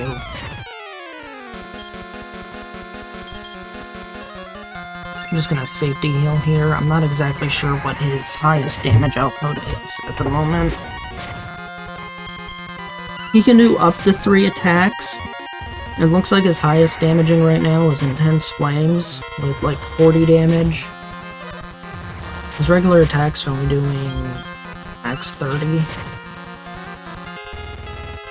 So that's 100 damage max, and I don't want him to accidentally outspeed me and kill me, so I should heal anytime I get below 120, or around 120.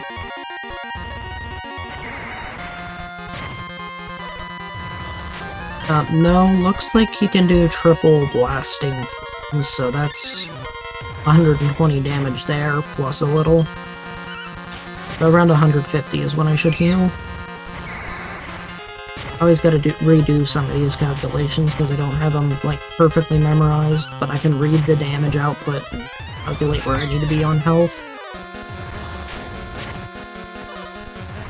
It helps try and prevent you from dying to bosses.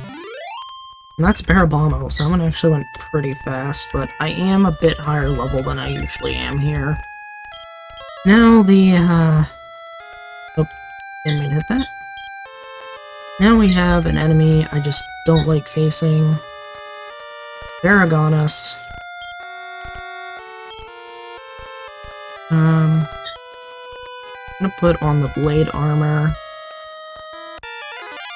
Go into him. And he hits like a truck, and it can hit up to 2 times per turn.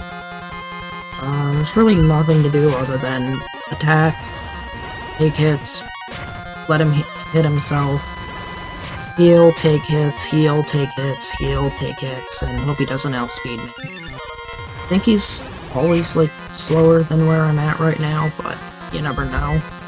And I also use parry strats on this guy.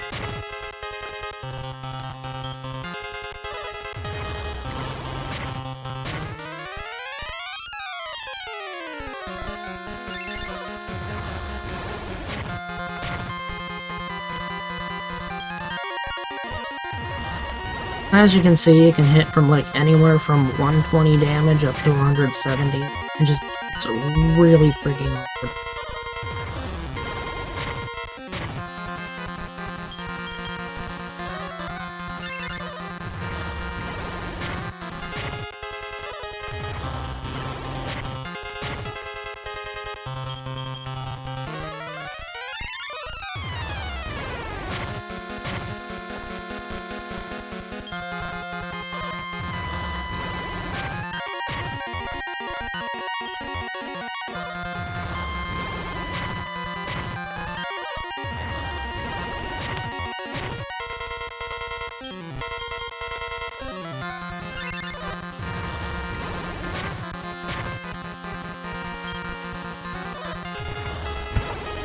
Now, if I were to run out of MP, what I'd want to do is re-equip the light armor to increase my defense and lower his damage output. Heal all. And then, like, hope he only does a single attack, and then use a wizard, and hopefully I survive it. But I think I should be good.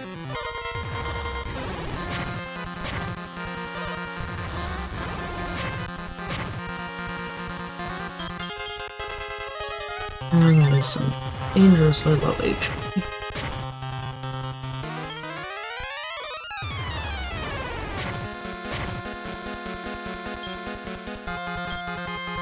Yeah, he is a very...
Hopefully Baragonus goes down here very soon. Sorry, my grandma's on the phone, so I had to mute my mic for a couple minutes there.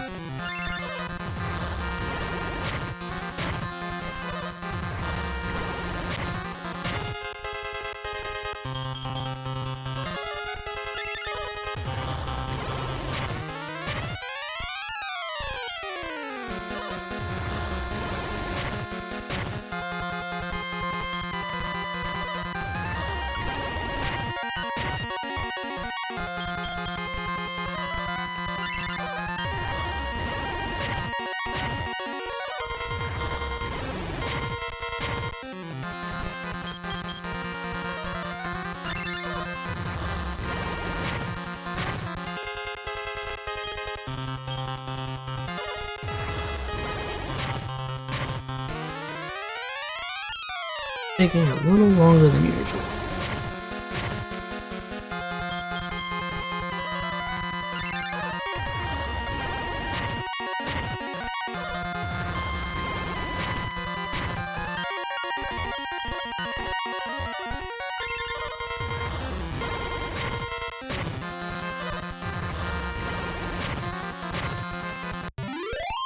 And there we go, that's Baragonus.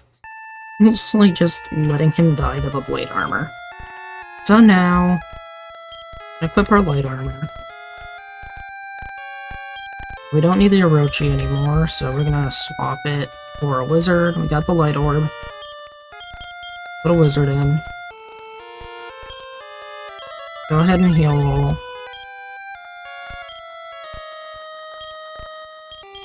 So rest of these, MP back to full.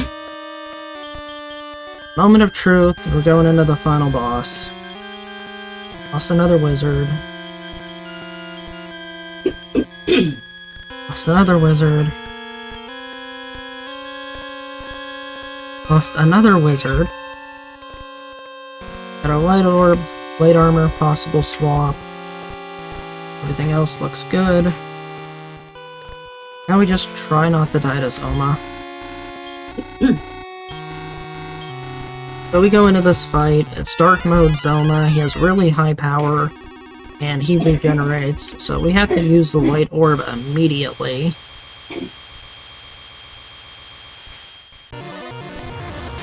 That weakens him. Now it's just a slogfest with Zoma. We want to see that very often. His Icy Pulse, what it does is it negates all effects from things.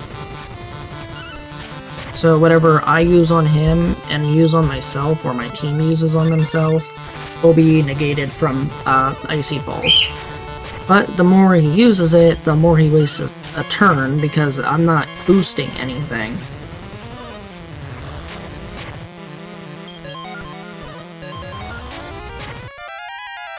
Now what sucks here is I am getting outsped on occasion, Zoma, and I might die to that. I might actually have to try and be a little extra careful here. It might burn me out on MP.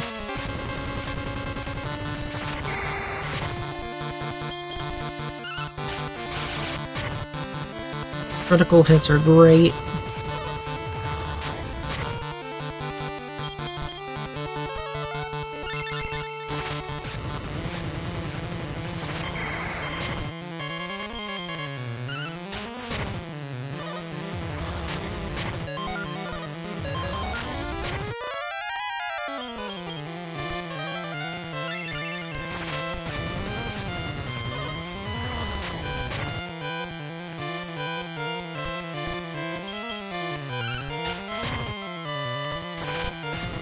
Icy Pulse is good. Attack, that's fine.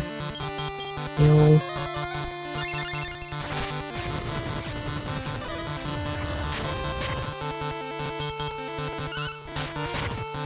He does hit pretty hard. That one was rough.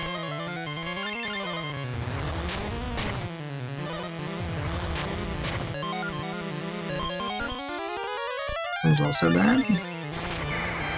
Wizard's okay. Might actually just switch to the blade armor now and heal.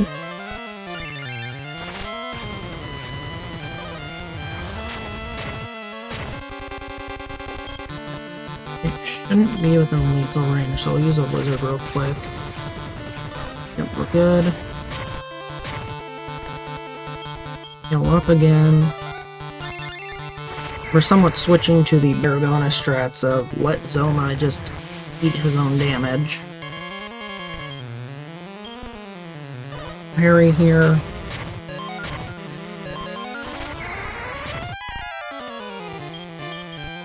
Heal again.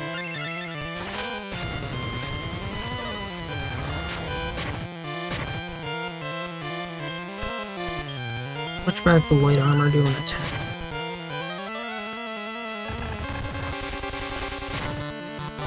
Predicted blizzard.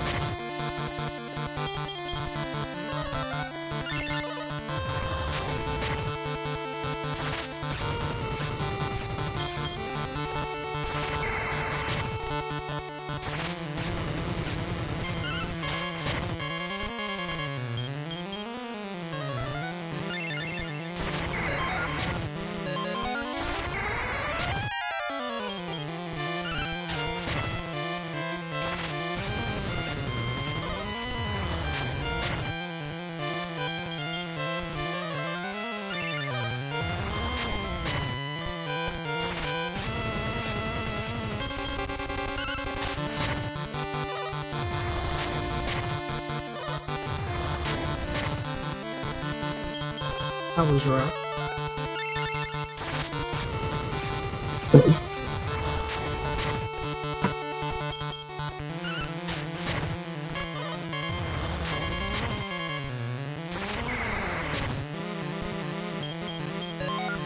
Okay, so I'm gonna heal. Hope he uses Icy Pulse or a weak attack.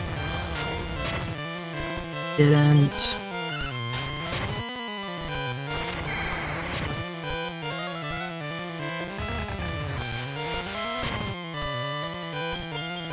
Heal.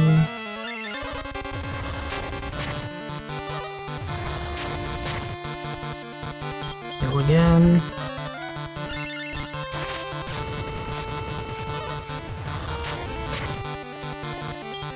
Now I can use a wizard.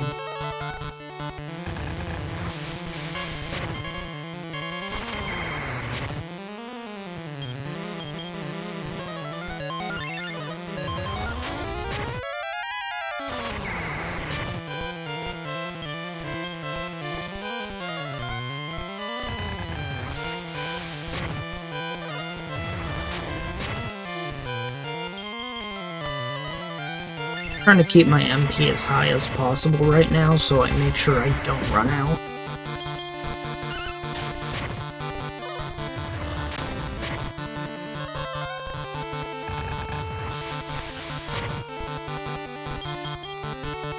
He's using a lot of spells, so I'm just keeping the light armor on.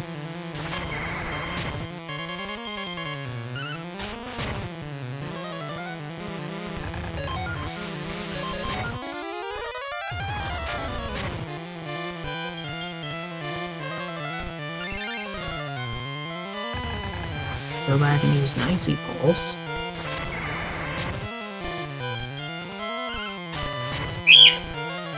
Using a lot of blizzards and blasting out blizzards, so I'm just keeping the light armor on to minimize the damage. Also keeping an eye on my MP and using wizards whenever I really get good chances to do so. Like right here is a good chance to use a wizard.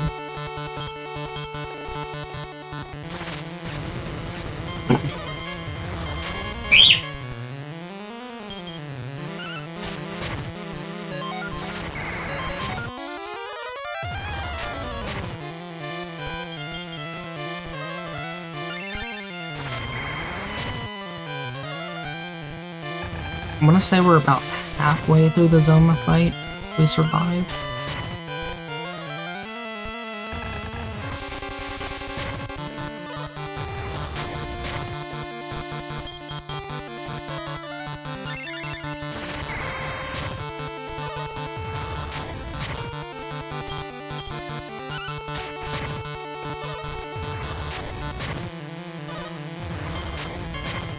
Hopefully double attack. Close. I might have died if he had high rolled there. That's just me. There he's back to Icy Pulse.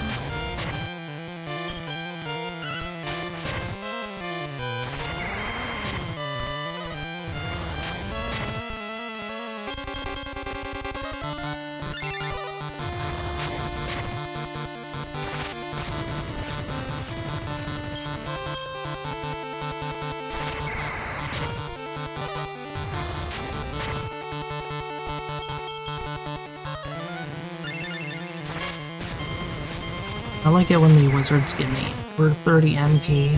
The 16 to 20 area kinda sucks. 30 plus is always good. Oh, heck, 25 plus is always good.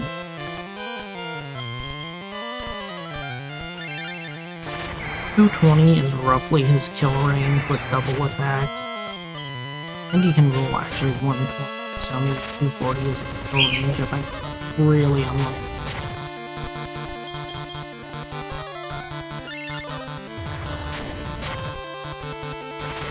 I'm just trying to keep my HP as high as possible and not give any room for error for him to kill me.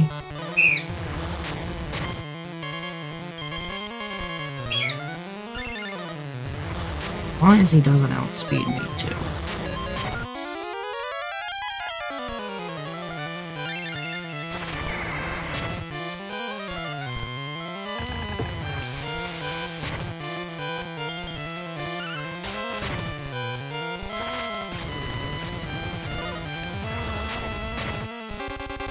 I'm not sure where Zoma's at on health right now.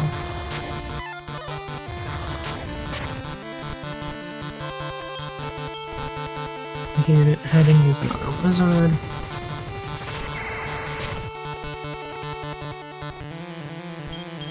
A heal. I'm gonna rest the double attack. She did.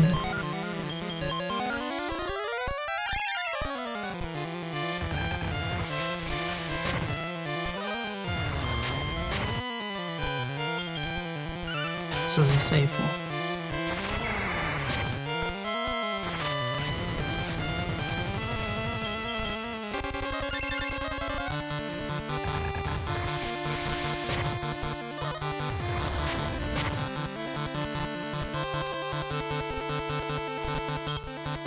Sorry, that's a little iffy. Let's see what he does. Just heal.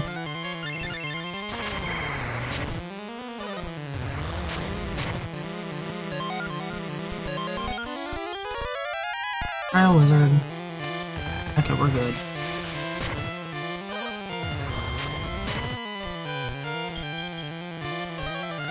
Problem is when he does a double attack, he gets a lot of it.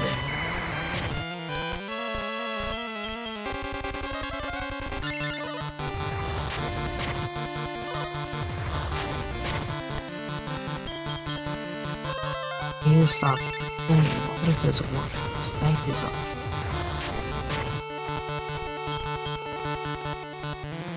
The wizard.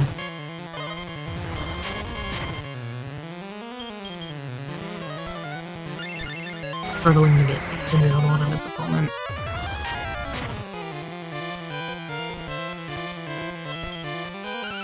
I'll risk this attack. Hopefully he doesn't do a double attack. He did a double attack. That was close. He low rolled.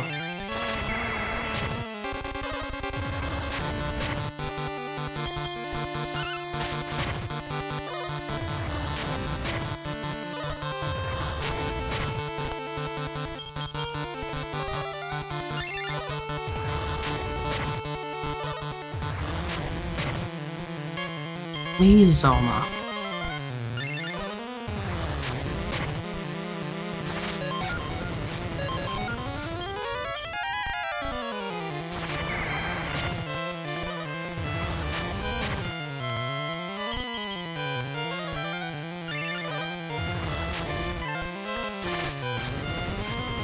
Oh, there we go, we got this.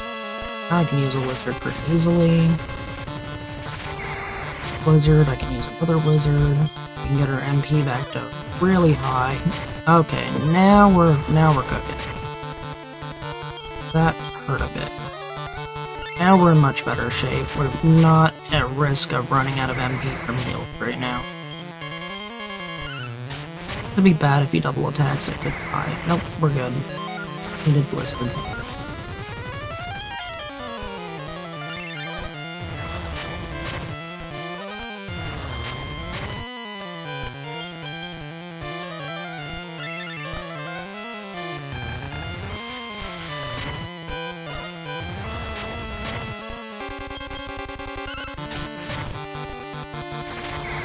Oh, sketchy Zoma.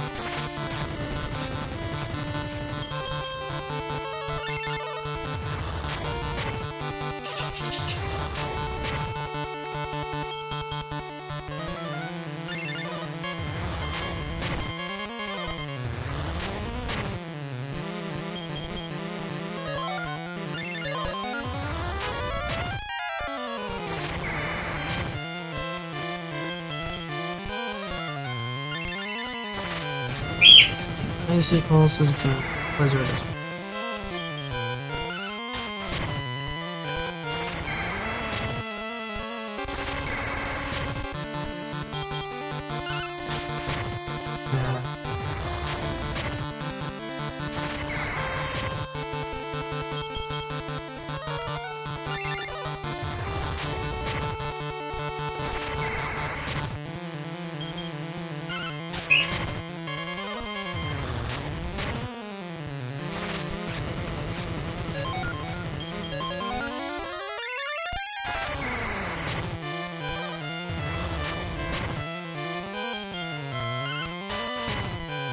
This HP is bad.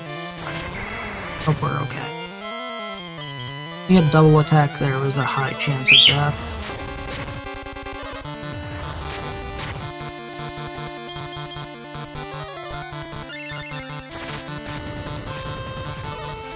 Icy Pulse, good. Hit here.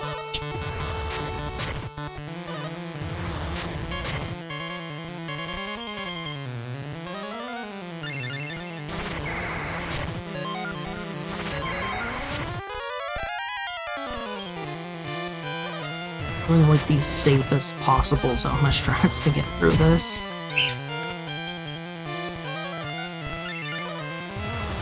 It's really slowing down the fight. I might have to switch back to the blade armor.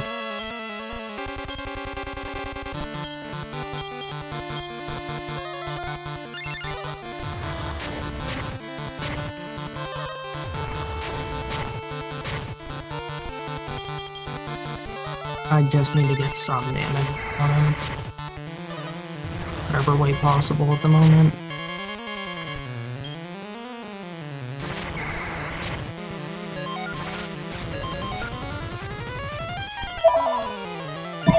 And phone again.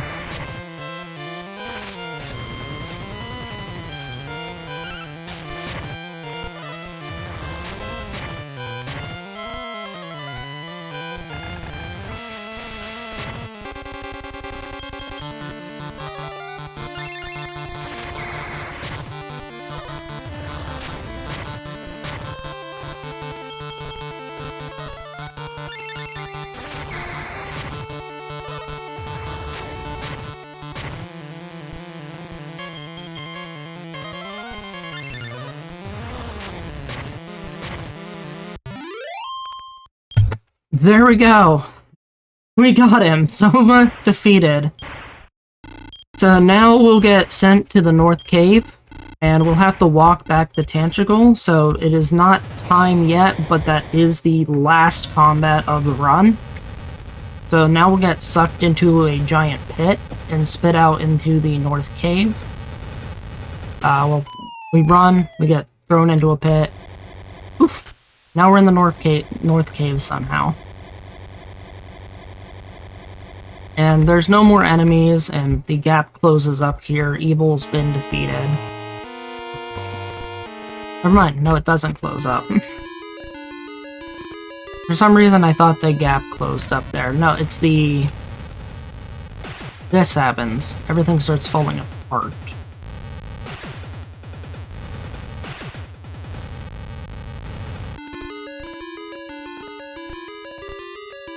But the gap in the sky that separated the light world from Alifgard, the dark world, is now completely sealed with the defeat of Zoma.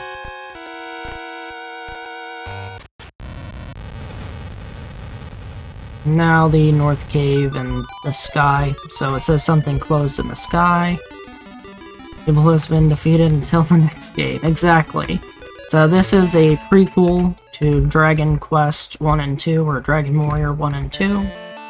And now light has returned to the Dark World. We just proudly walk our way back to Cantigal. If I could go the right way, that'd be nice.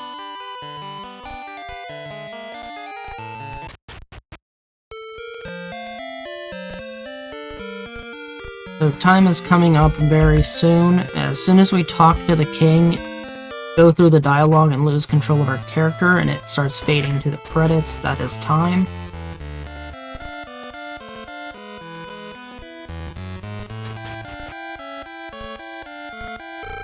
So, right after this dialogue, about 3, 2... I miscounted. I can't remember the exact dialogue here, but I have to mash through this. Okay, legendary title Lodo. 3, 2, 1. That's time. Fanfare starts, credits begin to play. One of the best songs in the game. All the dialogue's done. Should be about 8:13:29, yep. That I have on my timer.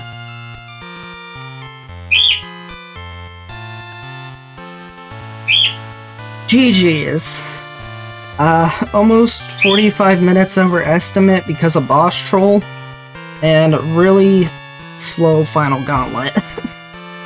You guys are welcome for the run. Feel free to follow me.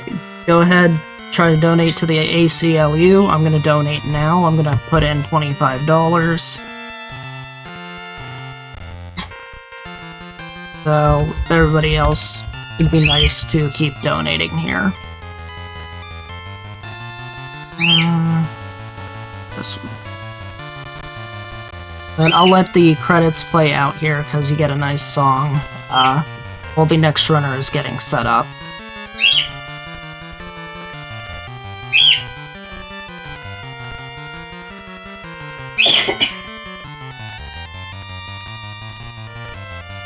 No problem.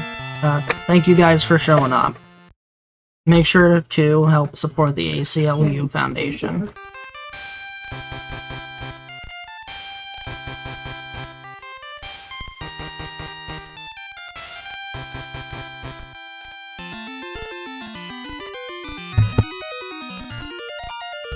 Okay, well we can let the credits finish playing out here. If you want, I can show off the Sky World. Or we can just let the credits play out, because this is like a few minutes credits. It's got some nice music to it for people to listen to.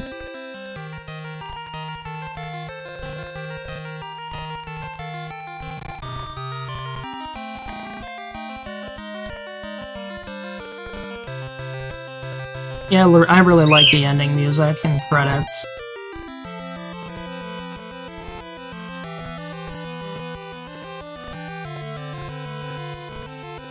Honestly, the credits song might be the best song in the game.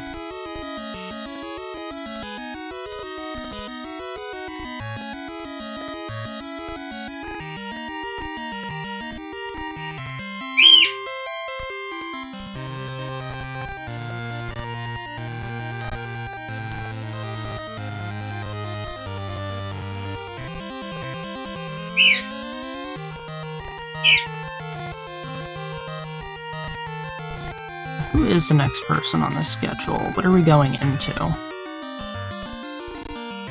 Looks like it is Dash Retro. Ooh, Final Fantasy VII, any percent no slots, another 7-hour run. That one looks really nice to see. We're just waiting to hear from Dash Retro. That should be a really nice run, though. Final Fantasy VII is always a pretty good game to watch. Pretty fun game to play. I haven't played it in a very long time.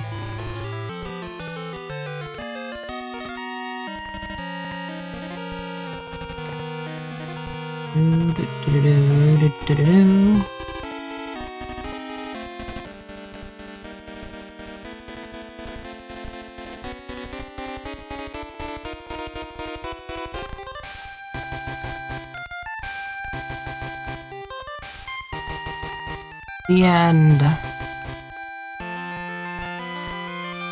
To be continued in Dragon Warrior 1 and 2.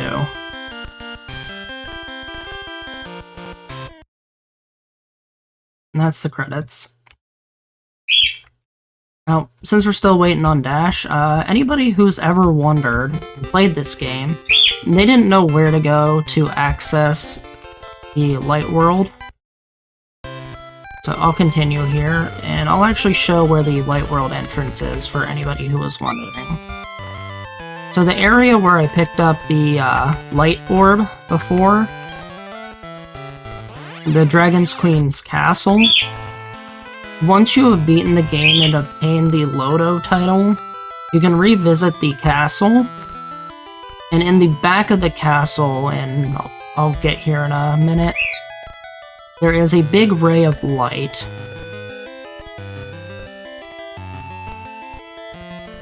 So you go into this castle, you just walk around wherever just to get to the back.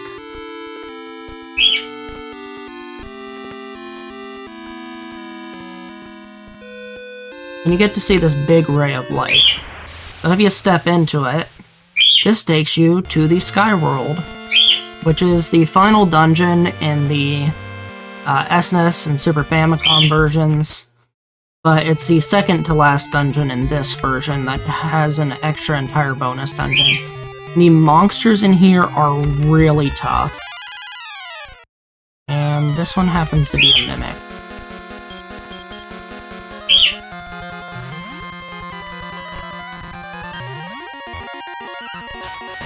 There is a chest in here that has the Wrecked Whip, though, and it's a really powerful whip.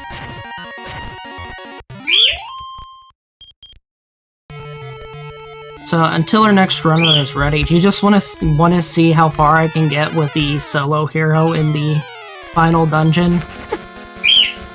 I've never actually tried doing this before. I've always wondered how far I could get in here.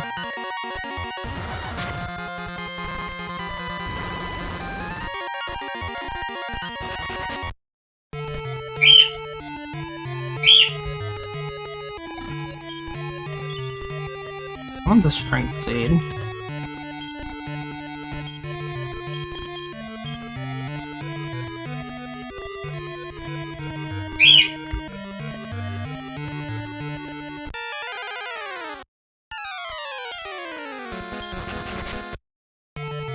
There are evils. There's some pretty unique enemies in here.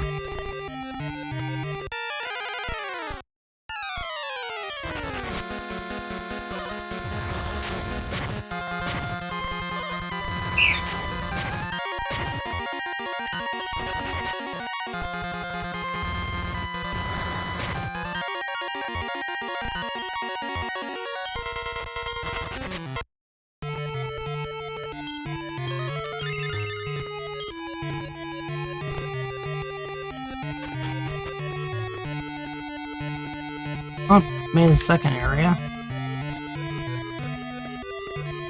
I don't remember where the Wreck Whip is. Evil crabs. Does everything have the name evil in it in this place?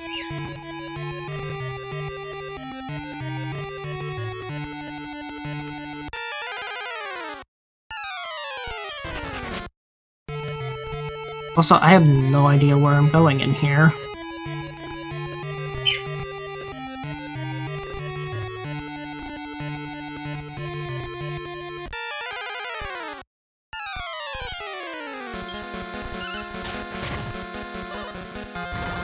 Oh hey, this enemy here, the Mer King, drops a really special item called the Magic Bikini. This is actually an item that has retained its fame throughout multiple other Dragon Quest games. It changes the sprite on screen to a girl in a bikini, as it is a female-only equip. Okay, you just heard from him. You want me to go ahead and end Fuddle and you can go to the transition screen?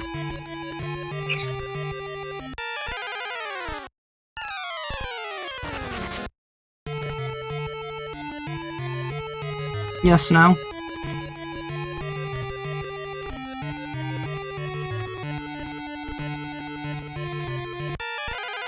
Yeah, I'm good. I'll go ahead and end now. Have fun, guys. Enjoy the rest of the marathon. mastermarz out. Please donate to ACLU.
must be Danny. I'm Dr. Rubens. I see you already met Crush. You'll be unconscious soon, thanks to her, yes. I assume you mean asleep. Details! You sit on the cradle of the miracle cure. Open your mind and let me explain.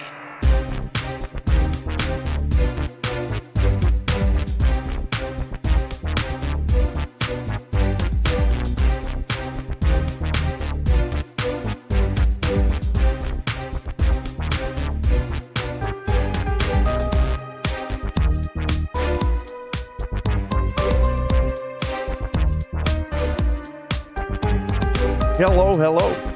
I'm Dash. Welcome, everybody, to Final Fantasy VII. We're not in yet because the details of the run start right here, I guess. I probably could have gone to the title screen, but oh well. Anyway, I suppose first thing to talk about then, before we get into intros, because we'll have plenty of time for intros in just a second, is that we play this game on a PS2, so that we can do fast disk speed. So there we go. That will significantly reduce our load times, but time actually starts once we select New Game from the title screen there.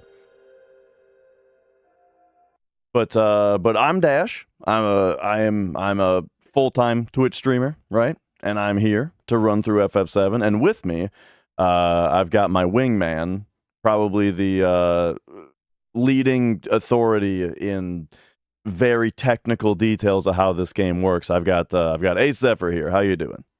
Doing pretty good. I don't really run this game very much, but I've been working on sort of reverse engineering, understanding it, and developing manipulations and such, which I hope that we can show off during this run.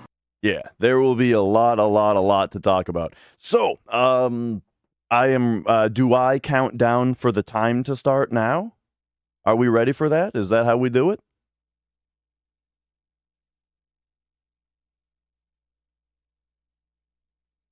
Also, I just realized I had to get my splits up. But there we go. We are ready. All right. So time starts on New Game. So 3, 2, 1, start.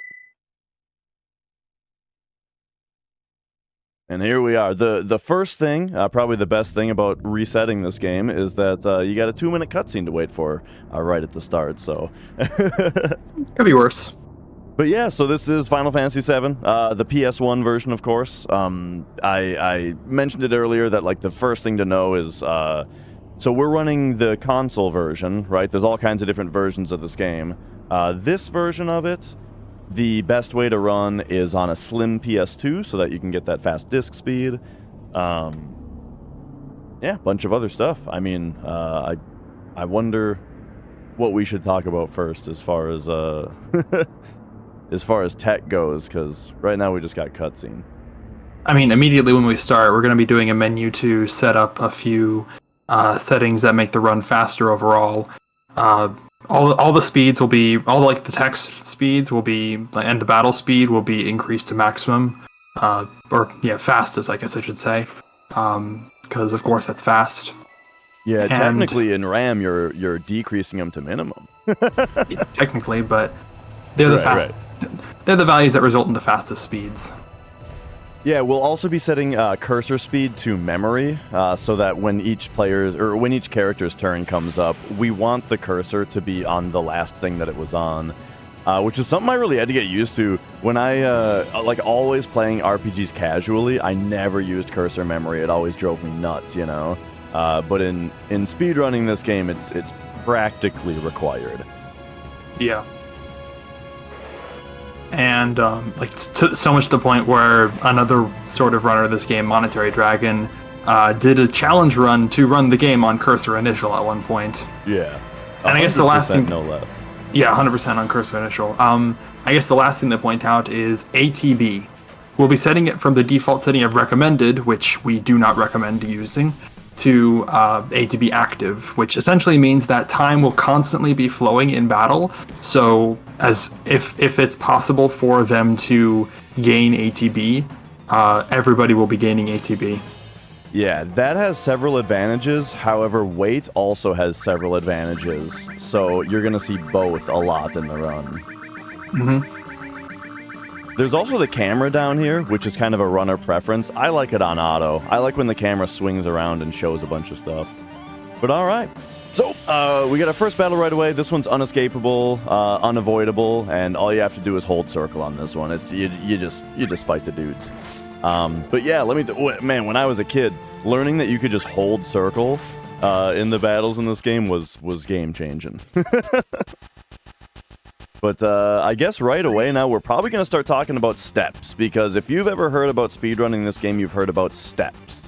And look at this, we're doing some right now. So these walking steps, they are a way to manipulate the number of encounters that we get into. And it's all a little tricky to explain. Like, it sounds like a lot at first, but it's super, super simple once you grasp it. Especially once you grasp, like, what it means to a runner. By the way, at the same time here, we're also shortening our characters to one letter so that whenever their name types out, it takes less time to type their names out, and so we save frames that way. But yeah, steps. Do you have a pretty brief technical explanation on it, and then I can talk about like what it means for a runner? Sure. Essentially, the game keeps track. How the game generates encounters is as you're moving on these hostile field maps. The game is periodically checking for encounters and is increasing a value called danger. And essentially, your danger value is the higher your danger value is, the more likely it is that you get into an encounter. So the idea is that if you just got into an encounter, it's less likely for you to get into an encounter right away. But as you keep moving without getting an encounter, it becomes more and more likely until eventually you get one and it resets back down to 0. However, the game will then compare your danger value against what is supposed to be a randomly generated number. Also, here, I guess, is to interrupt a small thing. We can. This elevator is a bit weird, and if we have good mashing, or as Dash is using a turbo controller, we can get through this elevator in a faster bob cycle than normal. But to continue talking about danger,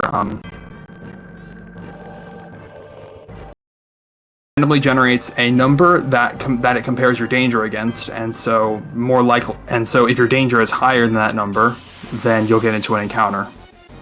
However, because the game generates numbers, trying to think of how to explain this again. Yeah, because the game essentially uses a separate random number generator just for generating encounter checks, and so the only thing that actually matters when determining when you're getting an encounter is the total number of encounter checks that have happened so far on your save file.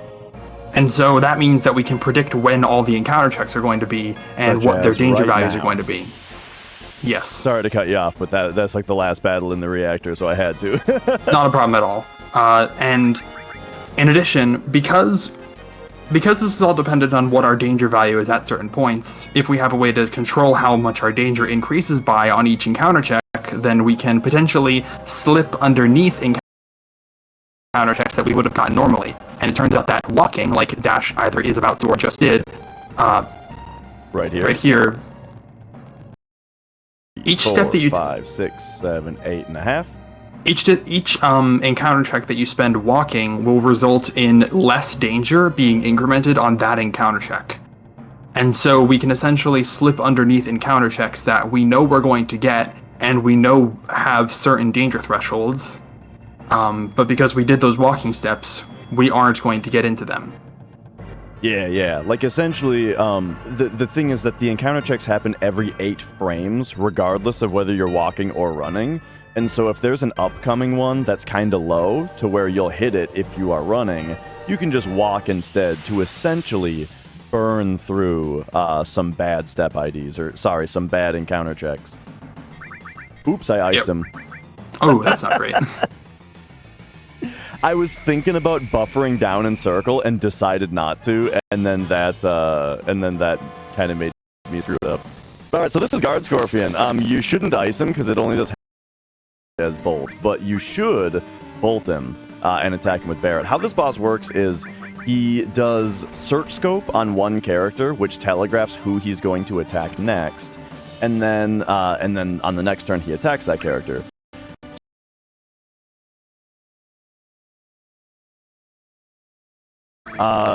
Every character will queue up their next turn during the next turn. All basically totally round robin turns here. And so you have time to switch the characters to whatever order you want, and you want the character that's getting hit to go first. Being that Barret is going to get a limit break here. So instead of round robin, Cloud, and then limits get prioritized in the turn queue, so then Barret gets to go again here. So we get an extra turn of damage here. Also, nice bolt rolls. Yeah. Now, unfortunately, we're probably going to have a slightly slow fight here because I screwed up early on and cat ice. But next thing you want to do is make sure that you leave this fight with a limit prepared for the next encounter that we'll get into. But I'm actually going to the next attack to make up for the damage loss from earlier. This is only dangerous if it crits Barret. Okay, we're...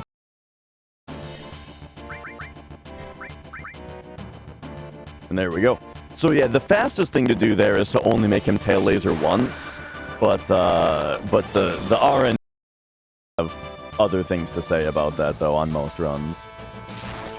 Hey, look at that. That was actually that was still pretty good. This is like a 9-6. Yeah, not bad. Usually killing before Guard Scorpion would get a search scope off on the... But of course, it also it also depends. Like if you're just taking your split, depends on your escapes earlier. Okay, so we're about to do a setup. So you know all that stuff that we were talking about the number of encounter checks. We're probably going to call those step IDs, just so you know, because it's a habit. That is also what decides how many steps you've taken. It is all force an encounter right there. The reason to do that is because, as we were talking about earlier, we kind of know what step IDs we're going to get fights on because of all of the mechanics we talked about earlier. And so by forcing an encounter right there, I know both what step ID I'm on and exactly where I am in space. I'm at the spot that I forced the encounter, right? And now, after doing that, that allows me to do very specific movement out of here, because from that starting point of that step ID, I want to leave the reactor after a specific number of steps so that we can continue to do a setup later. And so that's what we're doing right now. Just got to be careful. I got to cut left into the elevator because overran something earlier. So there's little adjustments you got to make like that. Like I grabbed the ladder kind of suboptimally, so I entered the elevator extra optimally, you know, to make up for it. And then yeah, as long as I do all this movement correctly, then we ended this sequence after a specific number of steps, and it's going to pay off in like 30 minutes. Because one thing also is one of the first things that Ace said about steps was that it specifically pertains to hostile fields, which means fields where you can get into random encounters. And we're not going to be able to get into random encounters for 30 minutes or so here. I guess it's 20 minutes. Yeah, until this thing that we just set up pays off. Mm-hmm. So that said, you also mentioned you brought up the turbo controller. So controller, I got carpal tunnel, so I kind of have to. But yeah, it's not just any turbo controller. It's actually a first party Sony controller that I designed a PCB that adds turbo to it. Because on certain PS1 controllers, the analog sticks are on their own dedicated daughter board. And so if you don't need the analog sticks, you can just desolder it. And so I replaced it with a PCB that I formed to like fit in the same spot. And it's got turbo buttons on it instead. Pretty nice. That way you get the nice Sony D-pad and the nice Sony buttons and stuff, but because maintaining a step route in this game is really, really tough with a third-party D-pad. All right. There's a potion sitting there, but because I took the potions, I don't need it. And then these guys, just got to make sure to not fight these guys. Is kind of all that's happening here. There's a trick coming up very soon. It is called a paralysis dodge that is gonna. This particular little trick is gonna be used many times in the run. And how that works is there is a particular bit in memory, like a flag, that when it is turned on, you don't have movement of your character, and when it's turned off, you do have movement of your character. And so you can imagine where that gets used. It gets used everywhere, like whenever you're in a cutscene, when you're talking to somebody, this paralysis flag is on. That's why I move Cloud right now, even though he's not in here, right? It's very important that paralysis is on so that the game can control the Cloud for the cutscene, right?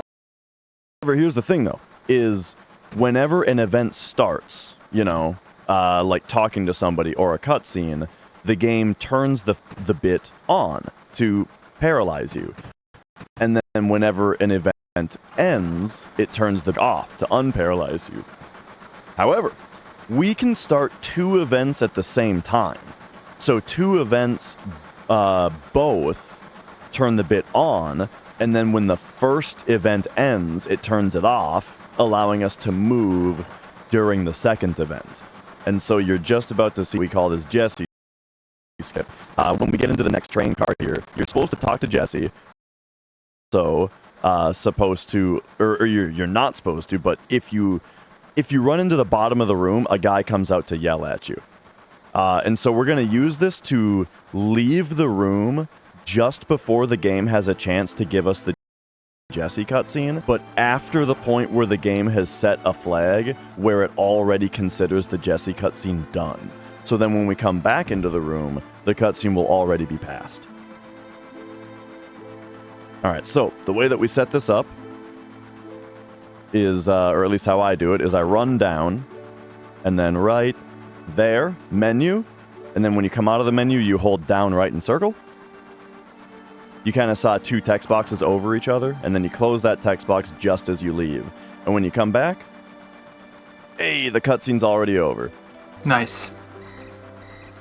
There was one thing that came up in the middle of that I want. Oh yeah, so the menu. That's technically not required. The only thing needed right there from that setup position is to press down, right, and circle all on the same frame. But the easiest way to do that with 100% certainty is to go into your menu and then be buffering those inputs when you come out of the menu. And you'll never fail it if you do that. Yeah, like anytime that you, for this, you need to press at least 2 buttons on the same frame. So just the menu lets you press them both at the exact same time. For Jesse skip specifically, though, I've been thinking about ditching the menu. Then you would only have to press down and circle, and like 2 buttons. Ask, at 30 FPS. I think I might start doing that. Though is the thing. Like if you had 95% success with it, you're still only saving like 1 second. So I don't know. Or, and this is mostly a joke, but turn turbo on and then you just press down. Yeah. Easy 50-50 Jesse skip. 50.